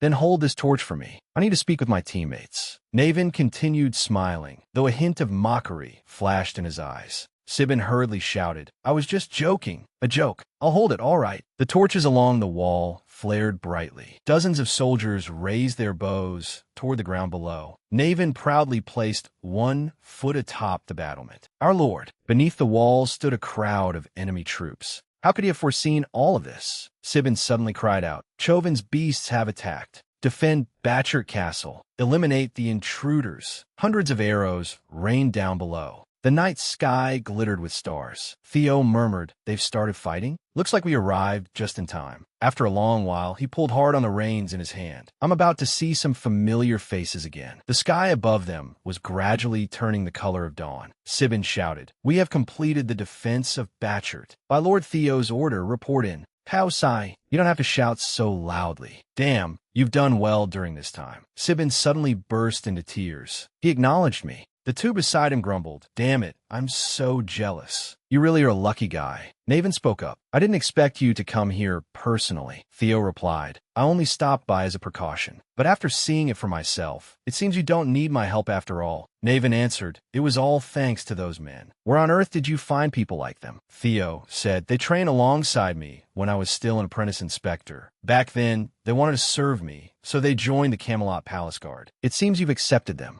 Naven smiled faintly. "To be honest, I didn't expect much from them at first. They were only mid-rank inspectors without any notable experience. But after operating together for a few days, although their skills are still rough, I realized something. I can trust these people." "How's my hearing you say that makes me proud. In that case, I have an assignment for you." Naven, since the vassals and knights have returned, there are still vacancies in House Batchert's Knight Order. Why don't you train your friends and turn them into House Batchert's Knight Order? Naven quietly repeated the proposal. A Knight Order. It's been a long time since I felt that way. Theo smiled, immediately understanding Naven's intention. "Then I'll count on you." Naven was surprised. "You're leaving already?" Theo replied, "I've seen everything I came here to see. I was only passing through. I have another objective." "An objective?" "To investigate the floating archipelago." Naven smiled faintly. "You may think I'm used to it by now, but your courage still surprises me." "My lord, isn't that place infamous for its hostility toward outsiders? And isn't it extremely difficult to enter?" Theo calmly answered, "I have my ways." The scene shifted to the port city of Dion. A young man pushed open the door and entered a tavern. Suddenly, a muscular man bumped into him and snarled, "Shorty, are your eyes on your ass? How deeply me sta? I suppose I didn't see you down there." The man cursed angrily. "Is that so? Then I'll bend down to your eye level." Suddenly, the man's face froze. Murmurs spread throughout the tavern. "I wonder who'll win. I put my money on you. A fight. This is getting tense, isn't it? Damn it, you're dead. Are you okay?" "Shorty, the drinks are great tonight. Let's go." A shout rang out. "When are you coming out?" The tavern owner hurriedly answered, "Right away." The scene shifted. A voice sounded from behind a door. "In short, the mission will begin on the 15th. The floating archipelago will supply Chauvin with gunpowder and steel. All expenses will be included in the rental fee for the dragon sword." Antoniu interrupted furiously. "Mission? What nonsense. That's a threat." Antoniu Spinola, heir apparent of House Spinola. "What now? A rental fee? They stole the dragon sword, and now they're saying they'll rent it back to us for money? What a joke. But we have no choice, do we? Without the dragon sword, the floating archipelago will sink. Damn it, if we hadn't lost the dragon sword back then, we wouldn't be dependent on them now. Is there truly no hope left for our archipelago?" The commotion outside grew louder and louder. Shouts rang out from outside. "That's it, the chair. Grab the chair and smash him." Antoniu stormed out angrily. "You bastards. My head is about to explode, and now you're causing this mess too? What the hell did you idiots lose this time that you're fighting again? Since when did I say you weren't allowed to get drunk? You're only allowed to drink quietly." Theo watched with satisfaction. "So you finally decided to show yourself." Antoniu Spinola, head of House Spinola. The scene shifted as Antoniu spoke. "So what you mean is, you want to go to the floating archipelago, and you want me to take you aboard my ship as a fighter?" Theo replied, "That's right. I heard sea monsters have been appearing more often along that route lately. As for my skills, I think the little scene earlier was enough proof. You're short on manpower anyway, so it benefits both sides, doesn't it?" Antonia murmured, "You're not wrong. We are looking for sailors, but you won't be boarding our ship. For a mercenary looking for work, your equipment is far too clean. There's no sign you've ever worn it in battle. The brawl you caused happened right in my tavern, and I'm the one in charge there. You only conveniently learned that I have a ship heading for the archipelago. If you were me, would you let yourself board that ship?"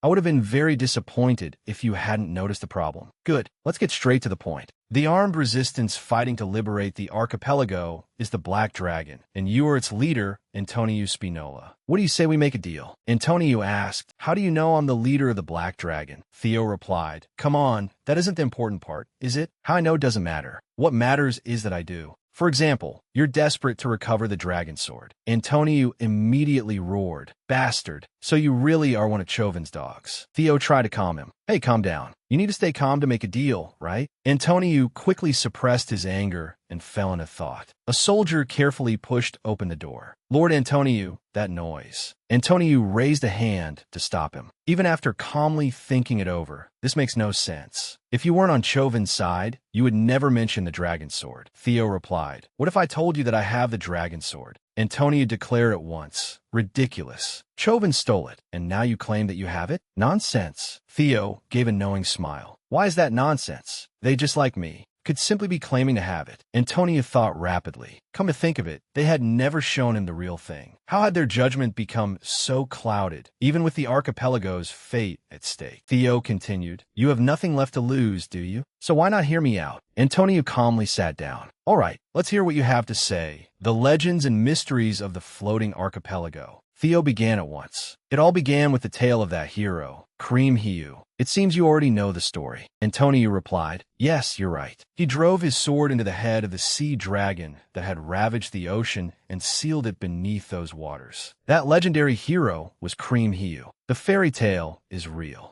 They say the floating archipelago remains above the sea because of mysterious ocean currents. But that isn't true. The dragon that Cream Hiu sealed lies deep beneath those waters, and the endless mana it releases creates an upward current that keeps those islands afloat. The dragon sword is the device that maintains the seal, the means of keeping the mana flow stable. But ever since Chauvin stole it, the mana currents have become unstable. If the dragon sword does not return soon, the archipelago will." Theo immediately understood and finished the sentence. "It will sink beneath the sea." Antonio frowned. "I'm not joking. The lives of the people on those islands are hanging by a thread. If you truly have the dragon sword and return it to us, we will grant you anything you want." Theo narrowed his eyes as he thought. Returning it is not the real solution. Chauvin could steal it again at any time, and I would have to give it up forever. Most importantly, that would mean giving up the dragon sword forever. Antonio said, "Then let's continue discussing the deal. Tell me, what do you want? If you want money, we can pay however much you ask." Theo replied, "No, I don't need money. I prepared for this. A way to keep the dragon sword while still saving the archipelago. You only need to take me to the floating archipelago." The massive ship sped across the vast ocean. Antonio and Theo stood aboard the ship as it sailed toward the archipelago. Theo looked ahead. At last, it has appeared.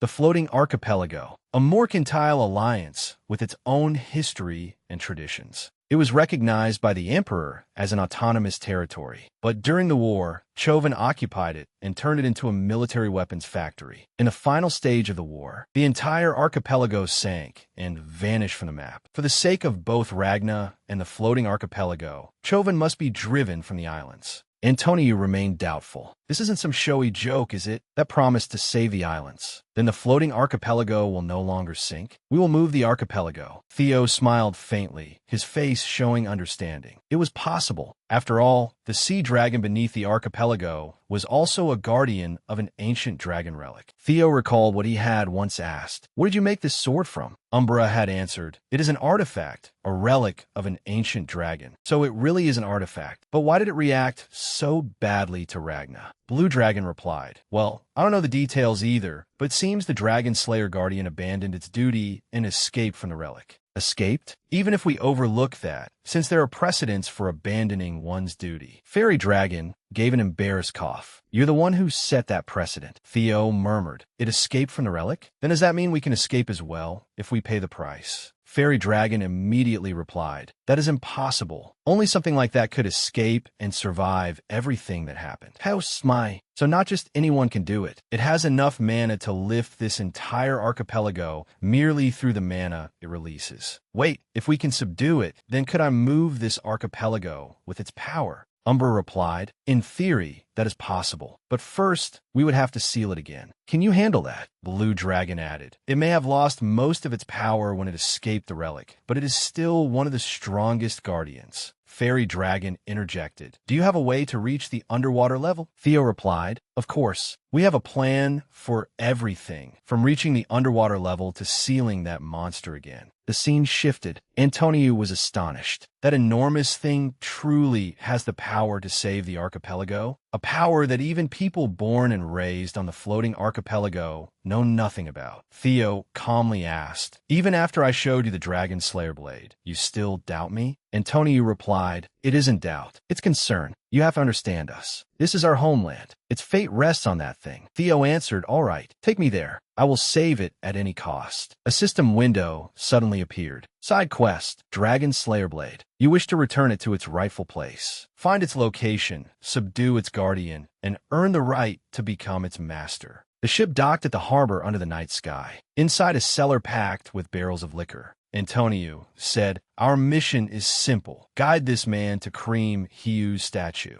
After that, he will handle the rest." But as everyone knows, most of the major lords have been bought off, and the area around the statue is heavily guarded. Use the infiltration route we always use. The men answered together, "Understood." For the floating archipelago, Antonio continued, "Then I'm counting on you." Below, Gray suddenly gave a meaningful grin. The scene shifted to a heavily guarded ravine. Hundreds of soldiers stood watch all around it. Theo and the men stood below a staircase. Theo entered a door beneath it, carefully surveying his surroundings. Theo gently pushed open the cellar door and stepped outside. Antonio explained, "This is the interior area. With the sound of the waterfall, the chances of being discovered are very low. But please be careful." A weapon swiftly appeared in Theo's hand. "You've all done well. From here on, I can proceed alone." One young man looked excited. "The Dragon Slayer blade really is," Theo thought. "The closer we get to the statue, the stronger its reaction becomes. It's up there." He immediately climbed toward the statue with lightning speed. The young man below thought in admiration, "He really has the Dragon Slayer blade. At last, there is hope for the floating archipelago."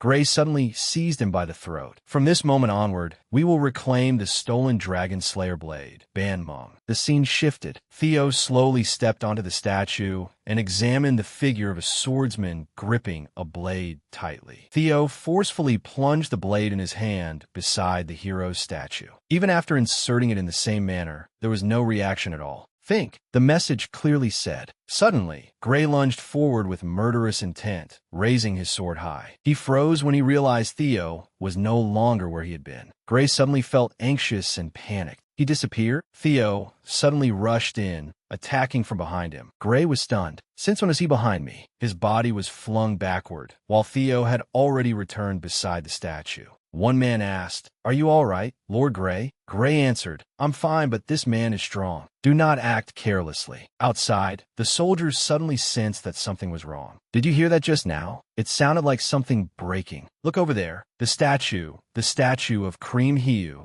What the hell? The statue is collapsing." Cut back to a short while earlier. By now, the surrounding walls had begun to crack. Antonio and his subordinates were still waiting below. He muttered, "What's taking them so long? What the hell are they doing up there?" Just then, a female soldier ran out of the tunnel. Looking utterly panicked, she shouted, "Lord Antonio, we have a problem. The man in gray and the companions who joined us have suddenly attacked the guests." Antonio could not hide his shock upon hearing that. He thought, damn it, have House Chauvin's lackeys already infiltrated this deeply? Cut to Theo's side, where he was fighting Gray and his subordinates. Theo was forced back. He tried to slow himself with his feet, staring at the people confronting him as he frowned and cursed inwardly. These bastards. Even when he deliberately exposed an opening, they would not attack. They were simply trying to stall for time. They had seized Gear 3. Their plan was to hold this place until reinforcements arrived. After thinking it through, Theo tightened his grip on his sword and said, "As if I'd let you do that." Gray grew furious at those words and glared menacingly at Theo. Seeing that they still had no intention of making a move, Theo swung his sword down. The ground beneath their feet shattered at once. A square box then emerged before everyone. The moment Gray saw the box, his eyes widened in surprise. Theo had taken the Dragon Slayer blade. Seeing him flee with it, Gray immediately gave chase and shouted, "Stop him!" Theo ran forward with the sword in hand, sweat pouring down his face. He smirked, thinking that he had indeed been overthinking things. At that moment, Theo's system displayed a notification. After reading the system message, Theo immediately thought, return to where it once was, the place where the sword is at its strongest. And if that is its origin, then, as he spoke, Theo sprinted toward the glowing square box on the ground. He leaped up and drove the Dragon Slayer blade into the box, thinking, it has to be here. Theo swiftly plunged the Dragon Slayer blade back into the box. Theo could not hide the anticipation on his face, while Gray gritted his teeth in rage. The next instant, Gray's men were hurled into the air by an external force. Theo continued forcing the sword into the box. Soon afterward, the guards heard a strange sound, and the statue collapsed. Cut to Theo, who had lost consciousness. He lay on the ground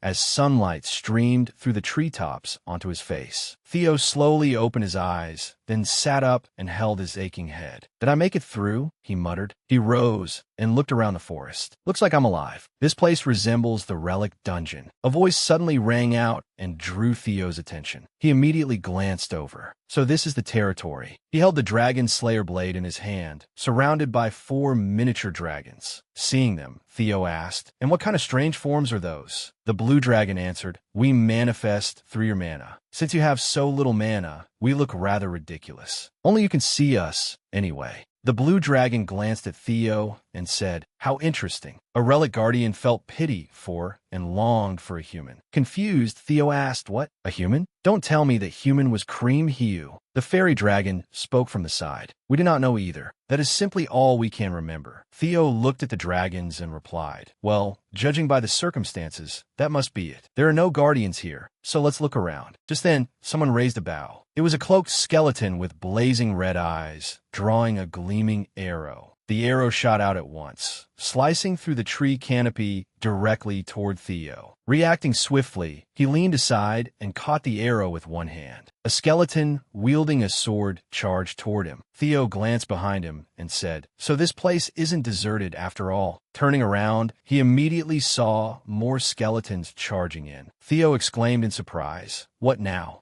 A skeletal army stared at him with hostile eyes and chanted, intruder, intruder. That belongs to Cream Hiu. A legion of skeletons surrounded Theo, shouting in unison without stopping. For Cream Hiu, kill the intruder. Seeing the skeletons, the fairy dragon said, that is what they are saying. They do everything to protect the ownership of someone named Cream Hiu. As soon as the fairy dragon finished speaking, Theo threw the arrow and his hand past it. The fairy dragon was startled and cried out as the arrow instantly shattered one of the skeletons. Theo glanced at the skeletons and said, there are a lot of them, but they don't seem special. So I just need to kill them all? Sounds simple. The blue dragon flew in front of Theo and warned him, it is not as easy as you think. Theo looked at it in confusion. The blue dragon looked toward the skeleton Theo had shattered and continued, those are not ordinary skeletal soldiers. At that moment, the broken skeleton picked up its sword. It slowly stood up and prepared to charge again. The blue dragon continued, they are immortal dragon knights. The skeleton's eyes flared with red energy as it rushed toward Theo, continuing to roar. Instead of being intimidated, Theo suddenly became excited. He raised his sword and said, now, this is clearly not going to be easy. With that, Theo slashed forcefully at the branch where the skeleton stood, causing an explosion, then seized the chance to run. The skeletons quickly pursued them from behind. Seeing this, the fairy dragon said, we cannot keep fighting like this. Theo asked, do you have a better idea? Flying behind him, the fairy dragon replied, fine, I have a suggestion for your stupid head. Cream Hiu was a human like you, right?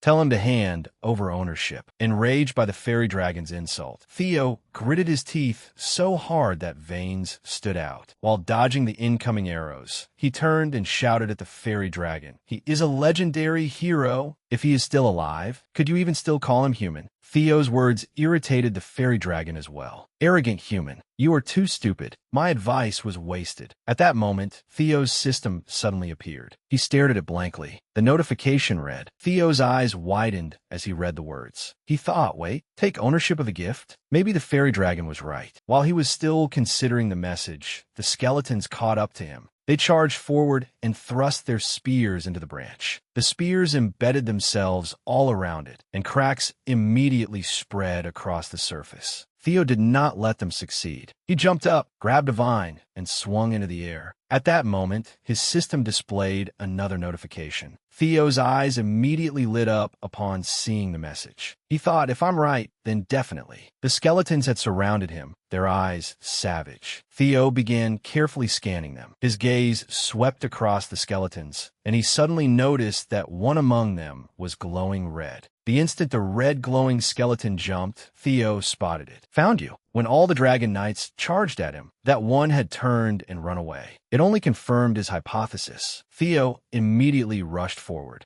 The red glowing skeleton fled, but when it saw Theo pursuing it, it became alert and glanced back. Theo thrust the sword in his hand forward. The white bolts of lightning Theo unleashed shot straight toward the skeleton, sealing it in from all four sides. Theo swung the Dragon Slayer blade once more. This time, he used Lightning Needle. After attacking, Theo landed on a nearby branch. His system immediately displayed a notification. Theo dismissed the system after reading it. Something radiating eerie red energy was clenched in his palm. Theo opened his hand, revealing an object in it. The system displayed another message. Just as I expected, this is the answer. He clenched his hand into a fist with determination and continued, I only need to collect all of them. Cut to the floating archipelago. Night had fallen, a storm raged outside, and a ship was preparing to dock. After the ship docked, people began unloading cargo. One person asked, You arrived earlier than planned. Is something wrong? The other person replied, Nothing. The rain will be helpful, Captain. The captain merely looked at him suspiciously, gritting his teeth in silence. Just then, someone shouted loudly. Everyone on the ship was terrified by the sight before them. What is this? The passengers. The rain grew heavier through the night. The passengers on the ship were sprawled across the deck, all asleep. Someone shouted, What happened here? A man's silhouette appeared through the rain. You foolish people of the floating archipelago. The Dragon Slayer blade passed right before your eyes, and yet you failed to see it. The figure in the darkness continued. But that no longer matters. As the man put on his mask, he said, The floating archipelago is now in our hands. His eyes were razor sharp. Number 9 Noi, one of House Chovin's 9 pillars. Cut to outside, where rain continued to fall. The building remained lit, and countless people stood at the windows watching. The people standing in the rain were also stunned by what they saw. One of them said, How can this be? What do we do now? A massive wave rose higher and higher, as though it would swallow the floating archipelago. Everyone in the courtyard ran about in panic, shouting, The archipelago's century-old guardian statue has broken. Cut back to Theo, who was still fighting the skeletons. After Theo's attack, his system displayed another notification. Theo let out a sigh of relief. Smiling, he said finally, The petal bone? Where could it be? His system displayed another message. Theo immediately raised his hand and selected yes. He thought as he stared intently at the notification, There is no reason to refuse. I wonder what the legendary hero was really like. Theo selected yes, and the system immediately displayed a message before him.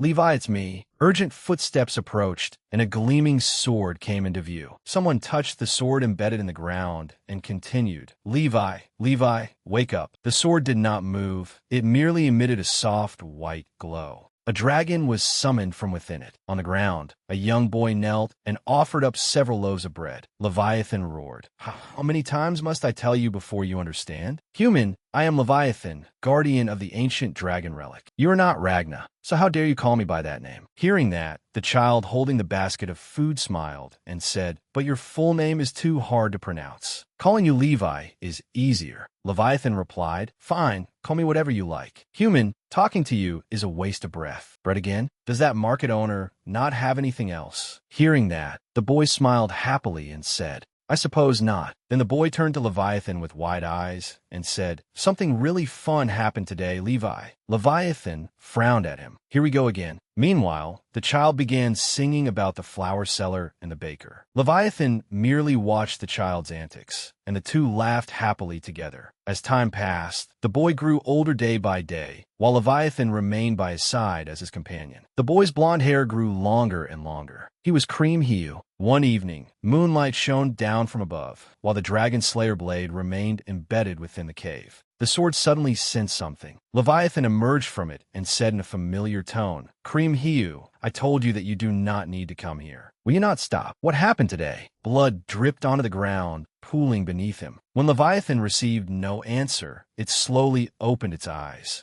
Cream Hiu ran toward the cave in a panic, clutching his injured arm as blood flowed continuously from it. Levi, save me. Strangers suddenly appeared in town and attacked everyone. At that moment, a hand appeared from behind him and violently seized his hair. Cream Hiu cried out in pain. A sword stabbed down, frightening him into silence. It was a soldier. Tugging his hair, the man laughed gleefully. I caught you, Manzi. Why aren't you running anymore? Our emperor is merciful enough to care about this godforsaken backwater. You should be grateful. The soldier stared at him with a lecherous grin and continued. Besides, I intend to have some fun as well. Leviathan witnessed the scene, and its eyes turned blood red as it growled. Cream Hiu. Leviathan immediately erupted in fury. A huge explosion rang out as the ground split apart and rocks and soil flew everywhere. Cut to the town, where houses were engulfed in a raging sea of fire. Everything was burning, and everyone fled outside. Soldiers bound the townspeople and shouted, "If you do not want to burn to death, keep moving. You over there, what kind of attitude is that?" Before he could finish speaking, the spear in his hand fell to the ground. Everyone looked up in astonishment. A dragon was attacking them, targeting the soldiers and wiping them out. The soldiers panicked and scattered, shouting, "What the hell? Where did this monster come from?" One fleeing soldier looked back, and a massive silhouette appeared before his eyes. Leviathan, in its enormous form, roared.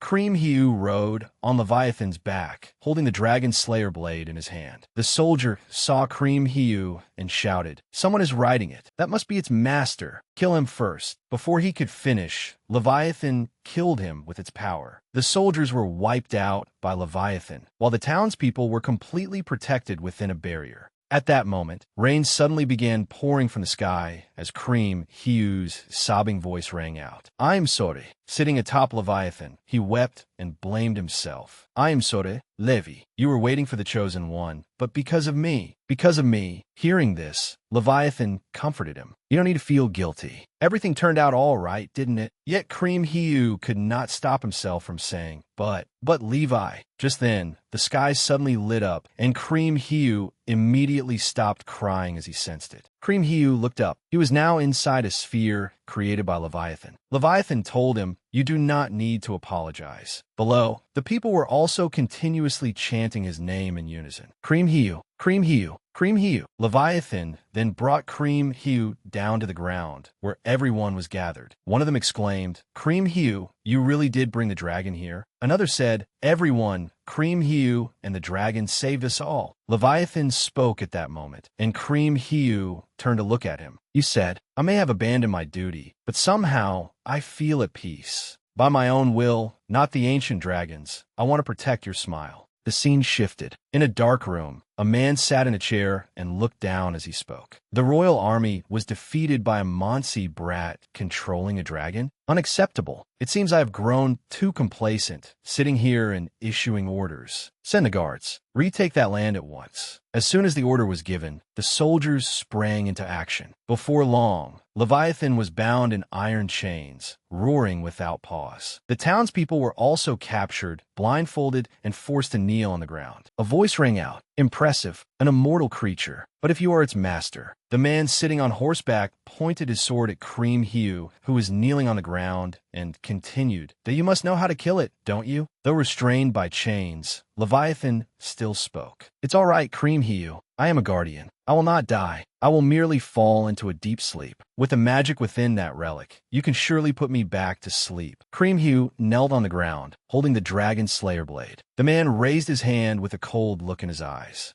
Seeing the signal, the soldiers raised their spears, ready to slaughter the innocent townspeople. Witnessing this, Leviathan fixed them with a cold gaze before speaking after a moment. "It seems we do not have much time left." Hearing those words, Cream Hiu rose to his feet in the rain with the dragon slayer blade in hand. He pointed the blade downward and said shakily, "Levi, please don't make me do this. I can't." Leviathan closed his eyes as if accepting his fate. "Perhaps this is our destiny from the moment I broke the rules. Do not feel guilty for protecting everyone. I will help you one last time. I was very happy, Cream Hugh. Hearing those words, he could no longer hold back his tears. But with no other choice, Cream Hugh finally thrust the sword down. The leader of the soldiers held his breath as he waited, greed shining in his eyes as he watched with a smile. But soon, the smile vanished from his face, leaving only shock in his eyes. The man looked up at the sky. The sight before him left him speechless. What is that? A tsunami? A massive tidal wave was rushing toward them.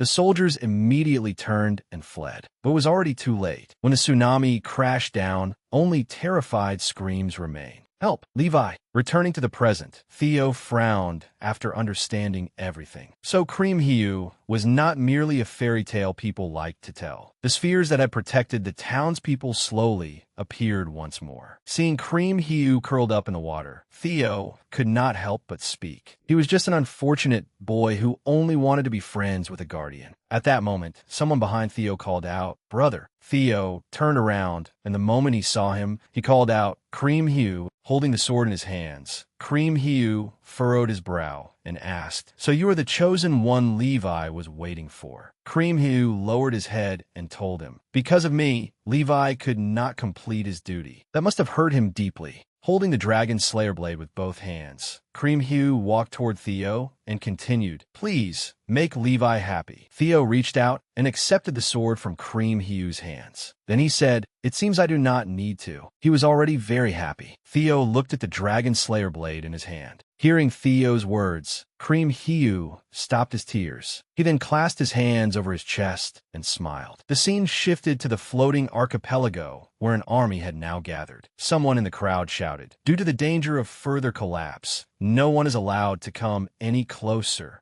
The people below looked up and began murmuring among themselves. "Wait, who is that? What? Where?" "It's too far away to tell." Theo's figure appeared at that moment. He stood high above them beneath the moonlight, his silhouette tall and imposing. The people continued whispering. Could it be Cream Hugh? The scene shifted to a meeting beneath the floating archipelago. Inside the mansion, countless people were gathered, pointing and murmuring. 3 men entered through the door. The leader wore a cloak and a mask, followed by 2 guards. He was number 9 Noi, one of House Chovin's 9 pillars. As soon as he entered, he said, "You gathered quickly." Upon seeing him, a man asked, "Noi, why do you look so relaxed?" "There has been a problem with our plan. Wasn't the Dragon Slayer blade being kept by House Chovin?" Noi replied calmly, "Is that so?" Someone else spoke up, mentioning Theo. "Then what is that foreigner holding?" "Because of him, all the people of the archipelago have gathered near the giant statue. They are calling him the legendary hero, Cream Hugh." The man from before looked extremely worried, sweat beading on his forehead. "If this continues, the power of our 3 transport syndicates will fall into his hands. This is not what we were promised." Hearing this, Noi replied, "That is correct. You handed over the Dragon Slayer blade yourselves in exchange for preserving your position." Then Noi suddenly glared at the man and continued, "But causing such chaos over such a minor problem is profoundly unprofessional." Unable to endure it any longer, another man placed a hand on Noi's shoulder and said, "What? A minor problem? Noi, do you understand what you are saying about our transport syndicates?" Before he could finish, Noi swung his leg and delivered a powerful kick. Looking down at him from above, Noi spoke with contempt. "What do you mean? They are merely insects that I can crush at any time." Everyone in the room was frightened by his display. The silver-haired man turned and shouted, "Noi, what is this? In the end, you are just a traitor willing to sell your own country for personal gain." Noi removed his cloak and calmly used it to wipe the blood from his sword. "If you had simply followed my orders, none of this would have happened. Do not act as though you intend to rule the floating archipelago before it sinks. A person must know the limits of his greed." The others, terrified, sank to the floor. The silver-haired man spoke again. "Really? Without the archipelago's capital, then House Chovin." Before he could finish, Noi lunged forward, grabbed him by the collar, and snarled, "Idiot, do you not understand? If you do not want to be dealt with right here, then shut your mouth and follow my orders." Noi glared at him, his voice filled with menace. The man broke out in a cold sweat and did not dare say another word. Noi turned and walked away, leaving behind one final remark. "If you want to live, return the Dragon Slayer blade, you piece of trash."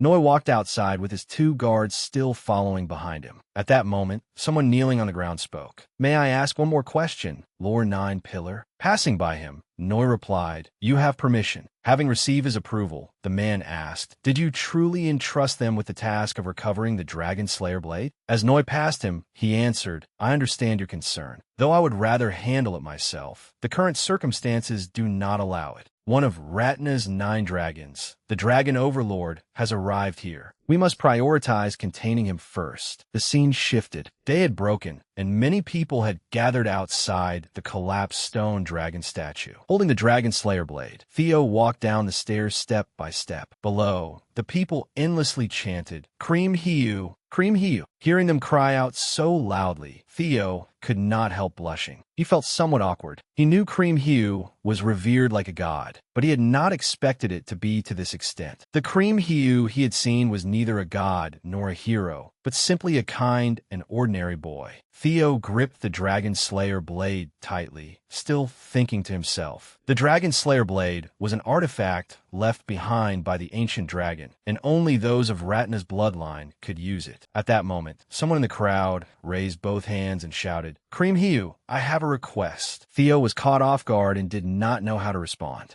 A blond man standing among the crowd shouted, "Because of those bastards from House Chovan, this archipelago is about to sink. Yet many of us cannot leave. If you pity us, then please save the floating archipelago." Hearing the blond man's words, Theo merely smiled faintly. He thought to himself that it would be better to build up a favorable atmosphere first. With that thought, Theo immediately raised his sword high into the sky and declared, "People of the floating archipelago, I will save this archipelago. I will certainly bring you salvation." White smoke billowed around the stone statue area as Theo came down below. The moment someone saw him, they bowed in greeting. "I have been waiting for you, Cream Hiu." The short-haired, brown-haired woman smiled politely at him. She was Priest Marty, the priest of the Temple of Cream Hiu. She introduced herself. "I'm the priest who guards the Temple of Cream Hiu. My name is Marty. From this moment onward, we shall serve you." The scene shifted to the Temple of Cream Hiu, where many people stood in front of its entrance. Leading Theo onward, Marty said, "Because we believe the prophecy that you would appear one day, we have maintained this temple for generations." This way, the two stopped, and the sight before him surprised Theo. He stared wide-eyed and said, "This is..." They stood before a necklace. Marty told him, "It is called the necklace worn by Cream Hiu." Theo's system displayed additional information. Cream Hiu's pearl necklace. Key type item, compatible with the magical accessory gate. Theo picked up the pearl necklace to examine it while Marty continued explaining. "It is Cream Hiu's sole relic and key, an important item for reaching the dragon waters. Now that we have the key, may we proceed?" Theo fell silent for a moment, narrowing his eyes as though he were considering something. Theo set the necklace aside before speaking. "Before that, there is something I wish to ask you, priest." Marty calmly replied, "You need not worry, Ratna." Theo was somewhat surprised that she knew his identity. Standing still, he immediately asked Marty, "How did you know?" Hearing this, Marty turned away and gave a soft smile. Because the Dragon Slayer blade was forged from an ancient dragon artifact, it was only natural that you would be able to awaken it, Ratna. Hearing this, Theo asked curiously, "Even knowing all of that, why do you continue to call me Cream Hiu's reincarnation?" As she led the way forward, Marty replied, "After guarding this place for generations, I can sense it, the sorrow of having no choice but to harm a friend, and Cream Hiu's pain in saving this island. Since Cream Hiu has acknowledged you, you deserve to be treated with respect." Marty led Theo to a cellar. The door opened, revealing a stairway descending below. She told him, "We have arrived. At the top of these stairs, if you throw down the necklace, a gate leading to the dragon waters will open." Marty stepped aside, handed the necklace to Theo, and smiled. "Carry this necklace with you. It will allow you to move underwater." Then Marty suddenly closed her eyes and slightly furrowed her brow. "Please save the floating archipelago." Outside the temple, many people were still gathered. Everyone clasped their hands, closed their eyes, and prayed continuously. "Cream Hiu, Cream Hiu, Cream Hiu." Then a loud commotion made the people turn around. "Stop! Everyone, evacuate immediately." A man led a group of people there and shouted to the crowd. "According to the investigation of the 3 transport families, the person from before is a terrorist posing as the hero Cream Hiu." Hearing this, the people were stunned and began murmuring. "What? A terrorist? The leader of the soldiers continued loudly. We are currently conducting an operation to recover the Dragon Slayer blade stolen by the terrorists. Citizens, please evacuate immediately. The man narrowed his eyes as he watched the situation. He was Umberto Spinola, leader of House Spinola's transport syndicate. He thought to himself, that is right. This judgment is correct. His reputation might be ruined, but if he could not recover the Dragon Slayer blade, his life would be in danger. He could not take that risk. No, he was about to die. He no longer needed to care about honor, even if he had to kill everyone here. With that thought, Umberto immediately drew his sword and shouted, "From this moment onward, anyone who resists us for any reason whatsoever," he pointed his sword at the citizens, "will be eliminated. The Dragon Slayer blade must be recovered." Hearing this, the soldiers prepared themselves. The scene shifted inside, where Theo was descending the stairs step by step. As soon as he reached the bottom, Theo felt water beneath his feet. He looked around. It was so quiet below that only the sound of water could be heard. He thought to himself, so this is the place. Theo took out the pearl necklace Marty had given him. At once, light shone through the darkness. Theo released his hand and dropped the pearl necklace, which quickly sank below. At the center of the water where the necklace had fallen, the water suddenly began to swirl and bubble. The once calm surface immediately became turbulent.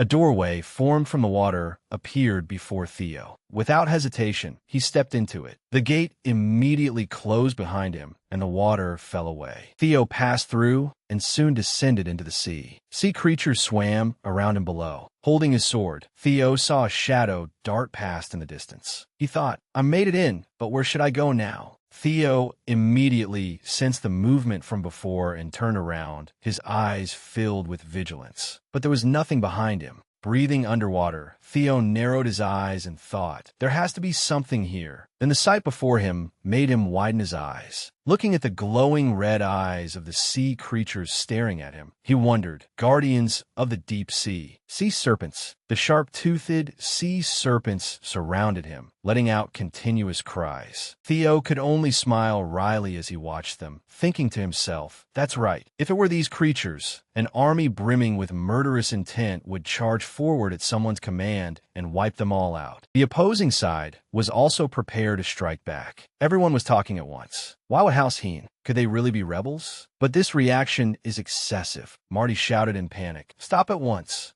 Her anxious cry was loud enough for the entire army to hear. A rebellion? What basis do you have for making such a claim? He is the very incarnation of Cream Hiu. Standing between the armies, she argued persuasively. I swear upon the honor of the priests who have guarded this place for generations. Besides, shouldn't your side be the one providing an explanation? Why did you bring the Chovan rabble into the sacred memorial grounds of Cream Hiu? Umberto broke out in a cold sweat, his face twisting as he listened to Marty. Immediately, the crowd erupted into chaos, voices rising from every direction. What, Chovan? Those are the ones who stole the Dragon Slayer blade. Didn't House Heen also get attacked by these people and lose the Dragon Slayer blade? Wait, don't tell me these people. Unable to contain his rage, one man grabbed another by the collar. Are you planning to collude with Chovan? Stealing the Dragon Slayer blade wasn't enough, so now you want to sell out Lady Cream Hiu too? Everyone around them spoke as one. We will never let you get what you want. This time, we will protect Lady Cream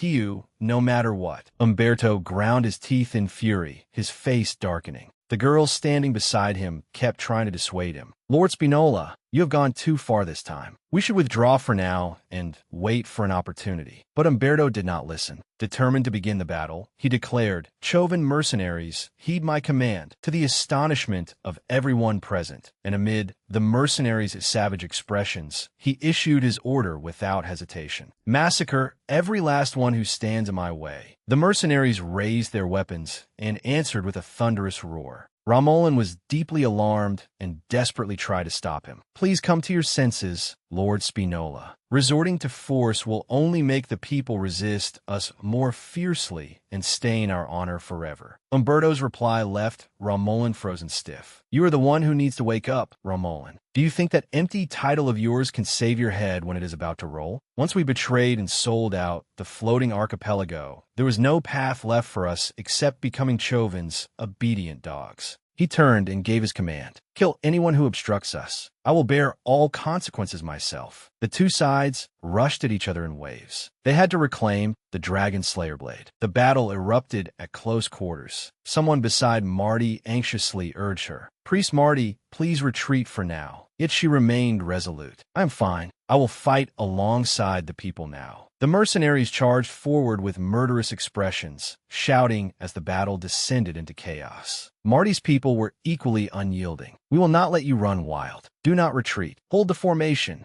The mercenaries leveled their sharp spears and shouted, "Charge!" Suddenly, one soldier's eyes widened, his pupils shrinking as his mouth fell slightly open. He could scarcely believe what he was seeing. The one who darted past him with overwhelming speed and combat prowess was Antonio. Every mercenary stared in terror, mouths agape. The troops Antonio had brought fought fiercely, launching a brutal counterattack against the mercenaries. Umberto was enraged when he saw them. "You fools! What do you think you're doing?" he shouted. Antonio, however, acted as though nothing had happened and greeted him calmly. "It has been a long time, father." Umberto roared furiously. "You abandoned your position as heir to the family just to pull this." His teeth clenched tightly. "Nonsense!" The sound of staffs and spears colliding rang out continuously. Antonio swung his staff, knocking spear after spear from the soldier's hands. "What nonsense are you referring to, father?" Antonio's next words were like salt rubbed into Umberto's bleeding wound. "Selling out your homeland for personal glory? Or murdering innocent civilians?" Umberto's anger exploded. "You insolent brat!" The battle continued to rage fiercely. Antonio raised his voice and gave an order to all Black Dragon members present. As the soldiers fought desperately in close combat under his command, he shouted, "Suppress and eliminate every one of those traitors. Use all your strength to protect the people." Antonio's will to win was unwavering. "Our morale has recovered, but in every respect, we are still at a disadvantage. We cannot hold out like this much longer." The scene shifted elsewhere. Theo descended into a place surrounded by countless dragons, the atmosphere dark and oppressive. "Hurry up." With his long sword in hand, he dove deeper below. "I expected sea serpents to appear, but I never imagined they would outnumber us by this much." He looked around, his eyes sharpening with concern. "But they have only been circling around us. They have not attacked or reacted at all. Why are they just staring at me?" He looked down at his sword and pondered. Could it be because the aura of Leviathan, the sea dragon, within the Dragon Slayer blade is intimidating them? Theo reached out his hand. If that is the case, he placed his hand on a sea serpent's head. A radiant glow spread around him, and a message appeared on the screen. Theo gently extended his hand to touch it. "This is exactly like when I tamed Umbra." Their emotions are flowing through the dragon heart. A dazzling light emerged from the sea serpent's head, revealing the emotions Leviathan had felt when it sank into the depths: curiosity, fear, and reverence. Theo smiled in satisfaction. "So you were drawn here by the power of Leviathan, the sea dragon. No wonder you simply watched me, the one carrying the same overwhelming aura." It seemed he could understand what they were saying. "What? Is that really true?" Theo gave them a reassuring smile. "Do not worry. Trust me." Theo's eyes shone warmly as he embraced the sea serpent. "I will settle this properly. Take me there." He climbed onto the sea serpent's back and headed toward Leviathan. It spread its wings and plunged straight downward. The powerful currents made Theo uncomfortable, and he frowned slightly. Gripping the sea serpent tighter as they descended, he thought, "The deeper we go, the more violent the currents become due to distorted magic power. This must mean we are nearing Leviathan."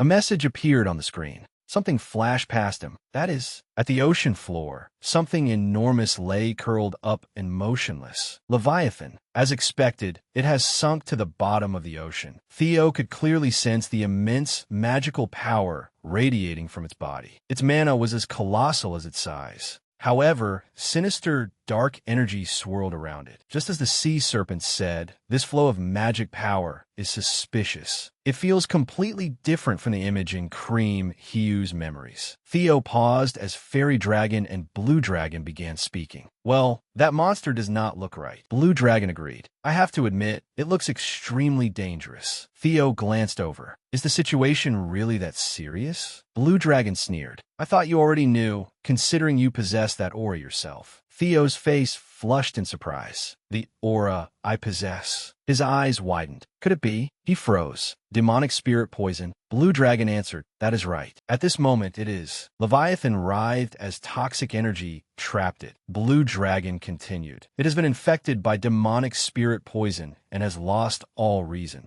Waves crashed against steep cliffs, atop which stood a building. Inside, it was empty, dark, and desolate. Noi stood there and spoke. The two nations are currently at war. Dragon Lord Don Talon rested his chin on one hand as he looked down at Noi. But we have something to discuss. Don Talon gave a contemptuous smile as he leaned back in his chair. Dragon Lord Don Talon, it has been a long time, has it not? Number 9 Noi of Chovin's 9 Pillars. Noi's expression did not change, and his gaze was deadly serious. Is this the time to exchange pleasantries? Have you forgotten the terms of our agreement? While we fought House Ragna, you were to seize the north. In exchange, House Chovin's occupation of the archipelago would be kept secret. I do not recall breaking our agreement. Do you have a problem with that? Noi angrily stomped on the stone floor, sending fragments flying. Still pretending to be innocent, he spread his hands as he explained, it is not some outsider from House Ragna. It is the 6th heir candidate who is taking action. Do you dare claim you knew nothing about it?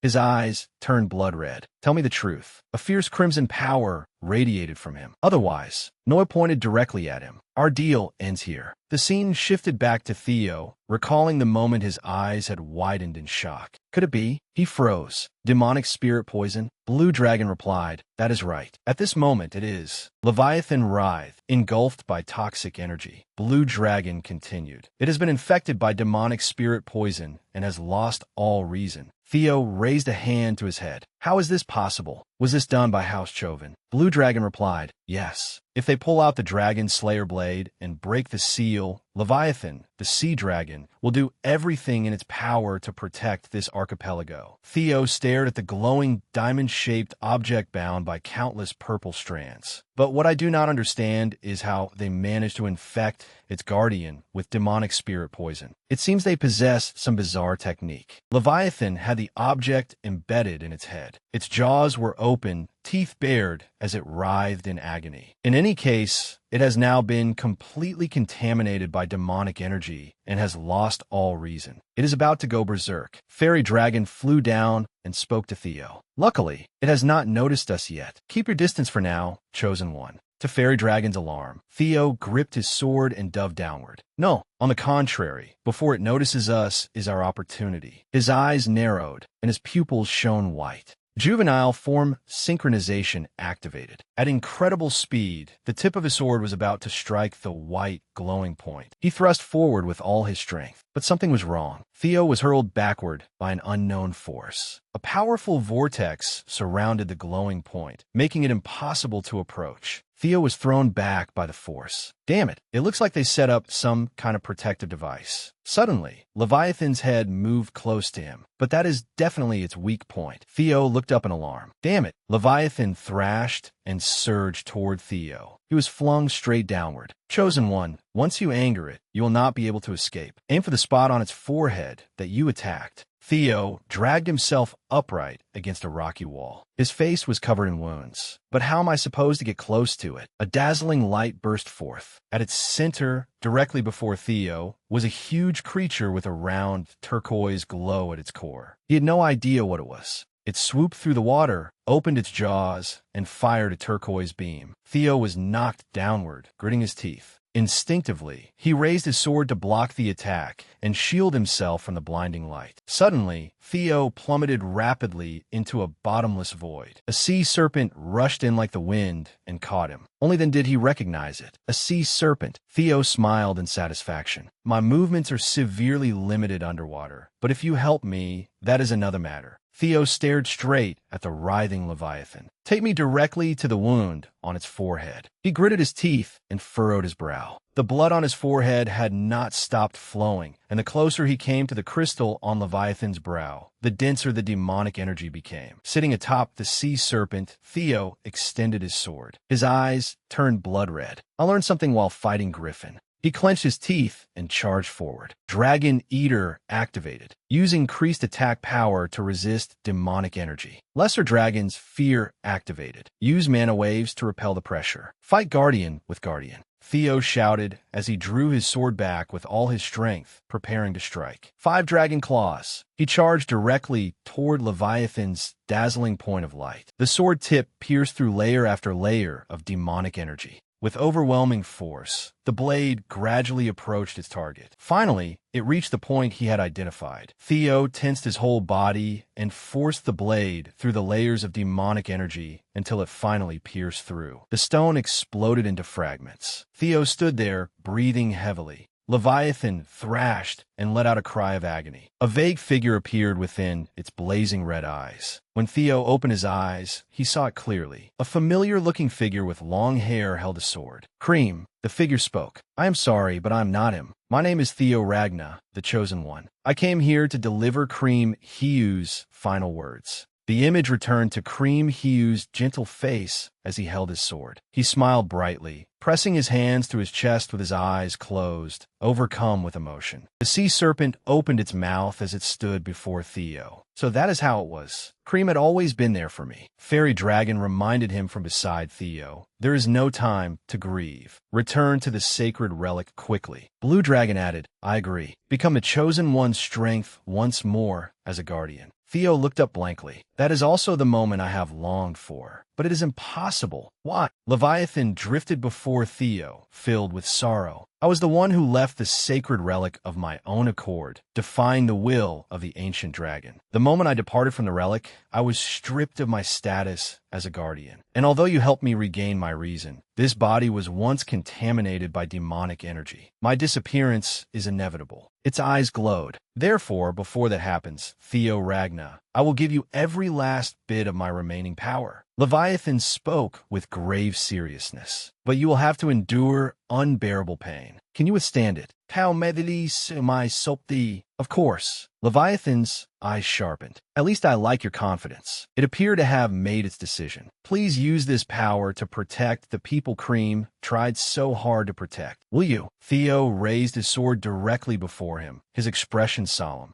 I swear it. Leviathan closed its eyes. Pangdu, Tauzatna. Its body gradually became transparent, and the water swirled around it. Thanks to you, I can finally reunite with my friend. Everything around Theo began to disappear as well. Fairy Dragon noticed it. The current supporting the floating archipelago, along with Leviathan, the sea dragon, is disappearing. At this rate, it will be lost. Fairy Dragon panicked. There is no time. Absorb its power now, quickly. Theo let himself drift, feeling a sharp pain. Do not worry, Leviathan, the sea dragon. He rushed into the vortex. I will accept your power and move the entire floating archipelago. The completed island appeared before him. Suddenly, an immense power surged through Theo's body. He gritted his teeth and endured it as patches of skin peeled from his face in excruciating pain. I was too arrogant. All the guardians following Theo were also receiving the same power, as were the other guardians. Leviathan, the sea dragon, had said that their ranks were entirely different. The burst of light unleashed an immense amount of energy, spreading with overwhelming speed and force, as though it could destroy everything. Theo had not expected them to be this powerful. His eyes grew clouded, and his skin continued to peel away. At this rate, my body. Use the sword, he shouted, gripping the sword and charging forward with all his strength. His speed was tremendous, and the currents swirled around him. They formed a spiraling vortex. Fairy Dragon spoke up. For someone in a juvenile form, you certainly know how to use your head. Blue Dragon merely replied, I see. Fairy Dragon and Blue Dragon continued their discussion as they watched Theo firmly press down on the sword. As he absorbed the power, he used the Dragon Slayer blade as a medium to lessen the burden on his body. Help! So that was your help. It seemed Leviathan, the sea dragon, had helped him until the very end. Theo reached his destination, a circle filled with dazzling light and an endless source of power. He smiled faintly in satisfaction. With this immense magical power, it felt as though Leviathan was completely within his grasp. All his effort had been worth it. Blue Dragon reminded him from behind. This is no time to let your guard down, Chosen One. If you want to move the archipelago, You can only do it now, while you can still use all of Leviathan's power. Theo strained himself, eyes wide and teeth clenched as he raised his hand. He staggered through an indefinite void. I know, Blue Dragon asked anxiously. Have you decided where to move it? Theo calmly replied. There's a perfect place. There's nothing to think about. He stared into the endless, blinding source of light. The northeastern bay of Xana, the place where the floating archipelago had originally been located. At the far end, an island gradually came into view. That was the most suitable place. Meanwhile, as the chaotic battle continued, a wave suddenly surged from the sea and crashed onto the shore. Everyone was utterly bewildered, and people began speculating in alarm. What was that? What is happening to Lord Cream Hiu? Is it sinking? The soldiers froze where they stood.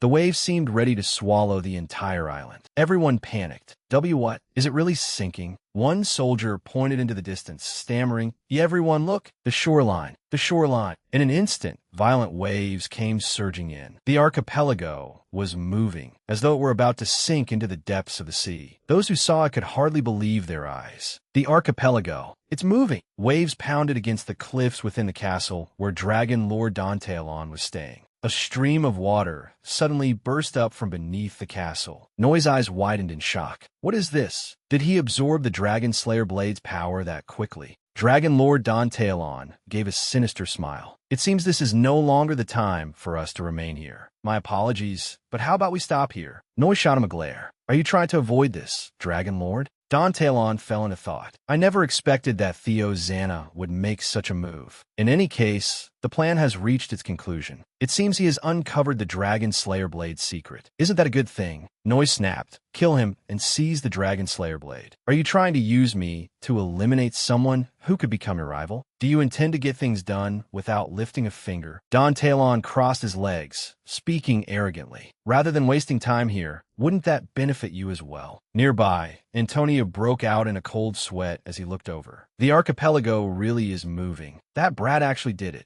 The battle was chaotic, weapons clashing and sparks flying fiercely. Then a voice rang out. Everyone, stop fighting. The archipelago is no longer in danger of sinking. Antonio shouted. Everyone is safe now. His eyes flew wide open, unable to close his mouth at the sight before him. A sharp blade appeared amid the debris. A valiant figure charged forward, catching everyone by surprise. With a sharp gaze and sword raised in hand, he struck fear into the enemy. With a single slash, he split an enemy in two and sent the pieces flying through the air. Theo stood there heroically as people cried out, He's back! Lord Cream Hiu has returned. He successfully sealed Leviathan. Antonio turned to him and asked, Hey, Theo, the archipelago is safe now, right? Theo answered calmly, Yes. It will not sink anymore. Sweating heavily, Antonio softened his tone. Thank you. This may be shameless of me, but I have one more request. Pao Sai, don't worry. Just rest. So many people died. So many were wounded. Theo's voice grew heavy. You protected me in this floating archipelago. He turned and began walking away. I know everything you have done.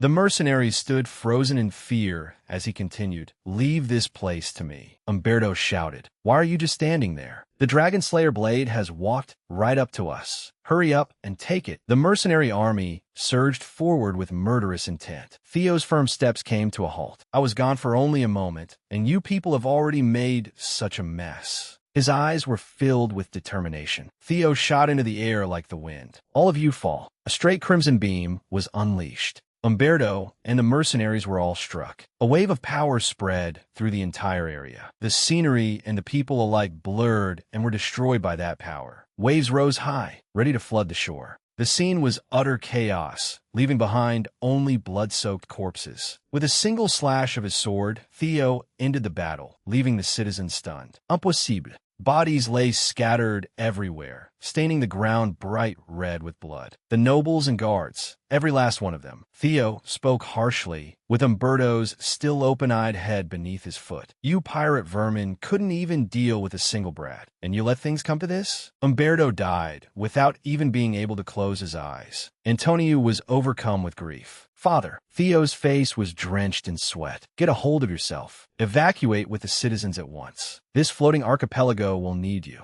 Antonio's entire body trembled in fear. Theo turned away and wiped his mouth. From that far away, I could only block such an ordinary attack. Elsewhere, a man was surrounded by blazing crimson light, with only one white eye visible. You little Xanabrat, you do not know your place. This is where you end. Who exactly is he, that even your father would fail to recognize you? I will tear you into 100 pieces until even your father cannot recognize you. That crimson figure overflowing with killing intent was Noi. With every step he took, a powerful, sinister aura radiated outward. Theo stared at him in shock, gritting his teeth. There's no way someone this strong could be unknown. The power most similar to this is Noi prepared to raise his sword. His crimson eye shone brightly, while troops in helmets and armed with weapons surrounded him. The 9 pillars of House Choven, humans created to oppose Xana's 9 dragons. They proved during the Great War that they possessed the power to stand against the 9 dragons. Theo's eyes widened as the image of a sword stabbing into the ground and throwing up sparks filled his vision. Are they all truly that perfect? Theo rushed forward at the speed of light, his eyes full of determination as he stared directly at Noi's incoming attack. Too fast, a powerful clash sent Noi stepping back. He planted his foot into the ground hard enough to crack it. So this is the power capable of confronting the 9 dragons. His face remained cold and expressionless. If this man truly is one of the 9 pillars, Noi charged in, attacking with frenzied speed and ruthless precision. Then I have no chance at all. Theo gritted his teeth and fought back with all his strength, leaving Noi surprised. How can a Xana absorb that power? Noi raised his sword high, pouring all his combat power into a dragon-slaying strike. The clash exploded. Killing intent filled them both as shattered earth and stone flew through the sky. Theo strained to block it, while Noi thought, the very fact that he can wield it is unacceptable. Theo charged forward through the thick smoke. Give up. You will only suffer more pain. In the hazy dust, a sharp blade approached. Noi counterattacked instinctively. Holding his sword in one hand, he caught 3 small knives with the other. How ridiculous. This is not a game. He glanced down. Are you a child, still playing tricks like this? Theo returned his gaze with killing intent. With a thunderous crash, the 2 weapons collided in a swift, violent exchange that unleashed immense destructive force. Amid the thick smoke, Noi stood proudly with his sword raised. After exchanging blows with him, I understand Lord S's intentions. Theo suddenly recalled the warning. Among Xana's new generation,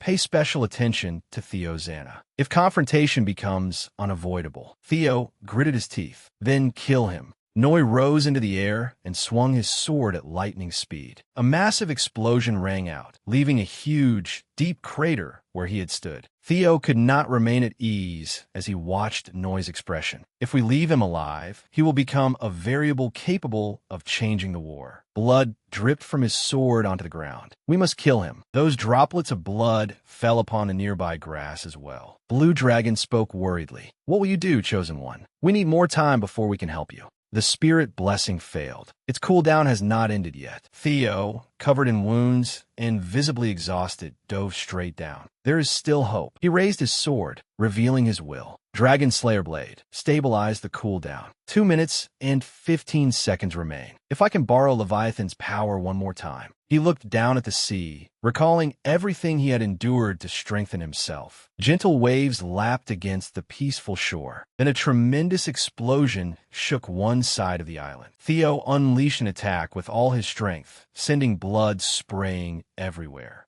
His eyes opened wide, bloodshot and fierce. In an instant, he was standing before Noi. The 2 sides prepared to charge into battle again. Neither of their speeds could be underestimated. When their swords collided, a devastating explosion shattered everything around them. Theo's determination to win showed in every move. A strike came faster than light itself, its sharp blade blazing with brilliant power. Suddenly, the water along the shore evaporated, and the surroundings turned to ash and scattered into the air. Even after using all his strength, Theo had not expected this attack. Only Noi's skeletal form remained standing, sword in hand, with scorching heat rising from it and burning everything away. Noi charged forward, catching Theo off guard. Continuous combat techniques were unleashed, dyeing the entire area crimson. One slash from Noi destroyed everything in its path, leaving Theo unable to block in time and forcing him backward. It was as terrifying as an apocalyptic explosion. Noi's blade struck in rapid succession with enormous power, continuously targeting Theo. The sea was no longer calm, with water spraying everywhere.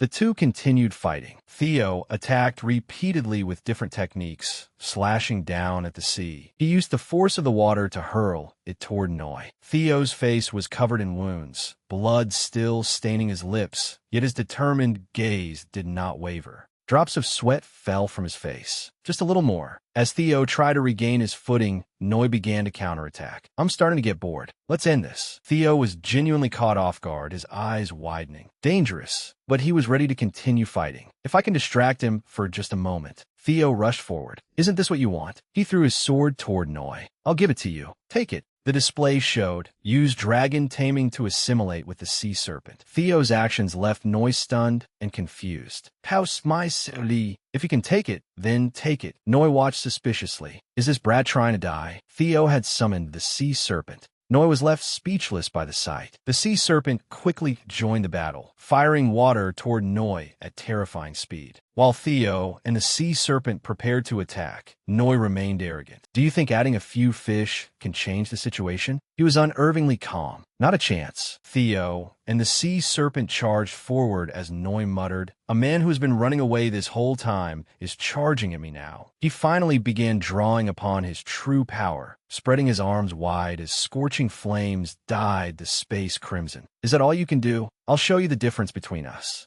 How thou win. The display showed Dragon Slayer Blade cool down stabilization. 0 hours, 0 minutes, 0 seconds remaining. Theo fought with everything he had as the system announced that the Dragon Slayer Blade's cooldown had stabilized. Thank you, Chosen One. This is the final power I leave to you. I hope it will help you protect yourself. Noi froze, unable to understand what was happening. The display showed item-linked skill acquired, Nibelung. A mighty blue dragon appeared, Leviathan's dragon-slaying Nibelung. Theo stood upon its back and charged forward. With a single attack, Noi was defeated and sent crashing into the sea, creating a fierce whirlpool. Theo landed lightly as Noi weakly raised one hand. Noi dragged himself out of the sea. What a pity. That seemed to be your finishing move, wasn't it? His mask had been blasted away, revealing his vicious face. You think something like that can kill me? Not a chance. Theo had already grasped the situation. That is what I thought.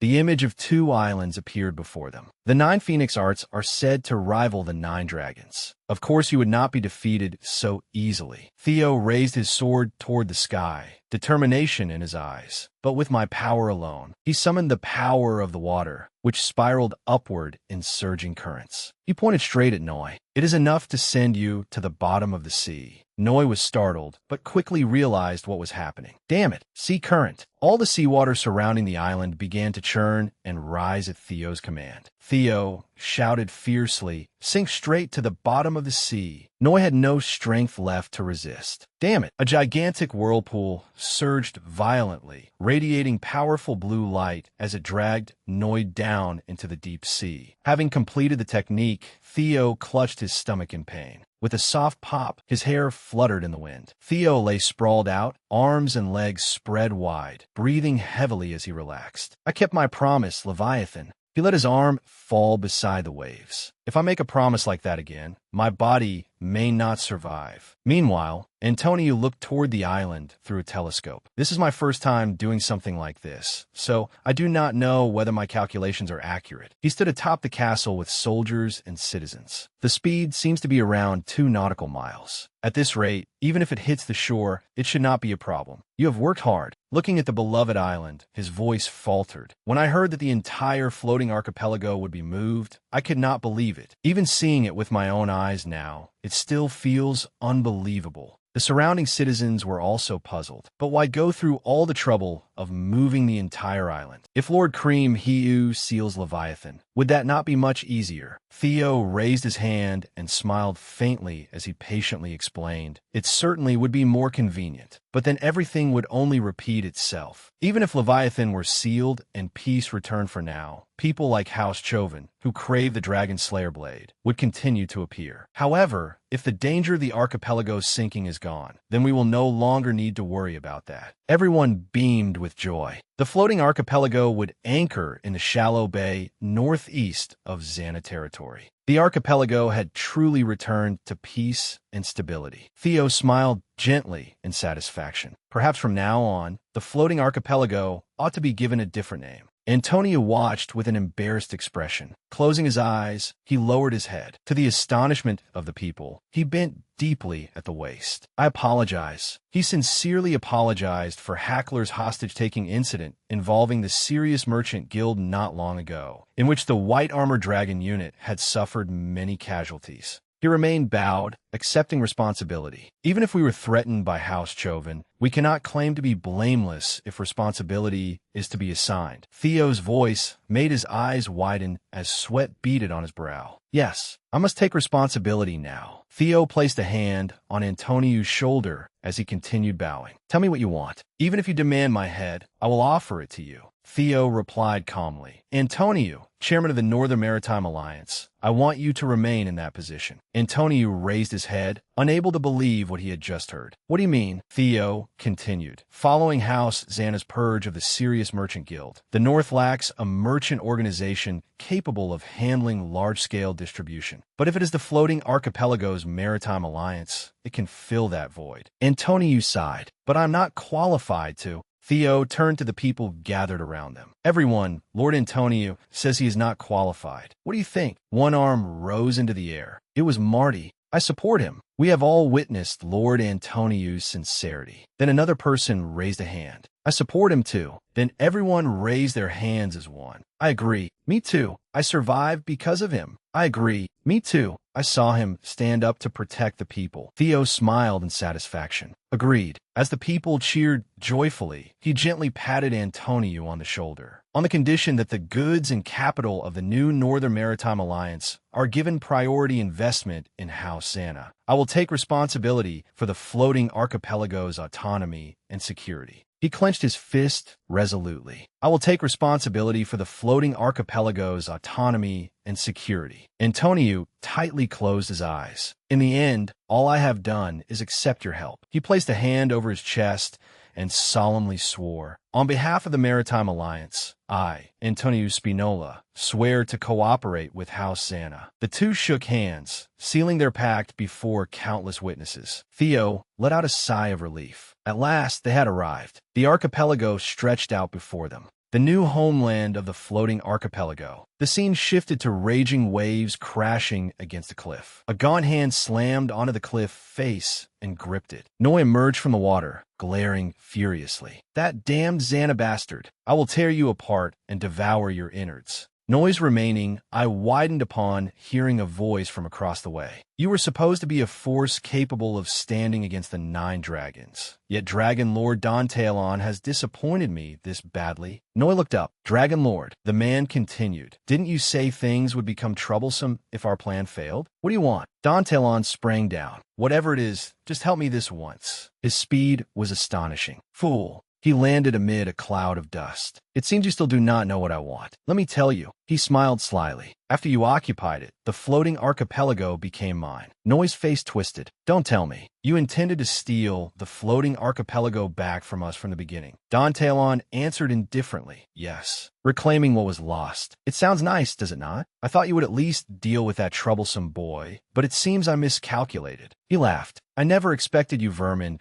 could not even handle a single brat. Noi's body began to transform as he roared. Do not get cocky, Dragon Lord. The era of the 9 dragons is over. I will show you the true power of my 9 phoenix art. His transforming hand became a sharp blade. You will pay for your insolence in daring to look down on number 9 Noi. Don Talon merely unleashed a vortex attack, then calmly walked away. The Easterners really are all talk. Even if the decrepit old nine dragons have passed their prime, do you think you can compare to them with this level of skill? He turned his back, leaving behind Noi's half-destroyed corpse. Well, if it had been one of those old men or that lizard man, you might have stood a chance. He gritted his teeth, and a single red point glowed in his fierce gaze. How da na? Want a taste? Amid the dust-choked battlefield, swords were embedded all across the ground. An army stood guard over House Xana's captured soldiers. A fearsome, cold-blooded force led by Ed. One of the bound captives shouted, "You bastards! Do you think this is enough to defeat House Xana? In the end, you will all die by Xana's swords." With a single slash, Ed sent the soldier to his death. Fresh blood dripped from Ed's blade. What a nuisance. Why do all the Xana men say the same thing when they are dying? A soldier hurried over and fell to his knees. Emergency report, young master. The plan at the floating archipelago has failed. Ed immediately asked, "What about Noi?" The soldier's expression darkened. "We have lost contact with him." The soldier and N both lowered their heads. "Noi, it seems that defective product has failed." N continued, "If we lose the floating archipelago, our primary transportation network, the tide of the coming war could be reversed." He proposed confidently. He is merely one practitioner of House Chauvin's 9 Phoenix art. Allow me to handle it.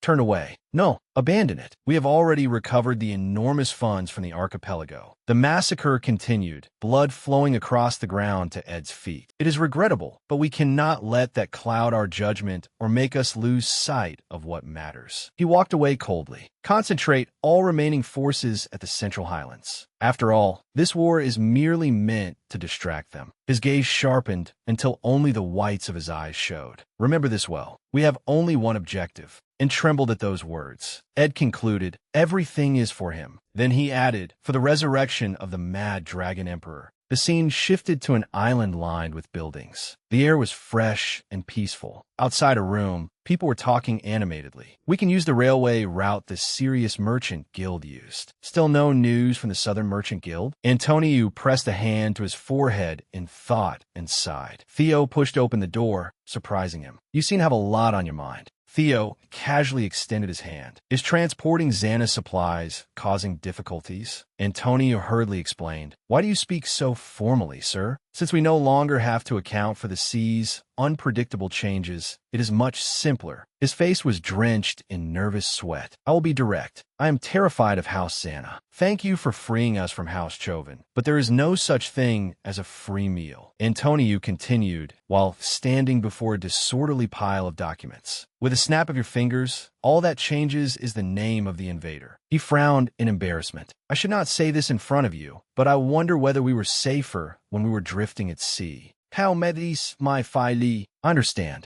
It is an issue any leader must consider, but I see it differently." Antonio became even more confused by Theo's words. "It is precisely because they are islands that the floating archipelago is at its most vulnerable." Theo leaned against the wall. Their isolation meant they had no enemies, so they never became accustomed to fighting. That is why they could not resist even once during this incident. Theo swiftly flicked a round coin toward Antonio. "National defense cannot be solved by relying on others alone." Antonio flipped it over to reveal a skull, while Theo continued. "Even with some risk involved, a nation must prepare to defend itself. Besides, your concerns have come at the right time. Do you know House Xana's White Armored Dragon Unit?" Antonio gripped the coin tightly, his face still tense. "Of course. It is Xana's famous aerial force that rides wyverns." "House my me ni fun fu." "Yes, but the archipelago has creatures similar to wyverns as well." Antonio shuddered slightly as he thought of them. "You mean the sea serpents? Do not mention them. They gather in packs and destroy everything. Whenever they appear, the alarm is sounded." Suddenly, commotion and alarm whistles erupted outside. "Alarm! Sea serpents at the harbor. Sailors, evacuate immediately. Warriors, prepare for battle." Antonio shot to his feet and slammed his hand on the table. "Damn it, we were just talking about them." Theo waved his hand. "There is no need to worry so much." He turned with a smile still on his face, while Antonio flushed red in anger. "I'm the one who called them here." Antonio frowned in utter disbelief. What? You deliberately summoned those sea zukons? Are you in your right mind? Theo gently touched a sea serpent's head. What do you think? I will teach you how to tame them. Outside, numerous sea serpents had come ashore, with some even crawling onto land. The people were utterly astonished, but Theo was different. Like Xana's white armor dragon unit, why not establish an archipelago-specific dragon cavalry that rides sea serpents in a battle? Antonio was thrilled. Can we really ride them in a battle? That is an army straight out of a fairy tale. The sea serpents raised themselves up, yet harmed no one. Theo continued, a fairy tale? That sounds good. They say Cream Hiu also rode sea serpents in battle in the old tales. Then let us name the unit the Order of Cream Hiu. A sea serpent raised its head and brought its face close to Antonio, making him somewhat afraid. It remained still, and Antonio did not know how to react. Theo said, "It seems to like you." Someone approached. Lord Theo Xana. Theo turned to look at her. You have a visitor. The scene shifted inside the house. The moment he entered, Theo heard Cliff's voice. Honestly, I cannot believe it. You accomplished all this by yourself? In only a few days? Theo gave an awkward smile. Things just happened to turn out that way. Cliff pressed a hand to her forehead and frowned. Do you realize what you have done? Then again, even within Black Dragon, only those of the Shadowless rank know about this top secret matter, so it is only natural that you did not know. Top secret? What does that mean?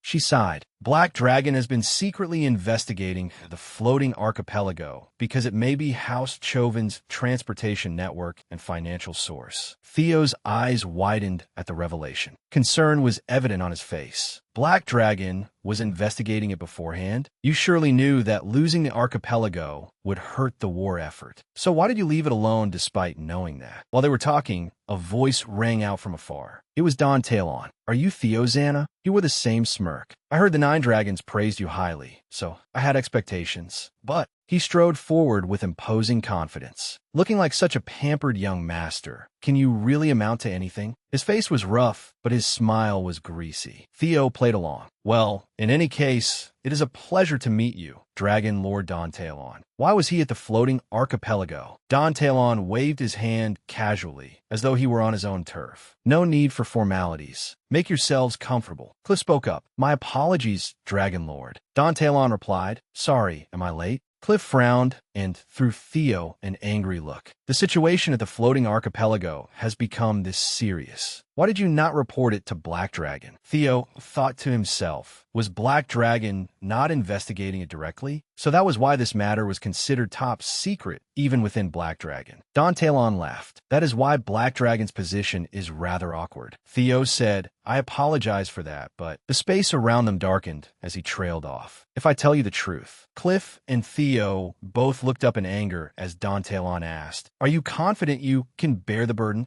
Dandalin's overwhelming aura spread throughout the room. Theo gritted his teeth anxiously. Damn it, I knew he was strong, but not to this extent. It far exceeded my expectations. Theo stared at him in alarm. Now I understand why House Xana, in my previous life, Don Talon seemed to embody an unfathomable power, and Theo finally began to understand. That was unable to prevent the floating archipelago from being colonized. Don Talon stepped forward with a majestic bearing, his power filling the entire space. Don Talon burst into loud laughter. Oh, stop exaggerating. It is nothing serious. I merely missed the right time to make my report. The other two remained tense and guarded, while he continued joking. Naturally, I've been monitoring their every move all along, but you both know that already. Don Talon rubbed his chin. Once you're one of the 9 dragons, there's rarely any need to act personally. I intended to let it grow a little more, then deal with it all at once. I was simply observing the situation. He laughed, while Theo's face turned pale. Then suddenly, this man appeared and personally resolved everything. He appeared calm on the surface, but inside, he was surely burning with rage. A brief explanation of Dragon Lord Don Talon, one of the strongest among the 9 dragons. Even so, the only thing he cared about was power. His reason for approaching House Xana had been to exploit its influence in pursuit of even greater power. Theo watched him tensely, sweat dripping down his face. Before my regression, the source of Dragon Lord Dandalin's immense fortune had always been a mystery. It originated from the floating archipelago. Theo assessed Dandalin's expression. I can roughly grasp the situation from this conversation, but Dragon Lord Don Talon is especially difficult to deal with, even among the 9 dragons. For now, it is best to go along with the situation and not provoke him. Theo stepped forward, placed a hand over his chest, and bowed solemnly. I apologize for acting on my own without understanding your intentions. Don Talon laughed smugly. I never told you about it, so how could you possibly have known my intentions? Do not worry about it. He grinned broadly. Theo Xana, 6th heir candidate. Now that I have met you in person, you truly are no ordinary man. Don Talon, his muscular physique clearly defined, extended a huge hand toward Theo. Just as expected, you truly have what it takes to become a new heir. I look forward to working with you. Theo's expression darkened. He was even harder to read now. Theo also reached out and shook his hand. You flatter me. Don Talon smiled falsely. And modest, too. I wish the people under my command could learn from you. Cliff interrupted, holding a scroll. Forgive me for interrupting, but we have additional orders. She opened the document and read aloud. As the mission concerning the floating archipelago has concluded and further personnel deployment is no longer required, all personnel currently at the floating archipelago are ordered to join the Central Front immediately. Theo still did not understand, but Don Talon spoke up. Yes. Now that the work is done, naturally we return to defend the rear. He turned away. But before that, there is something we need to clarify. He gritted his teeth. The one who ordered you to interrogate me about that reconnaissance mission. Cliff stepped in front of him to stop him. Black Dragon. No, wait. Don Talon was furious. That bastard. Cliff frowned fearfully, sweat pouring down her face. Yes. Don Talon strode away, blazing with anger. Go tell that damn crow that if he wants to interrogate me, he should come himself. The scene shifted to a battlefield. Fireballs continuously rained down on the fighters below, while dragons flew overhead. Xana versus House Choven. The main battlefield, the Central Highlands. The battle was raging fiercely. A dragon plummeted from the sky at lightning speed, while a nearby soldier stood with his mouth agape in astonishment. Theo rode in and swiftly joined the battle, making Aaron and the soldiers fighting alongside her pause for a moment to look back. In the sky, the dragons circling beside Evelyn heard the order as well. The anti-aircraft cannons have been disabled. The white armored dragon unit, she shouted, all units land. Meanwhile, Thor Keo and another person rode toward the battlefield, shielding his eyes from the glaring light. He looked into the distance. They really do look pretty cool flying through the air, don't they? The person beside him frowned and shouted, there you go again. Our men might get hurt if they hear that. Thor Keo hurriedly replied, Saw thee. It's just fun teasing them. Thor Keo put on his helmet and smiled faintly. There's no need to worry that much. They are far beyond ordinary sparrows like those. Leading the Black Iron Cavalry, he spurred his horse forward. More than anyone else, they understood that truth better than anyone. Behind him followed a formidable army, valiant and brimming with killing intent. Everyone listen. Crush everything you see before you. Trample the enemies today beneath your feet and charge toward tomorrow. After spurring his horse onward, he gave the first command in a booming voice. Black Iron Cavalry, charge! Hearing the thunder of hooves, the enemy soldiers turned around, unable to understand what was about to happen. Wherever the hooves passed, they left marks in the earth. Wherever Thor Keo's army went, the enemy was swept away. Dust and smoke filled the sky. The enemy could no longer flee. Fires had been lit, and soldiers moved through the camp. A loud cry rang out from within the camp. A great victory! Thor Keo took Theo's hand and praised him softly. Well done, little brother Theo. Theo answered bashfully, You flatter me, Captain Thor Keo. This was the achievement of the entire white armored dragon unit. Thor Keo continued, still as modest as ever, aren't you? Thor Keo turned around with a bright smile. How many times have I told you to just call me Big Brother? Anyway, you worked hard today. Let's have a few drinks sometime. Theo put a hand to his chest and saluted with perfect formality. I'll look forward to it, brother. The two people behind them burst out laughing at Theo's serious expression. Selfert leapt over and threw an arm around Theo's shoulders, calling even the commander of the Black Iron Cavalry your brother. You've really made it big. Theo replied tiredly. It's nothing that impressive. Selfert continued, gripping his shoulder despite Aaron's furious glare. So what exactly did you do in the floating archipelago? From what I heard, Aaron slammed her hand into Selfert's head, making him cry out in pain. She shouted,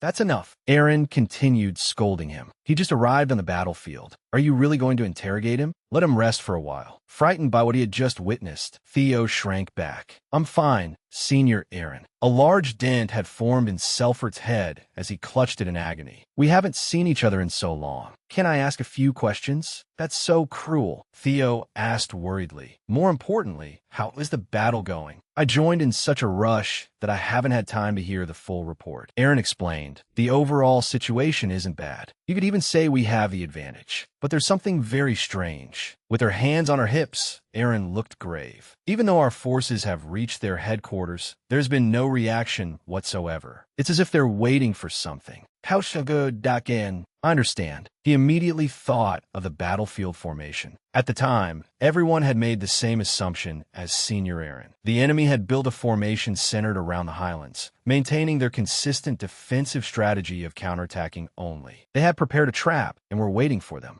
Everything became clear in his mind. But to him, who possessed information from his previous life, it looked entirely different. Theo thought of a towering castle shrouded in darkness. Chauvin's true objective was the ruins of the White Tower, where an artifact of the Origin Dragon lay dormant. A long trail of blood stretched from the camp toward the flag. A soldier ran while screaming, but in an instant, his head was severed from his neck. The attacker was unbelievably fast. Help! Jiza grinned wickedly and looked up at the night sky. The heirs, right? Why haven't they shown themselves yet? These past few days, all we've had to deal with is small fry. And Jiza had nearly wiped out every officer in the camp where they stood. Jiza sat down and played with the dirt. This is so boring. Among Ragna's heirs, we're ranked 3rd and 4th, and Ragna and Jiza Ragna, and spoke sternly. You're awfully blunt for someone who's enjoying herself so comfortably. Jiza replied indifferently. That's right. Don Talon approached from afar. That mouth of yours hasn't changed, Jiza. Haven't I told you to draw your sword only after calculating everything carefully? His expression was stern and his voice resolute. Have you still not cured that impulsive habit of yours? Upon seeing him, the two bent forward at 90 degrees. It has been a long time, Master. I heard you plotted with the floating archipelago, then tossed it to the dogs. Don Talon answered with his usual teasing tone. Consider it the price of witnessing an entertaining spectacle. And it is not yet time for you two to grow complacent. Before long, someone from below will rise and come for you.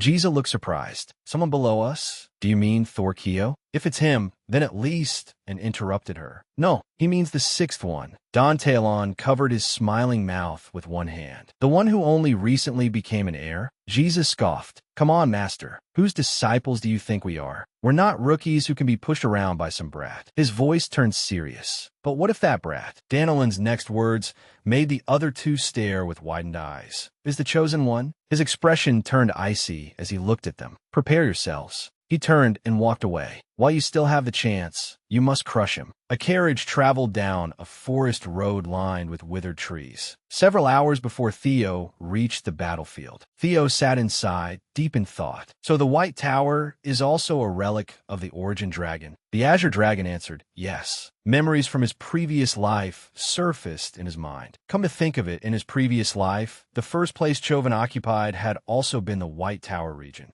The Azure Dragon elaborated, we Guardians can roughly sense each other's locations, and the Guardian of the White Tower is. It continued, the one who received the greatest portion of the Origin Dragon's power. Theo's eyes widened in shock. What? The Azure Dragon replied, that's right. As he said, not all relics are the same, even if they are all relics. It explained carefully so Theo could understand. Each relic is granted a different power and fulfills a different role. Among them, some are bestowed with especially great power and responsibility. The Guardian of the White Tower is one of them. An image of a map appeared, and that Guardian was currently. Theo had already guessed it. Inside Chauvin territory. The Azure Dragon replied, that's right. It continued its explanation. You saw it with your own eyes when you were with Leviathan, didn't you? We can poison a Guardian and seize the Origin Dragon's power. Its expression was grave. Therefore, no matter what, Theo fell silent in thought as he looked to the side. The Azure Dragon reminded him, we must obtain it before it falls into their hands. The scene shifted back to the present. Inside the Demon Dragon camp in the Western Plains, Julius was discussing the matter. So we must go to this rocky mountain. How about it? Zet Pet Foon. Yes. Strangely, Chauvin's army is heavily concentrated there. Theo stood straight. They would not gather their troops there without reason. There must be something there. Julius waved a hand. No need to say any more. His face was cold and expressionless. You intend to leave the front lines to carry out an independent operation? Have you become rather arrogant now that you are an heir? Do you think I would simply let you go without objection? Theo was startled and began sweating. That isn't what I meant. It's because I have not participated in the operation. Julius smiled faintly. Though half joking, his voice still carried authority. I am Joukung. I trust your judgment. Theo, go without concern. Theo's eyes glistened with emotion at Julius's words. And the white armor dragon unit will not weaken just because you leave. Theo's eyes welled up. Captain, Julius had complete faith in Theo. He smiled lightly in encouragement. But when you return, make sure your hands are full of spoils. If you come back empty-handed, you will not even get any soup to drink. Theo raised his clenched fist, his voice full of determination. I will not disappoint you. The scene shifted to a tower situated amid steep mountain ranges. Theo rode Umbra as they prepare to land. This is serious. If we get any closer, we'll be discovered. Flying at great speed, Umbra landed softly. Theo stroked its head and praised it. Amazing. You can freely change the color of your body to blend into the night. That really is a trait inherited from the fusion of a dragon spirit and the Serpent King. He gently hugged it. Thank you, Umbra. Thanks to you, we were able to reach this place easily. But from here onward, you cannot come with me. Return to base? All right. Understanding Theo's intent, Umbra pressed its face against him and nuzzled him insistently. All right. I'll be back soon, so don't worry. Theo wrapped a black cloth around his head to avoid being recognized and climbed up the cliffside. He hid behind a large rock. Theo looked toward the distant tower, which was guarded by many people. As expected, security is extremely tight. One of the guards was also sharp-eyed. He noticed something unusual, making Theo's heart skip a beat. Who's there? Another soldier approached with a torch. What is it? The first soldier was highly suspicious. There was something here just now. Let me check. He began looking around. Hearing a sound, he quickly turned around and stared directly at the rock where Theo was hiding, but found nothing. The soldier turned to his comrade. I must have imagined it. The moment he turned away, Theo darted out like the wind, catching the soldier by surprise. His eyes widened. An intruder! The scene shifted to a place where bright sparks flew through the air. Before them was a horrific sight. A crimson sphere, threaded with veins like sprawling roots that pierced deep into the ground. Ed stood silently watching, while a priest behind him spoke at length. What an interesting sight. The priest stepped forward with a sly smile. For Ivang to be able to confront Ragna to this extent,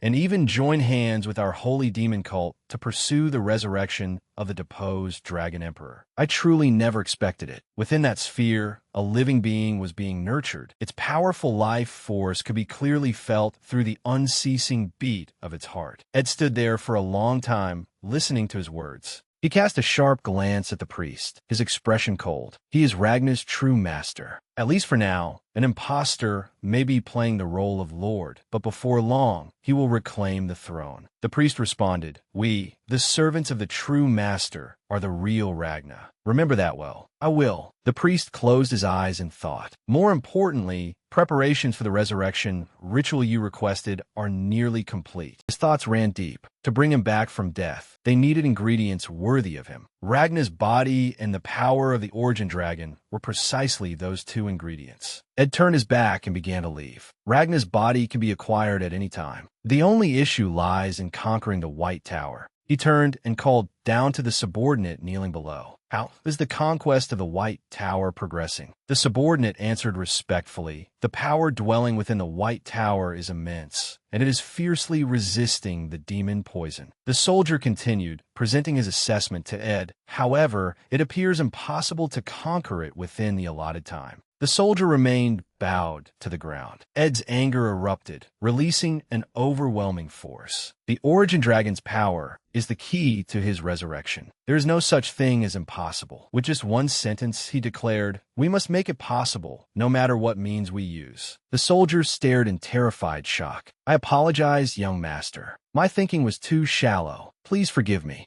Ed's power made blood drip from the soldier's nose onto the steps, one drop at a time. The soldier's eyes became vacant. Another soldier hurried over. It is an emergency, young master. The scene returned to Theo at the White Tower. A dead soldier hung limply from the ground, stripped of his uniform. A group of soldiers carrying torches approached. "There is an intruder. Search the entire area thoroughly." "Yes, sir." From a distant mountain ridge, Jiza observed what was happening. A group of soldiers shouted in alarm. The dead soldier still lay there as the rest split up to search for the intruder. Jiza shaded her eyes as she watched Theo, carrying a torch and attempting to climb across the rocky ridges. Sitting atop a rock, she muttered, "He kills only when necessary and does not hesitate to disguise himself as the enemy. Just like Black Snow. Could it be that, in his previous life, he really worked for Black Snow?" As she watched, Jiza continued, "He is more interesting than I expected. I want to test him once." Ancio reminded her, "Stop thinking about pointless things. Just follow him. And do not get discovered like you did with Thorkio." Jiza smiled smugly and ran her tongue over her upper lip with complete confidence. All right, I'll follow orders." A soldier rushed in with urgent news. "This is bad, young master."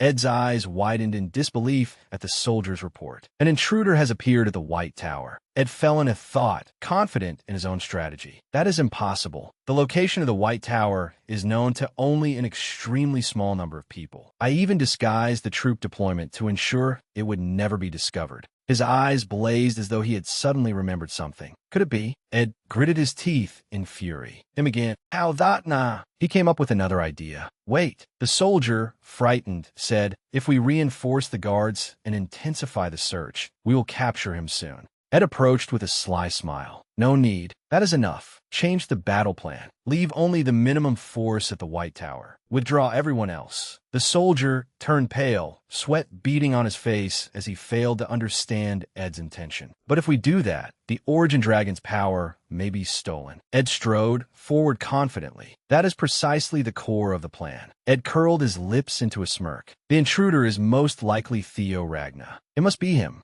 Certain of his plan, he said, "He will undoubtedly conquer the White Tower and return with the Origin Dragon's power in his hands." Ed waved his hand dismissively and turned to walk inside. Ed had calculations of his own. If conquering the White Tower was impossible, then they simply needed to steal it from whoever obtained that power. 3 trusted subordinates stood below him. One, with a hat concealing most of their face, entered first. It was In, a vicious swordsman Wei, a haughty young woman with wild hands, Chi. Ed instructed his men, "The moment you confirm that he has obtained the Origin Dragon's power, kill him and bring it back here." All 3 lowered their heads respectfully. "We obey, young master." The scene shifted to the White Tower, where the guards were still frantically searching. "We have to find him. Where the hell did he disappear to? Could he have gone toward the tower?" One of the soldiers issued orders. "Search the area around the tower. The rest will come with me to search the south." As everyone dispersed, Theo, holding a torch, had already been standing among them. He watched the soldiers head in the opposite direction. Theo pondered the situation. They were deceived that easily? That certainly makes things easier.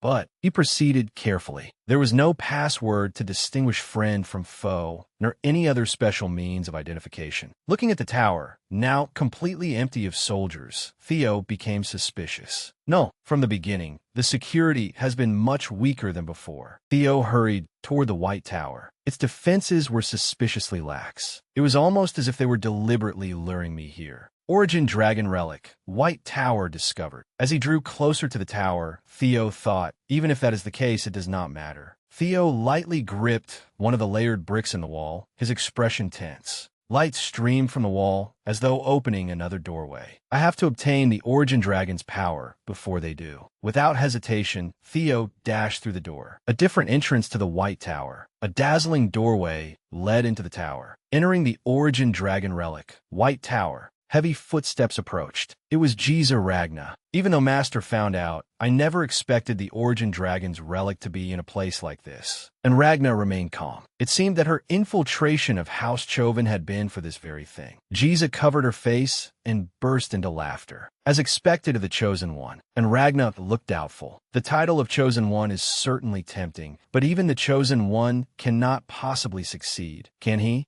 Jiza continued. "Still, even though we obtained his uniform as evidence, leaving it behind so conspicuously. Isn't he trying to set a trap for us? And Ragnar was more rational. It does not matter. Regardless of his scheme, all we need is sufficient justification. She turned to leave. Let's go, Giza. Before he returns, we need to arrange the board. But Giza stubbornly refused. I'm not going back. She casually spread her arms. I will wait for him to emerge from the relic. And Ragna was startled. What? Giza hoisted her scythe onto her shoulder. Aren't you curious what expression he will make when he dies? Still wearing that mocking grin, she brushed the blade against her upper lip. Meanwhile, a brilliant beam of light shone down from above. Theo furrowed his brow and looked up. Before him stood a multi-tiered tower with identical doors on every level. Theo tightly gripped his sword, remaining on high alert. I cannot let my guard down. The guardian that inherited the greatest share of the Origin Dragon's power must be an enormous and ferocious monster. Behind one of the doors, a monster with glowing red eyes and savage teeth loomed into view. Theo raised his sword, ready to fight. But what stepped out was an adorably small Kerado. You finally came, chosen one. Tears streamed down its face as it spoke. Just earlier, some strange people injected spirit demon poison in here. Stopping it was driving me crazy. Theo was utterly stunned by the sight before him. What? He crouched down, full of doubt. This thing is the guardian who inherited the most power? Theo turned to Leviathan and the Azure Dragon. Hey, is this really the one you're talking about? Seeing Kerado's appearance, the two hurriedly replied, Do not judge by appearances, chosen one.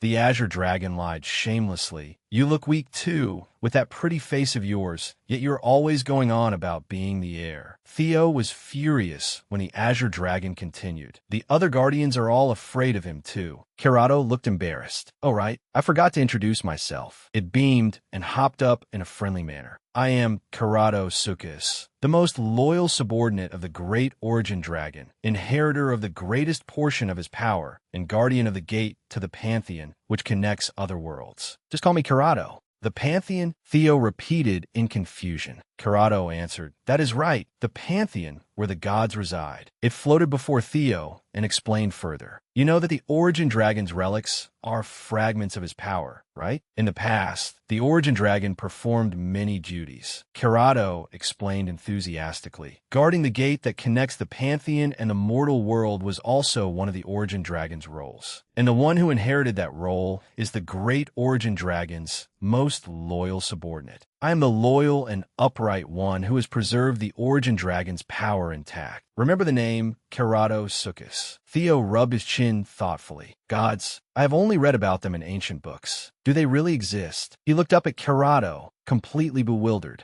Kerado Sukis. It reminded him. At the same time, Theo repeated, Kerado Sukis. Kerado's face brightened. Did you call me? Theo pressed a hand to his forehead in disappointment. This guy really is not normal. Fine, Kerato Sukus. Do gods truly exist? Kerado became excited. Of course they do. Aren't you already familiar with them? Theo's eyes widened in shock after Kerado spoke. If I mention the notifications that only you can see, can you guess what they are? Kerado hesitated. Those are. Theo froze as countless images and clues flashed through his mind. Kerado answered. Messages the gods send to you. Elsewhere, an imposing camp stood lined with torches, with 2 guards stationed at its entrance. It was the central plateau where Ragna's forces had assembled. A tense discussion was underway inside. Robert stood before a map. We all know why we have gathered at this front line, correct? Everyone below listened intently. Robert continued, gesturing toward the map. With House Chovin's royal guard appearing in person, this war is being prolonged. Therefore, even the 9 dragons are preparing to enter the battle directly. His narrowed eyes were grave. This is an important briefing concerning the current war. I will take questions and suggestions afterward. Dragon Lord Dantelon sat at the end of the table, resting his chin on one hand while raising the other. That will not do. My matter is no less important than the war. He pointed toward the tent entrance. Let her in.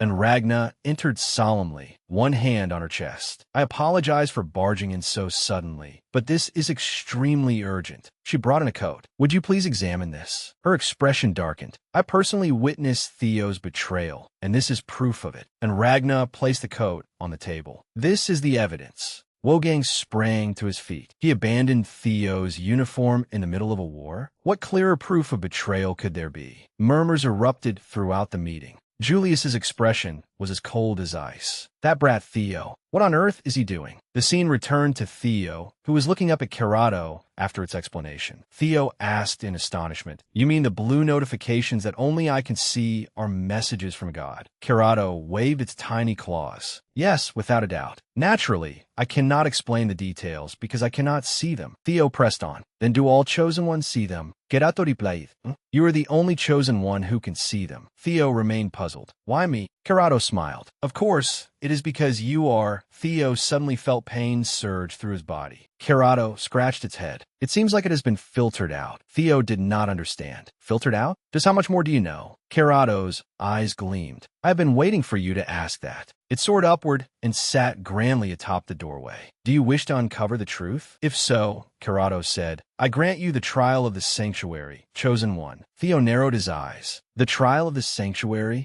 Guardian Kerato Sukis is granting you the trial of the sanctuary. Kerato replied, "Yes. This trial will allow you to explore your very soul and discover your true self. You will trace your past lives within your subconscious." The space suddenly darkened, filling with countless colors as Kerato continued. "But do not underestimate that subconscious world. It is another world within you, one you have never known. If you fail the trial, become too immersed in your subconscious, or have your consciousness shut away, you'll be trapped in your own subconscious forever." Theo's eyes widened in shock, but Kerato continued speaking. "However, if you overcome it, you will earn the right to face the truth. That means you will have the chance to meet the gods." It held a faintly glowing object. "The tower has 12 floors in total. So, will you accept the trial?" A new message appeared before Theo. "Would you like to enter the first floor of the trial of the sanctuary?" He tightly gripped his sword. His eyes were resolute as he pressed his finger against the screen. Theo strode forward and pushed open the door. "You said it was the truth, right?"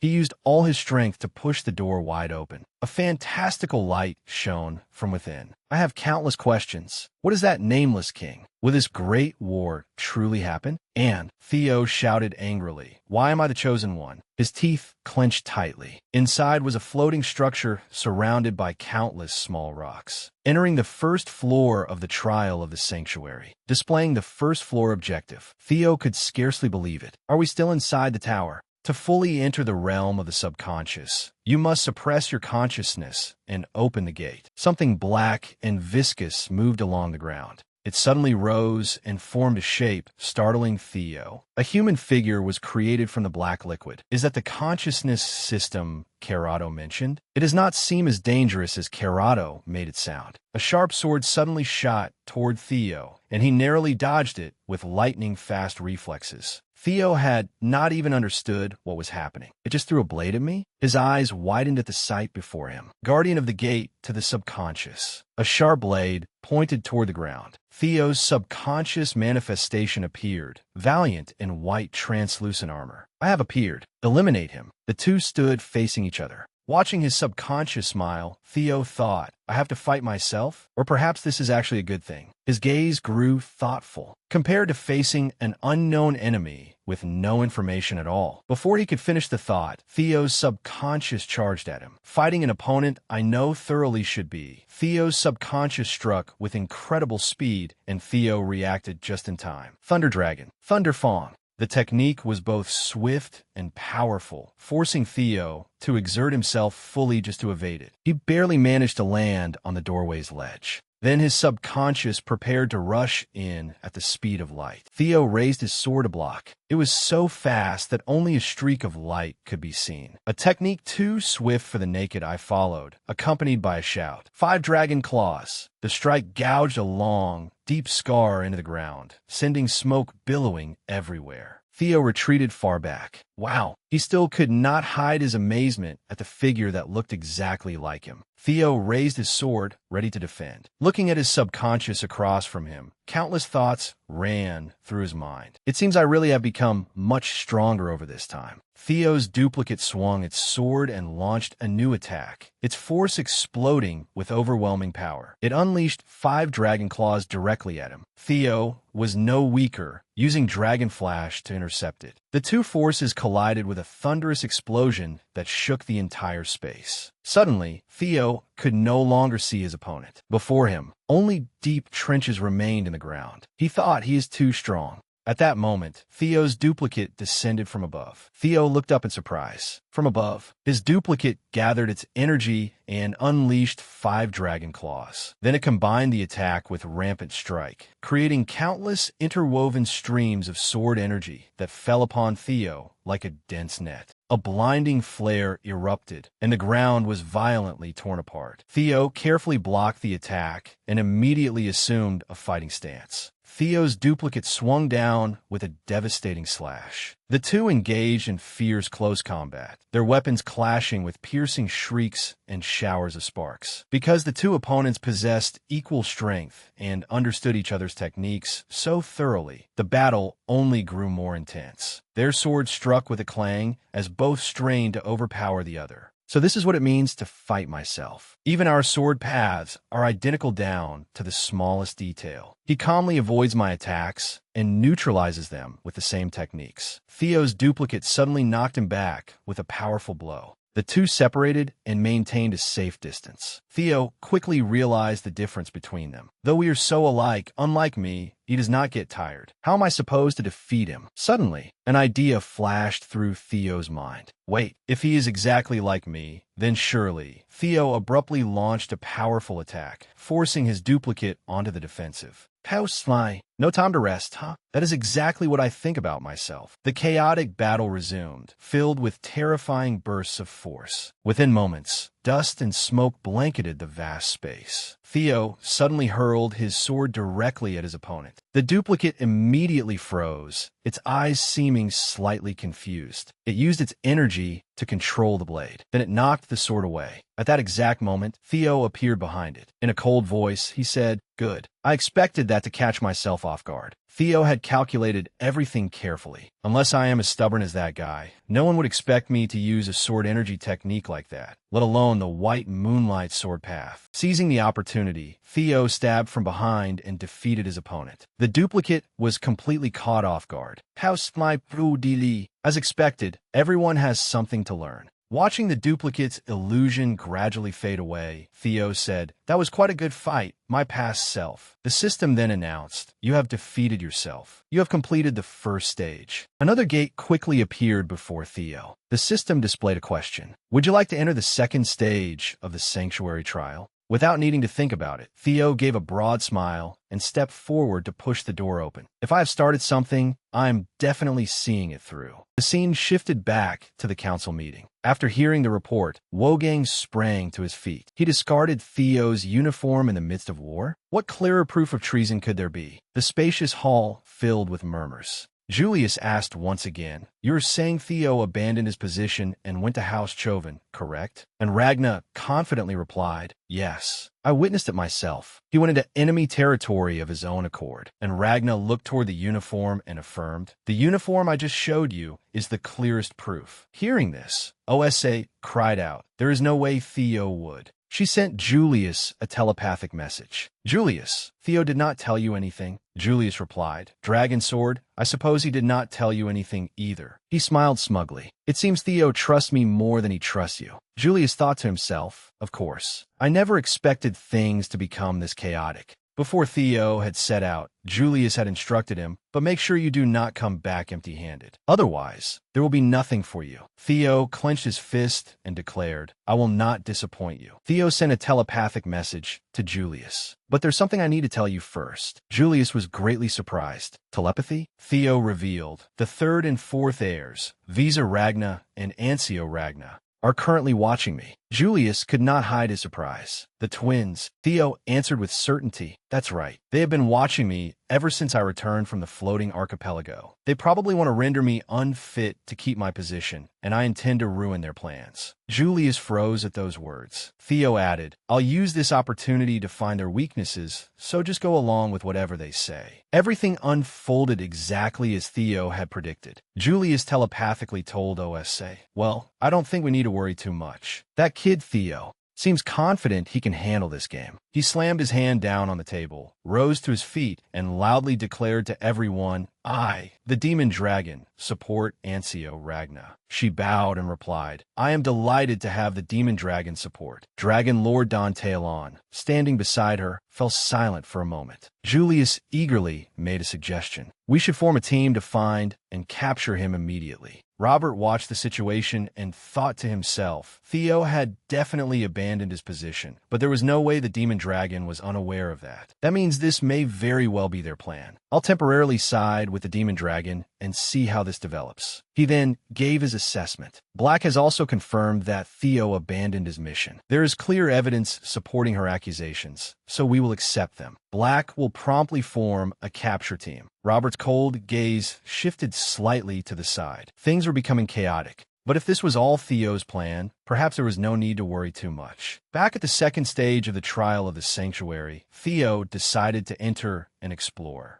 The moment he saw the scene inside, he was utterly shocked. This place was, before Theo, stood a massive castle amid a sea of flames. He recognized it as the Rose Castle from his previous life. The system provided information, revealing the contents of the second stage, the path to your subconscious. Suddenly, Theo heard someone's voice from ahead. "Well, look who it is." He looked up and saw two soldiers. A middle-aged man sneered, "Isn't this the useless trash from House Ragna?" Guided by the system, Theo found himself blocked by his own obsession. These two opponents were also familiar figures from his past. The system instructed him, "Overcome the obsession that has tormented you." Theo gave a carefree smile. "Well, this challenge seems a little too easy for me." Useless trash, huh? He remembered his past self and admitted, "How ridiculous." But it is true. There was once a time when you people were my obsession. Seeing Theo's expression, the younger man spoke disdainfully. "Have you gone mad because you're about to die? You worthless Ragna?" The moment he finished speaking, the middle-aged man's head flew from his neck. The younger man was utterly stunned and could not believe what had just happened. He only heard Theo say, "Thanks." Like a flash of lightning, Theo's sword showed his opponent what a useless trash truly was. Blood splattered everywhere, and the man's eyes went vacant. With just one basic strike, Theo sent him straight to the underworld. The space fell silent once more. Theo raised a hand to his forehead, looking utterly arrogant. Brushing back his hair, he said with satisfaction, "Because I have been craving material in your current form." The system issued a notification. Second stage challenge complete. You have won the battle against psychological trauma. Proceed to the next floor. Kerato watched images of Theo's journey. It smiled in delight. Interesting. He may truly reach the pantheon. Kerato rubbed its sharp claws together and said, "It seems you have placed great faith in him. God of causality." The system swiftly displayed notifications. Third floor, win the battle against the emotional mask. Fourth floor, win the battle against the dark self. Fifth floor, win the battle against the collective unconscious. 10th floor, win the battle against the primordial self. After reading the messages, Theo exclaimed, he has already broken through all the way to the 10th floor. The time needed to conquer each challenge was steadily decreasing. Why did everything seem to become easier after the first stage? At that moment, the door to the 11th floor appeared.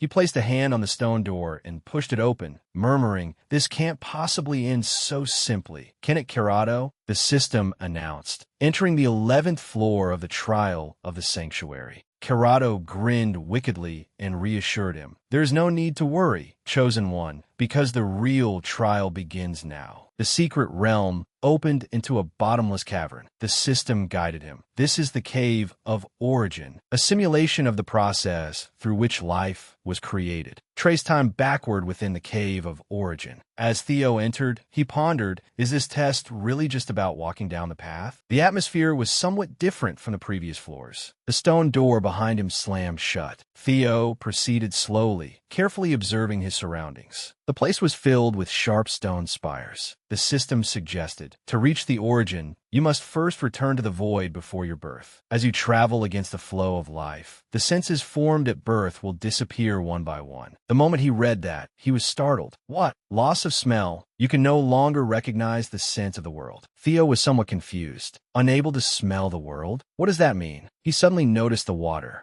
The water flowing beneath his feet seemed strange. The pungent, fishy stench that had filled the cave moments ago had vanished without a trace. The system reminded him, loss of hearing, you can no longer recognize the sounds of the world. Loss of touch, you can no longer perceive the sensations of the world. Theo realized that he had already lost 4 of his 5 senses. Could it be? Loss of sight, you can no longer recognize the forms of the world. All 5 senses had been sealed, and his magical power was restricted. He had not expected even his magic to be blocked. Going deeper into the cave in this state would be madness. Perhaps finding a way out under these circumstances was the test of the 11th floor. Thinking it over, Theo realized this was not the first time he had experienced such a situation. It was similar to when he had been struck by his father's mind sword. Could he use the same method to overcome it? Theo began trying different techniques. Griffin, Fire Dragon, Desert Golem, Lesser Drake. He strained with all his might to find a solution, but nothing seemed to work. His body had even begun to decay. Theo realized that the moment his 5 senses disappeared, his mind began to scatter as well. The Guardians gave no response whatsoever. The only option left was to seek an answer deep within himself. If that was the case, Theo collapsed onto the ground, black smoke rising from his 7 orifices. The divine beast flew out and cried anxiously, "Hey, Chosen One, why have you suddenly become like this?"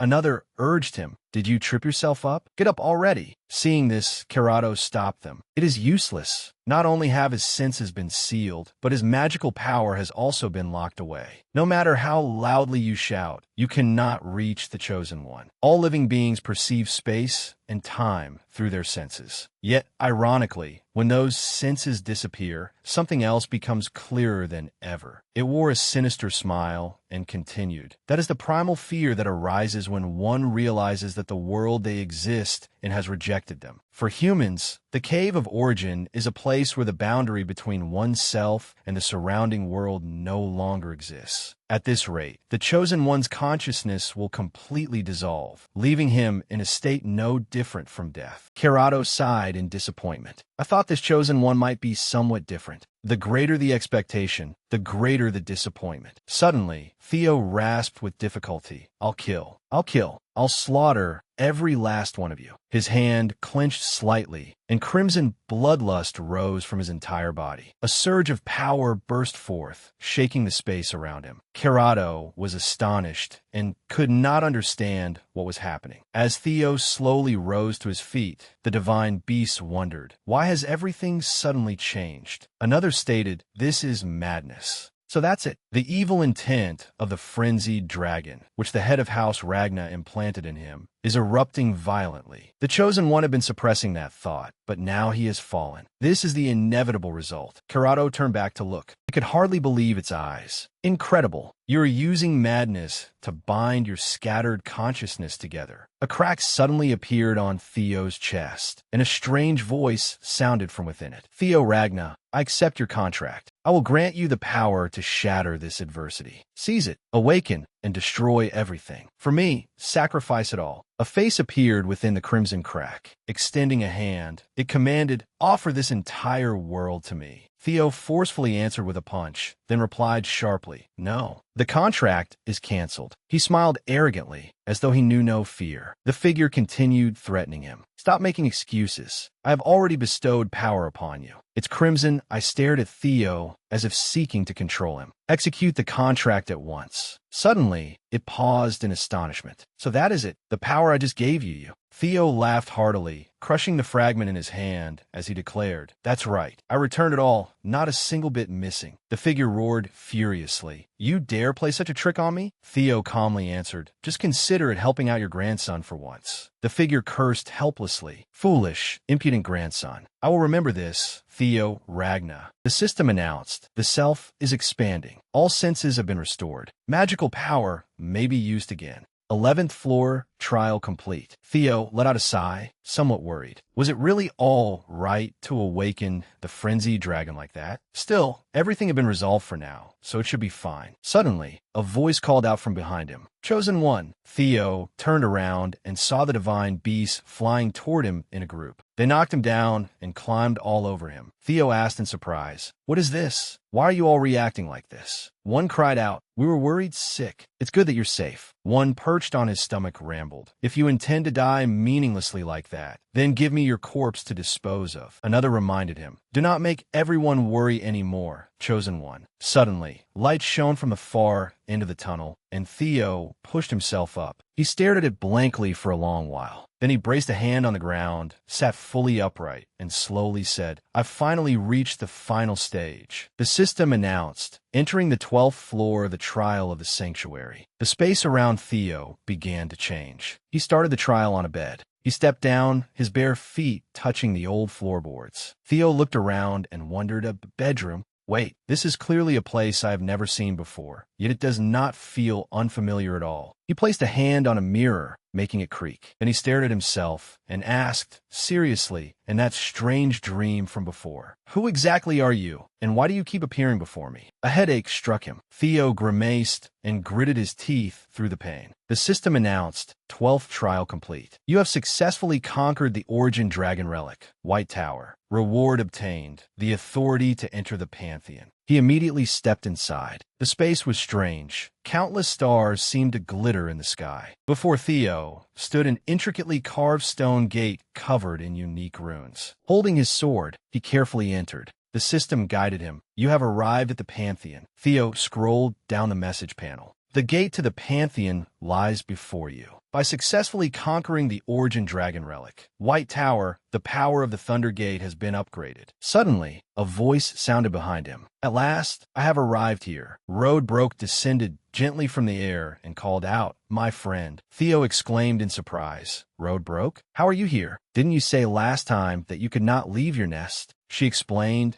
"To be precise, what stands before you is not my true body, but merely a thought form. The moment your Thunder Gate was upgraded, I was able to temporarily travel through the outside world in this form of consciousness." The system announced, "The bond with the Guardian Dragon has been strengthened through the enhancement of the Thunder Gate. You may now hear the Guardian Dragon's thoughts without being separated by time or space." Roadbroke explained further, "The successful upgrade of the Thunder Gate means that your realm of power has advanced considerably. Even so, I am still rather surprised that you were able to penetrate so deeply into the Pantheon." She smiled with satisfaction and praised him. "You have truly worked very hard all this time." Theo humbly replied, "It is nothing much. I am only fulfilling the duty of a friend." Roadbroke's tone became playful. "You say such sweet words with such an indifferent expression. You remain as confident and bold as ever." She placed a hand against the stone gate, and it clicked open. Roadbroke speculated, Sigurd must be somewhere in the Pantheon as well. Suddenly, panic filled her eyes as a strange creature crawled out through the gate. Roadbroke immediately erected a barrier and shouted, "Hey, be careful. Do not leave my side, not even for a moment." Theo asked in shock, "What is that?" A bizarre creature with countless enormous eyes slowly crawled out. Theo silently guessed, an unknown king? Countless resentful wails rang out. "It is so unfair. I hate this. I will level everything. Stop tormenting me. Let me rest." Theo watched the monster for a moment and realized something was wrong. Though both gave off dangerous auras, they were clearly different beings. He asked Roadbroke, "What exactly are those creatures?" She answered, "They're entities known as outer gods. I will explain later. Right now, our priority is to leave this area immediately." Roadbroke strained to maintain the protective barrier while searching for an escape route. Without warning, a beam of light appeared behind them. In the blink of an eye, it transformed into a dazzling halo. She could sense that this power was anything but ordinary. A man stepped out and spoke calmly. "It has been a long time, Roadbroke." The instant she heard that voice, Roadbroke turned around in shock. She cried out in surprise, "Sigurd!" Theo could not hide his astonishment. Sigurd, that man was the great progenitor of House Ragna. Meanwhile, the resentful cries continued. "It hurts! It hurts so much." At the sight of Sigurd, they changed their target. "Kill them all. You again. How inwali matval." They chose such a powerful attack, yet he remained completely unharmed.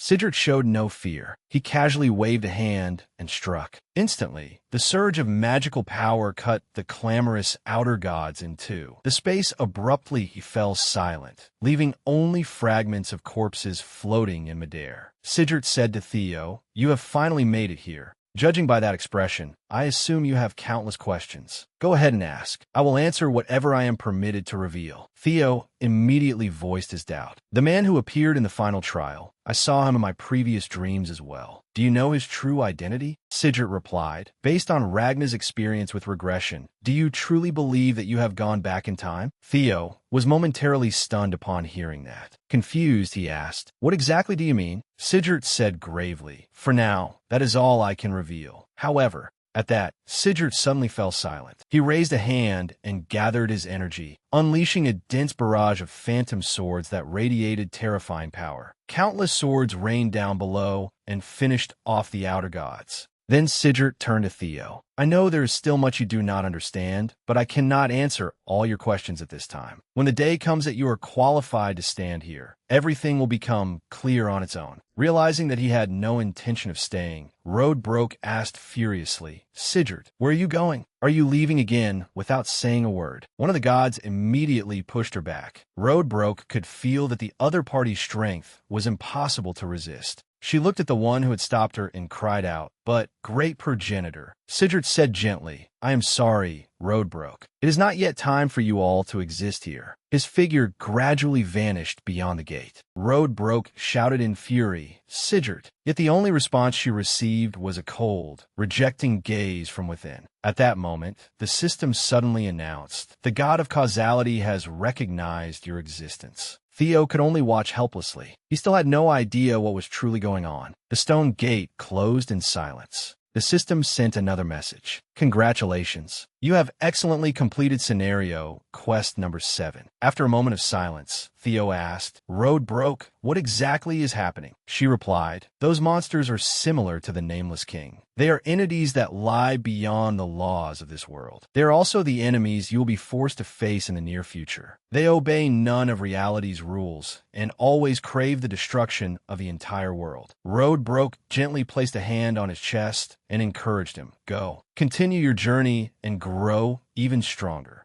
Become strong enough to protect the world you cherish. The system announced, additional reward for entering the Pantheon. You have gained the ability to freely use Nirvana. Ownership of the Origin Dragon Relic. White Tower has been confirmed. Dragonkin transformation has been activated. May your journey always proceed smoothly, a one protected by causality. After completing his journey, Theo returned to the main hall. Upon seeing him, Kerato said, welcome back, Chosen One. It observed Theo's new appearance before asking, you seem quite pleased with this new power of yours, do you not? Theo was somewhat confused by those words. What are you implying? He was now clad in dragon armor, with horns and long, sharp claws that made him look immensely powerful. He raised his hand and stared at it for a long while. So this is... At that moment, the system announced, Dragonification is currently active. Theo realized. So this transformation is because of Dragonification? Kerato confirmed, that is correct, because you have steadily gathered all the sacred relics of the Origin Dragons. Your dragon bloodline has grown tremendously stronger. Theo thought to himself, my stamina and physical strength have clearly increased after transforming. It feels as though I have been reborn. He clenched his hand and sensed it. Even my magic power has changed. Controlling mana now feels as natural as breathing. Naturally, I can also adjust it freely. Next, I need to test Nirvana, the ability I gain along with it. A prompt appeared on the system panel. Would you like to use Nirvana? Theo immediately selected yes. The system confirmed, using Nirvana, mental domain expanded. He felt exhilarated. A mental domain expansion? This is no ordinary ability. It feels as if this entire area is in the palm of my hand. Even so, I will need more practice before I can use it proficiently. At the very least, I need to think of ways to apply it. Kauzeplet inwali. After all, everyone knew the legend that Sigurd, the founder, had reached the realm of the gods and ascended. But I never thought it was actually true. Sigurd had told Theo, you must still have many questions, but I cannot answer all of them right now. One day, When you set foot here again, you'll learn the truth for yourself. Theo wondered, to unravel these mysteries, do I also have to ascend and become a god of the pantheon? But why was the god of causality there with my ancestor? Ragna is not merely the ruler of the north. It also seems to be a great force protecting this world. As he sank into his wandering thoughts, Theo suddenly heard Kerato ask slowly, have you realized it now? Fighting to protect this world is Ragna's duty, a noble sacrifice. Only then did Theo understand. Then the reason a chosen one was born in Ragna as well is to ascend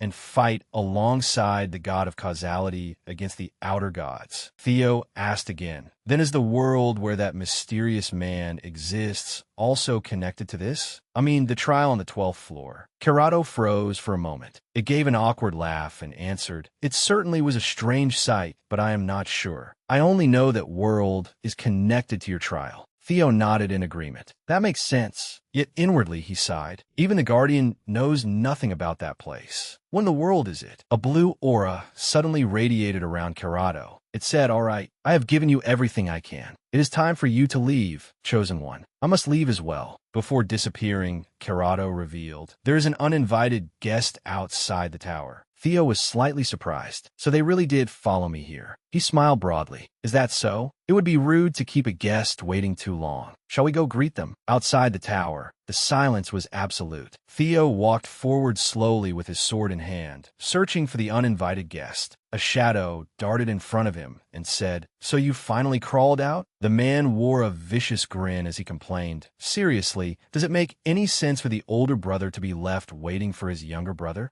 Shouldn't it be the other way around? Don't you think so? Theo widened his silver eyes and asked, younger brother? Then he answered lightly, that slipped out before I could think. Sorry, Gisa, no, brother. The man gave a surprised exclamation. Oh, you know me? There are not many living people left who can recognize this face. Theo thought to himself, of course. In my previous life, I saw you at a friendly sparring match between the top heirs. At that time, a young man in the audience had said, he is not even worthy of being your opponent. The man beside him agreed. Exactly. Even among heirs, there must be a hierarchy, right? Down in the arena, Gisa had thoroughly beaten Asen. He sneered, I had such high expectations for a newly risen top heir after all these years, but you are not even worth drawing my sword against. What a disappointment. Asen. Theo still vividly remembered the Asen from his previous life, the man who had subdued him barehanded. Theo looked at Gisa and said calmly, of course I know you are also an heir. More importantly, though, I would like to thank you first. Gisa spoke with some surprise. What? Theo asked innocently. You came all the way here to save me, didn't you?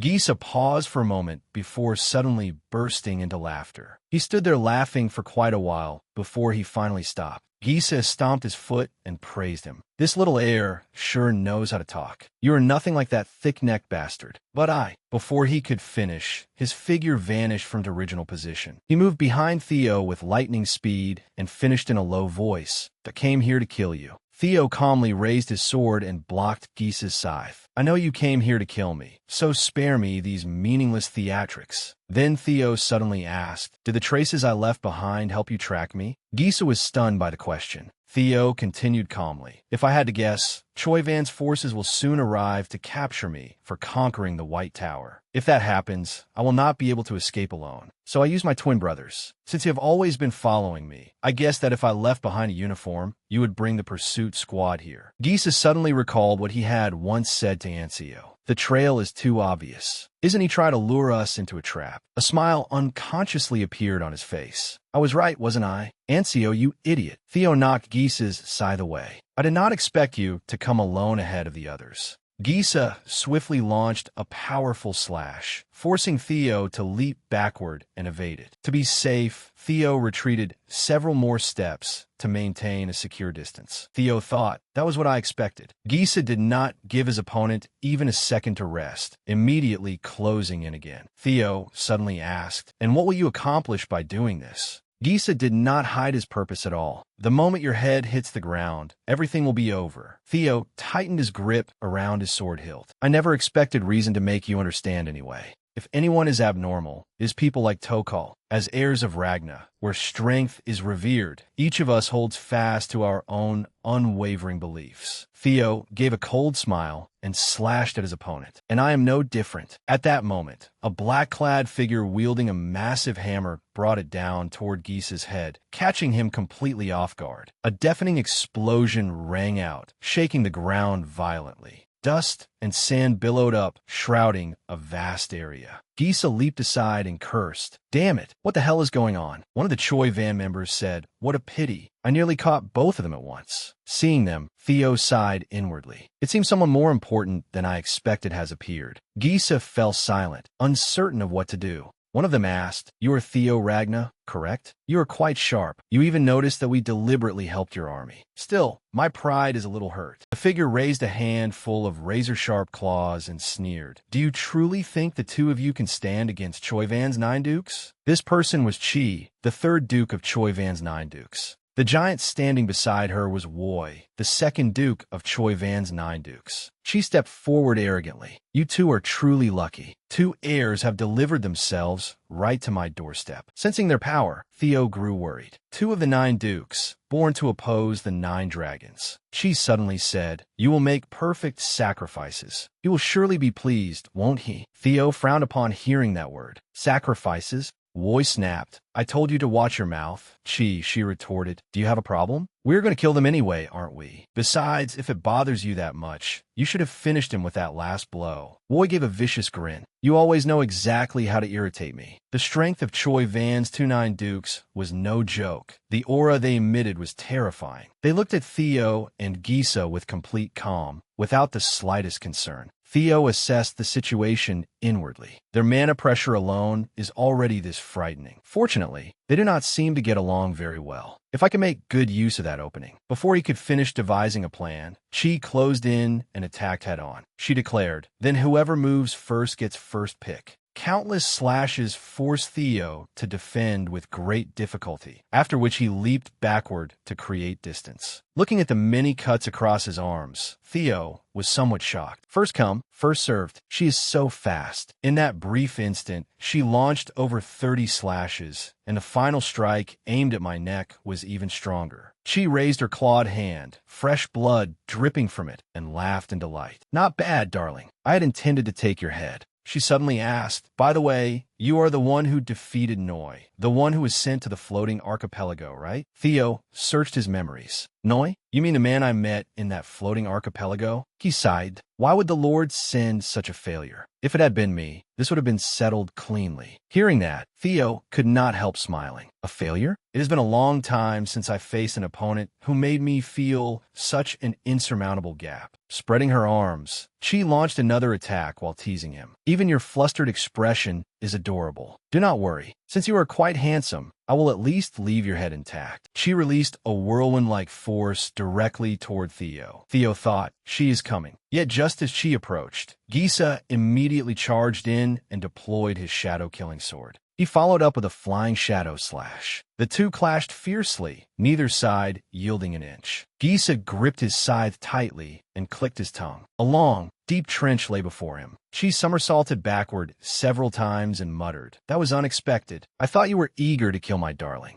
She sat atop a rock and mocked them. "You two are closer than I thought." Gisa immediately snapped back. "Shut up. Stop eyeing someone else's prey before I kill you first." She replied, "That would not be so bad, but love triangles are not my taste. I would rather be alone with my darling." She raised her clawed hand and suggested, "Would you mind stepping aside?" As soon as she spoke, a dark shadow hurtled toward Gisa. Gisa noticed it and immediately gritted his teeth as he blocked it. A thunderous explosion erupted. It was Woi who had attacked. Gisa landed safely on the ground. Woi looked furious that he had failed to take down his opponent. At that moment, a clawed hand grabbed his head. Sitting on Woi's shoulder, Chi whispered in his ear, "You brainless oaf. I was the one who attacked first. Shall I kill you before them?" He argued, "Didn't you say that whoever attacks first gets first pick? If you do not want to die, then step aside like I told you." "Ki kursid, bastard." Watching this, Theo laughed bitterly to himself. They're still fighting each other in a situation like this? They truly are unpredictable. He then looked toward his reluctant ally, concern filling his eyes. Still, I'm afraid we are not much better off. Gisa gritted his teeth and gathered his energy for another attack. He unleashed the shadow-killing sword, followed by the black heaven flying blade. Gisa's eyes burned with rage as he declared, "I will deal with the big one." Hearing that, Chi could not hide her surprise. "Oh my, it seems he is truly angry." She slapped Wei hard on the head. "Now you are doomed against him." Wei sighed as Chi leaped into the air, leaving him behind as Gisa's target. She burst into delighted laughter and charged toward Theo, taunting him. "Is it just the two of us now? Let's continue what we left unfinished, sweetheart." Theo quickly took up a fighting stance, thinking she seems very confident in her speed. Chi's iron claws swiftly came down at Theo's head, but he raised his sword to block them. Both sides continually poured more power into their attacks, trying to overwhelm the other. Theo realized that this was indeed far more troublesome than a straightforward contest of strength. Chi unleashed one massive assault after another, her firepower pouring down like a net that enveloped Theo. He struggled desperately to defend himself, weaving between the sharp trajectories of her claws. How Inwali Sai. High speed really was difficult to deal with. She was even faster than Nabin, and precise enough to target nothing but fatal weaknesses. But from another perspective,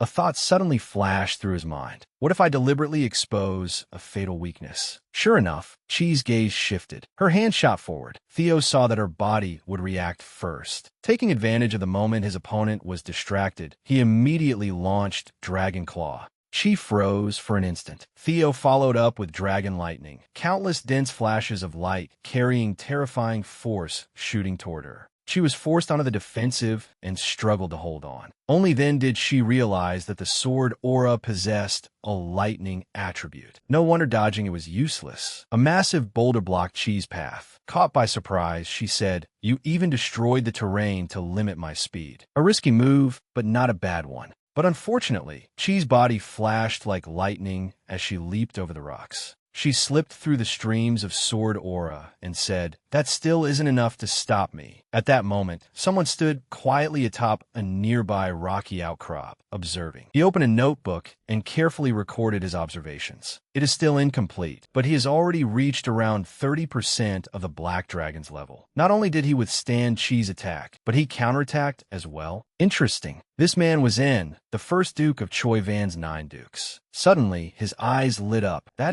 It seems this will become a very interesting show. Below, a vivid crimson light erupted across the battlefield. Theo hid inside a rocky crevice, thinking, "I openly exposed a weakness, and yet you still will not attack? You are wary of entering the smoke, aren't you?" Chi hovered in the air and called out, "How long do you intend to hide in there, sweetheart?" What I hate most is a man who makes a woman wait. Yet as she descended toward the ground, a massive mouth suddenly appeared. A gigantic dragon head opened its jaws as though it intended to devour Chi. She was utterly stunned. That form, it is the one the Lord mentioned. Theo had transformed into a dragonkin. He laughed. "What a shame. I thought you would not be able to dodge while you were in the air." Chi quickly regained her composure and sneered. "You have become rather wild lately, sweetheart." The battle became fiercer than ever. Chi muttered, "Is Ragna descended from dragons? Are they carrying out those shady experiments too?" But he's clearly far stronger than before. This suits my taste much better. Theo smiled in satisfaction. "I am glad you like it. From now on, things will become even more exciting." He immediately shot toward his opponent, swinging his arm.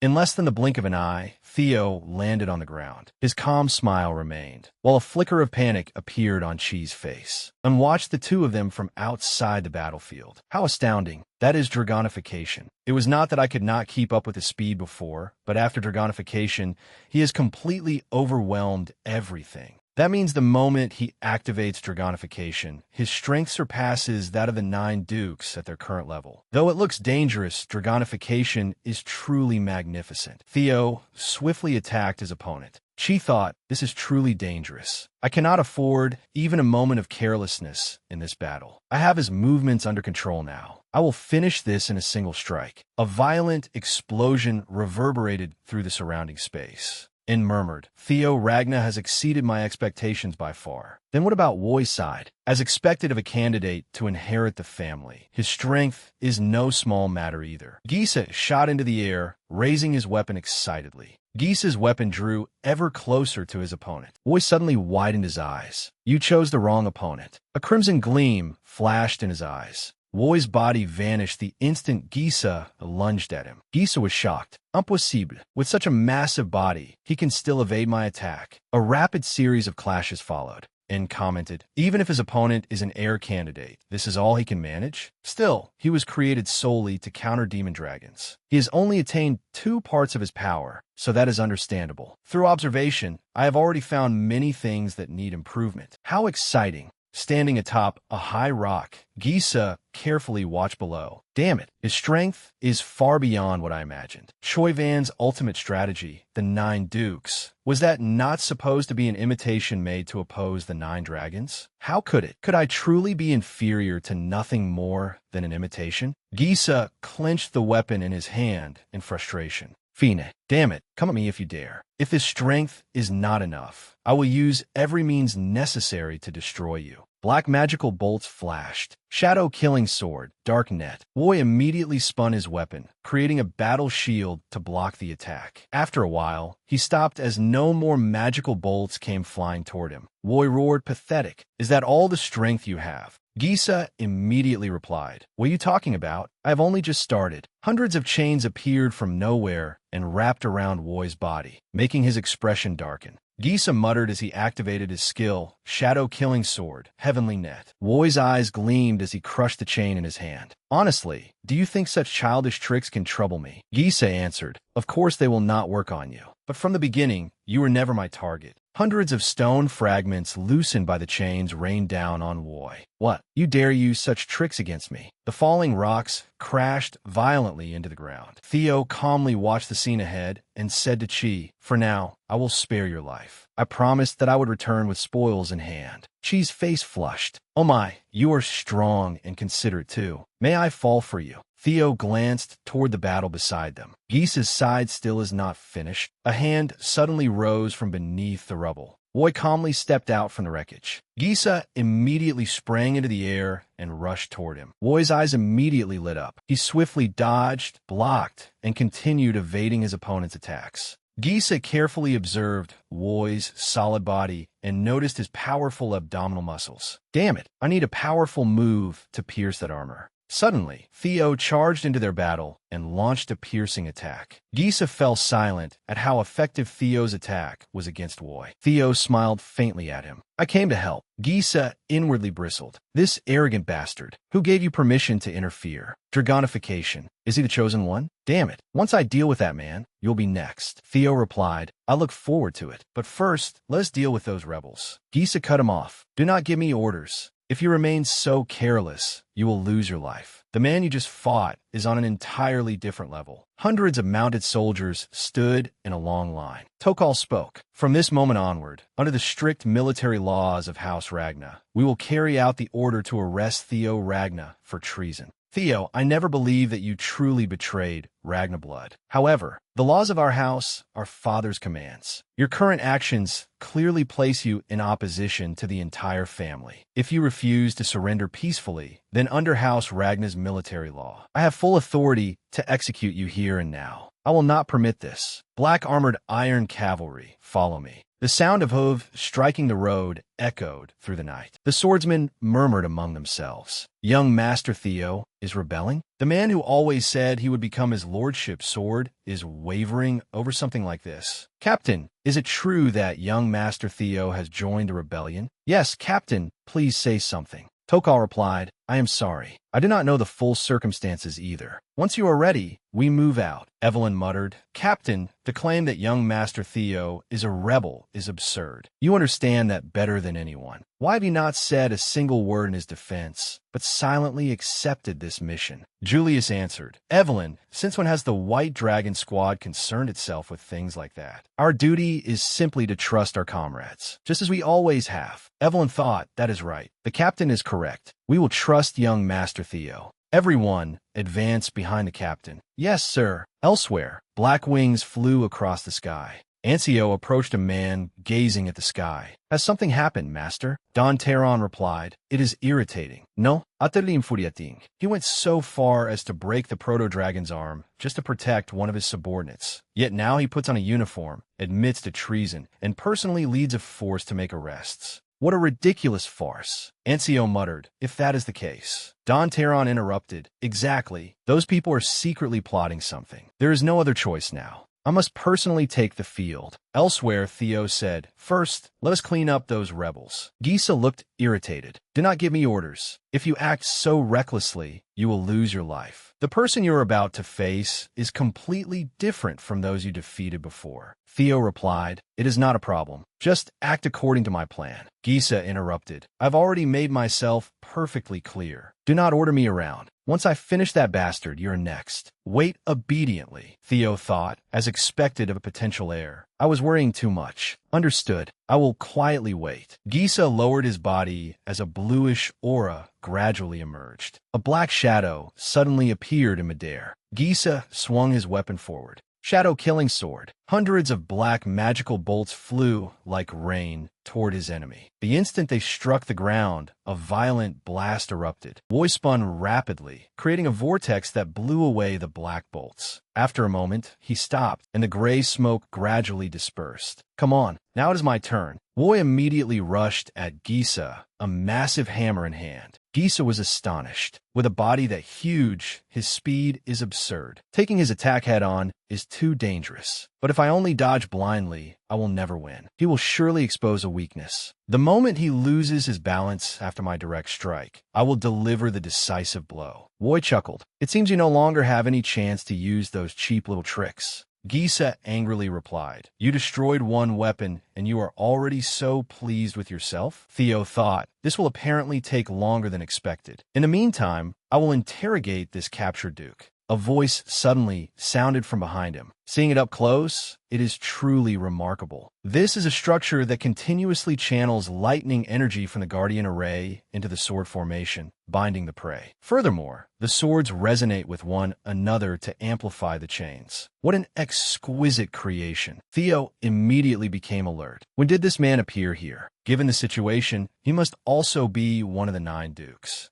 The moment Theo saw him, he could sense that this was no longer merely a question of strength, and spoke. It is a pleasure to meet you, Theo Ragna. I am in of Choi Van's 9 dukes. The magical power emanating from him was horrifyingly strange and overwhelming, and continued, so this is dragonification. With only 3 parts of the Black Dragon's power, it could never stand against you. Theo was somewhat surprised. 3 parts of the Black Dragon's power? What do you mean? And answered exactly what you heard. It is the project of enhanced humans that I have devoted myself to researching. The 9 Dukes project was created to oppose House Ragna's 9 dragons. That number represents the degree of completion of the experimental subjects in this research. Chi, otherwise known as test subject number 8, possesses strength equivalent to 3 parts of the Black Dragon's power. The fact that you defeated her proves that you have far surpassed that threshold. Theo said, only 3 parts? With such paltry power, you dare arrogantly oppose House Ragna, and immediately took out a syringe filled with a strange liquid. He aimed it at Chi's neck.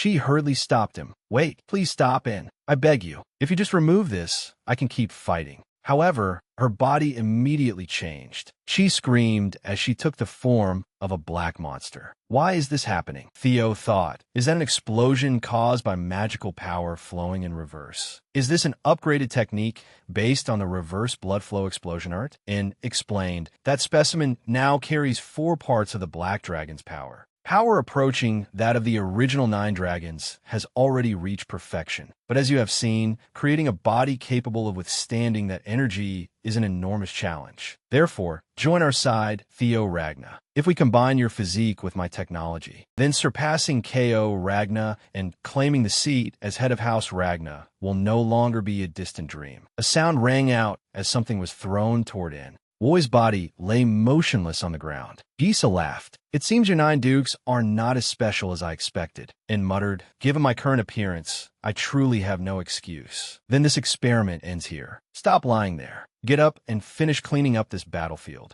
Woi immediately opened his eyes. Gisa could not help being astonished. What? He can recover. Woi instantly sprang to his feet and rushed at him. Gisa was still in shock when he suddenly coughed up a mouthful of blood and abruptly said, "Theo Ragna, my original objective was to kill you and seize the power of the primordial dragon. However, I'm satisfied with the results for now, so I will withdraw." Theo thought, unbelievable. Even exhausted as he is, how could he knock Gisa down so easily? And continued, "It seems some uninvited guests have arrived as well. As for my proposal of cooperation, I hope you will consider it carefully." A man on horseback raced toward them. He charged toward their group as Zen's body gradually dissolved like mist. Theo immediately shouted angrily, "Stop right there, Gisa!" He got away. "Captain Tokal, you arrived at just the right time. Please order the pursuit team to move at once." He immediately cut in. "Theo Ragna, I hereby place you under arrest for treason." Hundreds of warriors and war horses formed a wide formation. Selfert landed from the air onto the snow-covered ground. "Captain Julius, will that be all right?"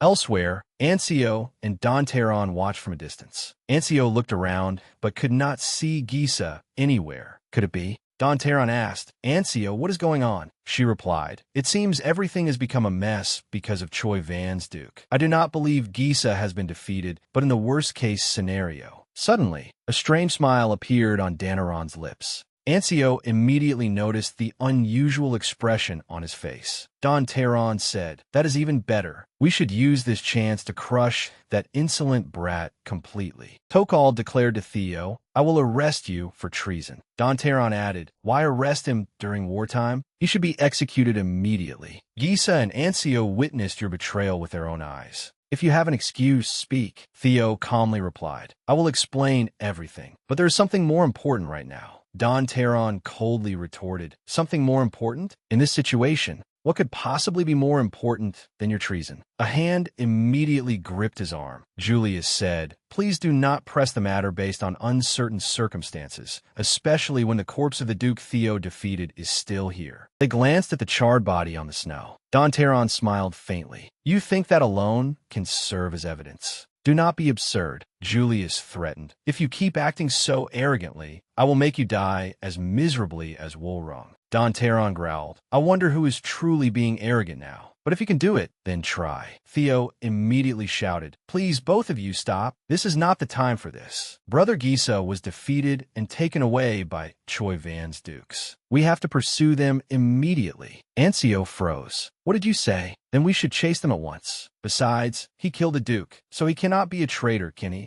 The people around them began murmuring. "That's right. Does taking off his uniform alone make him a traitor?" "Idiot! That is merely an excuse." Theo shouted, "I will clear my name at trial. The person they captured is none other than one of House Ragna's heirs. Saving Brother Gisa must be our priority." Evelyn thought, "That is right. The charge of treason is only a political game. The Black Dragon would surely prioritize his disciples' safety over this political struggle. Even if it is the Black Dragon, saving Lord Gisa must come first." Don Terron suddenly roared in fury. "Nothing but nonsense." Ancio watched his expression in astonishment. Theo, too, was startled by Danaron's declaration. Don Terron gritted his teeth and clicked his tongue impatiently. "You talk too much. Stop talking and prove that you're not a traitor. If you cannot, you'll be executed on the spot." Theo remained silent, answering none of the accusations. Don Terron pressed harder. "Why are you silent? Have you given up and chosen death?" A white weapon gradually materialized. Don Terron raised his hand in surprise, preparing to fight. Theo coldly declared, "Think whatever you wish." Tokal was utterly stunned by Theo's unexpected actions. Theo continued, "To me, there is something more important than proving my innocence right now, because I am a warrior of House Ragna. While we waste time arguing here, the time we have left to save Brother Gisa is dwindling. Let me ask you, is it House Ragna that you wish to protect? Or is it the power you seek to seize, even if it means abandoning your own disciple?" Don Terron clenched his teeth. "What did you say, you insolent bastard? How? That boy could he be?" A white light suddenly appeared behind Theo. Julius smiled with tremendous excitement. "How? That boy?" Blue magical energy enveloped everyone around them. Roy muttered in disbelief. This is... Julius laughed. Those words were not empty boasts after all. Eveline murmure, impossible. The head of an azure dragon slowly emerged before them. A young man exclaimed excitedly, the one who will lead House Ragna, the descendant of the legendary dragon. Roy muttered in shock, no, that cannot be. Why can a half-baked fool like him control those guardians? The Azure Dragon thought, so you intend to use us by creating a mirror space through Nirvana? Well done. However, with your current ability, you can only reveal our presence. You know that beings without physical forms, such as ourselves, cannot fight that man, do you not? Theo replied telepathically. I never intended to confront the Black Dragon directly. What we need most now is to silence the Black Dragon and turn public opinion in our favor. And nothing is better for that than proof. A soldier spoke up. So this is the true descendant of the dragon, capable of summoning the legendary guardians? Lord Theo Ragna is the legendary protector who will lead House Ragna. The crowd immediately cried out. Lord Theo is the true descendant of the dragon. A dragon's descendant would never betray House Ragna. I knew it from a moment. He said, saving Lord Gisa came first. Theo felt relieved. Good. The momentum is on my side now. At this rate, it will be easy to steer everything toward rescuing Gisa. Don Teron suddenly threw a furious punch. What nonsense! An attack flew toward the dragons. When the attack dissipated, the dragons vanished. Theo narrowed his eyes and pressed his lips together in silence. The soldiers below shouted, how dare you disrespect the Guardians? Don Teron coldly replied, how arrogant. Do you think bringing out a few illusory lizards is enough to erase your crime of treason? And all of you as well, you miserable worms. You have been blinded by this damned illusion because you still believe in that childish, ridiculous legend. A descendant of the dragon controlling guardians? You still believe such nonsense at this point. However, the soldiers had already surrounded him. Tokal immediately frowned at Danaron's contemptuous words. Roy also narrowed his eyes in displeasure. Lizards? How can you say such a thing? Julius said coldly. You have gone too far, Black Dragon. Elsewhere, Theo inwardly sighed in relief. Thank you very much. Black Dragon, thanks to you, this will be much easier to settle. The scene became strangely silent. Theo observed the situation and thought, the Black Dragon has dug his own grave. He was secretly pleased. You dare scorn the legend of the dragon in front of House Ragna's people? Of course, that is probably what you truly believe. The Black Dragon gritted his teeth in irritation. Damn Ragnas, it is all because of that foolish legend. But if I back down now, things will only get worse. He looked at the two of them with hatred. I have to press forward, harder and more decisively. The Black Dragon stepped forward provocatively. Fine, then let me test it. If this so-called legend is truly that great. He drew back his hand. But then this attack should not be able to harm you. Theo was stunned by the surge of power. The next instant, chaos erupted. Everyone was shocked. That energy, a blinding light descended, shaking the entire area. An authoritative voice rang out, leaving everyone frozen. I told you to cut down the enemy, yet you have turned on one another instead. A massive sword plunged straight into the ground. The tremendous shockwave seemed to split the earth. A figure gradually emerged from behind the sword. With such high spirits, how could I possibly entrust the battlefield to you? Everyone immediately bowed respectfully. Greetings, Lord Patriarch. They repeatedly apologized. We are ashamed of our conduct. Lord Patriarch, this is not merely an internal dispute. I only wish to punish a traitor. The Black Dragon pointed at Theo. Look at Theo Ragna. He is wearing the enemy's uniform and disgracing House Ragna's honor. He demanded, please permit me to execute him immediately. Kay shouted coldly, a dog barking without knowing where it belongs. His eyes brimmed with killing intent. You dare to decide on an attack without your master's order? Overwhelmed by Kay's pressure, the Black Dragon could not say another word. Kay then commanded, someone explain at once. Why is such a disturbance broken out here?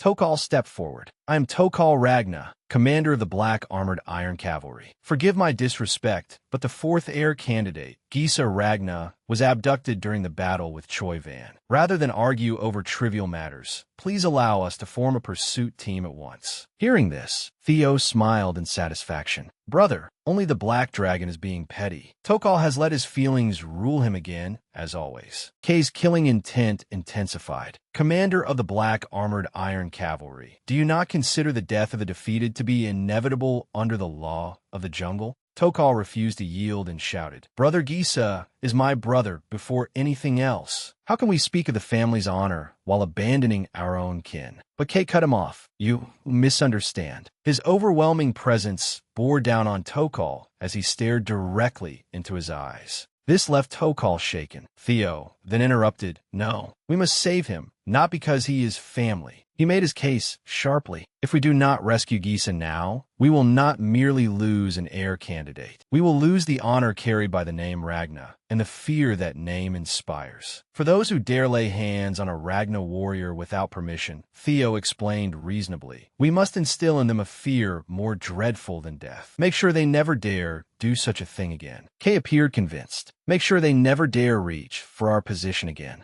The Black Dragon interrupted irritably. We are getting off topic. Theo's treason is what matters most right now. Once again, he was overwhelmed by Kay's pressure. Silence. Kate gripped the hilt of his sword. What did you say? The honor of Ragna. He seemed deeply enraged. He raised his sword high. You speak as though you were the patriarch. Then he sheathed it. Kay praised him. An interesting answer. Theo warily watched to see what he would do next. Then Kay gave his order. Everyone here will join the rescue force. Bring Gisa, Ragna back from the enemy immediately. Yes, sir. In an instant, everyone disappeared. Kate quietly called to him. Pal, he said, you and I need to talk, son. Theo turned around in astonishment at those words, and the two of them departed. Tokal watched them for a long while. Commander, elsewhere, the surroundings were silent. Suddenly, a groan sounded. I am sorry, young master. S scolded him angrily. Did I not make it clear? You were to bring back the sacred relic in Theo for the Mad Dragon Emperor's resurrection ritual. He shouted furiously. And you dare return empty-handed? The subordinate hurriedly bowed and begged for mercy. Please forgive us, young master. Due to my failure, Ragna's main force descended upon us, so we could not. He trembled as he pleaded. Theo is too valuable as an experimental subject to kill now. I have no excuse, but I brought back a substitute. At those words, S looked at Gisa, who lay on the ground. He bared his sharp teeth. The next moment, S kicked Gisa backward and scolded him. Have you forgotten that the resurrection ritual requires a sacred relic of the proto-dragon? A body from House Ragna alone is not enough. The subordinate earnestly suggested, it may not be ideal, but can we not use another sacred relic? S realized what he meant. You mean the dragon rescuing sword? The man explained, it is the finest among weapon-type sacred relics. The Mad Dragon Emperor will need it to fight K. Ragna. We cannot use it in the resurrection ritual. You should have brought back a proper sacrifice. S was surprised by those words. What?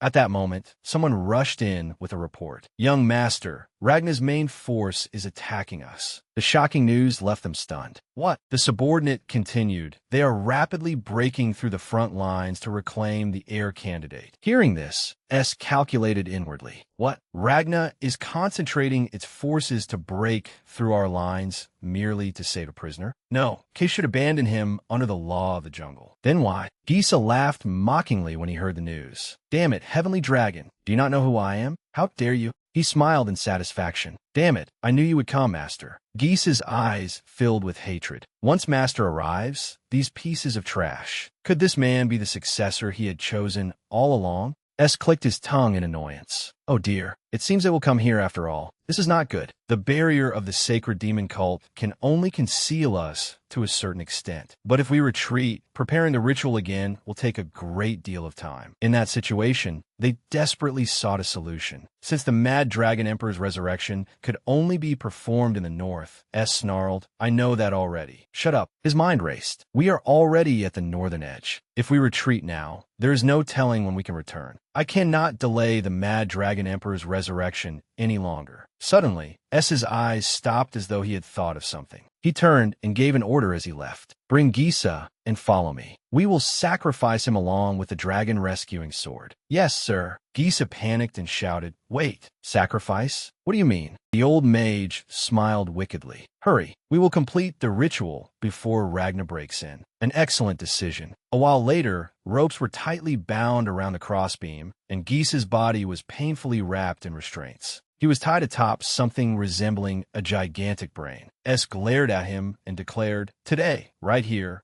the The ritual begins. The Mad Dragon Emperor will be resurrected through Ragna's blood and sacred relic.